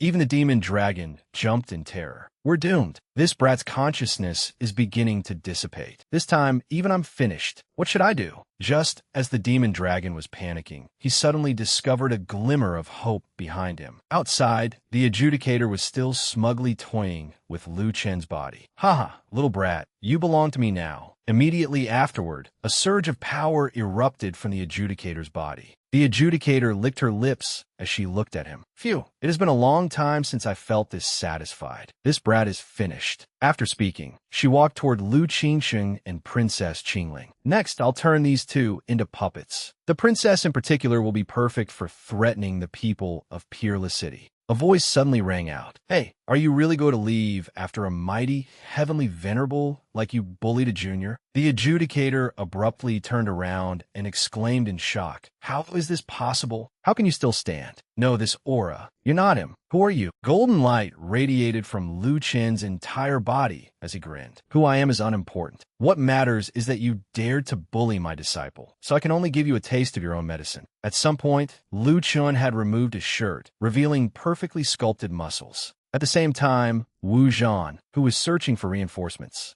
suddenly stopped when he saw a dazzling beam of light shooting into the sky. That light was coming from Lu Chen. Lu Chen raised his hand and forcibly sealed the passage leading to the outside world. A pillar of power shot straight into the heavens, shaking the entire sky. The shock wave destroyed the whole forest, sending trees and boulders flying into the air. Lu Qingsheng was bewildered and did not know what was happening, but she quickly grabbed Princess Qingling and hid behind a boulder. A huge tree came crashing directly toward their hiding place, but fortunately, Lu Qingsheng reacted in time and dodged it. She stared at Lu Chen in shock. Is that really my senior brother? With this aura, it is as though he has become an entirely different person. Lu Chen finally stopped and breathed a sigh of relief. Phew, that should do it. The adjudicator gritted her teeth. What exactly did you do? I spent so much effort breaking the seal. What artifact did you use to seal it again? Murderous intent surged from her entire body as she glared at Lu Chen, who was now brimming with spiritual energy. Freedom was only one final step away. I will never allow anyone to stand in my path, not even you. I will show you no mercy. As soon as she finished speaking, she charged at Lu Chen. She gathered a stream of black energy and attacked Lu Chen, but the golden light radiating from his body blocked it. Lu Chen concentrated golden light at his fingertips and smiled. You want to kill me? You truly are a frog at the bottom of a well. With that, Lu Chen fired a beam of golden light at her. Let me broaden your horizons and show you the world beyond this place. Sensing the attack approaching from behind, she immediately turned around. When the adjudicator saw the golden light rushing toward her, she dodged it, unaware that she had fallen into a trap. The instant she turned back, before she could even react, Lu Chen kicked her into the sky and sent her tumbling through the air. He then formed a sphere of light in his palm and hurled it at her. The force was so overwhelming that it sent the adjudicator flying thousands of miles away. Lu Chen watched her disappear into the distance and muttered, "Oh, she flew pretty far." Seeing him standing there, Lu Qingsheng struggled to ask, "Senior brother, are you all right?" Lu Chen suddenly looked surprised. "Oh, who are you?" He then abruptly grabbed Lu Qingsheng's hand. "Oh, you must be the junior sister this brat is always talking about. He has a decent eye. He chose quite a good disciple."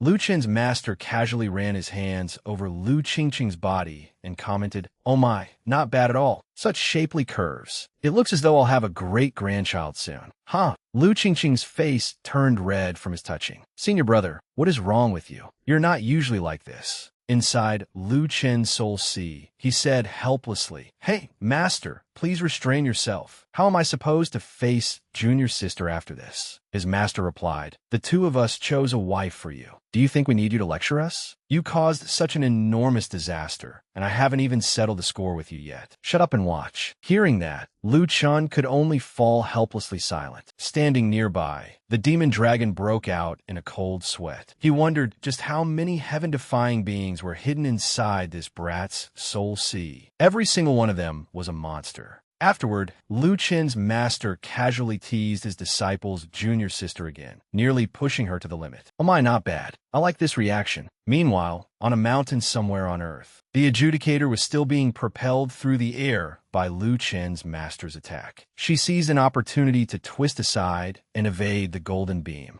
After finally escaping, the adjudicator panted heavily. Her clothes had also been torn to shreds. Seeing her own miserable condition, she became so furious that she could no longer contain herself. I don't care who you are. You stole my man, sealed the portal, and even damaged this perfect body of mine. I will never forgive you. The adjudicator gathered all her power, creating a magnificent spectacle. A layer of metallic fabric wrapped itself around her body, followed by a new pair of boots. This was the adjudicator's battle armor. She gritted her teeth and cursed. I will never forgive you. She then returned to Lu Qin's location. At that moment, his master was still intently examining Lu Qinqing. Tell me, how did you meet my disciple? Inside Lu Qin's soul sea, Lu Qin was rendered speechless by his master. The demon dragon suddenly spoke. I sense an extremely powerful aura. The adjudicator is approaching. When everyone saw the strange phenomenon, they were alarmed. What is happening now? Look, what is that over there? Wu Zhan also recognized that the aura belonged to the adjudicator. He clenched his fists. I have to get there quickly. Meanwhile, Lu Qin's master was still innocently teasing Lu Qinqing. She suddenly sensed an immense pressure and raised her head. At some point, the adjudicator had appeared high above them, staring down with seething murderous intent. You two certainly seem relaxed. She formed countless spikes from spiritual energy. I may not know who you are, but since you dared to ruin my plans, do not blame me for being merciless. Lu Qin's master smiled. Is that all? I thought you would be frightened enough to run away obediently. The adjudicator glared at him resentfully and snorted. You're the first person who has ever dared to look down on me, but you will also be the last. Before she even finished speaking, countless spikes shot directly toward Lu Qin and Lu Qinqing. Lu Qinqing anxiously called out to her senior brother. Even the demon dragon realized that this power could not be underestimated. Inside the soul sea, Lu Qin broke out in a cold sweat, but his master remained perfectly calm, without the slightest change in expression, and directly endured the adjudicator's full-powered attack. An immensely powerful shock wave descended, accompanied by countless razor-sharp blades, shaking heaven and earth. Those within the attack's range had no way to escape and screamed in terror. Even Wu Zhan lost his balance and was swept into the air. Seeing this, the adjudicator laughed triumphantly. Every living creature deserves to die. She condensed another enormous spike and prepared to drive it downward. I will use your blood to pave the way for the rise of the undying demon race. A moment later, the enormous spike plunged downward, producing an earth-shattering explosion. Afterward, seeing no survivors below, the adjudicator snorted coldly. So what if you were burned to ashes? That is the fate of anyone who opposes me. All living beings exiled to this land. Listen well. I am the adjudicator of the undying demon race. Amid the ruins, Wu Zhan rescued several surviving civilians and looked up at the adjudicator. Han Mo and Wu Yi also heard her declaration. Now that the seal had been opened and Peerless City had fallen into the adjudicator's hands, she no longer needed to hide her identity. Standing among the crowd with her clansmen, Li Hua spoke in a low voice. Her Excellency has succeeded. Compatriots, prepare to slaughter the other races. The adjudicator continued. There is no need for me to hide the truth from you any longer. You have only two choices, die or surrender to the undying demon race. But no matter which choice you make, my clansmen will slaughter you in the end. You will ultimately submit to me. All of you must submit to me. Compatriots, advance and deal with them. After speaking, the adjudicator laughed wildly. That brat has already been reduced to ashes. The seal will eventually collapse on its own, even without another attack. What should I do next? Before she could finish speaking, she suddenly looked up at the sky. How is this possible? Impossible. Why is the seal still intact? The adjudicator looked back toward the site of the explosion and thought, could that brat still be alive? She immediately flew around the ruins and searched everywhere. Where are you? Where are you? Where are you, you damn brat? Come out. At that moment, the adjudicator discovered that Lu Chun had somehow appeared behind her. She reacted with incredible speed, immediately swinging her sword at him. However, the instant the blade touched Lu Chun, it shattered. The sight left the adjudicator in disbelief. Lu Chen's master said sternly, "How many times must I tell you before you understand?" He gently raised his hand and waved it, sending her flying toward the seal with a single casual motion. The adjudicator gritted her teeth. Impossible. My previous defeat could be explained by the fact that I had not used my full strength. But now I have given it everything I have. Why am I still losing to you? Who exactly are you? Why are you protecting that brat? Lu Chen's master walked over, caressed her face, and said, "You want to know my name?" Lu Chun casually assessed the adjudicator, but seemed dissatisfied. He lightly struck and shattered her armor. "You are not worthy of knowing it." Seeing her armor destroyed, the adjudicator angrily shouted, You dare humiliate me." Lu Chen's master did not stop there. He continued tearing apart and shattering her armor, leaving the adjudicator no time to react. Lu Chun quietly wrapped an arm around her waist and continued teasing her. "What about me? I already gave you a chance to escape, yet you still came seeking death. What do you have to complain about?" As Master spoke, she forcefully tore apart the adjudicator's armor once again, leaving her naked and unbearably humiliated. Noticing her expression, Master smiled and asked, "Oh, what kind of expression is that? Could it be that violence excites you?" Master grinned again. "Judging by your expression, did I hit the mark?" The woman glared at her with hatred. You really are a pervert." She trembled as she said, "Don't think I'm afraid of you, and don't get too pleased with yourself. If you want to kill me, then kill me. After doing all this, what exactly do you want from me?" "What do I want?" Master immediately moved closer and whispered into the adjudicator's ear, "I want to take your place." Of course, she was merely spouting nonsense. No one knew exactly what Master had said, but the adjudicator immediately refused. "No, I won't agree." Master seized her by the throat. "You have no right to refuse. This is for my disciple. I don't care whether you agree or not. You only have one choice, and that is to agree." The adjudicator roared furiously, drooling from the pain. "How hateful! You disgusting pervert!" As soon as she finished speaking, she erupted with powerful spiritual energy and blasted Master away. The adjudicator once again gathered power in her hand, preparing to fight this pervert to the death. But she suddenly hesitated and looked toward Master. She then dispersed her power, turned around, and fled, leaving behind one final warning. "Don't think you can order me around just because you're stronger. Brat, you won't be so lucky the next time we meet." Seeing her flee, Lu Chun hurriedly spoke from his soul sea. "Master, she's escaping. Aren't we going after her?" Master replied, "Why bother? Just let her run. She can't cause much trouble anyway. We still have plenty to do, so why waste time on her?" Lu Chun asked in confusion, "Master, what do you mean?" Master explained that so-called undying demon race no longer needs to exist. It is time to exterminate them, and the one who dared threaten you deserves death most of all. Meanwhile, at the undying demon race's stronghold, its members had suppressed and slaughtered members of the other races. They threatened the remaining captives. "Speak. Where has your fish race hidden the other elders?" Li Hua pointed his sword at a fish race member. "Tell me now, or don't blame me for showing no mercy." The captive spat, "You damn dog. I would rather die than betray my people." Li Hua smiled viciously and slashed the man's throat, sending him straight to the underworld. Afterward, he turned toward the other captives. "I will not ask a second time. Those of you from the other races had better watch carefully. This is what happens to anyone who dares oppose our undying demon race." Suddenly, a muscular red-haired man shouted furiously, "The undying demon race is unbearably cruel. Sooner or later, retribution will find you." "Retribution?" Li Hua swung his blade toward the man. "Is that what you call it? Even if retribution truly comes, you won't live to see that day."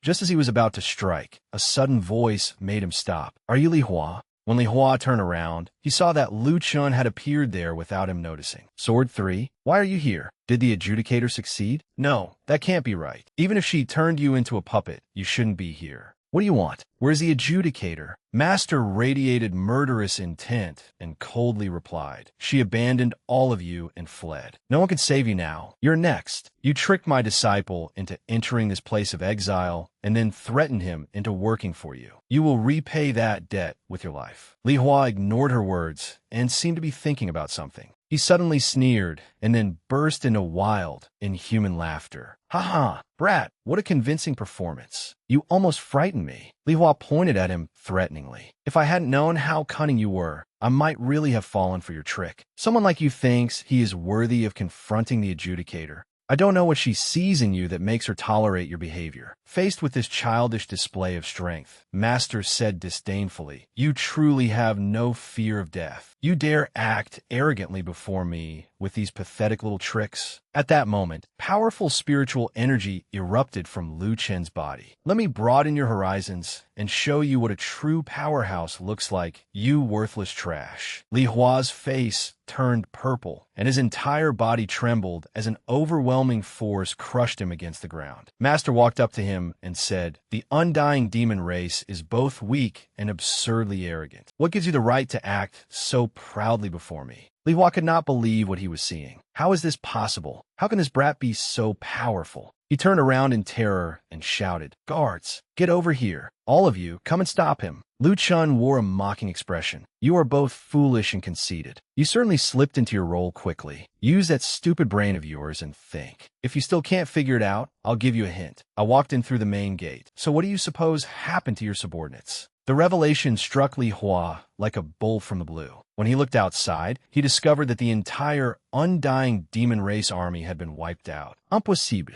Absolutely impossible. How could such a mighty army be destroyed by him in an instant? Without another word, he turned and fled. "I can't defeat him. There is absolutely no chance. I can't die. I cannot die here." As Li Hua fled, a group of beast race members blocked his path. He stubbornly shouted, "What do you want? Get out of my way. Don't think I'm afraid of you." Before he could finish, Master struck him hard in the back of the neck. "Ha ha! You're still trying to put on an act at a time like this? You truly don't know what's good for you. I originally planned to kill you quickly and avenge my disciple, but you chose to bully the weak simply because you thought you were strong. How foolish. Since that is the case, before you die, I will mercifully teach you the meaning of humility and how to apologize to others." Li Hua immediately panicked. "What are you planning to do?" Master turned toward a red-haired human elder. "Sir, pardon my impertinence, but may I ask about your cultivation level?" The elder cupped his hands. "I am ashamed to say that I cannot compare with a young hero such as you.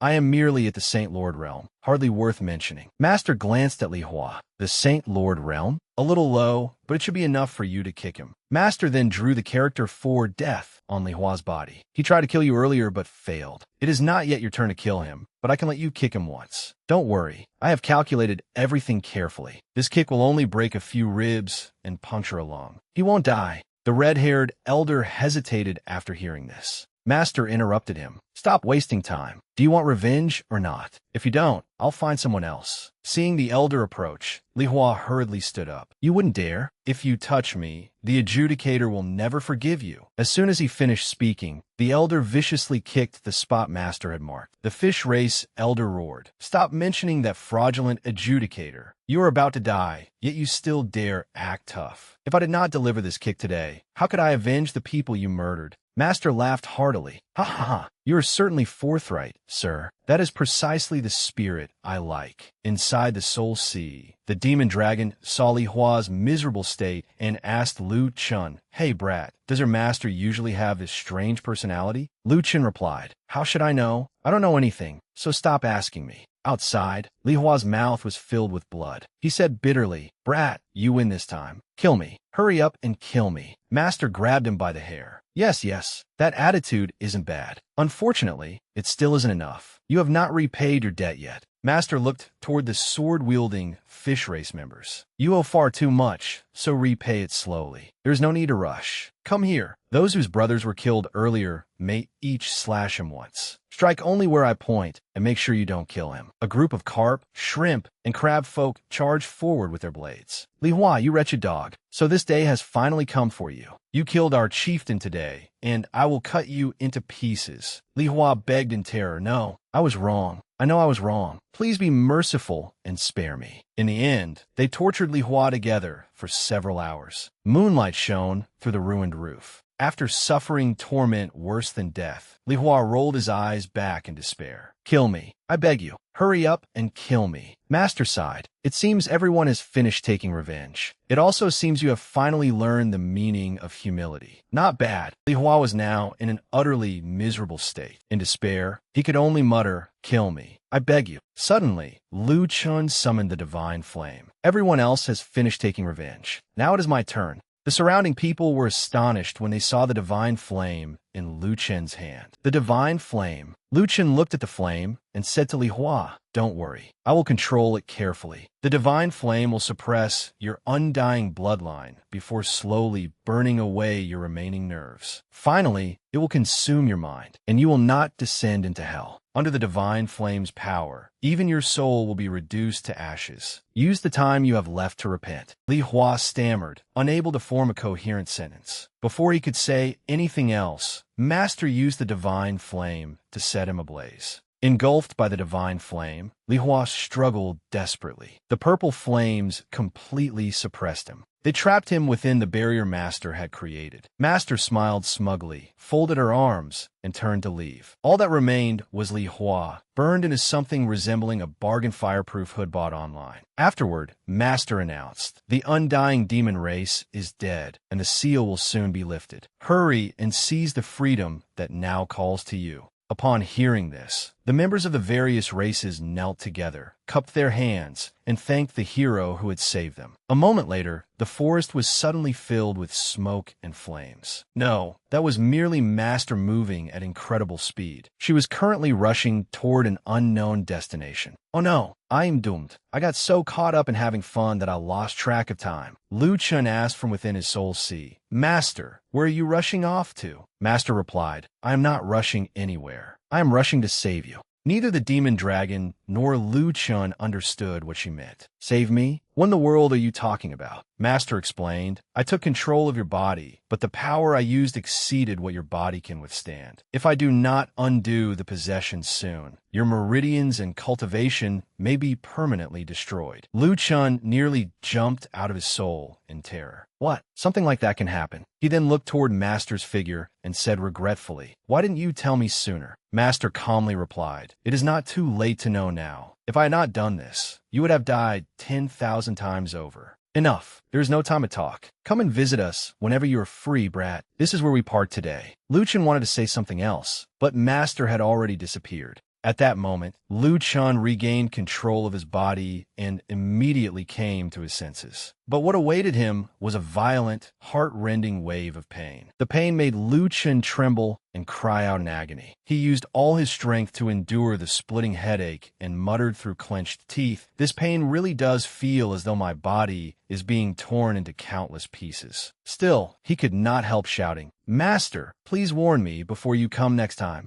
His shout startled dozens of nearby crows. At the same time, the seal completely collapsed. Space itself was torn open, fully revealing the outside world. The people who had been trapped inside the seal gradually began falling toward the ground. Lu Qingsheng held Princess Qingling in her arms, but she could not find Lu Chun anywhere. Overcome with worry, she called out loudly, I never expected breaking the seal to cause such a terrible catastrophe. I don't know where senior brother is. What will we do if something happens to him? Princess Qingling weakly spoke and took out a string of beads worn around her ear. We can use this to find him. This is a secret treasure of Peerless City. The necklace and ring were originally one artifact before being divided into two. I used this artifact earlier to follow all of you into the seal. Lu Qingchang took it, examined it, and murmured, I see. Very well, there is no time to waste. Following the artifact's guidance, Lu Qingqing quickly rushed away. Senior brother, wait for me. I'm coming. Lu Chan was still lying there waiting to die, while complaining, Master, you never said that breaking the seal would cause such a massive upheaval. He looked helplessly at the crumbling sky. It's over. It's really over this time. Lu Chen's body was suddenly lifted into the air. I'm doomed. This is the end. Lu Chun plummeted from the sky toward Four Saints Mountain. It turned out that the place of exile had been floating directly above Four Saints Mountain. No, now is not the time to think about that. I'm about to crash. At that very moment, Lu Qingsheng also saw Lu Chen falling. She reached out toward him. Senior brother, hurry and take my hand. But a rock suddenly struck Lu Qingqing's arm, preventing her from reaching him. Lu Qingqing helplessly fell after Lu Chun. Life truly was unpredictable. Just as Lu Chun was at a loss for what to do and was about to crash into the mountaintop, Princess Qingling suddenly flew in from behind and reached toward Lu Chun. She wrapped her arms around him and pushed him aside. Princess Qingling whispered, "You once saved me, so now I must repay you. There are some things I cannot bring myself to say. Do not ask. Just treat everything that happened as a dream." Lu Chun still looked bewildered and did not understand what was happening. Suddenly, Princess Qingling turned over, placing herself beneath Lu Chun to shield him. She said shyly, "You saved me before. Now it is my turn to save you." When Lu Chun finally realized what she was doing, he cried out in alarm, "Hey, what are you doing? You'll die. Let go of me." Because he was talking too much, Princess Qingling pressed her soft lips against his and sealed his mouth. She refused to let him say another word, while her arms held him tightly. Princess Qingling whispered, "Forget me and live well. Farewell." The two of them then fell freely from the sky together. Down below,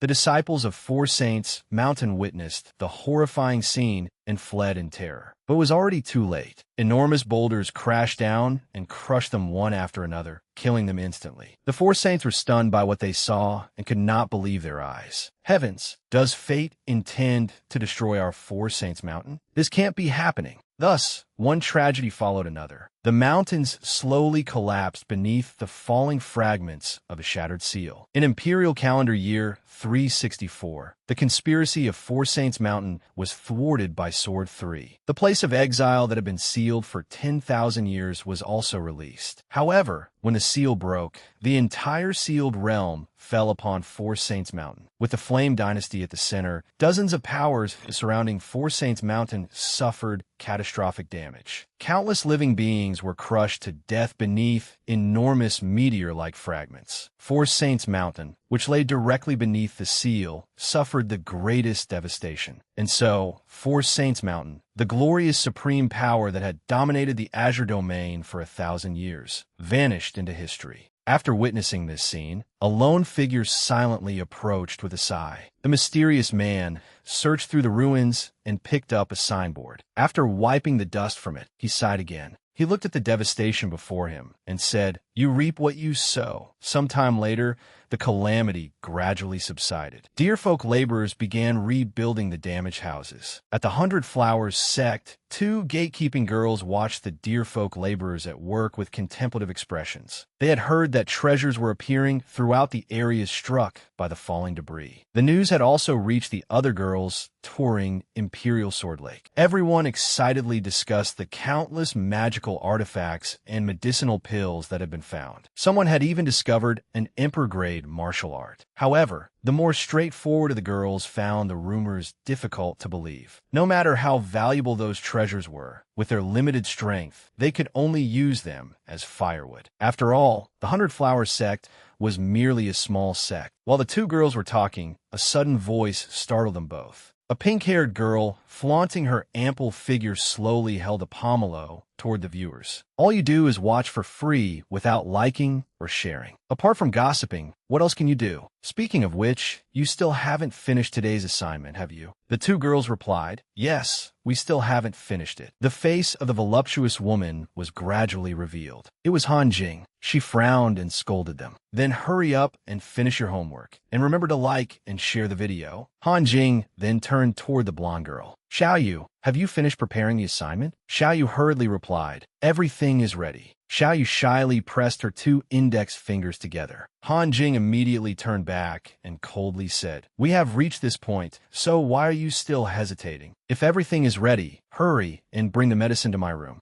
Inside Han Jing's room, she gave Lu Chen the medicine and circulated her cultivation to heal his injuries. Powerful spiritual energy poured out through the window. Han Jing worriedly told her junior sister, "We are defying heaven and changing his fate. Whether we will succeed remains uncertain. All we can do is try our best. The rest depends on the fate of this fair-skinned brat with six-pack abs." With that, the two women continued channeling spiritual energy into Lu Chun to heal him. No one knew how much time passed. They continued treating him until nightfall. Once they were finished, Han Jing breathed a sigh of relief. This will have to do for now. We have done everything we can. All that remains is to give this brat one more pill. The rest will depend on him. Xiaoyu could not understand such generosity. Senior sister, I don't understand why we have to go to such lengths to save a stranger. We even gave him the precious life-saving pill. Han Jing patiently lectured her. Cultivating immortality is about cultivating both body and mind. Have you forgotten that? Master often says that saving one life is worth more than 1,000 years of cultivation. Xiaoyu, you are like an unripe mango. You still have much to learn. You have worked hard today, too. Let me see whether I have any lollipops left for you,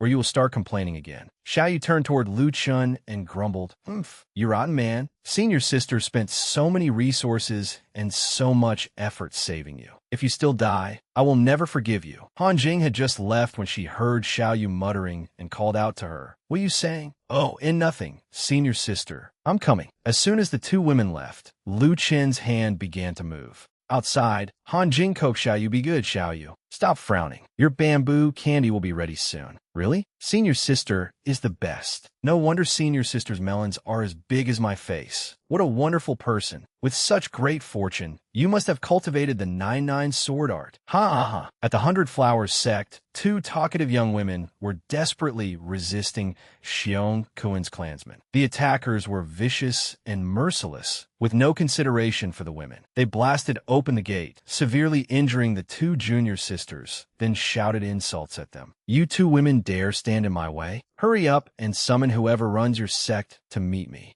Han Jing's two junior sisters looked over and saw a tall, dark-skinned man clenching his fist and threatening the blonde junior sister. He was Xiong Kuen. What, you don't want to go? Then stay and have some fun with my brothers. Ha ha, what do you say, brothers? Upon hearing this, his underlings immediately pitched tents in front of the two junior sisters and began behaving like hooligans. Senior brother Xiong is mighty. You have rewarded us with such fresh young beauties, but you should enjoy them first. We can have our turn afterward. Xiong Kuen hurriedly shouted. That 100 Flowers sect is filled with exquisite women. Why fight over these two? Once we seize their sect, they will all become our playthings. Then we can do whatever we want with them, even 69. It will feel better than anything. So, brothers, enjoy yourselves to the fullest today. Anyone who earns merit will get to choose a woman. Understood? Seeing them run wild, Han Jing charged out and shouted, Who dares trespass upon the 100 Flowers sect? The moment she finished speaking, she ordered Xiaoyu to kick the lecherous Xiong Kuen in the mouth, then followed up with an iron sand palm strike. The two sisters then joined forces. Despite her revealing clothes, Han Jing kicked Xiong Kuen in the cheek and made him spit blood. She then stood imposingly atop a statue and declared, I wondered what great figure had come here. So it is only Xiong Kuen of the Ghost Wolf sect. Have you grown tired of living? How dare you come disturb our 100 Flowers sect? Xiong Kuen trembled as he climbed to his feet. Hearing Han Jing's voice only made him angrier. She continued, You refuse a toast only to drink a forfeit. I warned you last time, yet you still dared to come back. Your Ghost Wolf sect is supposedly an honorable Orthodox sect. How can you commit such disgraceful acts? I advise you to take that rabble and leave the 100 Flowers sect, or do not blame me for showing no mercy. The 100 Flowers sect disciples also shouted furiously, Get out of the 100 Flowers sect. Despite his pain, Xiong Kuen gave a sinister smile. Yes, very feisty. I like women like you. I will definitely have you today. Han Jing ground her teeth in fury. Outrageous. You brought this upon yourself. I will purge the Ghost Wolf sect of scum in its place. With that, Han Jing charged forward to kick them. Everyone covered their heads and dodged. However, Xiong Kuen tossed something at her and sneered, You want to kill me? Look at what this is. Han Ying Siden lu stupid. She caught the object. What is this? Is it the Ghost Wolf sect's command seal? Xiongkun Longhead Schmogli. Did you really think I came here without making preparations? I will tell you plainly. I came here on my master's orders. If you refuse, my sect will flatten your mountain stronghold another day. Xiong Kuen stepped closer to Han Jing and threatened her. Now, I will ask you one last time. Either surrender and serve my brothers, with me personally filling the void in your life, or we will hunt every last one of you down and leave no survivors. Xiao Yu indignantly shouted, "You are only throwing your master's weight around. Do not think I am afraid of you, you rotten man." Senior sister, this man is despicable. I think he is bluffing. Forget the ghost wolf sect. Let's kill him first and deal with the consequences later. No. His words are most likely true. We cannot kill him. I've already heard that the Ghost Wolf sect intends to exploit the recent chaos among the dynasties to establish its own power and build its reputation. They are flourishing right now. Even if we do not consider ourselves, we must think of our junior sisters. Regardless of what sort of people the Ghost Wolf sect recruits, our former strength alone was already no match for theirs. As far as I know, the Ghost Wolf sect possesses an Emperor-grade cultivation art and 9 King Realm experts, along with countless cultivators below the King Realm. If a conflict breaks out, the Hundred Flowers sect may be completely annihilated. If our junior sisters die for nothing, how can we ever face Master again? Xiao Yu faltered upon hearing this. The fat Xiong Kuan pressed his advantage and laughed. It seems you know quite a lot. Speak. Judging by your expression, you seem to have made your decision. As he spoke, he stroked Han Jing's face and whispered, "Tonight, you can be on top and I will be underneath. How about letting this young master be your mount?" Ha ha. Although unwilling, Han Jing looked at the frightened junior sisters behind her and grew worried. Xiong Kuan urged her, "Hurry up and answer. I have no patience." Under these circumstances, Han Ying stammered, I will go with you today." Suddenly, a voice interrupted her. "Pa, you hideous fat pig. You still dream of being ridden?" Wiping the blood from beneath his nose, Lu Chen walked out and said, "What age is this? How can there still be idiots who only think about riding women? Is your brain waterlogged?"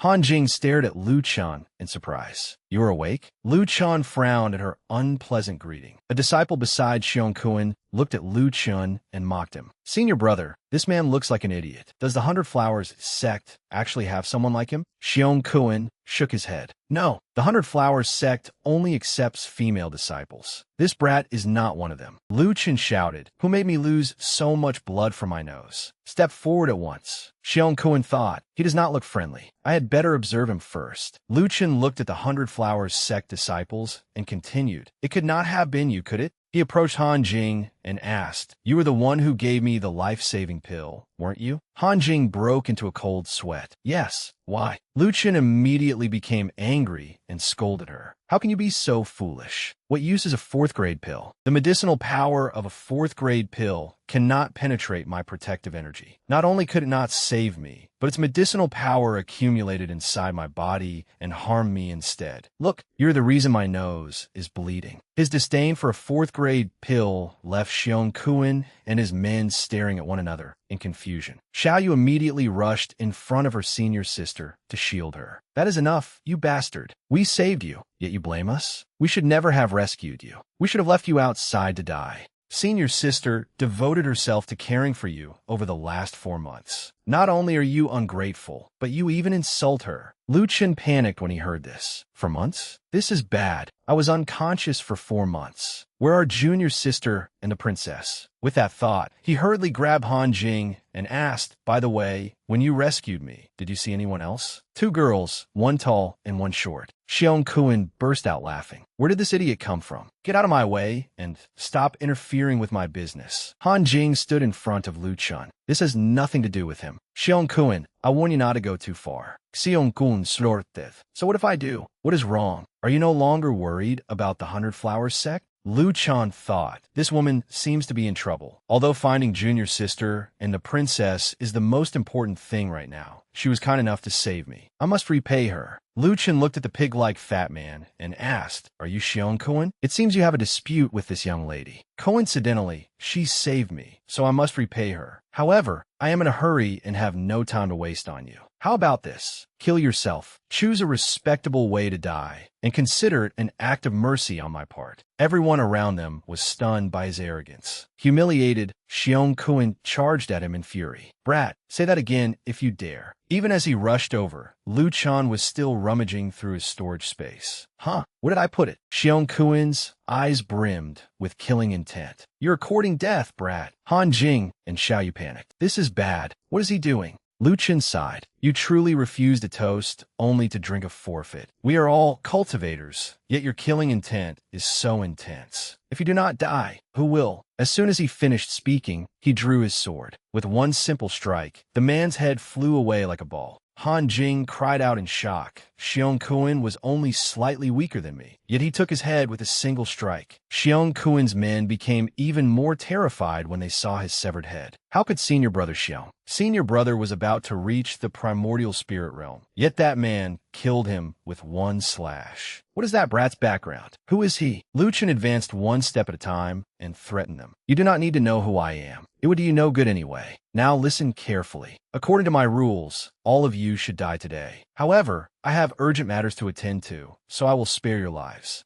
I have given you a choice. Die with him or get lost. Everyone quickly retreated. Yes, we'll get lost right now, sir. How terrifying. Once he had dealt with them, Lu Chun immediately flew away to search for Princess Qingling and Lu Qingcheng. After searching for a while, he was shocked by the sight before him. This is where the land of exile fell. The collision reduced everything to such a ruined wasteland. Could the people from the land of exile be responsible? Lu Chan clenched his fists and thought, "Junior sister, princess, please be safe." He then rushed into the ruins to search for everyone. Back at the 100 Flowers sect, Han Jing stared thoughtfully at the sky. Xiao Yu ran over carrying their belongings. "Senior sister, everything has been packed. Let us go." The junior sisters have all packed their luggage and are ready to leave. We should hurry as well. Let's find Master and ask what we should do. Although Xiao Yu repeated herself several times, Han Jing did not respond, leaving Xiao Yu confused. She called loudly, "Senior sister." Only then did Han Jing snap out her thoughts. "Huh, I am here." Xiao Yu asked with concern, "What is wrong, senior sister?"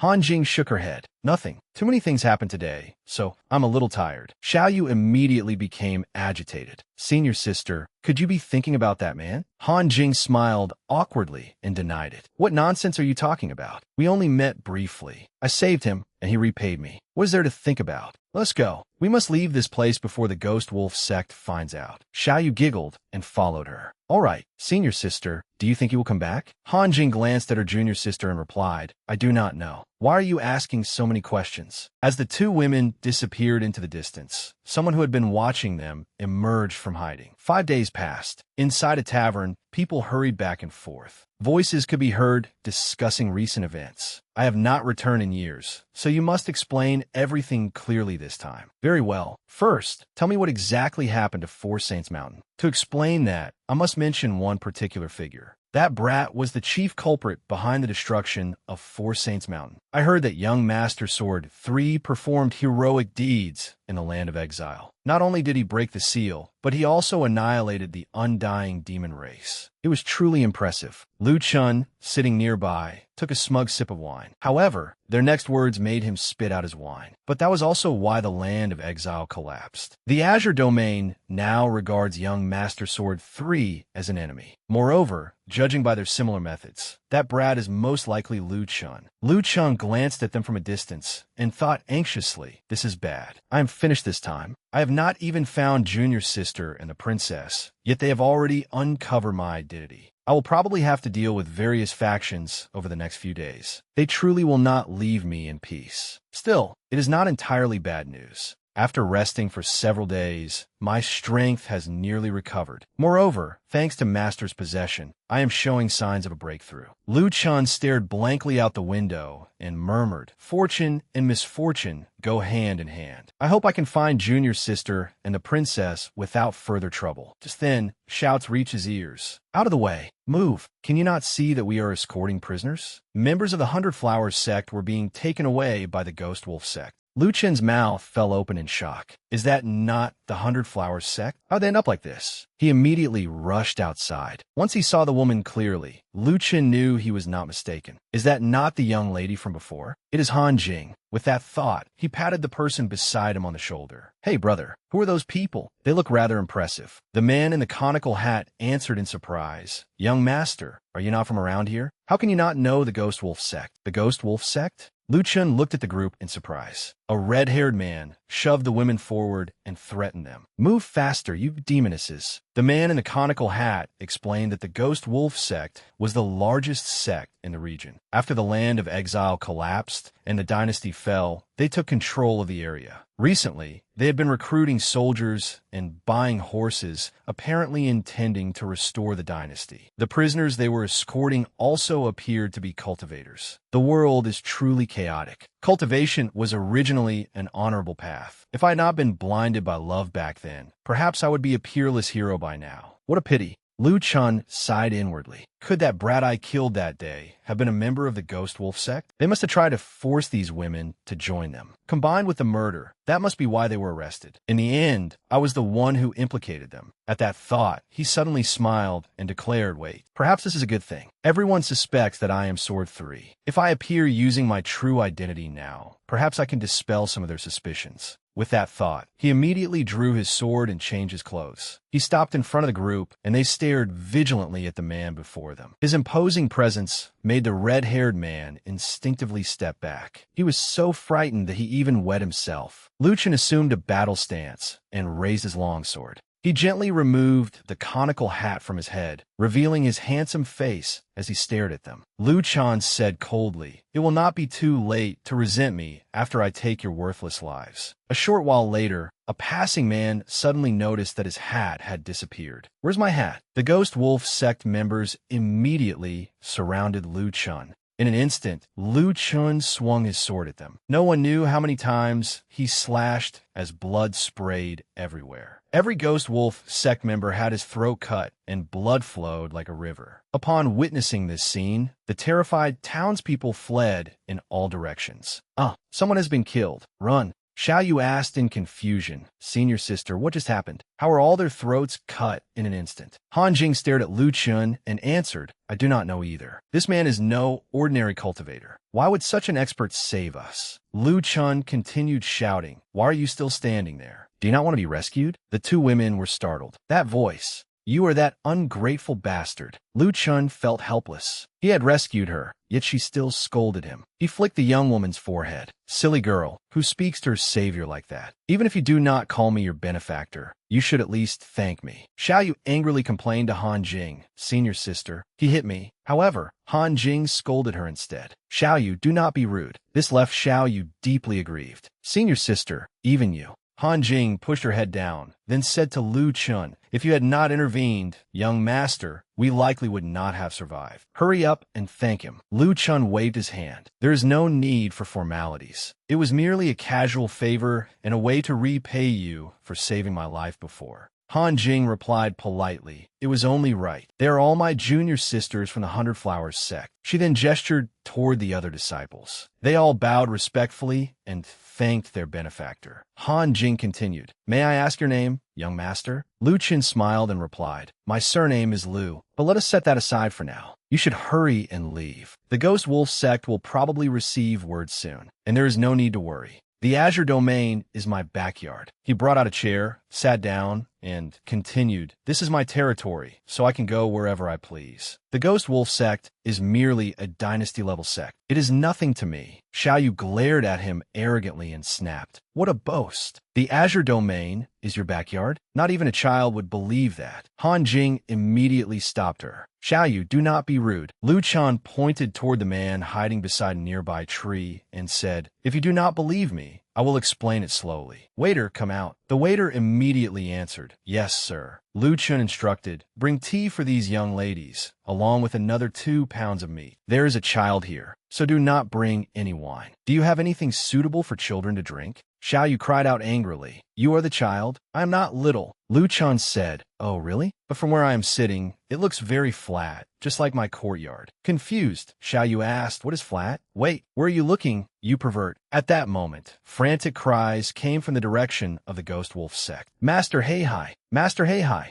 A soldier hurried back to report. The senior disciples escorting the 100 Flower sect captives were killed by an unidentified man. "Master Heihai! Master Heihai!" The escorting soldier rushed into the morning hall and urgently said, "The sect master sent me to find you. He asked you to take charge." Upon hearing this, Xiong Heihai frowned and shouted, "Insolence! How dare you make such a commotion before my son's coffin? Speak! What happened to the disciples escorting those wretched women?" Although terrified, the soldier forced himself to explain, "Master, shortly after they entered the city, a young man suddenly appeared and seized the prison wagon. According to the disciples who accompanied senior brother Xiong earlier, that man closely resembles the culprit who killed senior brother Xiong the other day." As soon as he heard this, Xiong Heihai crushed the teacup in his hand. "What? He killed my son and still dares to enter the ghost wolf sect's territory to rescue prisoners." As Xiong Heihai roared, he released his inner power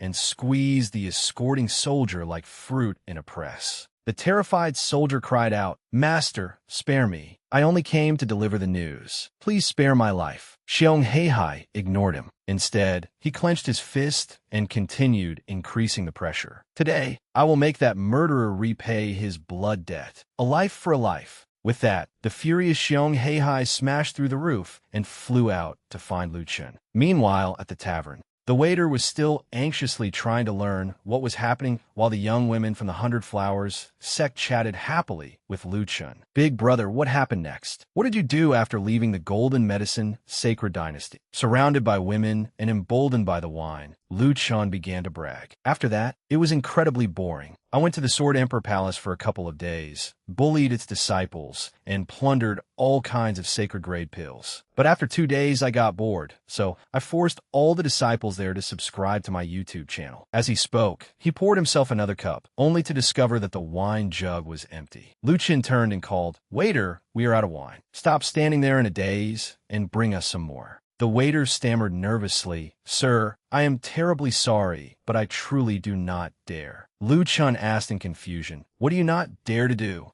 Trembling, the waiter pointed outside and said, "It appears someone is looking for you. You should deal with that matter first. You can continue drinking afterward." The moment he finished speaking, Xiong Heihai charged in, radiating overwhelming murderous intent as his furious eyes locked onto Lu Chen. As soon as he arrived, dark clouds gathered across the sky and thunder rumbled, as though heralding his fury. Torrential rain immediately followed. Xiong Heihai glared furiously at everyone. He circulated his spiritual energy, preparing to kill Lu Chen with a single palm strike and wipe out the 100 Flowers sect along with him. Han Jing sensed the danger and immediately stepped in front of her junior sisters. "Xiao Yu, come here." Xiao Yu hid behind Han Jing and asked in confusion, "Senior sister, who is this man?" Han Jing stared at the newcomer and answered, "I do not know." However, the pressure he released made even Han Jing tremble. There is no mistake. This man possesses the power of the King Realm. He truly is a King Realm cultivator. Xiong Heihai erupted with immensely powerful spiritual energy, but no one noticed that inside the tavern across the street, a white-robed young man said, "He is only a King Realm cultivator. Should we intervene?" The elder beside him leisurely drank his wine and replied, "There is no need. Let's first see how that young man performs." Han Jing also sprang into action and ordered, "Disciples of the 100 Flowers sect, heed my command. Protect young Master Lu." The women of the 100 Flowers sect drew their swords and stepped forward, determination filling their faces. "100 Flowers Sword Formation. Activat." Han Jing and 2 of her junior sisters pointed their 3 swords directly at Xiong Heihai. However, he merely looked at those attacking him and sneered disdainfully. "Is this all you have?" His entire body suddenly began to shine, and everyone instantly froze in midair. Han Jing exclaimed in horror, "What is this? I cannot move my body." Xiong Heihai glanced at them and said contemptuously, "A swarm of ants dares attack a King Realm cultivator? I will settle accounts with all of you later." He then looked at Lu Chen and asked, "Are you the one who killed my son?" Lu Chen sat calmly in his chair and looked back at him. "Your son? Oh, so you're his father. That is right. I killed him. What about it?" Lu Chen's contemptuous expression made Xiong Heihai even more furious. He clenched his fists and growled, "What about it? Very well. What an excellent answer. Today, I will make you wish you were dead. I will utterly destroy your soul." Suddenly, a stream of crimson energy shot from Xiong Heihai's hand and strangely burrowed into Lu Chen's body. Everyone was horrified, unable to understand what was happening. In the tavern across the street, the elder took a bite of fried chicken and sneered. A mighty king realm cultivator resorting to a spiritual consciousness invasion against a junior? He is truly beyond redemption. The young man beside him was puzzled. But now that he has used that technique, the young man must be doomed. If one's spiritual consciousness is invaded, the lightest consequence is the destruction of one's cultivation. At worst, the soul is annihilated, leaving no chance of entering reincarnation. After saying this, the silver-haired young man sighed. What a pity! As soon as he finished, the elder swallowed the rest of his chicken and spat out the bone. Yes, there is nothing more to see. Innkeeper, bring us the bill. Han Jing believed Lu Chun had been struck by the reincarnation-severing secret art because of her. Overwhelmed with grief, she weakly cried, "Young master, Lu Chun, please wake up." Suddenly, Lu Chen's voice rang out reassuringly. "Miss Han, why are you shouting so loudly? Are you that worried about me? Perhaps I should fill the emptiness in your heart tonight." Han Jing froze before finally recovering her senses. Meanwhile, the grandfather and grandson across the street stared in utter disbelief. How was that possible? Lu Chun calmly poured himself a cup of wine and said, "Ladies, do not worry. I am fine. Instead of worrying about me, you should be worrying about this old man." With that, Lu Chun flicked his finger and sent the wine cup flying into Xiong Heihai's face, knocking him to the ground. Lu Chun leisurely drained the entire wine jug and lamented, "What a tragedy. Within a single month, the son died miserably, and now the old father has come to pay for it. It seems I must wipe out another family of fools. May the Buddha have mercy. What a terrible sin." You two have been watching from the building across the street this entire time. Are you planning to leave without inviting me to a drink? Upon hearing this, the grandfather and grandson exchanged horrified looks. The grandson trembled as he said, "Grandfather, that man endured a king realm's spiritual consciousness invasion and even killed the attacker instead. Could he be?" The elder stammered, "There can be no mistake. He is the unfettered Lu Chun. Could he have already set his sights on us?" After overcoming their shock, the two rushed toward Lu Chun like the wind. The moment they arrived, they respectfully knelt and saluted him. "I failed to recognize such an eminent person. So you are young hero Lu. Your reputation is truly well-deserved. No, hearing about you 100 times cannot compare to meeting you once. I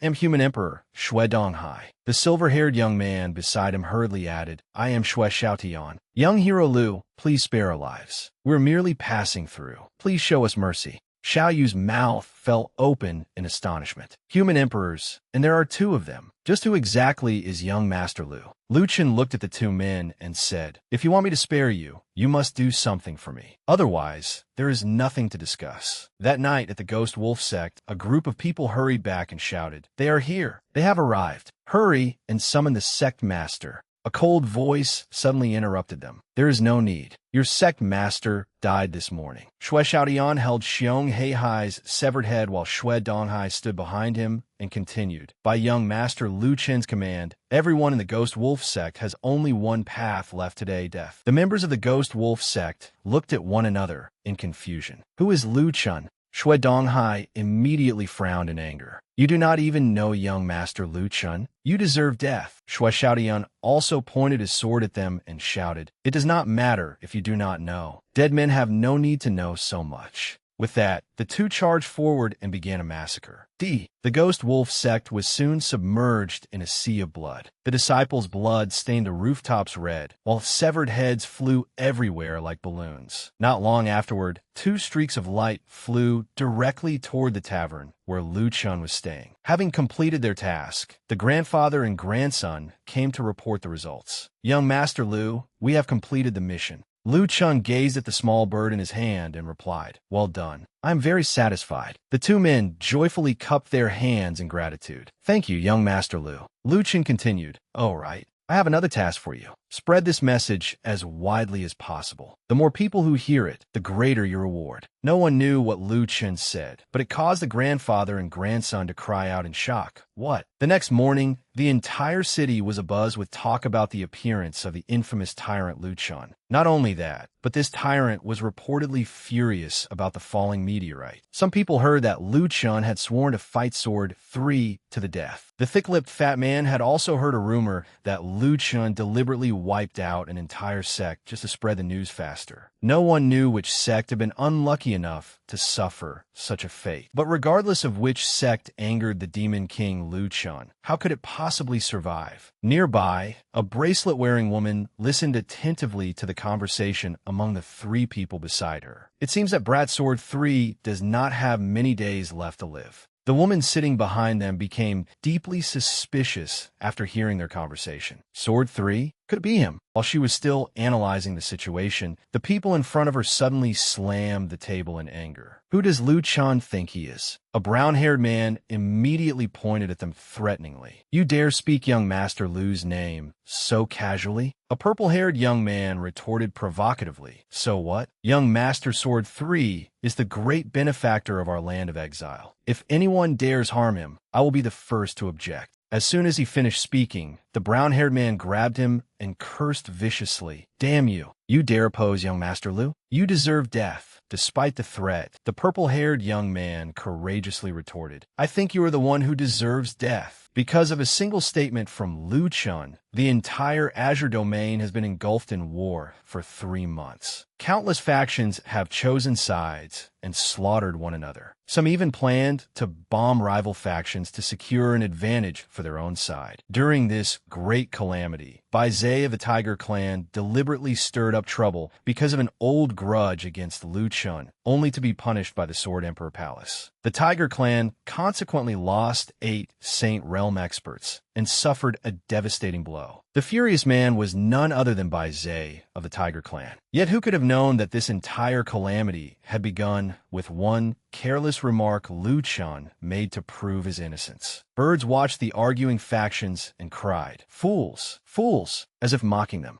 Time passed, and approximately 3 months later, beneath the mountain of the Sword Emperor Palace, Lu Chun was cultivating deep inside a cave. After a long while, he opened his eyes wide and exclaimed excitedly, I succeeded! Lu Chun circulated the divine flame in his hand and could not contain his delight. I have finally reached the peak of the primordial spirit realm. With the divine flame, both my cultivation speed and precision have improved tremendously. Lu Chun was so overjoyed that he failed to notice someone entering. He continued excitedly. In less than half a year, I will be able to enter the King Realm. The newcomer was Gu Tianya, master of Heavenly Sword Peak at the Sword Emperor Palace. Hearing Lu Chen's words, he praised him. Well done, Brad. Your cultivation is growing higher and higher. Lu Chen brightened when he saw him. Oh, old Gu Tianya immediately objected. Call me master. Lu Chen ignored him and continued. Old Gu, when did you get here? Gu Tianya protested petulantly. Hey, I have taught you so much, yet this is how you address me. Lu Chen explained, wait a moment. I never formally accepted you as my master. You volunteered to teach me. No one forced you. Heavenly Sword Peak Master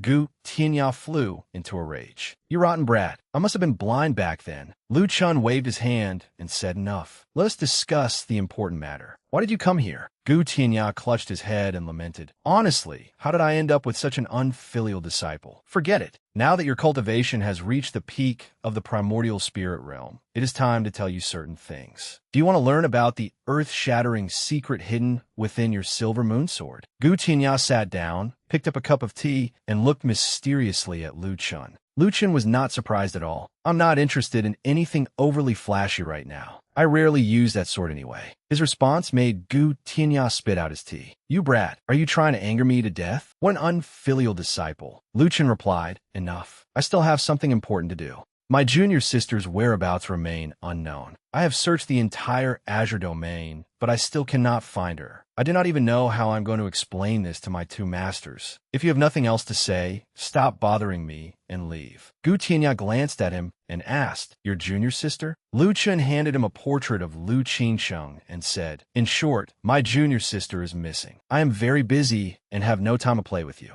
If you have nothing else to do, help me search for her. Gu Tianya, master of Heavenly Sword Peak, studied the portrait for a moment and said, this young woman looks extremely familiar. I think I have seen her somewhere before. Lu Chun immediately asked excitedly, where did you see her? When? Gu Tianya thought for a moment and replied, I believe she was inside the other half of Silver Moon. I thought she was merely some passerby. Lu Chun exclaimed, heavens, why did you not tell me sooner? Lu Chun glared at him. Forget it. Stop wasting time and take me to that woman immediately." Soon afterward, two streaks of light departed from the foot of the mountain and swiftly set out to find Lu Qingsheng. The scene returned to approximately 1 month earlier, when the light of the red moon shone upon the mountaintop. On one of the peaks, a member of the Tiger Clan held a sacred decree and read it aloud beneath the moonlight. A group of Tiger Clan members knelt before a massive gate as though praying for something. The person beside Bai Zhe asked him doubtfully, "We have been kneeling here for 3 days. Can the blood shaman truly do this?" Bai Zhe immediately shouted, "Silence. It was all because of that brat Lu Chun that our clan lost 8 Saint Realm experts." Inside the Tiger Clan's sacred hall, a strangely dressed shaman was performing a ritual before the statue of the tiger god. The people outside whispered among themselves, "Is it truly safe to let the shaman perform such sinister rites?" Annoyed by their chatter, Bai Zhe stood and shouted, "All of you, be quiet. Lu Chun and I cannot coexist beneath the same sky. If anyone wants to withdraw now, I, Bai Zhe, will not stop you." The massive doors slowly opened, and the shaman immediately summoned young Master Bai inside. Bai Zhe was instantly delighted and stopped arguing with the others. He hurried inside while answering, "Yes, yes." When the others saw him rushing in, they tried to stop him. "Young master, please wait." Bai Zhe ignored them and followed the voice in his heart. He then silently stood behind the shaman, thinking that everything was proceeding smoothly. He had never expected to find a way to subdue that brat so easily. Bai Zhe smiled sinisterly. "Lu Chun, I will make you pay this time." The shaman suddenly turned to him and warned, "Young Master Bai, do not become too pleased with yourself. The method exists, but even the most flawless plan can be ruined by arrogance." Bai Zhe thought in alarm, "What is happening? How does she know what I was thinking? Impossible.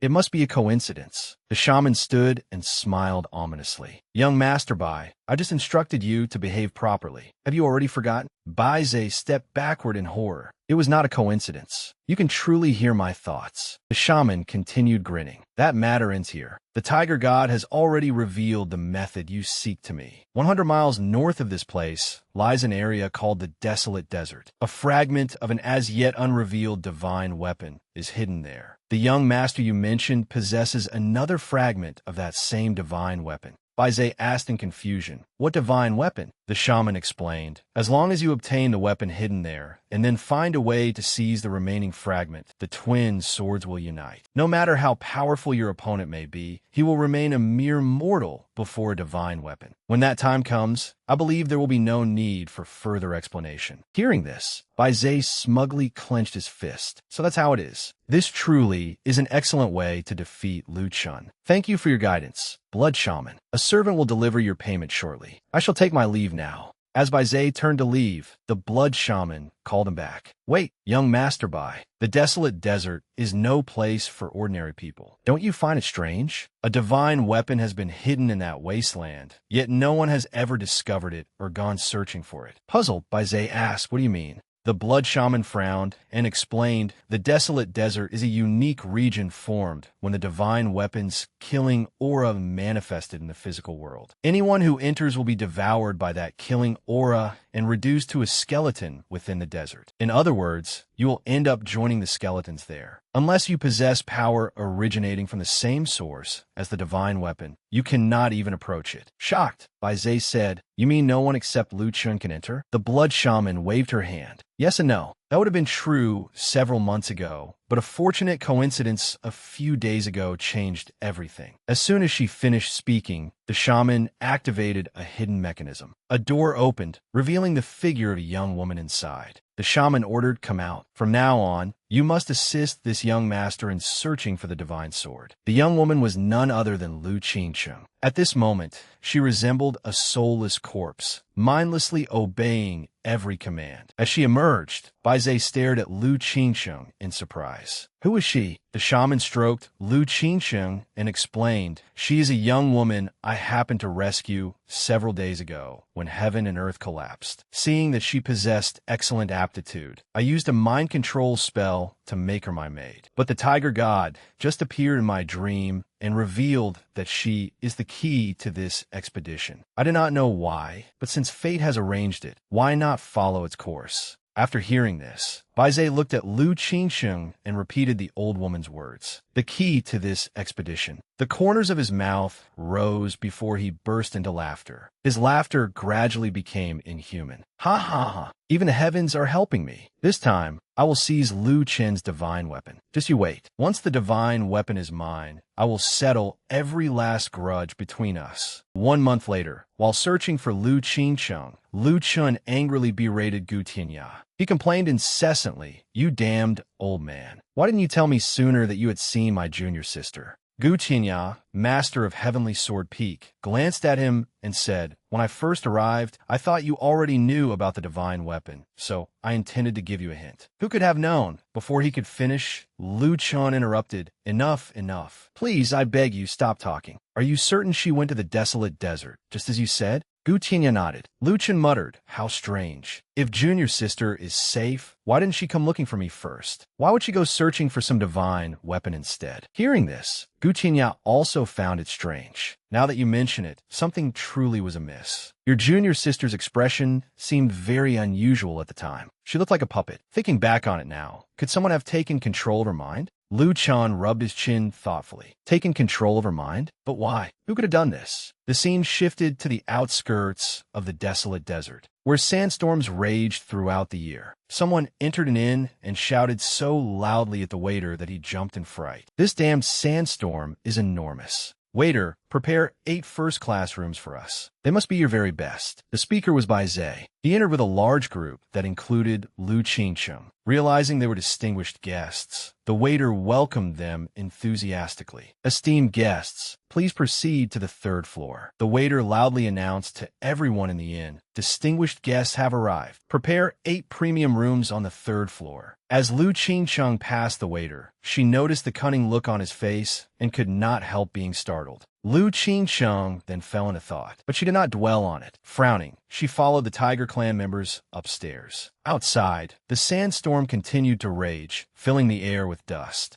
Lu Chen encountered the sandstorm as soon as he arrived. He shouted at Gu Tianya, "Hey, old man, is this the desolate desert you mentioned?" Riding his sword, Gu Tianya replied, "That's right." Lu Chun irritably shouted, "What exactly is the origin of that broken sword you mentioned? Why is it hidden in this godforsaken place?" Gu Tianya solemnly explained, "It is not a broken sword. It is actually the Godslayer's sword. This sword has existed since the Azure Domain was formed. At the dawn of creation, the light and pure rose to become heaven, while the heavy and turbid sank to become earth. Purity was clean, while turbidity was impure. Between the pure and the turbid, hundreds of billions of races were born. Heaven gave birth to gods, earth gave birth to demons, and between those two powers stood humanity. At first, humanity was isolated and helpless, compared with the gods and demons, who possessed power originating from creation itself. Humans were thousands or even tens of thousands of times weaker. Humanity could only serve as the hunting dogs of both sides, barely surviving and praying to endure their endless wars long enough to see the sun rise the next day. But then, a man named Qiao Chu emerged among humanity. Exceptionally gifted, he forged this divine sword by himself and named it Godslayer, declaring that he alone would control his own destiny. Later, wielding this sword, he severely wounded both the God Clan and the Demon Clan, forcing them to cease their war. Only then did all living beings begin coexisting in the Azure Domain as they do today. Unfortunately, those peaceful days did not last long. A Godslayer was, after all, an existence that defied the heavenly Tao. Before his death, to prevent others from using Godslayer for evil purposes, he split the sword into 2 parts. The main body vanished without a trace. It was not until 1,000 years ago that I discovered it hidden in this barren desert. The other part is the sword Lu Chun currently possesses, Silver Moon. Lu Chun was stunned after hearing this. Just as he opened his mouth to speak, sand flew into it, making him curse angrily. "Damn it, this sandstorm is so powerful that it can even penetrate my protective aura." Gu Tianya scolded him, "Idiot, this is no ordinary sandstorm. This is the resentment Godslayer accumulated toward its deceased master over tens of millions of years." Lu Chun gritted his teeth with determination. "I don't care whether it's resentment or anything else. We have to save her first. If this continues, we're done for. Gu Tianya agreed. Lu Chun then leaped from the gourd to the ground. Before he could steady himself, however, he tumbled to the ground and rolled several times. Lu Chun painfully struggled to his feet, his head spinning. This damn sandstorm is too strong. Unable to see Gu Tianya, he turned and asked, "Old man, are you down yet?" Unexpectedly, the old man was nowhere to be seen. Lu Chun hurriedly shouted, "Old man, where are you?" At this point, Lu Chun fell into despair. This is bad. We've been separated. I'm really doomed this time. Even so, Lu Chun did not give up. He searched for Gu Tianya for 2 full hours until he was panting from exhaustion. That old man couldn't have died so easily, could he? I don't even know which way to go anymore. Just where in the world did you die, old man? As he searched throughout the desert, he remained unaware that someone was silently following him. Suddenly, a voice filled with killing intent rang out. "I found you, Lu Chun." As soon as the words were spoken, a sword flew toward Lu Chun.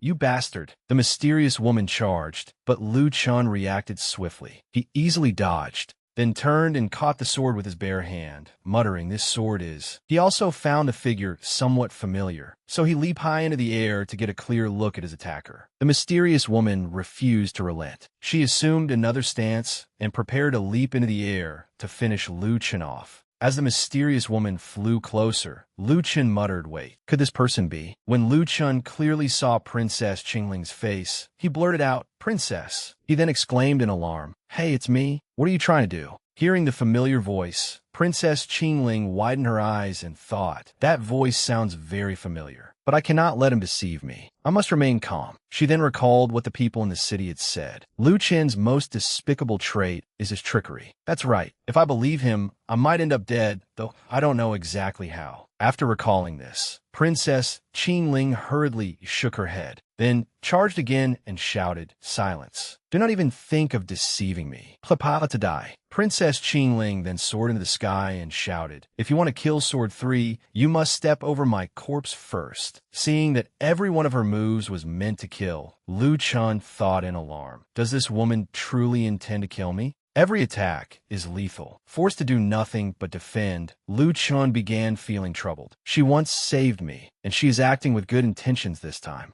How am I supposed to fight back? Is there any way to make Princess Qingling realize that I am Sword 3? While Lu Chun was thinking, Princess Qingling's sword struck his armor again. Seeing the inscription engraved on the blade, Lu Chun suddenly had an idea and shouted, "The ancient divine inscription. That's it. In that case, Princess, forgive me." With that, Lu Chun rushed forward and grabbed Princess Qingling's wrist. He moved behind her, pressed himself against her, and locked her arms in place. "This sword isn't bad, but I have a bigger sword. Would you like to try it?" He was trying to remind Princess Qingling of their first meeting, when she had attacked Sword 3 with the Azure Sea Sword. Embarrassed and furious at being teased, she yelled, "What are you trying to do? Don't think I'm afraid of you." Lu Chun sighed and leaned closer until their eyes met, making Princess Qingling blush. "Second young lady, do you still not remember? What a fool. If that's the case, I'll have to use stronger medicine." As he spoke, Lu Chun slipped his hand inside her collar and gave her a light slap. Lu Chun did not stop there. He gave her another gift by pressing his lips against Princess Qingling's. The deep kiss lasted only a minute, but left her completely flustered. She struggled to push Lu Chun away and shouted, "You shameless scoundrel, let me go." But Lu Chun leaned close to Princess Qingling's ear and whispered, "Do you intend to treat our previous encounter as nothing more than a dream? If it was a dream, then I wish to keep dreaming." Only then did Princess Qingling, the eldest young lady of Peerless City, seem to awaken from a dream. "How do you know about that? Could you truly be Sword 3? Lu Chun explained, "I am Lu Chun, and I am also Sword 3. They are merely names, so they do not matter. As long as you understand and stop causing trouble, that is enough." Princess Qingling suddenly bit her lip and pouted, puffing out her cheeks like a steamed bun. "What trouble did I cause?" As soon as she finished speaking, she pulled Lu Chun closer and kissed him on the lips. Another deep kiss lasting a full minute followed, catching Lu Chun completely off guard. He cried, "Hey, I forced you earlier, so stop fooling around. I can't take this anymore." But when he saw the princess remain silent, Lu Chun gently pushed her away, looking somewhat embarrassed. The princess was overwhelmed with emotion tears filling her eyes. I thought I would truly never see you again. Thank goodness. Thank goodness. Sobi. Faced with Princess Qingling's sincere emotions, Lu Chun did not know how to respond. He sighed, opened his arms, and pulled Princess Qingling into his embrace. Amid the blowing sand, he comforted her. All right, everything is fine now. Everything is fine. Their reunion was secretly witnessed by the blood shaman. Through a mysterious mirror, she watched Lu Chun and Princess Qingling reunite. Lonely and without companionship, the blood shaman felt somewhat jealous. She sourly remarked, "What a touching reunion. Why not add a little spice to this romantic scene?" As soon as she finished speaking, the blood shaman thrust her sinister hand into the mirror and stirred it as though mixing pig feed. Following the blood shaman's movement, a sword-shaped city suddenly appeared, where Lu Chun and Princess Qingling were embracing. Heaven and earth abruptly began to tilt. The ground shook violently, and clouds of sand filled the air. A strange aura enveloped them. Lu Chun and Princess Qingling stood frozen, unable to understand what was happening. The ground beneath Princess Qingling's feet split open, and a crack tore the earth in two. The strange phenomenon created numerous fissures, one of which suddenly dragged Princess Qingling downward. She hurriedly cried out, "Sword 3. Faced with this situation, Lu Chun leaped after her without hesitation and reached out his hand. "Grab my hand. Qingling, grab my hand. Don't be afraid." Just like that, both of them fell into the fissure created by the earthquake. Meanwhile, inside the desert inn, the Tiger Clan brothers were indulging in wine. They cheered, "Cheers, brothers, eat and drink your fill, and then we'll accomplish something great together." Baize excitedly held a chicken leg in one hand and raised his wine cup with the other. "Kulme, every one of you is an outstanding warrior of our Tiger Clan. Today, you have agreed to brave danger alongside me, so I dedicate this cup to you all. If we find the divine weapon, I, Baize, will certainly not disappoint you." Everyone cheered and toasted young Master Bai. "No more talking, brothers. Eat and drink to your heart's content. No one leaves until we're drunk. No one leaves until we're drunk." When Baize saw Lu Qingcheng passing by, he invited her, "Would you care to share a cup with me today, young lady?" Lu Qingcheng coldly replied, "I am not interested. I am not one of your companions. I still have important business to handle." After bluntly refusing him, Lu Qingcheng went outside and gazed into the wind-blown sand. She then glanced back at the Tiger Clan members and muttered, "Enjoy yourselves while you can. This is the last pleasant dream you will ever have." Deep inside the desert, within a quiet cave, Lu Chun held Princess Qingling and called out anxiously, "Princess, wake up. Hey, can you hear me? Wake up." After a while, Princess Qingling slowly opened her eyes. She looked anxiously at Lu Chun and asked, "Did I fall asleep? Where are father and mother?" Sword 3. After letting out a piercing scream, Princess Qingling abruptly sat up and shrank into a corner, looking extremely embarrassed. Seeing this, Lu Chun smiled. "You're finally awake." Princess Qingling looked around and asked, "Where are we?" Lu Chun speculated, "Probably somewhere inside a cave beneath the desert. While you were unconscious, I explored the surrounding area. It seems an underground river once flowed through here, leaving behind a complex network of channels." Princess Qingling then asked about the situation above. Lu Chun frankly told her that they could not go up directly. Doing so would cause a cave-in, and tens of thousands of tons of sand would bury them alive. Princess Qingling sighed. "Doesn't that mean we're trapped here until we die?" Just then, several rocks fell in front of Lu Chun and the princess. Startled, Lu Chun hurriedly pressed Princess Qingling to the ground and shielded her with his body. Looking up at the sharp rocks overhead, he said, "That was more violent than the last one. If this continues, the cave will collapse sooner or later." Only after the aftershock ended did Lu Chun release Princess Qingling. He said, "It finally stopped. I don't know how much longer this place can hold. We must find a way out before we're buried alive." While Lu Chun tried to think of an escape route, Princess Qingling was enjoying the warmth of his body. Blushing and feeling lightheaded, she thought, "This feels wonderful. Even if we cannot escape, I wouldn't mind." Suddenly, she screamed and jumped to her feet.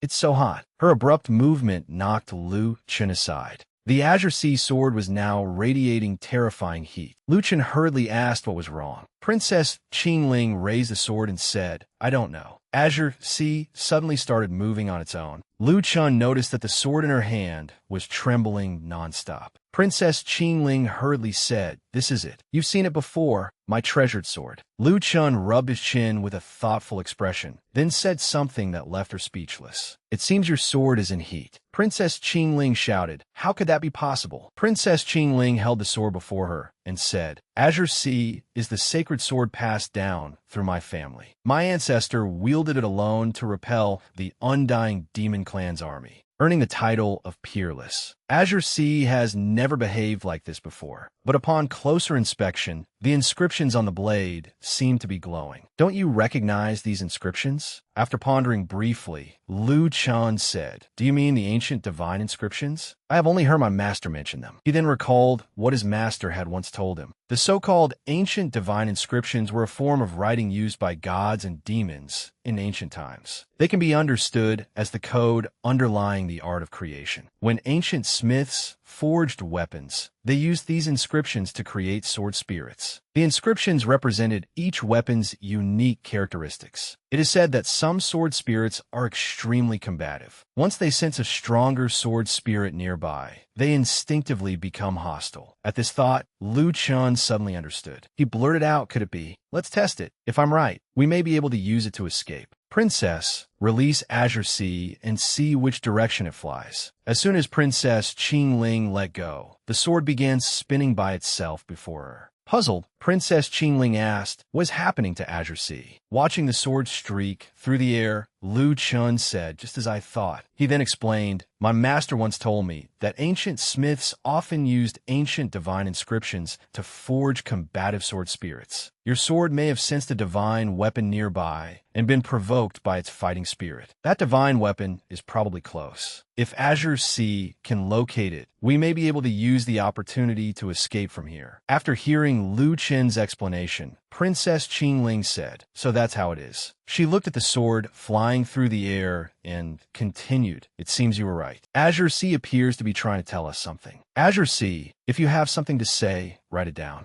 Azure Sea carved several words into the wall. "Follow me." The moment Princess Qingling finished reading them, Azure Sea flew away. She hurriedly called out, "Azure Sea." Lu Chun said, "It looks like my guess was right. Let's follow it." As soon as he finished speaking, the two of them hurried after Azure Sea. Azure Sea led the two of them deeper inside. Even after they had followed it for some distance, it showed no sign of stopping. Princess Qingling asked, "Where exactly is Azure Sea taking us?" Lu Chun replied, "I'm not sure, but the ancient Azure inscription is pulsating more intensely than before. Whatever is stirring it is probably just ahead." Princess Qingling then said, "By the way, have you noticed that the walls around us seem more orderly now? These stone blocks look as though they were formed from congealed blood. It's horrifying." Hearing this, Lu Chun suddenly sensed that something was wrong. He stopped, raised his hand, and shouted, "Wait, Azure Sea." Princess Qingling anxiously turned to ask, "What are you planning to do to Azure Sea?" Lu Chun smiled faintly. "Don't worry, I'm merely using a small trick to restrain it." The moment Lu Chun finished speaking, Azure Sea stopped and was locked in midair. Lu Chun raised a hand to examine the places where blood had congealed into stone. This place was extremely strange, after all. Continuing recklessly would only invite trouble. Princess Qingling watched Lu Chun intently, studying his expression as she thought, "He can control Azure Sea so easily. This is my family's inherited divine sword, a divine weapon possessing its own divinity." As she watched Lu Chun carefully examine the wall, her heart began to race. "Oh, he's so handsome when he's serious."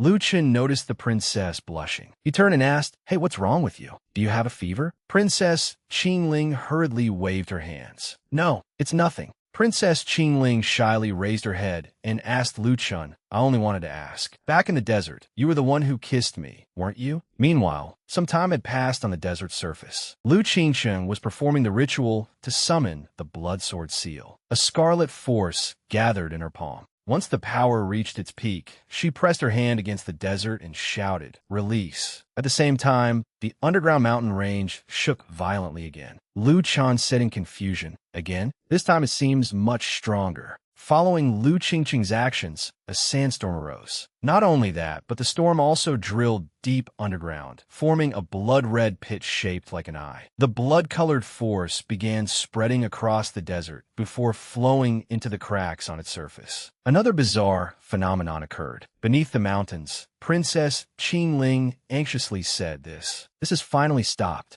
It lasted much longer than before. What exactly happened up there? Why has such an eerie force appeared here? Suddenly, Lu Chen's expression changed. He turned and stared at the mural carved into the wall. This is a bloody eye had appeared on the wall, surrounded by a dense web of blood vessels. Lu Chun had an ominous feeling, but curiosity still drove him to touch it. The mural was far too strange. It clearly had not been there before, yet he could not sense the slightest aura from it. In other words, no one had secretly placed it there. Lu Chun also noticed Azure Sea struggling. Its reaction was becoming increasingly violent, though he did not know what had happened. Suddenly, Princess Qingling noticed something terrifying and shouted, Sword 3, come here quickly. Trembling, she stammered, Look below us. There seems to be something down there watching us. Lu Chen curiously looked in the direction she indicated. There's nothing there. I can't sense the aura of any living creature. Are you playing trick on me? When Lu Chun looked down, he discovered a gigantic eye staring straight at him, its hideous pupil wide open and surrounded by bulging blood vessels. That was only the beginning. Countless eyes appeared immediately afterward, so numerous that they were impossible to count. It was no wonder Princess Qingling was trembling in fear. Even Lu Chun was startled. Princess Qingling suddenly threw herself into Lu Chen's arms. Covering her eyes with one hand,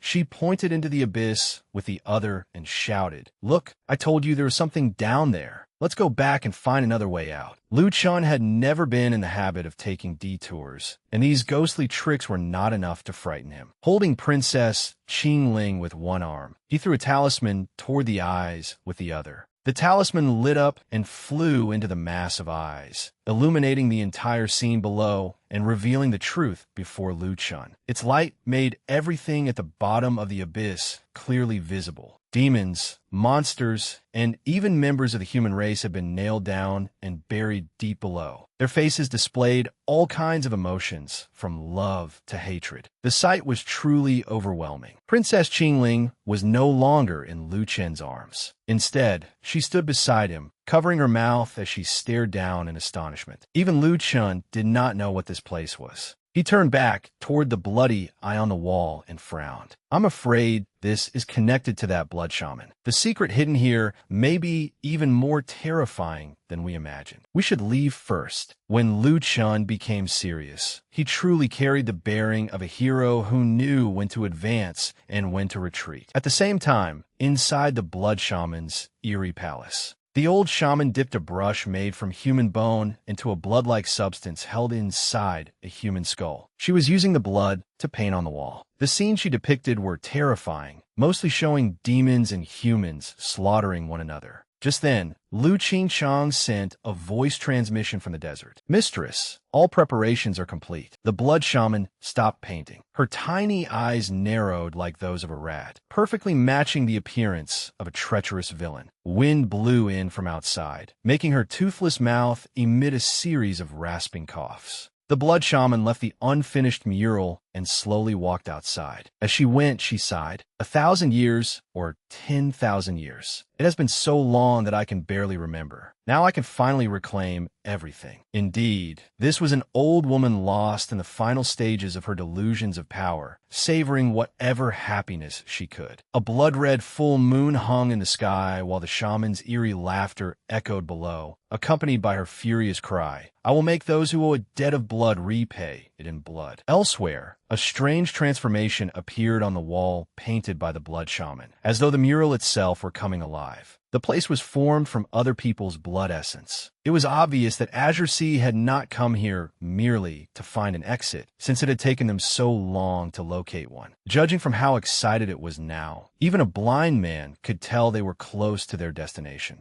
Princess Qingling pointed at a door identical to the eye on the wall. Lu Chun completely agreed with her assessment that they had arrived. He ordered Azure Sea, if anything is hiding behind that door, smash it to pieces. The sentient sword seemed to have been waiting for a chance to demonstrate its piercing power. With a single strike, it shattered the solid stone wall, leaving Princess Qingling astonished. She had no idea when Lu Chun had learned to control Azure Sea. Moreover, its power in his hands was even greater than when she wielded it herself. Although she felt slightly jealous, she could only accept it when she remembered that the man she secretly admired was the one using it. As soon as that thought crossed her mind, Princess Qingling inexplicably covered her face and ran away. Women truly were difficult to understand. Azure Sea finally led them into a barren, deserted area that did not look remotely like a place where a divine weapon would be hidden. Suddenly, it stopped. A sword stained blood red was embedded atop a stone tower. Princess Qingling had not expected there to be a genuine divine weapon inside the cave. Judging by its brilliant red glow, it had to be the real thing. Yet the longer Princess Qingling looked at the sword, the more captivated she became. All sorts of strange thoughts appeared in her mind. She imagined herself holding the treasured sword, standing atop a mountain of corpses. She fantasized about avenging her family one day and even began dreaming of ruling the world. This treasure was far too alluring. Like a starving wolf pouncing on its prey, Princess Qingling could not stop herself from reaching toward the sword with both hands, eager to claim it as her own. Just as she was about to touch the object of her dreams, a light pat on her shoulder jolted her awake and dragged her back to reality. Lu Chun asked why she was so determined to pull out that cursed sword. Trembling like a tormented old man, Princess Qingling pointed toward it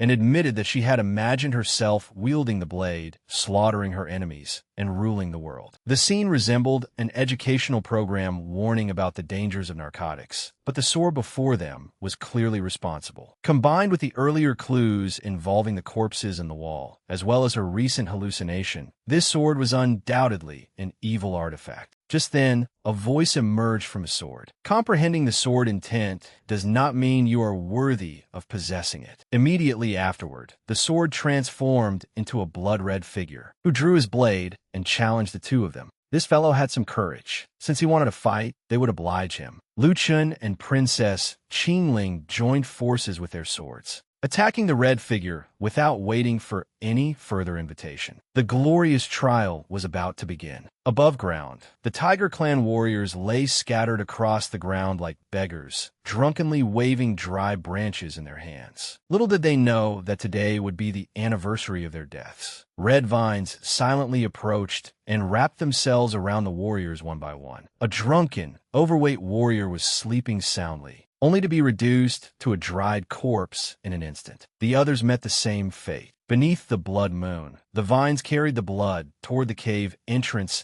and offered all of it to the blood shaman. She praised the Tiger Clan warriors for their decent cultivation, saying that the blood would be enough. She had lost nearly all her teeth, yet still committed such evil deeds. Retribution was surely close at hand. Lu Qingsheng had completed the mission assigned to her by the blood shaman. The shaman now needed to find a place to break through, so she ordered Lu Qingsheng to kill the immortal creature, most likely the red figure from before. Upon receiving the order, her puppet immediately charged toward the cave entrance. Seeing everything proceed smoothly, the blood shaman laughed loudly. Not only will I finally take my revenge, but I have also returned. Inside the cave, no matter how they attacked, they could not injure the red, vengeful spirit. Princess Qingling was repeatedly knocked back. Although her injuries were not severe, Azure Sea had already begun to crack. The opponent had defeated the sentient sword with a single move. That sword had to be the legendary Godslayer sword. The red, vengeful spirit confirmed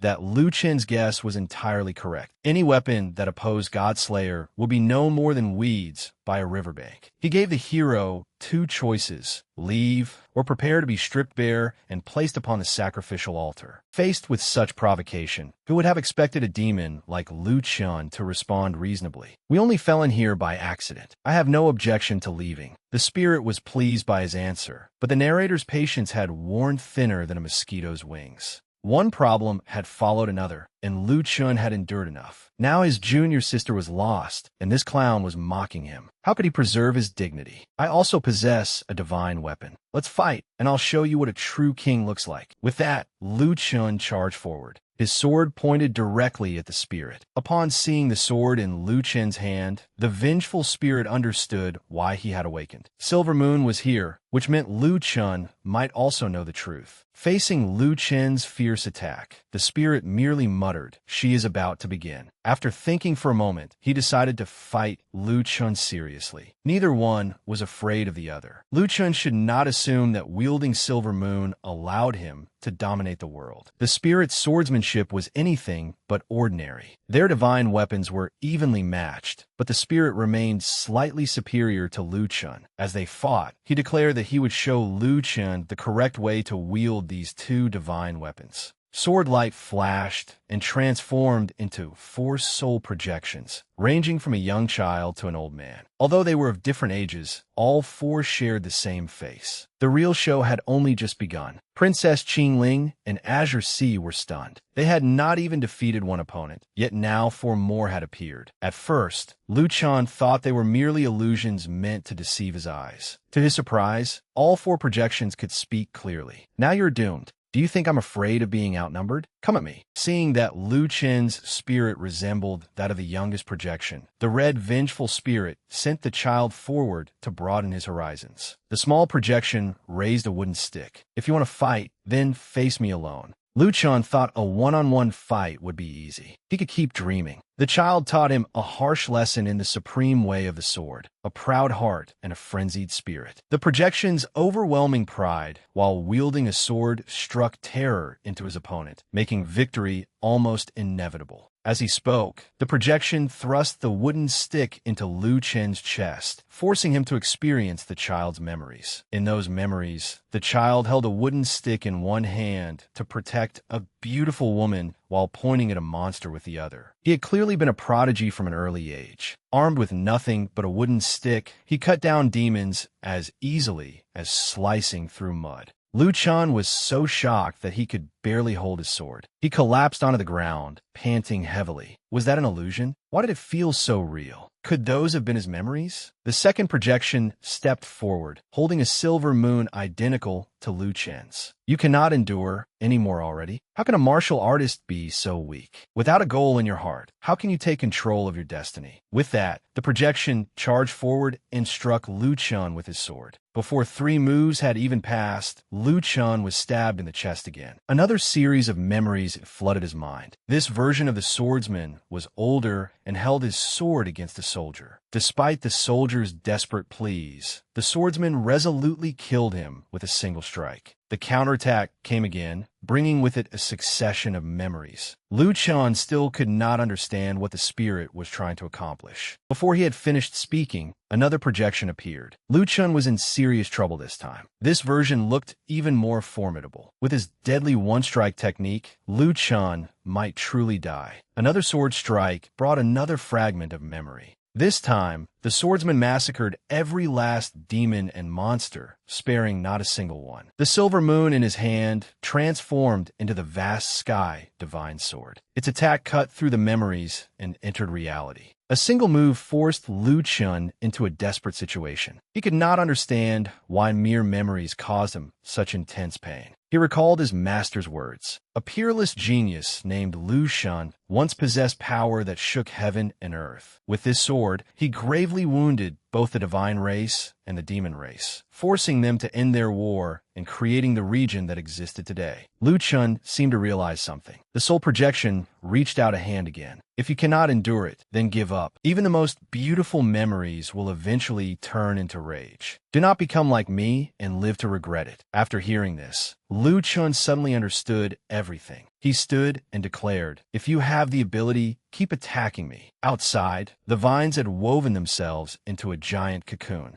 It was an omen that disaster was approaching. Hearing Lu Chen's challenge, even Princess Qingling became worried. The soul projection had no choice but to indulge him. It took up a stance, then charged forward and slashed directly at Lu Chun. This time, Lu Chun saw the projections being ambushed by a sword-wielding widow, though he did not know why. Having finally understood everything, the swordsman willingly accepted her blade and died. Lu Chun endured the same injury, then collapsed to the ground. The soul projections looked immensely disappointed. It seemed this trial had been repeated many times before. Seeing Lu Chun lying there in a daze, they no longer wished to keep him, and even the red, vengeful spirit was speechless. Who said I lost? I was only sleepy. Lu Chun pushed himself back to his feet. Let's continue. Everyone was startled, wearing an expression of absolute confidence. Lu Chun beckoned provocatively. If you have the ability, come at me. I'll take everything you've got. Seeing him so confident, not only Princess Qingling, but even the soul projections began to worry about Lu Chun's safety. They only wanted him to leave. Their attacks all targeted the mind and spirit, and they feared he would not be able to withstand them. All of you shut up. I'm your father, and you're all my sons. If you want to fight, then hurry up. Seeing him so confident, the red, vengeful spirit decided to let him have his way. The soul projections were still concerned. What if his soul was completely destroyed? The red, vengeful spirit immediately explained, it may look dangerous, but those attacks were actually like mosquitoes biting an iron plate. They could not harm Lu Chun at all. Everyone finally understood. Moreover, Silver Moon appeared extremely excited in Lu Chun's hand. After hearing that, the four soul projections joined forces to teach the arrogant brat a lesson. The youngest child was the first to resist. This sounds interesting. Do not assume I'll fight as crudely as you. Dream on. Blazing Summer. With one move, Lu Chun sent the wooden stick flying. Then he pierced the projection's heart with a single thrust, sending its soul straight to the afterlife. Princess Qingling, captain of the cheering squad, shouted encouragement from the sidelines. The remaining soul projections were not particularly impressive either. After all, the child had been their weakest version. The slightly older projection believed he had already found his conviction, but they would have to see how long he could endure. The same tired old refrain again. Your conviction sounds noble, but hatred has merely blinded you. How can you defeat me when your footwork is already faltering? With that, he prepared to send him to the afterlife in a single move. The third soul projection rushed forward without hesitation to block the attack. You missed, he. Look behind you. What a surprise. Another one has vanished into thin air. The last one shouted, how did your swordsmanship suddenly change so drastically? It is as though another soul possessed you. If you truly want to know, I will tell you. It is because I have discovered how to overcome this trial. The four soul projections represent four elements of swordsmanship: power, focus, lethality, and rhythm. It may sound confusing, but just as the five elements counter one another, these four also counter one another's swordsmanship in turn. That is the essence of swordsmanship. Time to open the theory book. The essence of swordsmanship is the coordination of movement techniques and sword moves. No matter how profound it becomes, it cannot escape this foundation. Excessive rigidity leads to technical mistakes. Excessive focus makes you lose the rhythm. Lethality without focus causes you to overlook details. Therefore, I was not the one who defeated you. You defeated yourselves. Do the two of you understand now? After hearing his explanation, the man whose face was as red as a tomato seemed to be the first to understand. He laughed and said, well said, kid. There is no need to continue the trial. The student has indeed surpassed the master. With that, he recalled the final soul projection into his hand. The trial is over. Take the sword and leave. But there is one thing you must remember. I fear that person has already. Before he could finish, something happened. What is it? Hurry up and tell us. Under the gaze of three wide-eyed people, Lu Qingsheng stabbed him through the heart from behind. Upon seeing his beloved junior sister, memories suddenly flooded back. The story returned to a certain estate 14 years earlier. Back then, Lu Chun was still a tiny child. Ignoring Master Lu's warning and following his playful nature, the moment the old man left, the little troublemaker immediately ran into the garden to play. A melody drifting over from afar caught his attention. It came from a girl around his age, whose appearance was fairly pleasant. She was playing music in the garden. When the little boy appeared, she immediately noticed him as well. When two children meet, a little shyness is inevitable. Lu Chun was as timid as a bashful plant back then and gently waved to greet her. Upon seeing him, Lu Qingqing knew that he was the boy his father had sent to visit her own father. Kind-hearted by nature, she readily introduced herself and explained her background. But that sweet, kind, angelic little junior sister now existed only in his memories. She had become an irritable, devilish junior sister focused solely on seizing the sword. Sensing the familiar aura, the red, vengeful spirit immediately realized something. Before he could speak, the protagonist shouted, "Junior sister." That drew her attention, but she was under someone else's control now. She could not even remember her own mother, much less her senior brother. Confused by her attitude, Princess Qingling hurriedly explained everything, recounting their journey from beginning to end. When she mentioned Sword 3 and the burial ground, Lu Qingsheng seemed to recall something, but it remained hazy. Princess Qingling continued, "Try your best to remember. You will definitely recall it." Unexpectedly, Lu Qingsheng suddenly laughed. It turned out she had merely been teasing Princess Qingling. There were no senior or junior disciples here. Princess Qingling's face immediately turned red with embarrassment. After saying that, Lu Qingsheng stepped on the vengeful spirit. She declared that she had come solely to seize the sword and had no other objective. There was a limit to how naive someone could be. What a foolish woman. Princess Qingling asked, "Do you truly not remember who we are?" It was time to let someone else take the stage. "Have you still not realized it? Junior sister does not recognize us, and her personality has changed drastically. Something is clearly wrong." Little Dragon also appeared inside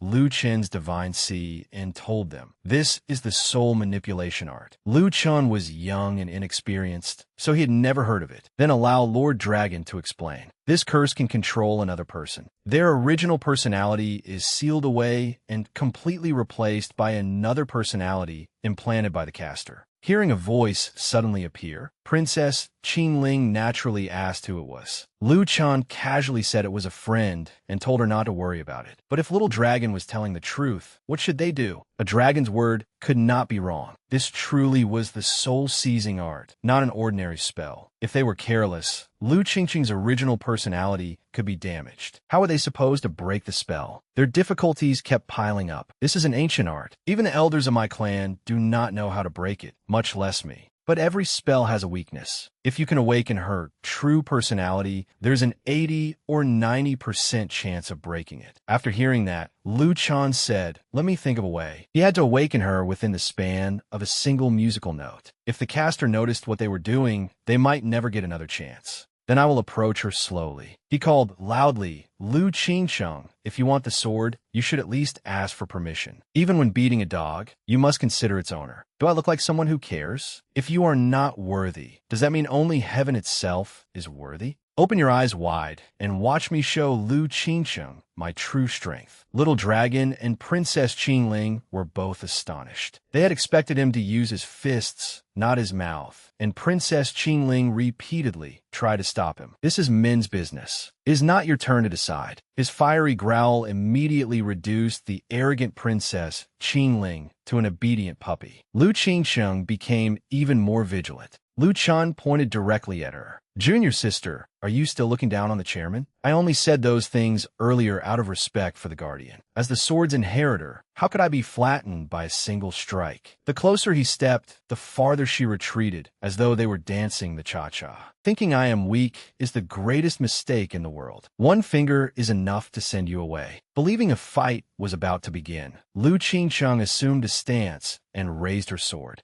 "Who said that? I do not hit women." He extended his hand. Since a hand of peace had been offered, there was no reason to fight. "Shake my hand, and you can take the sword." Had these two gone mad? Everyone present was dumbfounded. Princess Qingling and Little Dragon both thought he should not let such an opportunity slip away. Seeing his confident expression, Princess Qingling understood. He was extending his hand to give Lu Qingsheng a choice. Yes or no, she only had to choose. Faced with his proposal, Lu Qingsheng remained suspicious and worried that he might attack her. But a fight was not the real problem. Since she could not defeat him head-on, she would use an underhanded trick. She would seize the opportunity to plant a seed in his body and drain his cultivation. Both sides were prepared. Lu Qingsheng accepted his proposal and reached for his hand. Once they shook hands, the agreement would be sealed, and she could take the sword. Their hands were about to touch, and she thought her plan was on the verge of succeeding. Dream on, junior sister. Lu Chun suddenly changed direction and lunged forward, catching Lu Qingsheng completely off guard. You are gravely mistaken if you think I am that easy to negotiate with. He then shouted, "This is my true target." His hand descended from above and pressed against her chest. Good heavens! So this was another way to break the seal. If so, the narrator wanted to try it too. With that single press, her memories flooded back, returning her to the Lotus Pond 14 years earlier. Back then, Lu Chun had stepped forward to shake Lu Qingsheng's hand. But unfortunately, yes, purely by accident, he tripped over a step and fell in her arms. It felt as soft and springy as a steam bun. Could it possibly have been that?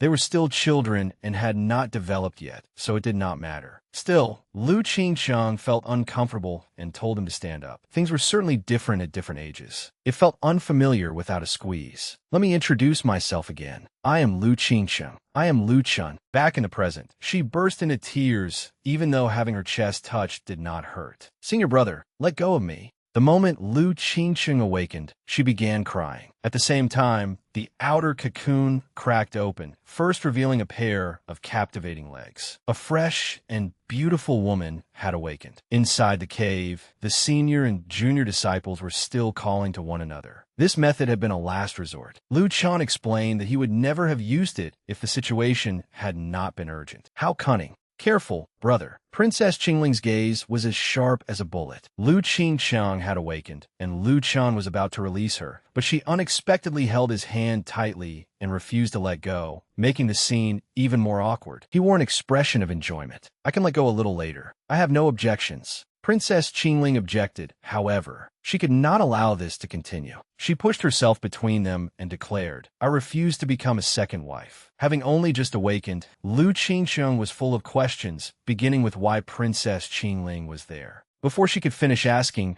Princess Qingling blushed and pointed at Lu Qingsheng. Out of respect for you, I will not argue. This is the only exception. Innocent Lu Qingsheng had absolutely no idea what was happening. Lu Chun finally understood the problem. He said Princess Qingling had merely been joking, leaving her so furious she was lost for words. The entire cave suddenly shook violently as rocks rained down. But the ordeal had finally ended. The red, vengeful spirit spoke from behind them. That was the final wave. There will be no more. He lifted the sword and continued. I only fear that they will now face something 100 times more terrifying. The two young women could not help asking curiously, something even more terrifying? Would that not mean certain death? The vengeful spirit appeared to know that person well. I mean the one who was controlling Lu Qingsheng. If I am not mistaken, she is behind everything. Her ultimate objective is the Godslayer sword. Lu Chun, nevertheless, calmly analyzed the situation, astonishing the vengeful spirit. No matter how powerful the protagonist was, he probably still lacked the strength to oppose her. The spirit tossed the bright azure sword to Lu Chun and urged him to take Silver Moon, Godslayer, and the others away immediately before it was too late. Whoever she is, I am not leaving. That single declaration made the spirit's entire body itch with frustration.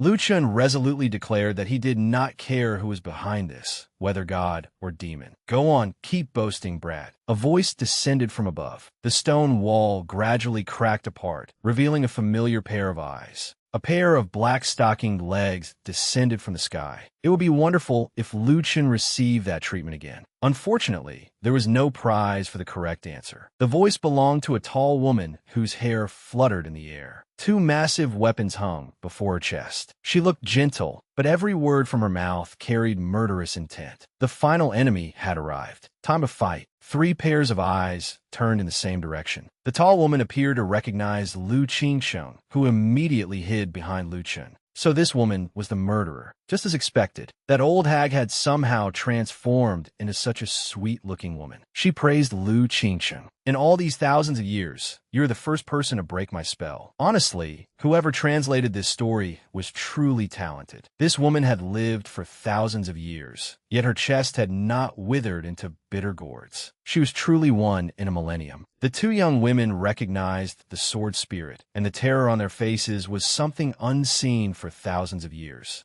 The woman was also curious about how the protagonist knew she was the sword spirit. It was all thanks to the red spirit. Without those projections, even her neighbors might not know her reputation. It began when he told them the legend of Godslayer and Silver Moon. According to the story, this sword had been forged by a hero while saving the world. But after glimpsing the spirit's memories, Lu Chun determined that the guardian had been that supposed hero. Although he had seen only fragments, once assembled, they did not portray a hero at all. He saw only a pitiful man living in a chaotic world. Worse still, one of his forms had fallen completely into demonic corruption. That was why Lu Chun concluded that the sword he forged was not a divine weapon created to save the world, but a demonic sword. It had even possessed and killed its master. At the end of the story, the spirit had used a sword to split the divine blade in two before burying it here. After thinking it through, Lu Chun also understood why there were two divine swords here. After being killed, the man transformed himself into a sword soul, forcibly split the blade in half, and sealed both halves here. His analysis sounded like a grand sales pitch, but was it reasonable? Upon hearing it, the woman laughed loudly and praised the protagonist's intelligence.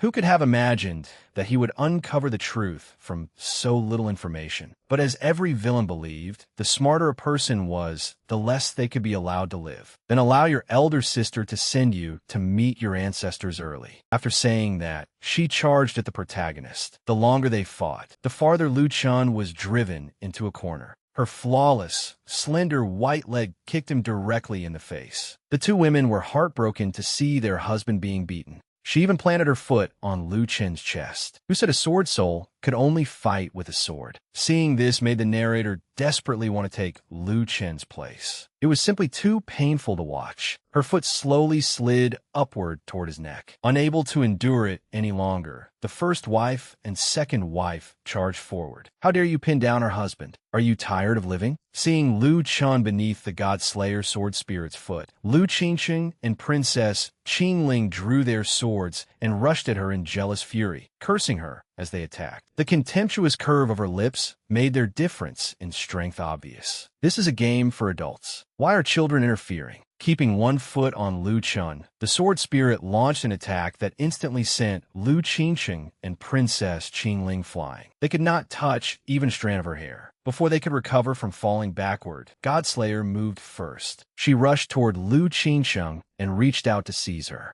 After dealing with Lu Qingsheng, Godslayer pounced on Princess Qingling and confronted her sword barehanded. She was indeed an extraordinarily powerful sword spirit and a master of combat. Every movement flowed as smoothly as water and drifting clouds. A sword suddenly appeared in Godslayer's palm, and she said hoarsely, "The game should end now." Primordial energy gathered around the sword in Godslayer's hand as sword energy gradually formed around her, resembling a sword storm about to sweep across the chamber. Godslayer shouted, "Consider this a warm-up after my recovery. You completed your mission rather well, but your role has now ended."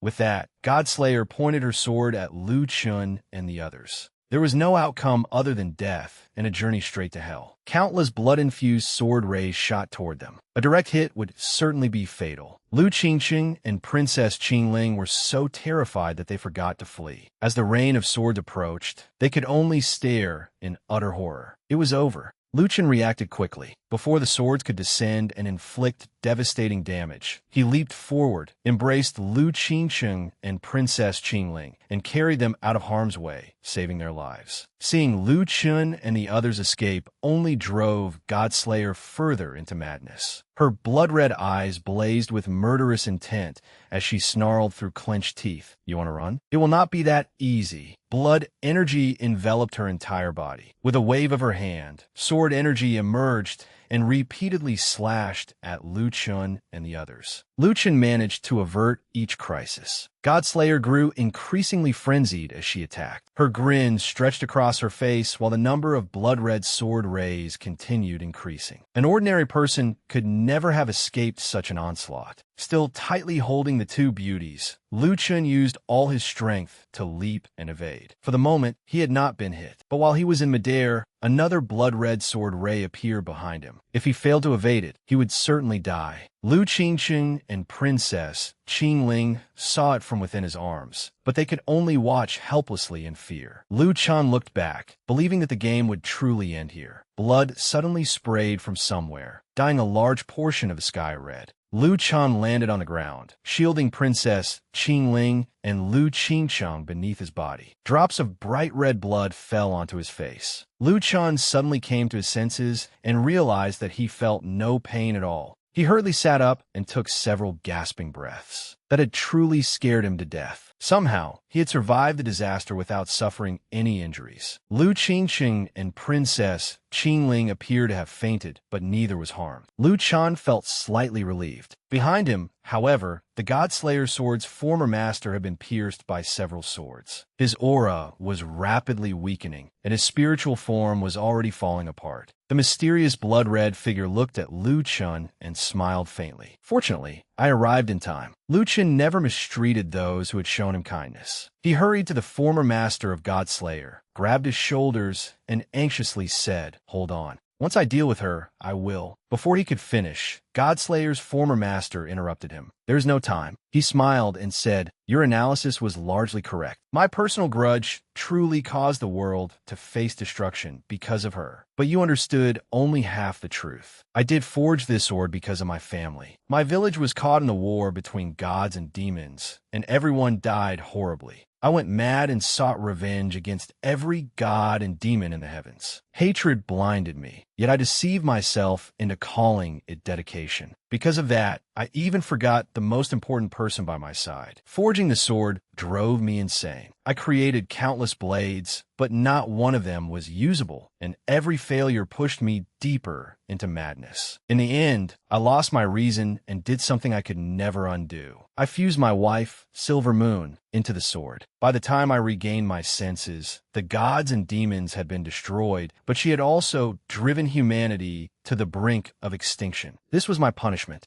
Fate has punished me for so long." After explaining everything to Lu Chun, the man took his hand and gave him one final warning. "Kid, remember this well. A true man must avenge every wrong, but losing your reason will only lead you to make a terrible mistake. Remember, do not end up like me, dying with so many regrets." Lu Chun silently glanced at Godslayer's former master. After using the last of his strength to deliver his final words, the man gradually faded away. Only a few wisps of residual blood energy remained before Lu Chun. The Godslayer blades embedded in their former master's body fell to the ground. At this sight, the Godslayer sword spirit could not hide her delight and contempt. As if a great burden had been lifted from her, she laughed. "Finally, he is dead. Even after tens of thousands of years, he was still so long-winded." After mocking her master, Godslayer turned her malice toward Lu Chun. Drawing out her words, she said, "It seems I expected far too much from you. I never imagined you would be this weak. What a disappointment." With that, she attacked Lu Chun once again. Sharp, powerful arrows of blood energy shot toward him, but this time Lu Chun had no intention of dodging. He stood motionless like a bronze statue.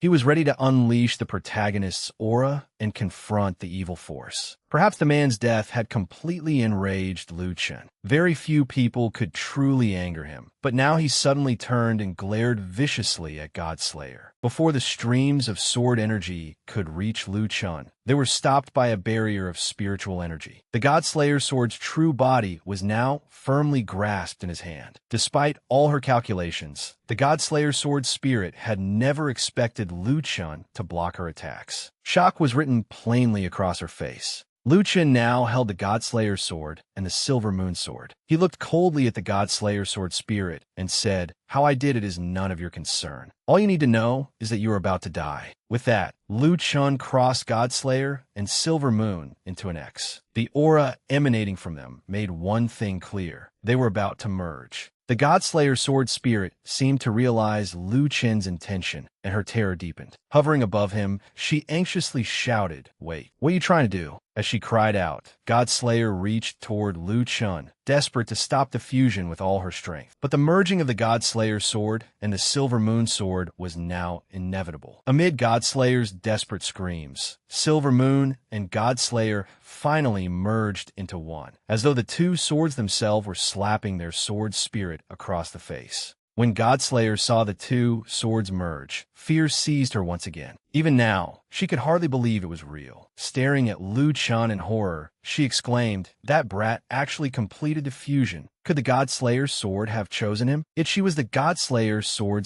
spirit. Without the sword spirit's acknowledgement, Lu Chun should have been unable to merge the swords. That was how things normally worked, but protagonists had never been restrained by common sense. Lu Chun snorted and frowned. "Why should it be impossible? I have the sword master's acknowledgement, while you are merely a sword spirit who fled from the blade. In the end, you are nothing." Lu Chun was simply too extraordinary. He had become a disciple of the palace master of the Sword Emperor Palace, and had also received Silver Moon's acknowledgement. That was why he could merge Godslayer and Silver Moon so easily. Lu Qingsheng and Princess Qingling had silently watched the spectacle from the sidelines. Now, they could not help gazing at Lu Chun in adoration, like young maidens captivated by a hero. Lu Chun tossed his hair and seriously asked his two beauties, "Well, handsome, aren't I?" As though Lu Chun had bewitched them, Lu Qingsheng and Princess Qingling stared at him with worshipful affection. Their cheeks flushed as they repeatedly nodded. Yes, yes, extremely handsome.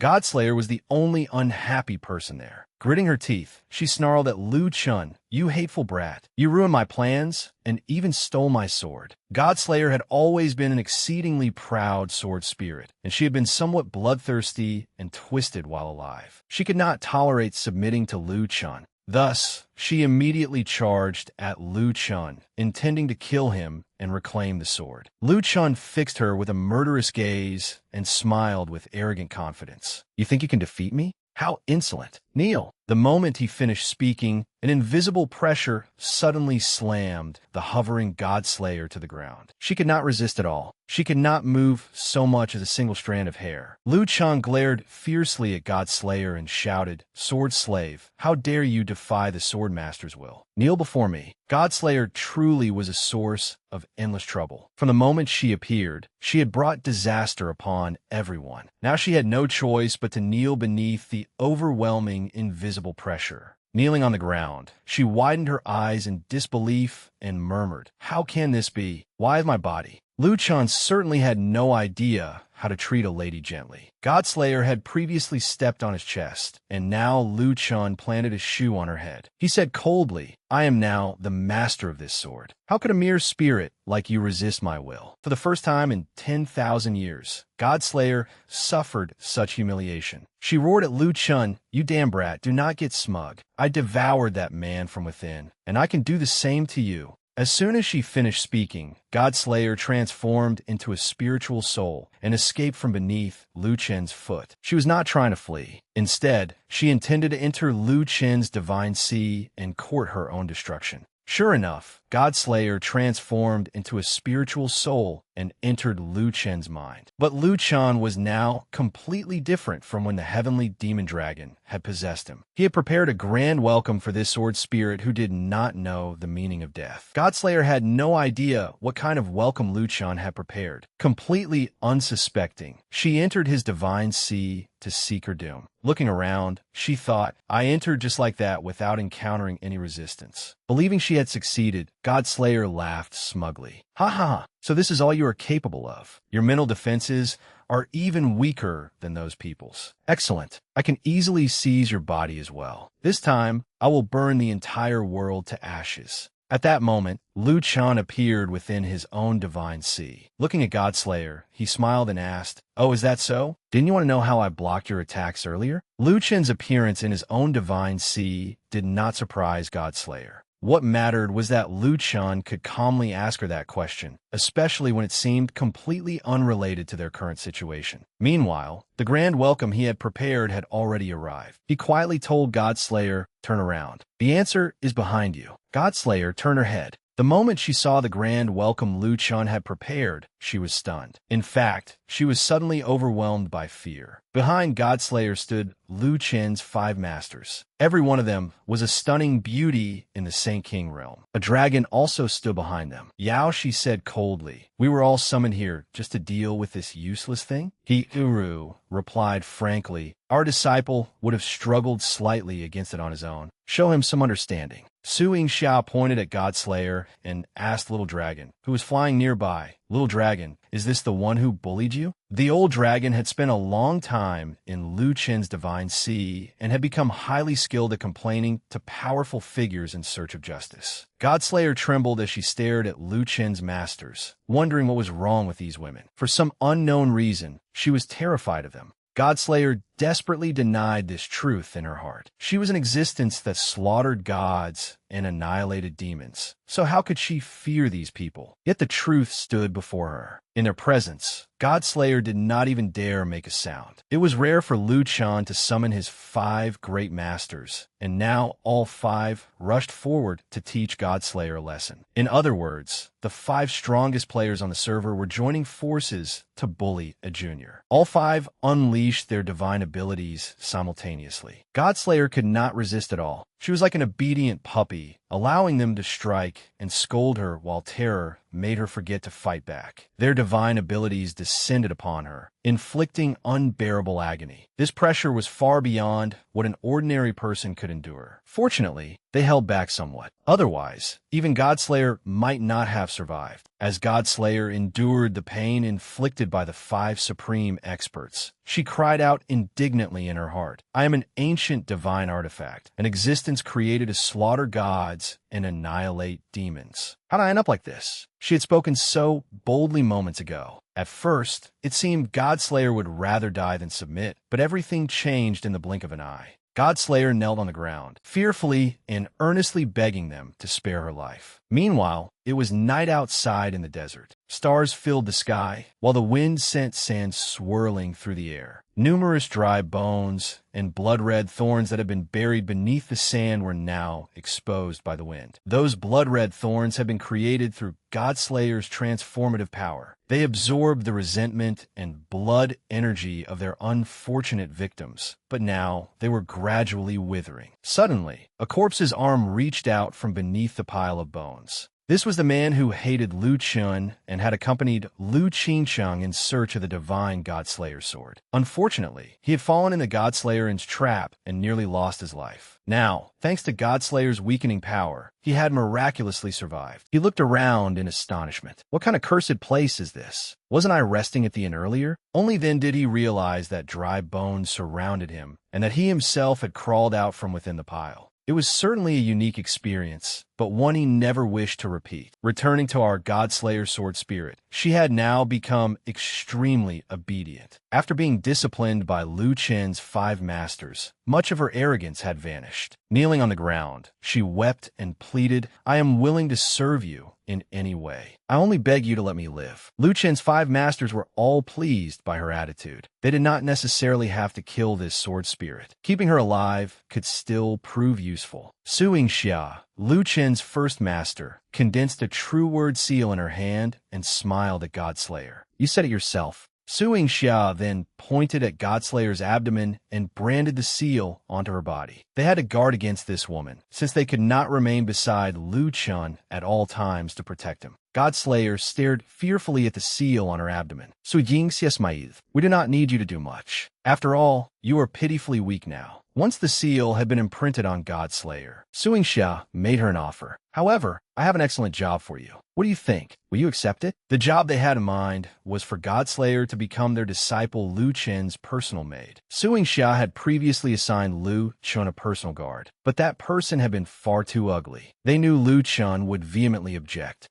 Now that this woman was available, they might as well make use of her. Suing Xia glanced at Lu Chun and ordered Godslayer, You must serve and protect him well. If your negligence causes so much as a single hair to fall from his head, I will punish you. Lu Chun had expected to stand back and watch his masters destroy Godslayer, so this outcome left him utterly astonished. He looked at Su Yingxia in confusion and asked, "First Master, what exactly does a maid do?" Hiruru looked coldly at Lu Chun. "You still have the nerve to ask? Tell us yourself how much trouble you have caused lately. No matter where you go in the Azure Domain, at least 10 factions want your life. Even I think your survival must be a blessing earned in your previous life." Lu Chun could not argue with that. Scratching his head, he laughed. "Well, that does seem to be true." Hiruru frowned at him and lectured him with helplessness in her voice. "You can still laugh? You're already a grown man. Have you ever considered what would happen if we could not save you in time and you encountered another situation like today's?"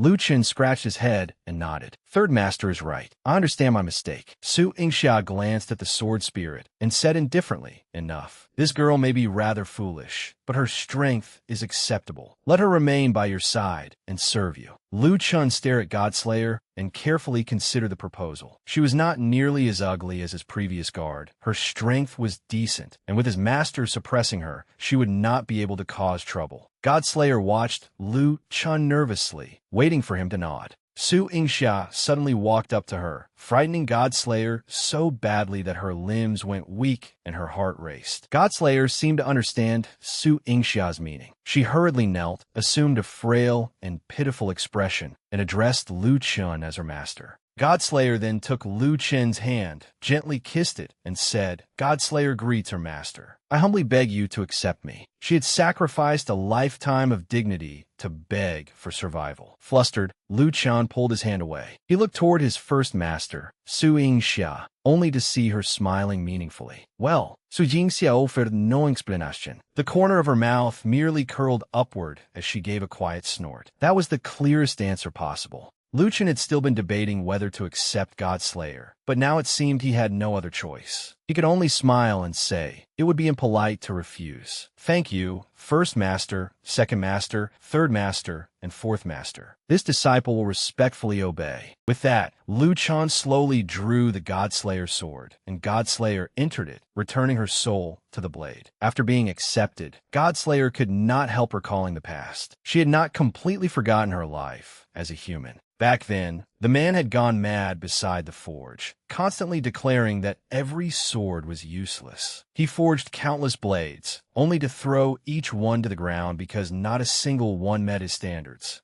At that time, Godslayer was still Silver Moon, the swordsmith's wife. She stood behind him and watched, unsure how to soothe the fury boiling within her husband. When her husband descended into madness, Silver Moon gently placed a hand on his shoulder and softly urged him, "Let it go. Let us abandon our revenge. If you continue like this, your body will not endure it." Seeing him in such a state, Silver Moon could only embrace him and beg through her tears, "Let us find somewhere no one knows us and live peacefully. Let go of your hatred and forget those wretched gods and demons. Can we not simply care for each other?" But by then, hatred had completely blinded the swordsmith, making him forget everything around him. Refusing to listen, he suddenly turned and shoved Silver Moon away. "Shut up. You want me to abandon my revenge and forget the villagers' blood feud? I am deeply disappointed in you." The swordsmith had truly gone mad, to the point that he could no longer recognize another person's kindness. He glared at his wife with hatred and fury. "If that is truly what you think, then we have nothing more to say. Get out." Silver Moon was coldly driven away by her husband, leaving her heartbroken. The swordsmith remained consumed by his obsession with forging. After cursing his wife, he returned to work on yet another sword. Silver Moon looked at the broken blade lying on the table. It was the Silver Moon sword, a weapon that would acknowledge only the sword master of the Sword Emperor Palace. Complicated emotions stirred within her. It was unclear whether she liked the Silver Moon sword's shape or had some other reason. Despite her sorrow, Silver Moon suddenly smiled. Time slowly passed, and morning arrived over the desolate desert, leaving only endless pale dunes. Suddenly, a deep pit appeared amid the silent golden sands, resembling a whirlpool of flowing sand. Lu Chun and the others had already emerged from the cave. Standing on a cliff, they silently watched Godslayer stare at the vortex below. Just as Godslayer was reflecting upon her life, Lu Chun suddenly spoke. "It should all be over now, right? Let's go." What should I call you from now on? Godslayer had not expected him to address her so suddenly and was briefly stunned. Lu Chen did not wish to remain there any longer, so he immediately set out, remembering to call Godslayer along before leaving. Godslayer looked awkwardly at the dunes behind her and said wistfully, "I was merely remembering a few things from the past. You may simply call me Godslayer." Lu Chen nodded. "Very well, but those things you mentioned, let the past remain in the past." Godslayer had no need to let others know her private affairs. No matter what she said, it was already far too late. Thus, she shook her head. It was nothing. Beneath the vast sky, Godslayer stood under a withered tree and quietly said they were merely a few trivial matters unworthy of mention. Godslayer and the others left the desert and stopped in a small town to rest and drink some water while discussing their future plans. Princess Qingling looked at Lu Chun and Lu Qingsheng and asked, "What do you two plan to do next?" Lu Qingsheng immediately understood the hidden meaning behind her question. Did she no longer intend to travel with them? Princess Qingling was deeply saddened, but there was nothing else she could do. Anyone would be upset after reuniting with their beloved only to part again so soon. Her father could not bear to abandon the 1,000-year legacy of their ancestors, and they had only recently arrived here, so their foundations were still unstable. As the eldest daughter, she could not simply ignore the situation. Lu Qingsheng therefore offered to accompany Princess Qingling and help her family. However, family affairs were not something outsiders should interfere in, so Princess Qingling declined. This time, she was determined not to ask Lu Chun for help again. Lu Chun changed the subject and asked what she planned to do next. Seeing how resolute Princess Qingling was, Lu Chun said nothing more and directly revealed his own plans. The Verdant Domain had become too boring for him, so he wanted to travel to the Mystic Domain and train there. Whether he would cause trouble depended on his luck. Neither Princess Qingling nor Lu Qingsheng had heard anything about this. When had Lu Chun decided to visit the Mystic Domain without telling them? Lu Chun explained seriously that his masters had originally arranged for him to spend 5 years in each of their territories, just as they had previously done to temper his character. He was about to enter the King Realm. Moreover, although he possessed a divine sword, he would probably need to advance another step before he could unleash its full power.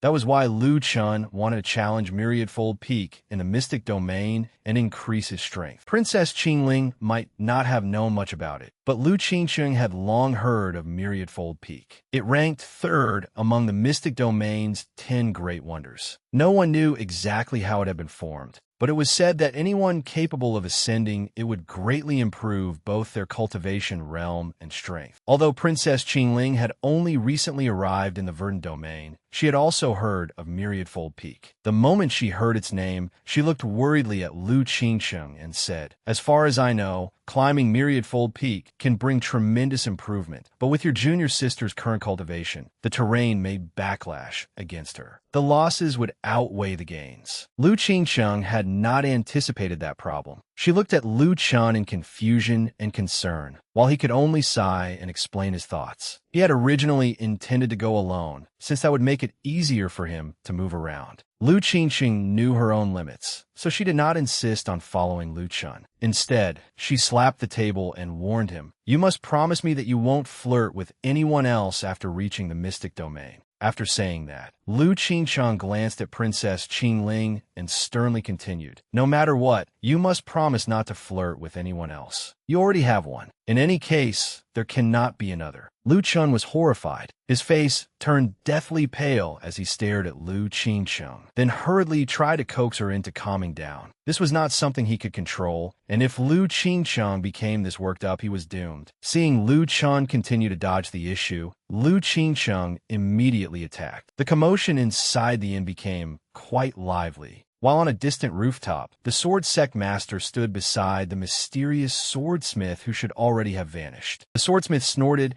and looked at the sword sect master. "I should have guessed long ago that you were the one behind all of this." The old sect master smiled. "Don't be like that. Everything has been resolved now. You can finally enter the cycle of reincarnation in peace, can't you?" The swordsmith did not deny it, but he still had one final question for the old sect master. Was everything part of your plan from the very beginning? The old sect master stroked his beard and frankly admitted it. The hardest thing to deal with was that disciple of mine, Lu Chun, and his temperament. If I had told him directly, I probably could not have persuaded that troublesome young lord to come. But deceiving him first and then revealing his junior sister's whereabouts was another matter. This master from the sword sect truly was outrageous. Fortunately, he was not as reckless as Lu Chen's other masters. As they spoke, a pillar of light suddenly descended from the sky. The time had come. Those in the heavens were always in such a hurry, standing within the pillar of light and awaiting his moment of transcendence. The swordsmith still did not forget to ask his old friend about his next plans. The old sect master frowned and solemnly replied, "Me? I intend to travel the Nine Heavens Road." The Nine Heavens Road was an exceptionally dangerous place, an ethereal path that only Saint King realm cultivators could enter. Even a Saint King faced 9 chances of death and only 1 chance of survival there. Yet his old friend intended to take that road. How could the swordsmith not worry? The sect master remained silent. The wind stirred his long beard. From his attitude alone, even a stranger could sense the seriousness of his words. At last, the pillar of light carried the artifact refiner into the heavens. The sect master remained standing there without moving. From within the pillar of light, the artifact refiner cheerfully said, "You truly are still the same stubborn old man. In that case, I wish you success. Otherwise, you might come up there and bother me." The sect master watched his old friend depart, then stood silently on the rooftop and sighed. "Farewell, old friend." After matters in the Verdant Domain came to an end, we continued toward Mystic City in the Bloodflame Dynasty. Some kind of festival seemed to be underway in the city, and brilliant lanterns illuminated the entire sky. At the same time, inside the Imperial Palace's main hall, music played without pause. The emperor was enjoying beautiful women and exquisite food, while dancers moved gracefully and melodious singing filled the hall. Unfortunately, this emperor was truly hideous, whereas the leading dancer was as beautiful as a celestial maiden. She truly deserved to be called a peerless beauty, and the emperor was utterly captivated by her. As the dancer performed in the hall, she seemed to lose her balance and fall into the emperor's arms. Judging by my many years of experience reading novels, she was almost certainly an assassin. The emperor's heart raced, and his infatuation with the dancer was exactly what she wanted. She fell into his embrace, looking both delicate and alluring. The emperor held the beauty with his face flushed and puckered his thick lips, intending to kiss the woman in his arms. It was a hideous and revolting sight. Sure enough, she was an assassin who had come to kill him. The silver-haired dancer suddenly drew a dagger from her sleeve, covered the emperor's mouth, and swiftly killed the fat pig. After killing the emperor, the dancer fled. Only then did the guards rush over in panic and shout, "Assassin! An assassin has murdered His Majesty." A massive manhunt began throughout the imperial capital. These soldiers, who lived on the court's wages, were as useless as ordinary civilians. The assassin was already far away before they finally began their enthusiastic pursuit. Fireworks blossomed across the sky like signals, launching one after another and creating a magnificent spectacle. The Godslayer sword spirit saw the display as soon as they reached Mystic City and could not help feeling delighted. She had not expected the people of Mystic City to be so romantic. It had been a long time since she had last watched such beautiful fireworks. However, the streets of Mystic City were completely deserted, with only the wind blowing fallen leaves around. Such beautiful scenery, with no one present to appreciate, it was a contrast strange enough to leave anyone baffled by the people of Mystic City. It was already late at night, so Lu Chun could not continue his journey. He decided to find somewhere to rest. He was not short of money, so there was nothing wrong with treating himself. Before long, Lu Chun found a clean and peaceful-looking inn. The moment he entered, the waiter enthusiastically assured him, "Rest easy, sir. All our rooms are the finest quality." Lu Chun was quite satisfied and asked the waiter to show him the rooms. The waiter eagerly led him upstairs. The rooms were all fairly similar, so the main consideration was which direction the guest wanted to face. Just as the waiter was happily attending to him, a noisy group of soldiers entered the inn below. They had finally come to search this place. The innkeeper hurried out to question the officers. Naturally, they had come looking for someone, But the innkeeper truly did not want this disruption to continue. He forced a smile and said, "My lord, I truly know nothing. You have already come 3 times in a single 2-hour period. How am I supposed to conduct business?"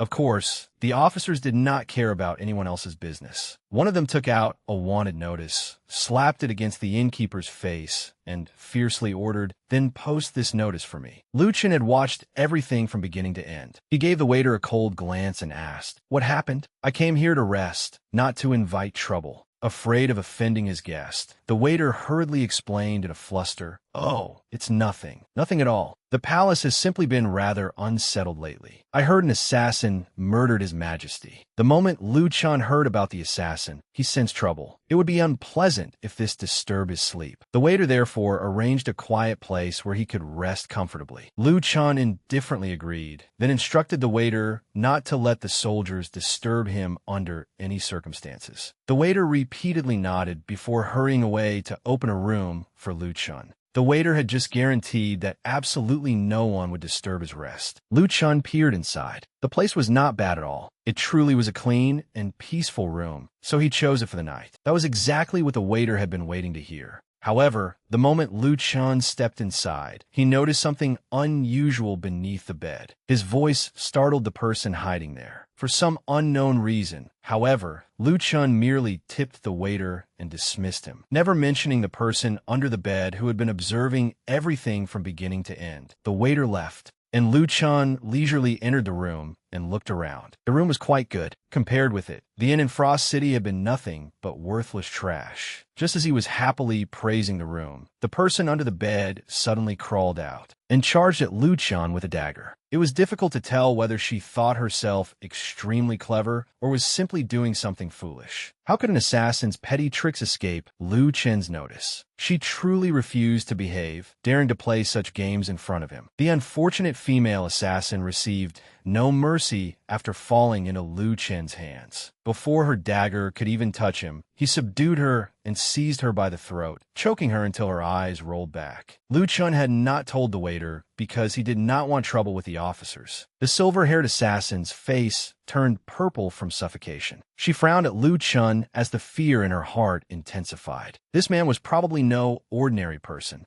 Lu Chun held her by the throat for a while, and she soon lost consciousness from lack of air. When the assassin fainted, Lu Chun tossed her onto the cold floor. Although she was fairly beautiful, she had chosen to become an assassin and had been unlucky enough to encounter him. Lu Chun crouched down, ran a hand through her hair, and smiled. "If you had obediently remained beneath the bed until you found a chance to leave, this would have ended peacefully. Yet you actually tried to ambush and silence me." Lu Chun had always acted according to his whims. He suddenly removed his outer robe, planning an amusing little revenge. Since she had shown him no mercy, it was only natural for him to return the favor. By the next morning, Lu Chun was probably the only person who knew exactly what had happened during the night. When the female assassin awoke, she discovered that she was outside. The silver-haired assassin hurriedly sat up with a cry, only to find her hands and feet bound. Lu Chun glanced at her and asked with a smile, "Awake now." Despite suffering at Lu Chen's hands, the assassin still refused to repent. Even while tied up, she glared fiercely at him and shouted, "How dare you? Don't think these ropes can hold me." Lu Chen smiled. "The rope I used is a divine artifact from the Divine Sword Palace in Frost City. Unless you were at the peak of the King Realm, forget about escaping. With your meager strength, you could struggle for the rest of your life and still never break free." The female assassin was furious. She twisted and writhed like an inchworm while glaring at Lu Chun and shouting, "This is outrageous. I will never forgive you, you scoundrel." Lu Chun could not be bothered to argue with her.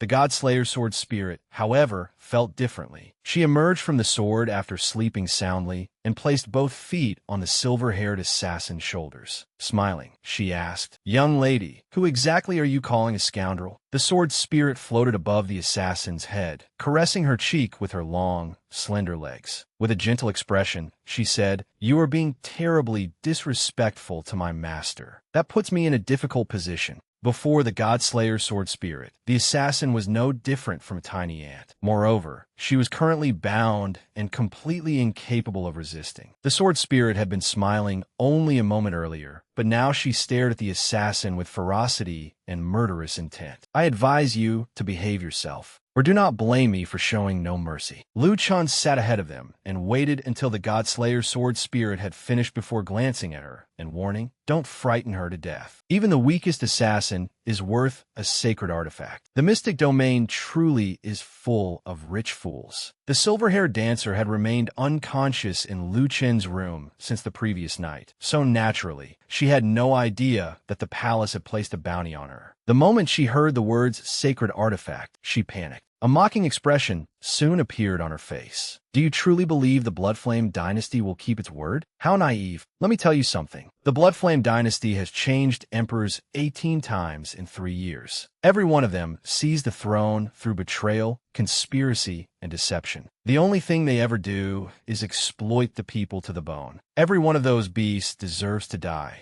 You are an outsider who does not understand this place, so I do not blame you. But if you hear my warning and still naively trust the Bloodflame dynasty, then you are either a fool or a villain. Calling Lu Chen a villain was not entirely wrong, but that was beside the point. Still, if this assassin had tried to kill them for that reason alone, was there not something wrong with her head? If she killed one villain, another would simply replace him. Would anything truly change? The silver-haired dancer was completely unaware of how narrow her perspective was. All she cared about now was escaping, and she even dared offer 3 sacred artifacts from her sect in exchange. Lu Chen looked at her indifferently. Given her abilities, obtaining 3 sacred artifacts should have been impossible. Her sect was probably not very large either. Nevertheless, the dancer repeatedly insisted that she could honor her promise. In any case, Lu Chen had his own plans. He chose to trust the wanted notice rather than the words of someone who had tried to kill him, who knew whether she was attempting to deceive him. Ignoring her unmistakable hostility, Lu Chen calmly said, "People are like this. The more someone tells them not to do something, the more they want to do it. Besides, if they dare break their promise, I will make sure their Bloodflame dynasty is truly buried beneath a sea of blood and volcanic fire." Lu Chen was certainly capable of carrying out his threats. The Great Qi dynasty alone would be more than this minor dynasty could withstand, to say nothing of the powerful factions supporting him. Setting the matter of a bloody massacre aside for now, Lu Chen cheerfully said, "Come on, my trusty ox, run faster. We need to exchange her for a sacred artifact. I found such a tremendous bargain on my very first day in the mystic domain." The silver-haired dancer completely lost hope. She could only glare at Lu Chen and curse him loudly, unable to escape. Time slowly passed. Inside the Ministry of Justice's main hall, a man suddenly rushed in and reported in a panic. My lord,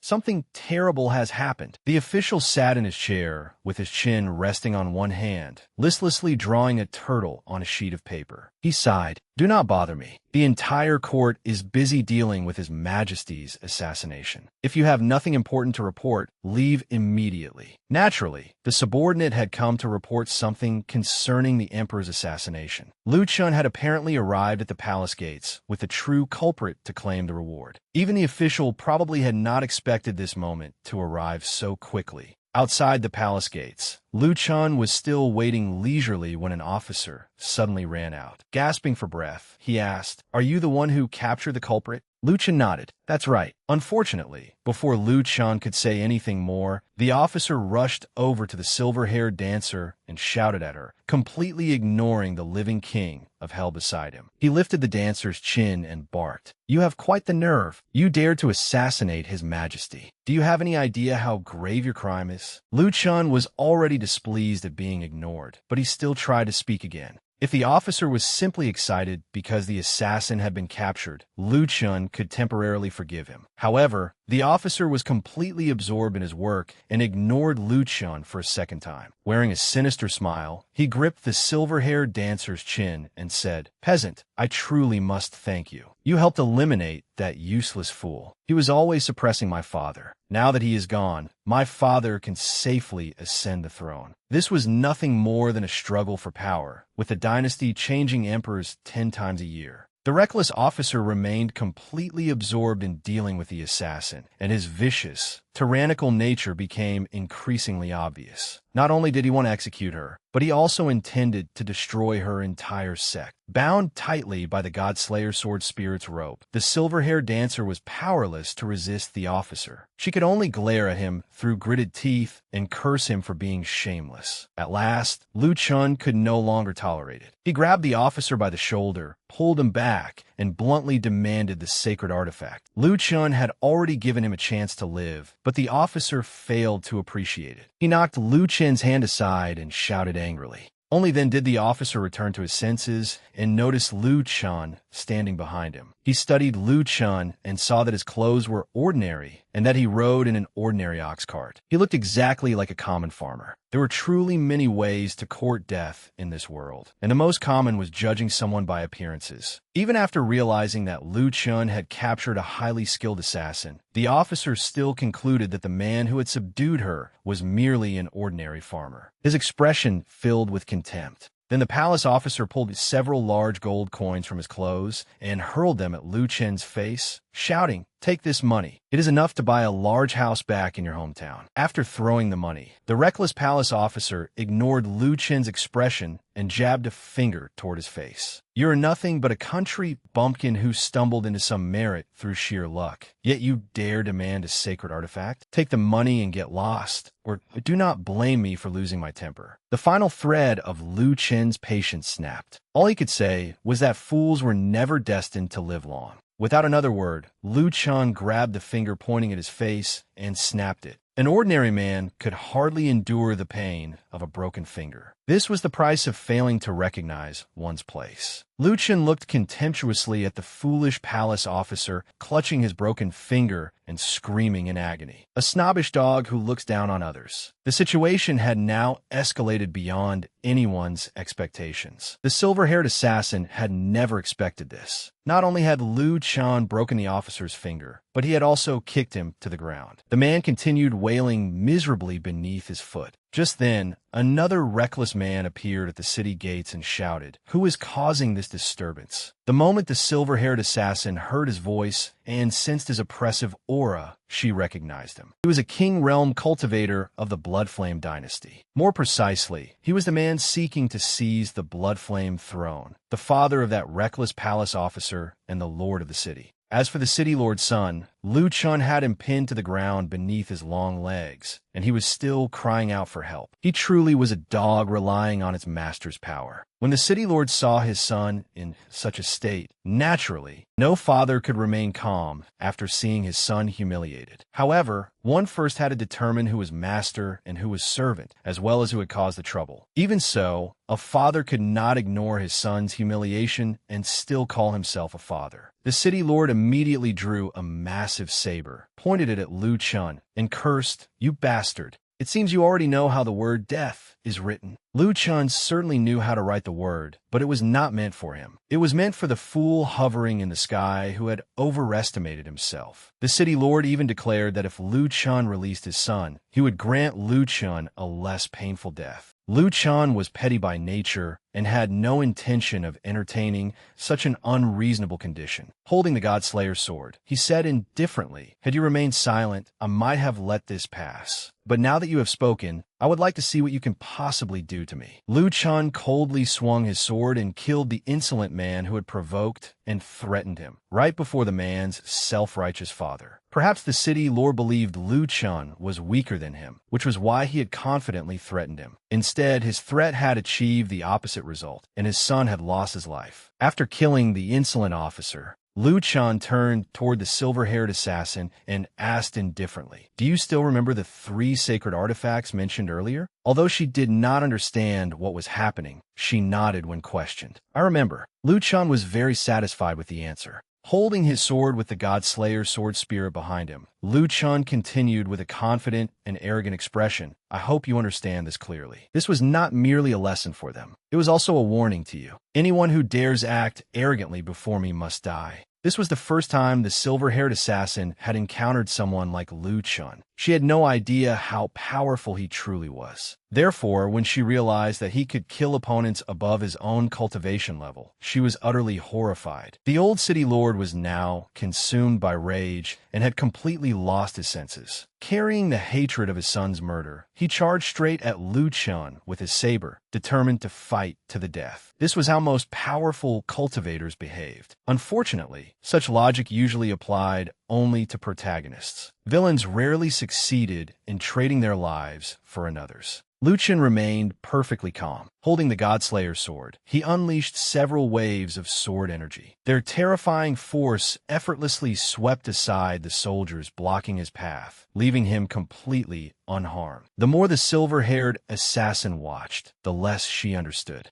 The man before her had single-handedly taken the enemy commander's head amid an army of thousands, even though his opponent was a King Realm expert. The silver-haired assassin was certain that this man was no ordinary figure, but she had no idea what kind of background supported him. Just who in the world was Lu Chun? While the others were busy speculating about him, Lu Chun began taunting the old city lord after killing his son. "I thought you possessed some remarkable ability to behave so arrogantly before me. It turns out this is all you have." After speaking, Lu Chun glanced at the soldiers and released a murderous aura. "Do you still want to fight? Give me a straight answer." After witnessing Lu Chun's strength, how could the soldiers possibly dare continue? Their commander had already been defeated, and compared with a supreme expert like Lu Chun, they were no different from ants. Sweat poured from their bodies, and the soldiers promptly scattered in every direction. When the disparity in strength was so vast, continuing to fight was hardly a wise decision. Watching them scramble to escape, Lu Chun sneered. "So that is all you amount to? It seems this Bloodflame dynasty is nothing impressive." At that moment, the Godslayer sword spirit appeared behind Lu Chun and reminded her master, "Leaving survivors is not a good idea." Lu Chun shook his head and laughed. "They are merely ants. Human survivors and surviving ants are not the same thing." Lu Chun had more important matters to handle. Rather than wasting time on these ants, it would be better to attend to his own business immediately. The silver-haired assassin had silently stood nearby and witnessed everything. Lu Chun suddenly called her over. Before she could understand what was happening,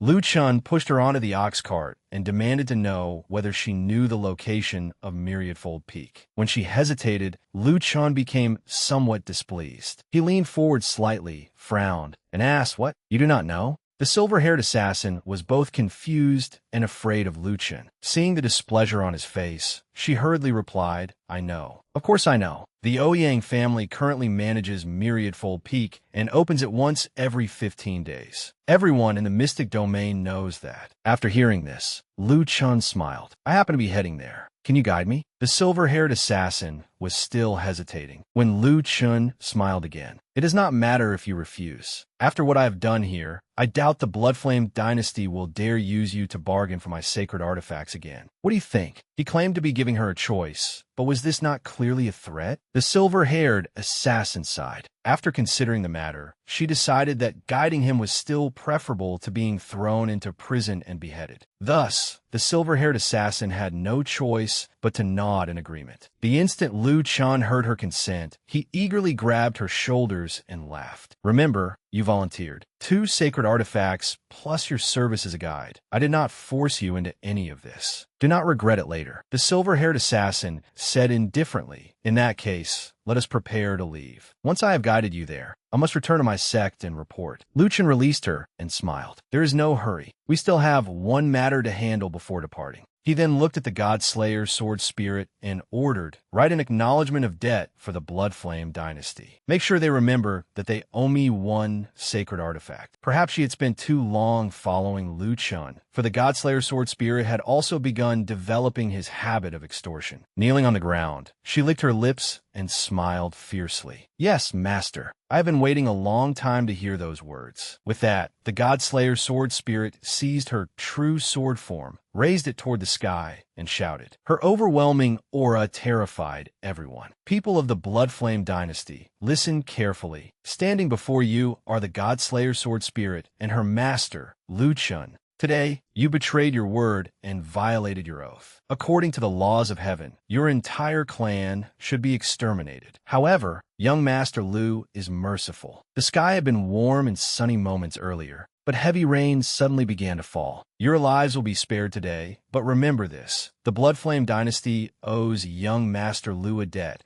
and you must personally present the payment to him in the future. After issuing this acknowledgement of debt to the Blood Flame Dynasty, Lu Chun departed with the silver-haired assassin. On the way, she explained Myriadfold Peak to him. Its name represented 10,000 layers of mountainous force. It possessed 81 levels, each containing another layer of oppressive pressure. However, Myriadfold Peak was not actually a mountain. Its name merely referred to its 10,000 layers of mountainous force. In reality, it was a deep pit whose origins were unknown. The Ouyang family discovered the place 1,000 years ago and had guarded it ever since. Its most unique characteristic was its unusual spiritual pressure. Descending from above posed no difficulty, but anyone attempting to climb upward from below would immediately experience endless pressure. With every level climbed, the pressure grew stronger, as though the deep pit itself were dragging the climber downward. Without the Ouyang family's secret body-protecting medicine, enduring that pulling force could leave a person permanently crippled. In the worst case, the victim would transform into a strange, undying beast and remain trapped forever within Myriadfold Peak, never finding release. Standing beside the harbor, the silver-haired assassin pointed toward a distant mountain rising from the sea. That is Myriadfold Peak. An ordinary person who climbs even one level can gain a measure of its oppressive force. Generally speaking, reaching the 30th level allows a climber to acquire the unique bearing of an emperor. With such an aura, even after entering the king realm, that person would stand among the finest of their generation. However, no one in history had ever reached the 30th level. Simply reaching the 10th level was already considered the achievement of a supreme expert. As for the others, they either returned home paralyzed and wasted their talents, or remained forever within Myriadfold Peak as wandering ghosts. The silver-haired assassin truly did not understand why Lu Chun still wanted to challenge such a dangerous place.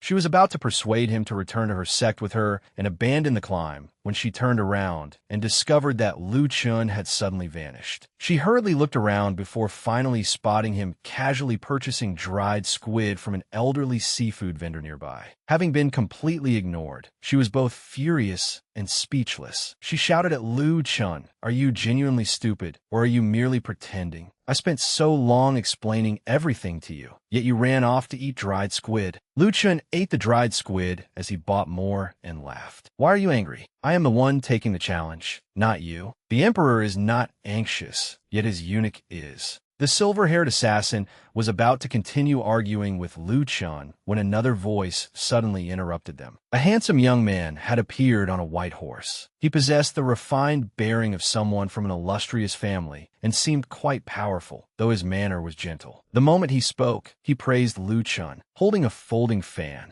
The newcomer cupped his hands toward Lu Chun and smiled. "May I ask how I should address you?" Being approached so suddenly by a stranger left Lu Chun somewhat confused, his mind filled with questions. Lu Chun was about to answer the mysterious young man when a silver-haired assassin beside him looked at the newcomer in surprise. "Are you young Master Mai Shao of the Mai family?" Mai Shao nodded with a smile. "Indeed I am. May I ask how I should address you, young lady?" After learning his identity, the silver-haired assassin's manner immediately softened. She saluted him. "Bai Linglong of the Pure Heart sect greets young Master Mai." Lu Chun came from another domain, so naturally, he had no idea who Mai Shao was or what the Mai family represented. Noticing Lu Chen's questioning gaze, Bai Linglong moved closer and whispered, "You truly do not know? He is an extremely important figure. The mystic domain has 5 great families: the Li family, Qin family, Li family, Mai family, and Ouyang family. Among those 5 great families, Li Daozi was the founding ancestor of the Li family's Dao sect, the foremost sect of the mystic domain. Qin Muning of the Qin family was an exceptional genius who reportedly slew a demonic dragon at the age of 50. The Ouyang family is another of the 5. Their young lady, Ouyang Yui, and her elder brother, Ouyang Quang, are both outstanding talents. Together with their control of Myriadfold Peak, this has earned the Ouyang family the title of the greatest family. My Xiao, meanwhile, is the most outstanding member of the younger generation among the 5 great families. At this point, Bai Linglong looked at Lu Chun and sighed emotionally. Now you understand what kind of figure he is, do you not? Faced with Bai Linglong's praise, my Xiao merely smiled modestly. I have come to challenge Myriadfold Peak today. Like the two of you, I am merely an ordinary person. Before Myriadfold Peak,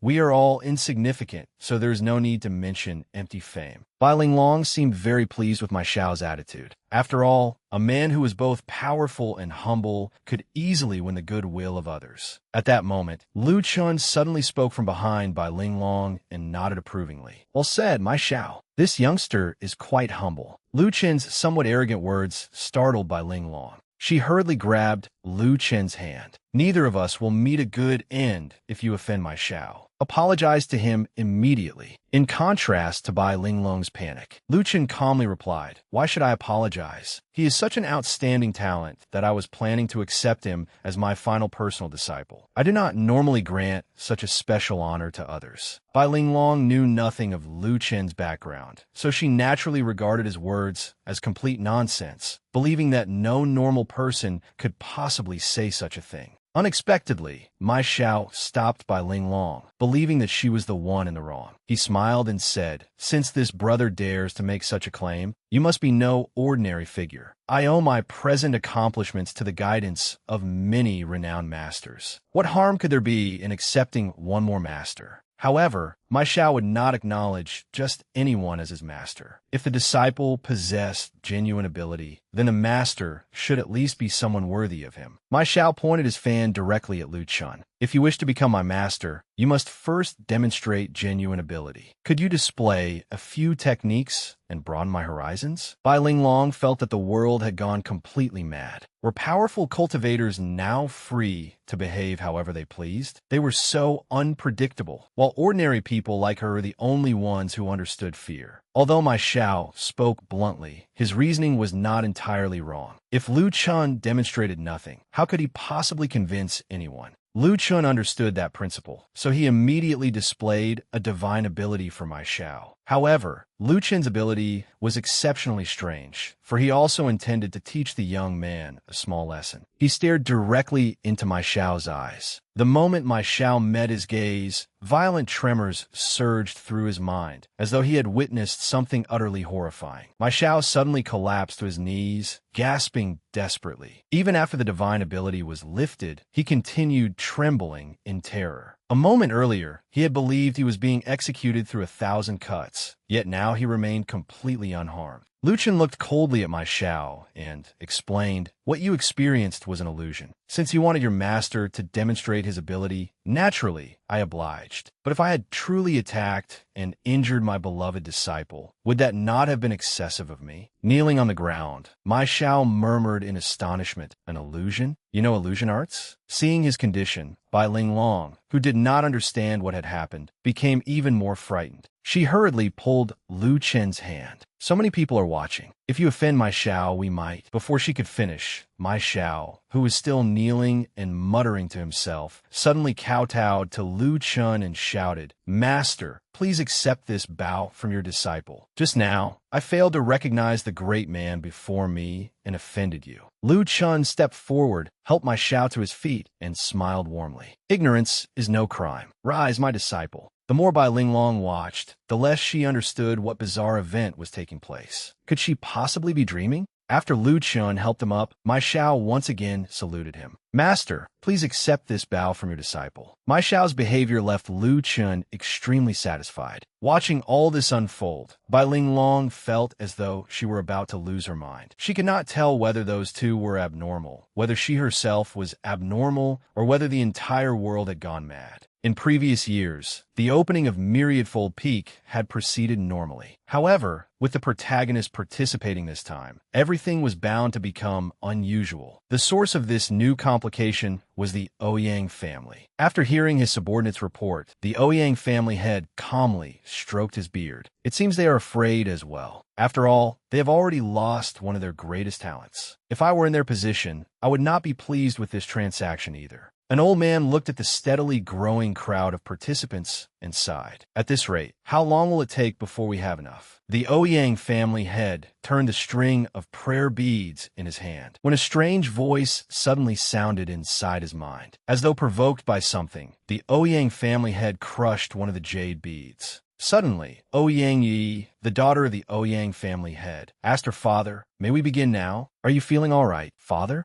Ouyang Yi truly lived up to her reputation as the golden phoenix of the Ouyang family. Anyone could tell at a glance that she was a great beauty, though her face was now filled with sorrow. As the Ouyang family head looked at her, he could not help recalling his late wife and blurted out, "Chin." Ouyang Yui was even more heartbroken when she heard this. She quietly asked, "Father, are you thinking about mother again?" The Ouyang family head tilted his face toward the sky, looking dazed. Ever since his wife's death, his mind seemed to have grown increasingly unstable. Ouyang Yi did not know what else to do and could only try her best to care for her father. As she poured tea for him, she tentatively proposed presiding over this year's mountain climbing ceremony herself. The Ouyang family head seemed completely taken aback by his daughter's decision. She had never mentioned it before, yet now she was proposing it so suddenly. Ouyang Yui explained, "Elder brother is not at home, and you are unwell today. I am already 18. It is time for me to shoulder the family's responsibilities." The Ouyang family head sighed after hearing this, but her attitude made her reasons clear. It was no major matter, and allowing his daughter to preside over the ceremony was only natural. Thus, the Ouyang family had agreed to let Ouyang Yui take charge. Once she received her father's approval, she immediately ordered, "Everyone heed my command. The myriad-fold peak ascent ceremony will now commence.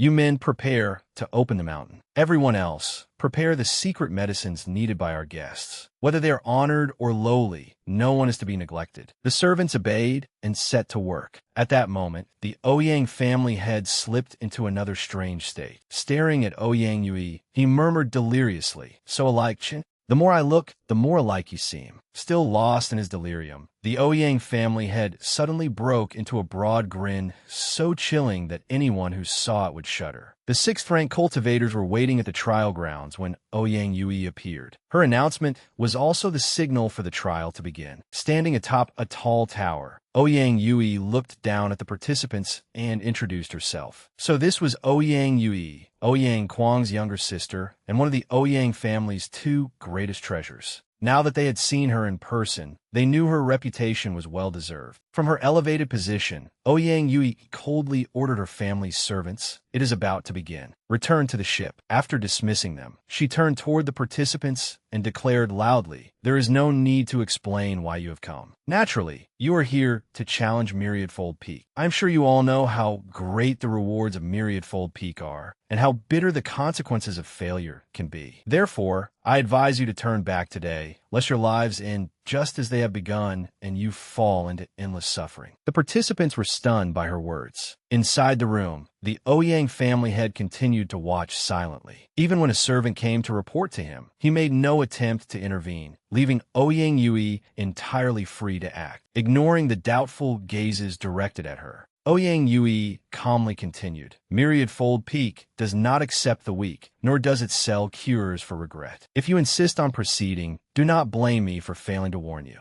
Although Ouyang Yui spoke out of goodwill, her words only added fuel to the fire and provoked the participants' pride. Some even became so furious that they shouted about destroying the entire Ouyang family. Lu Chun silently observed the chaos when the sudden appearance of something strange startled him. He immediately became wary of whatever bizarre event was about to unfold. Blood-red threads were emerging from the crowd and converging upon the yin-yang net. Yet the people seemed completely unable to see them or sense what was happening to their bodies, and they continued shouting noisily. After entering the yin-yang net, the threads were guided through some special method toward a massive coffin buried deep underground. Above ground, the Ouyang family head sensed the changes in the spiritual power beneath the earth through the ring on his finger. The development pleased the old man immensely, and he even praised Ouyang Yui. Despite receiving her father's praise, Ouyang Yui felt no joy. Instead, unease welled within her. Though the truth remained unclear, she clenched both hands and struggled to steel her resolve. Looking at the crowd, she announced loudly, "Since you have made your decision, the Ouyang family will no longer stop you." From this moment onward, the instant she finished speaking, the earth shook violently. It was like an explosion, and the ground beneath the crowd split apart. The participants immediately descended into chaos. After all, this was their first time challenging Myriadfold Peak. Those who could not escape in time plunged into the abyss, while the rest narrowly avoided disaster. The Myriadfold Peak trial had officially begun. Even Lu Chun was somewhat astonished by the scene. This counted as the start? Only Mai Xiao had known what would happen. Once the ceremony began, all participants would be thrown into Myriadfold Peak. It was apparently a long-standing tradition. Lu Chun stared at his newly accepted disciple in bewilderment. A long-standing tradition? Then what about everyone in the square? Only then did he remember that Bai Ling Long was also there. Just as he turned to search for her, she was thrown in a Myriadfold Peak before he had any chance to intervene. Lu Chun hurried forward to grab Bai Ling Long, but she was too far away. In the end, he could only watch helplessly as she fell into Myriadfold Peak with the others. After presiding over the opening ceremony, Ouyang Yui remained in the room, staring toward Myriadfold Peak with unease and guilt weighing upon her heart. She went to find her father, knelt before him, and said, "Father,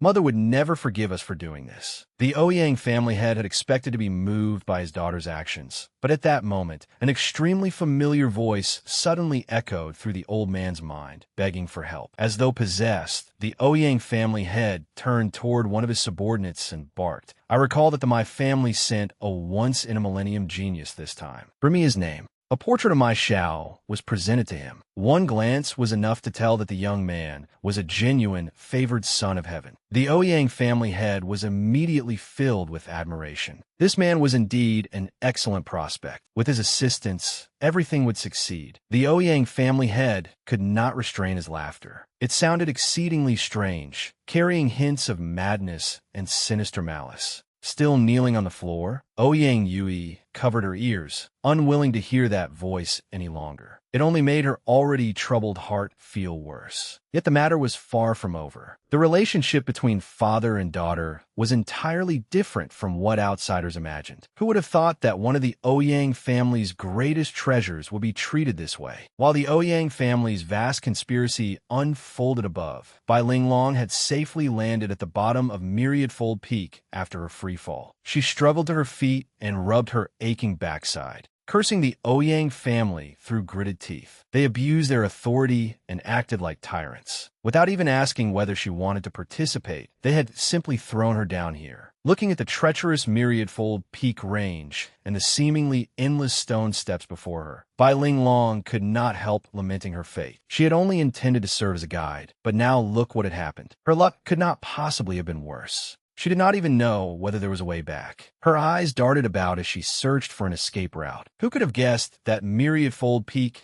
not only had treacherous terrain, but was also filled with all manner of bizarre monsters? One had already appeared on the first level, and now that strange creature was directly behind Bai Ling Long. It was indescribably hideous. The monster stretched a long arm toward her and feebly cried, "Save me." Bai Ling Long irritably replied, "Save you? I am the one who needs saving." Fortunately, she spotted the enormous, withered hand reaching toward her in time. She nimbly dodged aside and narrowly escaped disaster. The enormous monster seemed possessed as it frantically attacked Bai Ling Long, roaring, "Release me! Release me!" This thing must have once entered the trial but failed to escape, eventually turning into such a monster. Bai Ling Long was hardly a kind-hearted person, however, and she could not concern herself with everyone else's fate. If something wanted to kill her, only a fool would refuse to fight back with everything she had. Wielding two long swords, she leaped from the ground and attacked the bizarre monster. It seemed she possessed some skill after all, and might just manage to survive within Myriadfold Peak. Struck by Bai Ling Long's attack, the monster crashed to the ground and sent dust billowing everywhere. After killing it, Bai Ling Long turned around, stuck out her tongue, and taunted, "You are far too inexperienced to kill this young lady. Goodbye." Perhaps she had spent too much time with Lu Chun, because Bai Ling Long was no longer content to remain where she was and instead decided to continue challenging Myriadfold Peak. Yet the instant she stepped onto the first stair, the pressure of the mountain range descended upon her, causing her entire body to convulse violently. Unable to withstand it, Bai Ling Long collapsed to her knees on the stone steps. Her entire body trembled, and tears streamed endlessly down her face. Every part of her was aching, and even her chest felt ready to burst. Bai Ling Long gritted her teeth and stared at the endless staircase ahead. If she was already in such misery on the first level, there was no way she could ascend under such immense pressure. In the end, Bai Ling Long could no longer endure the mountain range's oppressive force and gradually lost consciousness on the stone stairs. Lu Chun had truly gotten her into a terrible mess this time. She could only hope someone rescued her before a monster ate her. No sooner had that thought crossed her mind than one appeared. Bai Ling Long was lying naked on the stone steps, practically a feast laid out for the monsters. Unsurprisingly, everything in Myriadfold Peak was equally ugly and strangely built. 2 eyes and 1 mouth were never enough. The creatures always had to grow several more. A flash of sword light erupted, and the monster was killed by a wave of overwhelming power. It died before it could even draw another breath, never getting the chance to savor its meal. The one who had slain the monster was none other than my Xiao. He had only reached the 18th level, yet the climb was already becoming somewhat arduous. The monsters here were truly endless. As for whether Bai Ling Long had been eaten, that remained to be seen. There was no sign of her where my Xiao stood, only him and the dozens of monsters he was slaughtering. After killing the monsters, my Xiao calmly sat down to absorb the mountain range's aura and prepare to continue his ascent. At that moment, a blood-red aura appeared near him and poured directly into the bodies of the monsters he had just slain. What happened next was easy enough to guess. The monsters began transforming again. Their eyes suddenly opened, their bodies regenerated, and they eventually fused into a disgusting 3-headed creature that could tentatively be called a false dragon.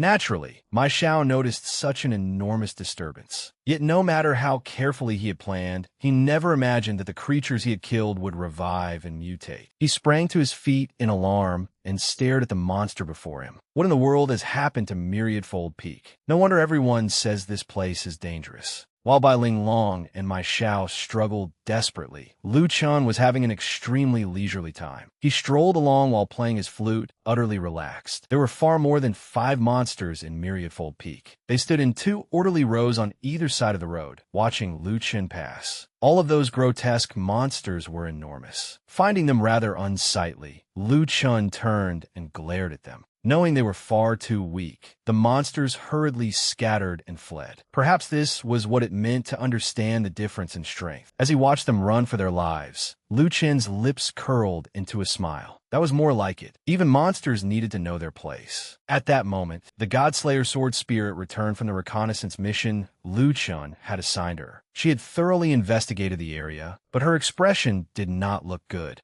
It turned out that she had not found a single person anywhere, which was completely different from the other caverns. It was unclear whether someone was secretly manipulating the place. Lu Chun frowned and pressed her, asking whether she had failed to detect even Bai Ling Long's and my Xiao's auras. The Godslayer Sword Spirit answered with only 2 words, "Nothing there." Lu Chun found the place even stranger after hearing that. My Xiao was exceptionally talented, so it was understandable that he might have climbed beyond their reach. But with Bai Ling Long's strength, even risking her life would only get her as far as the 5th level. How could she be nowhere to be found? It was far too strange. The Godslayer's Sword Spirit believed that they might no longer be within the same physical space. She could only see her master now because their souls were connected by a contract. Therefore, this was most likely a multidimensional domain, with everyone who entered being separated into different spaces. That was why they could not find my Xiao or Bai Ling Long. If they could not locate them, There was no point in remaining here and waiting. It would only be a waste of time. Mai Xiao would probably be fine, but Bai Ling Long might already have collapsed under the pressure. Her situation was extremely dangerous. Lu Chun still remembered that no one would come to rescue a challenger of Myriadfold Peak unless that person personally called for the trial to stop, regardless of whether they lived or died. Since that was the case, remaining here would be useless. Lu Chun tossed out the Godslayer's sword and ordered her to carry him straight to the 30th level. If nothing went wrong, they would continue directly to the summit as quickly as possible. He only needed to find someone from the Ouyang family and have them descend to rescue Bai Ling Long. It was the best solution Lu Chun could think of at the moment. Meanwhile, Bai Ling Long had long since lost consciousness. Monsters surrounded her on every side, baring their fangs and brandishing their claws as they tried to turn her into one of their kind. A four-eyed monster covered from head to toe in sharp spikes opened its mouth, revealing a disgusting, elongated tongue. What made it particularly revolting was the enormous eye growing on that tongue. Just as it was about to attack Bai Ling Long, something resembling a strip of cloth suddenly wrapped tightly around its body. It could no longer move or harm anyone.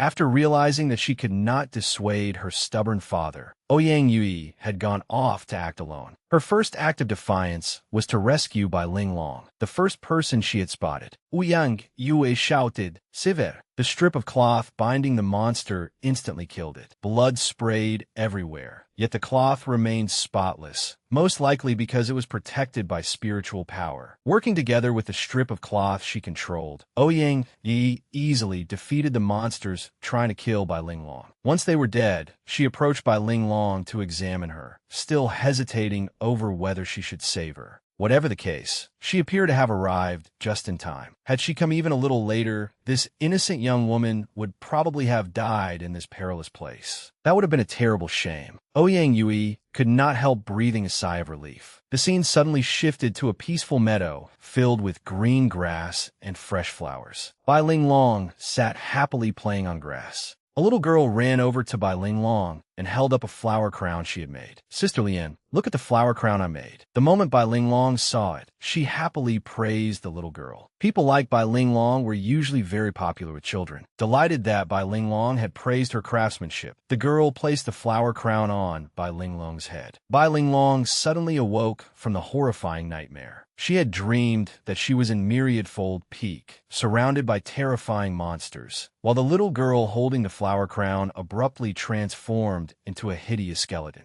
The terrifying sight jolted her awake, and she gasped in fear. Looking around, she found herself in a warm, tidy room with a bouquet of fresh flowers nearby. Her last memory was of falling to the bottom of Myriadfold Peak, yet she had somehow awakened in a strange place. Though she did not understand what had happened, Bai Ling Long immediately wanted to find Lu Chun. Only he could protect her now. The moment she lowered her hand from the headboard, she tumbled onto the floor, her entire body aching. She tried to sit up, but the pain continued tormenting her, and her head throbbed as though it were being split apart. Had the pressure from Myriadfold Peak still not dissipated? Just then, Ouyang Yi entered, placed a cup of tea on the table, and advised her to lie down and rest. She explained that the pressure of Myriadfold Peak would not dissipate easily. If Bai Ling Long tried to circulate her spiritual power now, she would become permanently crippled within 45 minutes. Once Bai Ling Long clearly saw her rescuer's face, she immediately recognized Ouyang Yui, the young lady of the Ouyang family. Ouyang Yui calmly admitted her identity. Bai Ling Long guessed that she was at the Ouyang residence. It turned out that Ouyang Yui had rescued her, brought her home, and even given her the family's secret medicine. In her innocence, Bai Ling Long knew nothing of the schemes lurking behind this family. She was simply grateful to Ouyang Yui for saving her life. Although the Ouyang family had acted somewhat rudely before, they had saved her in time on this occasion, so she considered them good people. Ouyang Yi did not dare accept the label of a good person. Faced with Bai Ling Long's sincerity, she merely advised her coldly to rest and recover. Ouyang Yi's distant attitude made Bai Ling Long uncomfortable. She privately wondered how anyone could be so arrogant. After saving someone, Ouyang Yui could not even say a few kind words, leaving her with a mistaken impression that the Ouyang family was good. Suddenly, another headache struck her. After leaving the room, Ouyang Yui carefully closed the door, unwilling to let anyone discover that Bai Ling Long was there. This showed that she had rescued Bai Ling Long on her own without telling her father. If he found out, Bai Ling Long would certainly not survive. As if drained of all her strength, Ouyang Yui collapsed onto the floor and murmured, "Mother, please forgive me. I truly couldn't stand by and do nothing." Just as she was overwhelmed with turmoil, the family head appeared. Looking at his beloved daughter, he asked, "What couldn't you stand by and ignore?" It seemed he already knew what Ouyang Yui had done and had come to hold her accountable. Her father's sudden appearance startled her. Bai Ling Long was still inside the room. Faced with her father's probing gaze, Ouyang Yui clumsily denied everything, only making it more obvious that she was lying. She might as well have confessed to his face. The family head said coldly, "This is my home. Am I not allowed to come here? More importantly, what are you hiding from me?"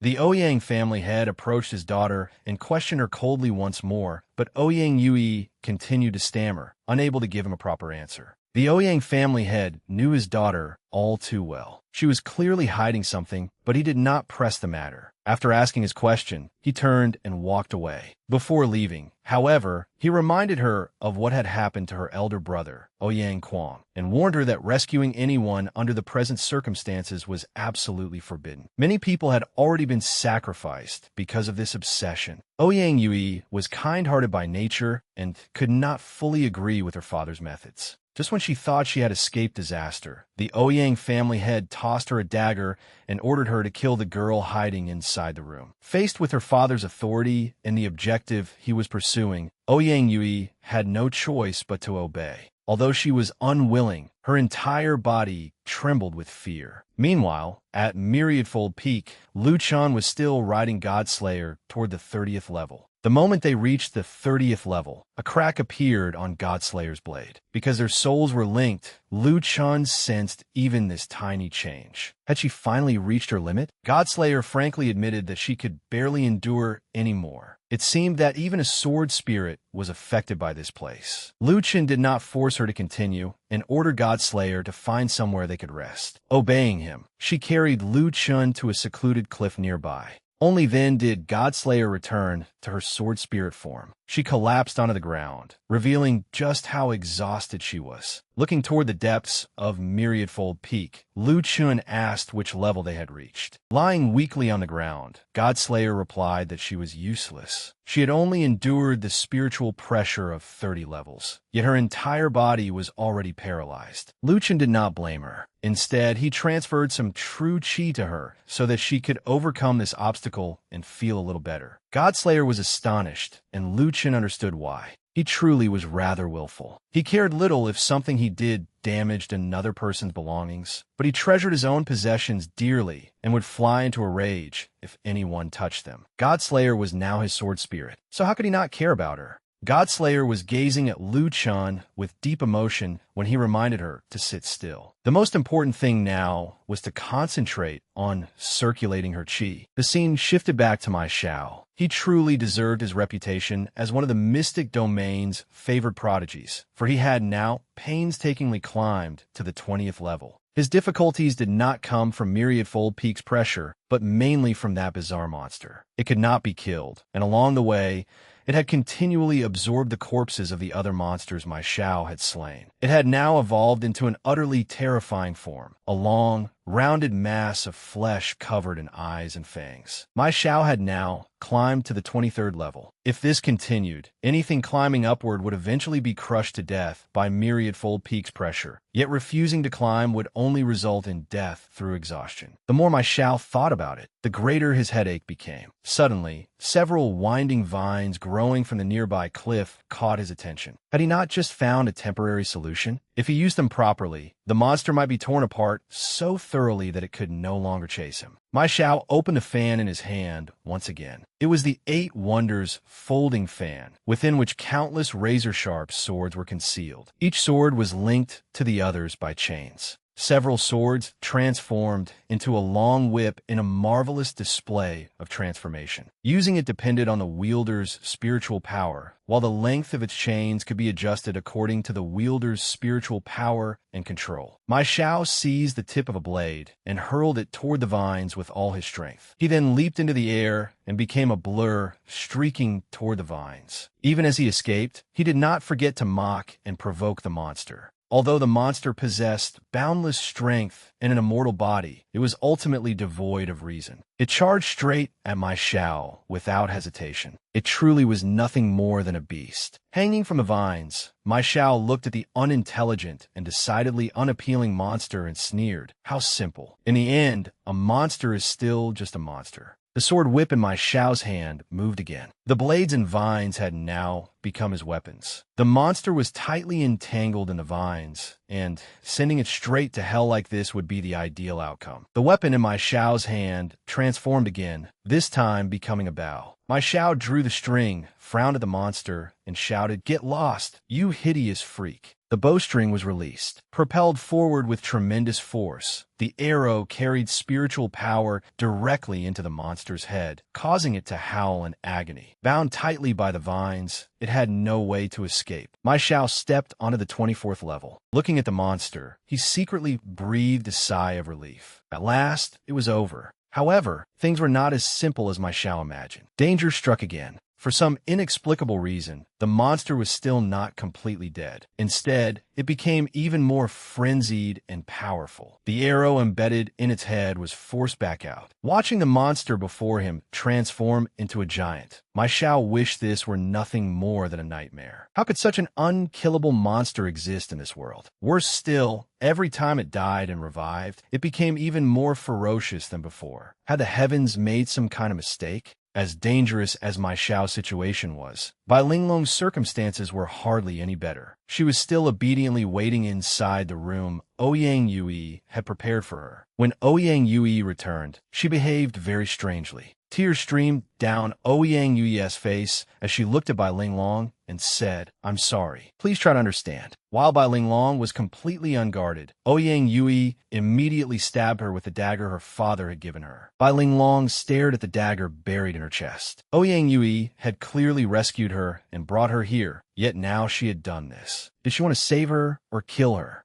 Bai Linglong only managed to utter the words "why" before losing consciousness. Whether she lived or died would be revealed later. After receiving spiritual power from Liu Chun, Godslayer found it much easier to withstand the pressure of the subsequent levels. They continued climbing, one level after another. They had now completed roughly half the journey. However, there was definitely something wrong with this place. They had yet to encounter a single other participant. Judging by the burden Godslayer was enduring, they had probably reached the 50th level. Liu Chun frowned and murmured, "We've already reached the 50th level." Another thought occurred to him. He immediately told Godslayer to stop so that he could investigate. On the lower levels, he had assumed they could not see anyone because the area was too vast. Yet the terrain narrowed as they climbed higher, and still not a single person could be seen. It was truly strange. There was one other possibility. Everyone had already transformed into monsters. However, Liu Chun considered that possibility unlikely. It made no sense for every participant to have failed. That was especially true of that brat Mai Shao, for whom 20 or 30 levels should have posed no problem. Liu Chun and Godslayer's earlier theory was probably correct. Either they had been trapped in a strange space isolated from everyone else, or every participant had been trapped in a separate space. Liu Chun was about to continue when Godslayer suddenly pointed at a rock and interrupted him. "Master, look over there." A sword mark had appeared on the rock she indicated. It did not seem to have been there when they climbed past it earlier, meaning it had only just appeared. At that moment, something resembling sword energy emerged from the mark and split the rock in two. Liu Chun silently stared at what had just happened. A rock could not possibly split in half on its own. Could it have been that monster? Worse still, could it be a monster that no one else could see? Godslayer was somewhat frightened. In contrast to her anxiety, Liu Chun returned to his original theory. If his speculation was correct,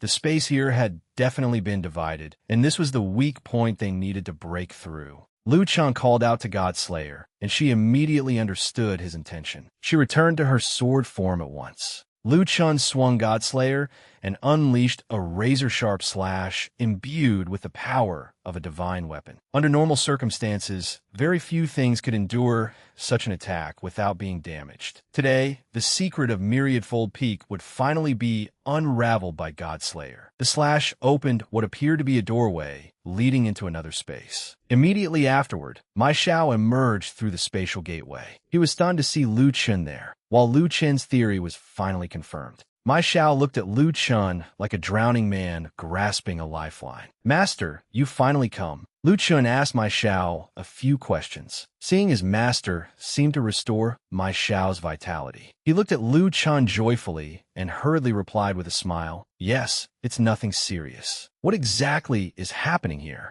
Liu Chun explained, "It was thanks to your recent battle that I finally confirmed the anomaly here. Myriad-Fold Peak is a special region covered by a spatial art. Earlier, I searched the entire valley floor without finding anyone. However, your previous attack was so powerful that it partially ruptured the space, and I happened to witness it." At the mention of a spatial art, Mai Xiao's expression immediately became grave. He had never heard of such a thing, nor had any of the predecessors who had challenged Myriad-Fold Peak ever mentioned it. Liu Chun looked out over Myriad-Fold Valley. This place probably concealed far more secrets than they had imagined. There was also the Ouyang family, and he had no idea what was happening with them. However, every matter had to be dealt with one step at a time. Right now, Liu Chun was most concerned about his disciple. Everything else could wait. Mai Xiao's injuries were the most important issue. Before Mai Xiao could explain how he had been injured, a tremendous commotion erupted from below the cliff. Somehow, the bizarre monster that Mai Xiao had repeatedly failed to kill had found its way here. It was desperately pursuing Mai Xiao and seemed determined not to stop until it caught him. Cold sweat broke out across Mai Xiao's forehead as he stared at the monster. How had this relentless creature managed to follow him all the way here? Liu Chun looked at the monster and then at Mai Xiao, concluding that this creature was responsible for reducing his disciple to such a miserable state. The moment he asked, Mai Xiao immediately began denouncing all the horrible things the monster had done to him. He also mentioned its seemingly limitless regenerative ability and explained that it could absorb the surrounding monsters, growing stronger the more it fought. Mai Xiao was about to advise Liu Chun to find another route rather than confront the creature directly. However, Liu Chun had already leaped toward the monster to attack. Looking at the divine Godslayer sword in his hand, he ordered her to drain the monster's life force. If it cannot be killed, then they would drain it dry and see whether it could still regenerate. Obeying Liu Chun's command, Godslayer immediately began draining the monster's life force. Victory came without any real battle. After all, Godslayer was far superior to these monsters in rank, so draining them posed no problem. Mai Xiao watched everything unfold before him with growing astonishment. Could a monster really be defeated this way? The method was extremely effective, but it was not something just anyone could accomplish. That monster must have suffered 8 lifetimes of misfortune to encounter Liu Chun. It was now plummeting freely through the air as Godslayer continuously drained its vital essence. The longer Mai Xiao watched, the less he understood. The monster that had tormented him throughout his entire journey was being eliminated with such ease. Watching the monster's figure disappear from view, Liu Chun explained to Mai Xiao, "For a monster that can absorb energy, you simply need to destroy it faster than it can absorb that energy. What's so difficult about that?" Liu Chun was brimming with confidence. Mai Xiao did not know whether he should tell him the truth. It was actually extremely difficult. It was only easy for Liu Chun. Leaving Liu Chun and Mai Xiao behind, it was time to return to the question of Bai Linglong's survival. Night had fallen, and a full moon hung high in the sky. Bai Linglong, who had seemingly died, suddenly awakened. Clutching her chest and gasping for breath, she discovered that she was somehow still alive. Seeing Bai Linglong awaken, Ouyang Yui said, "Since you're awake, hurry over here." Bai Linglong had been silent until then, but those words immediately irritated her. First, Ouyang Yui saved her, then she tried to kill her. What exactly did this woman want? There was also that cold attitude of hers. It was already the middle of the night, so where did she intend to go? This woman was truly impossible to understand. Faced with Bai Linglong's anger, Ouyang Yui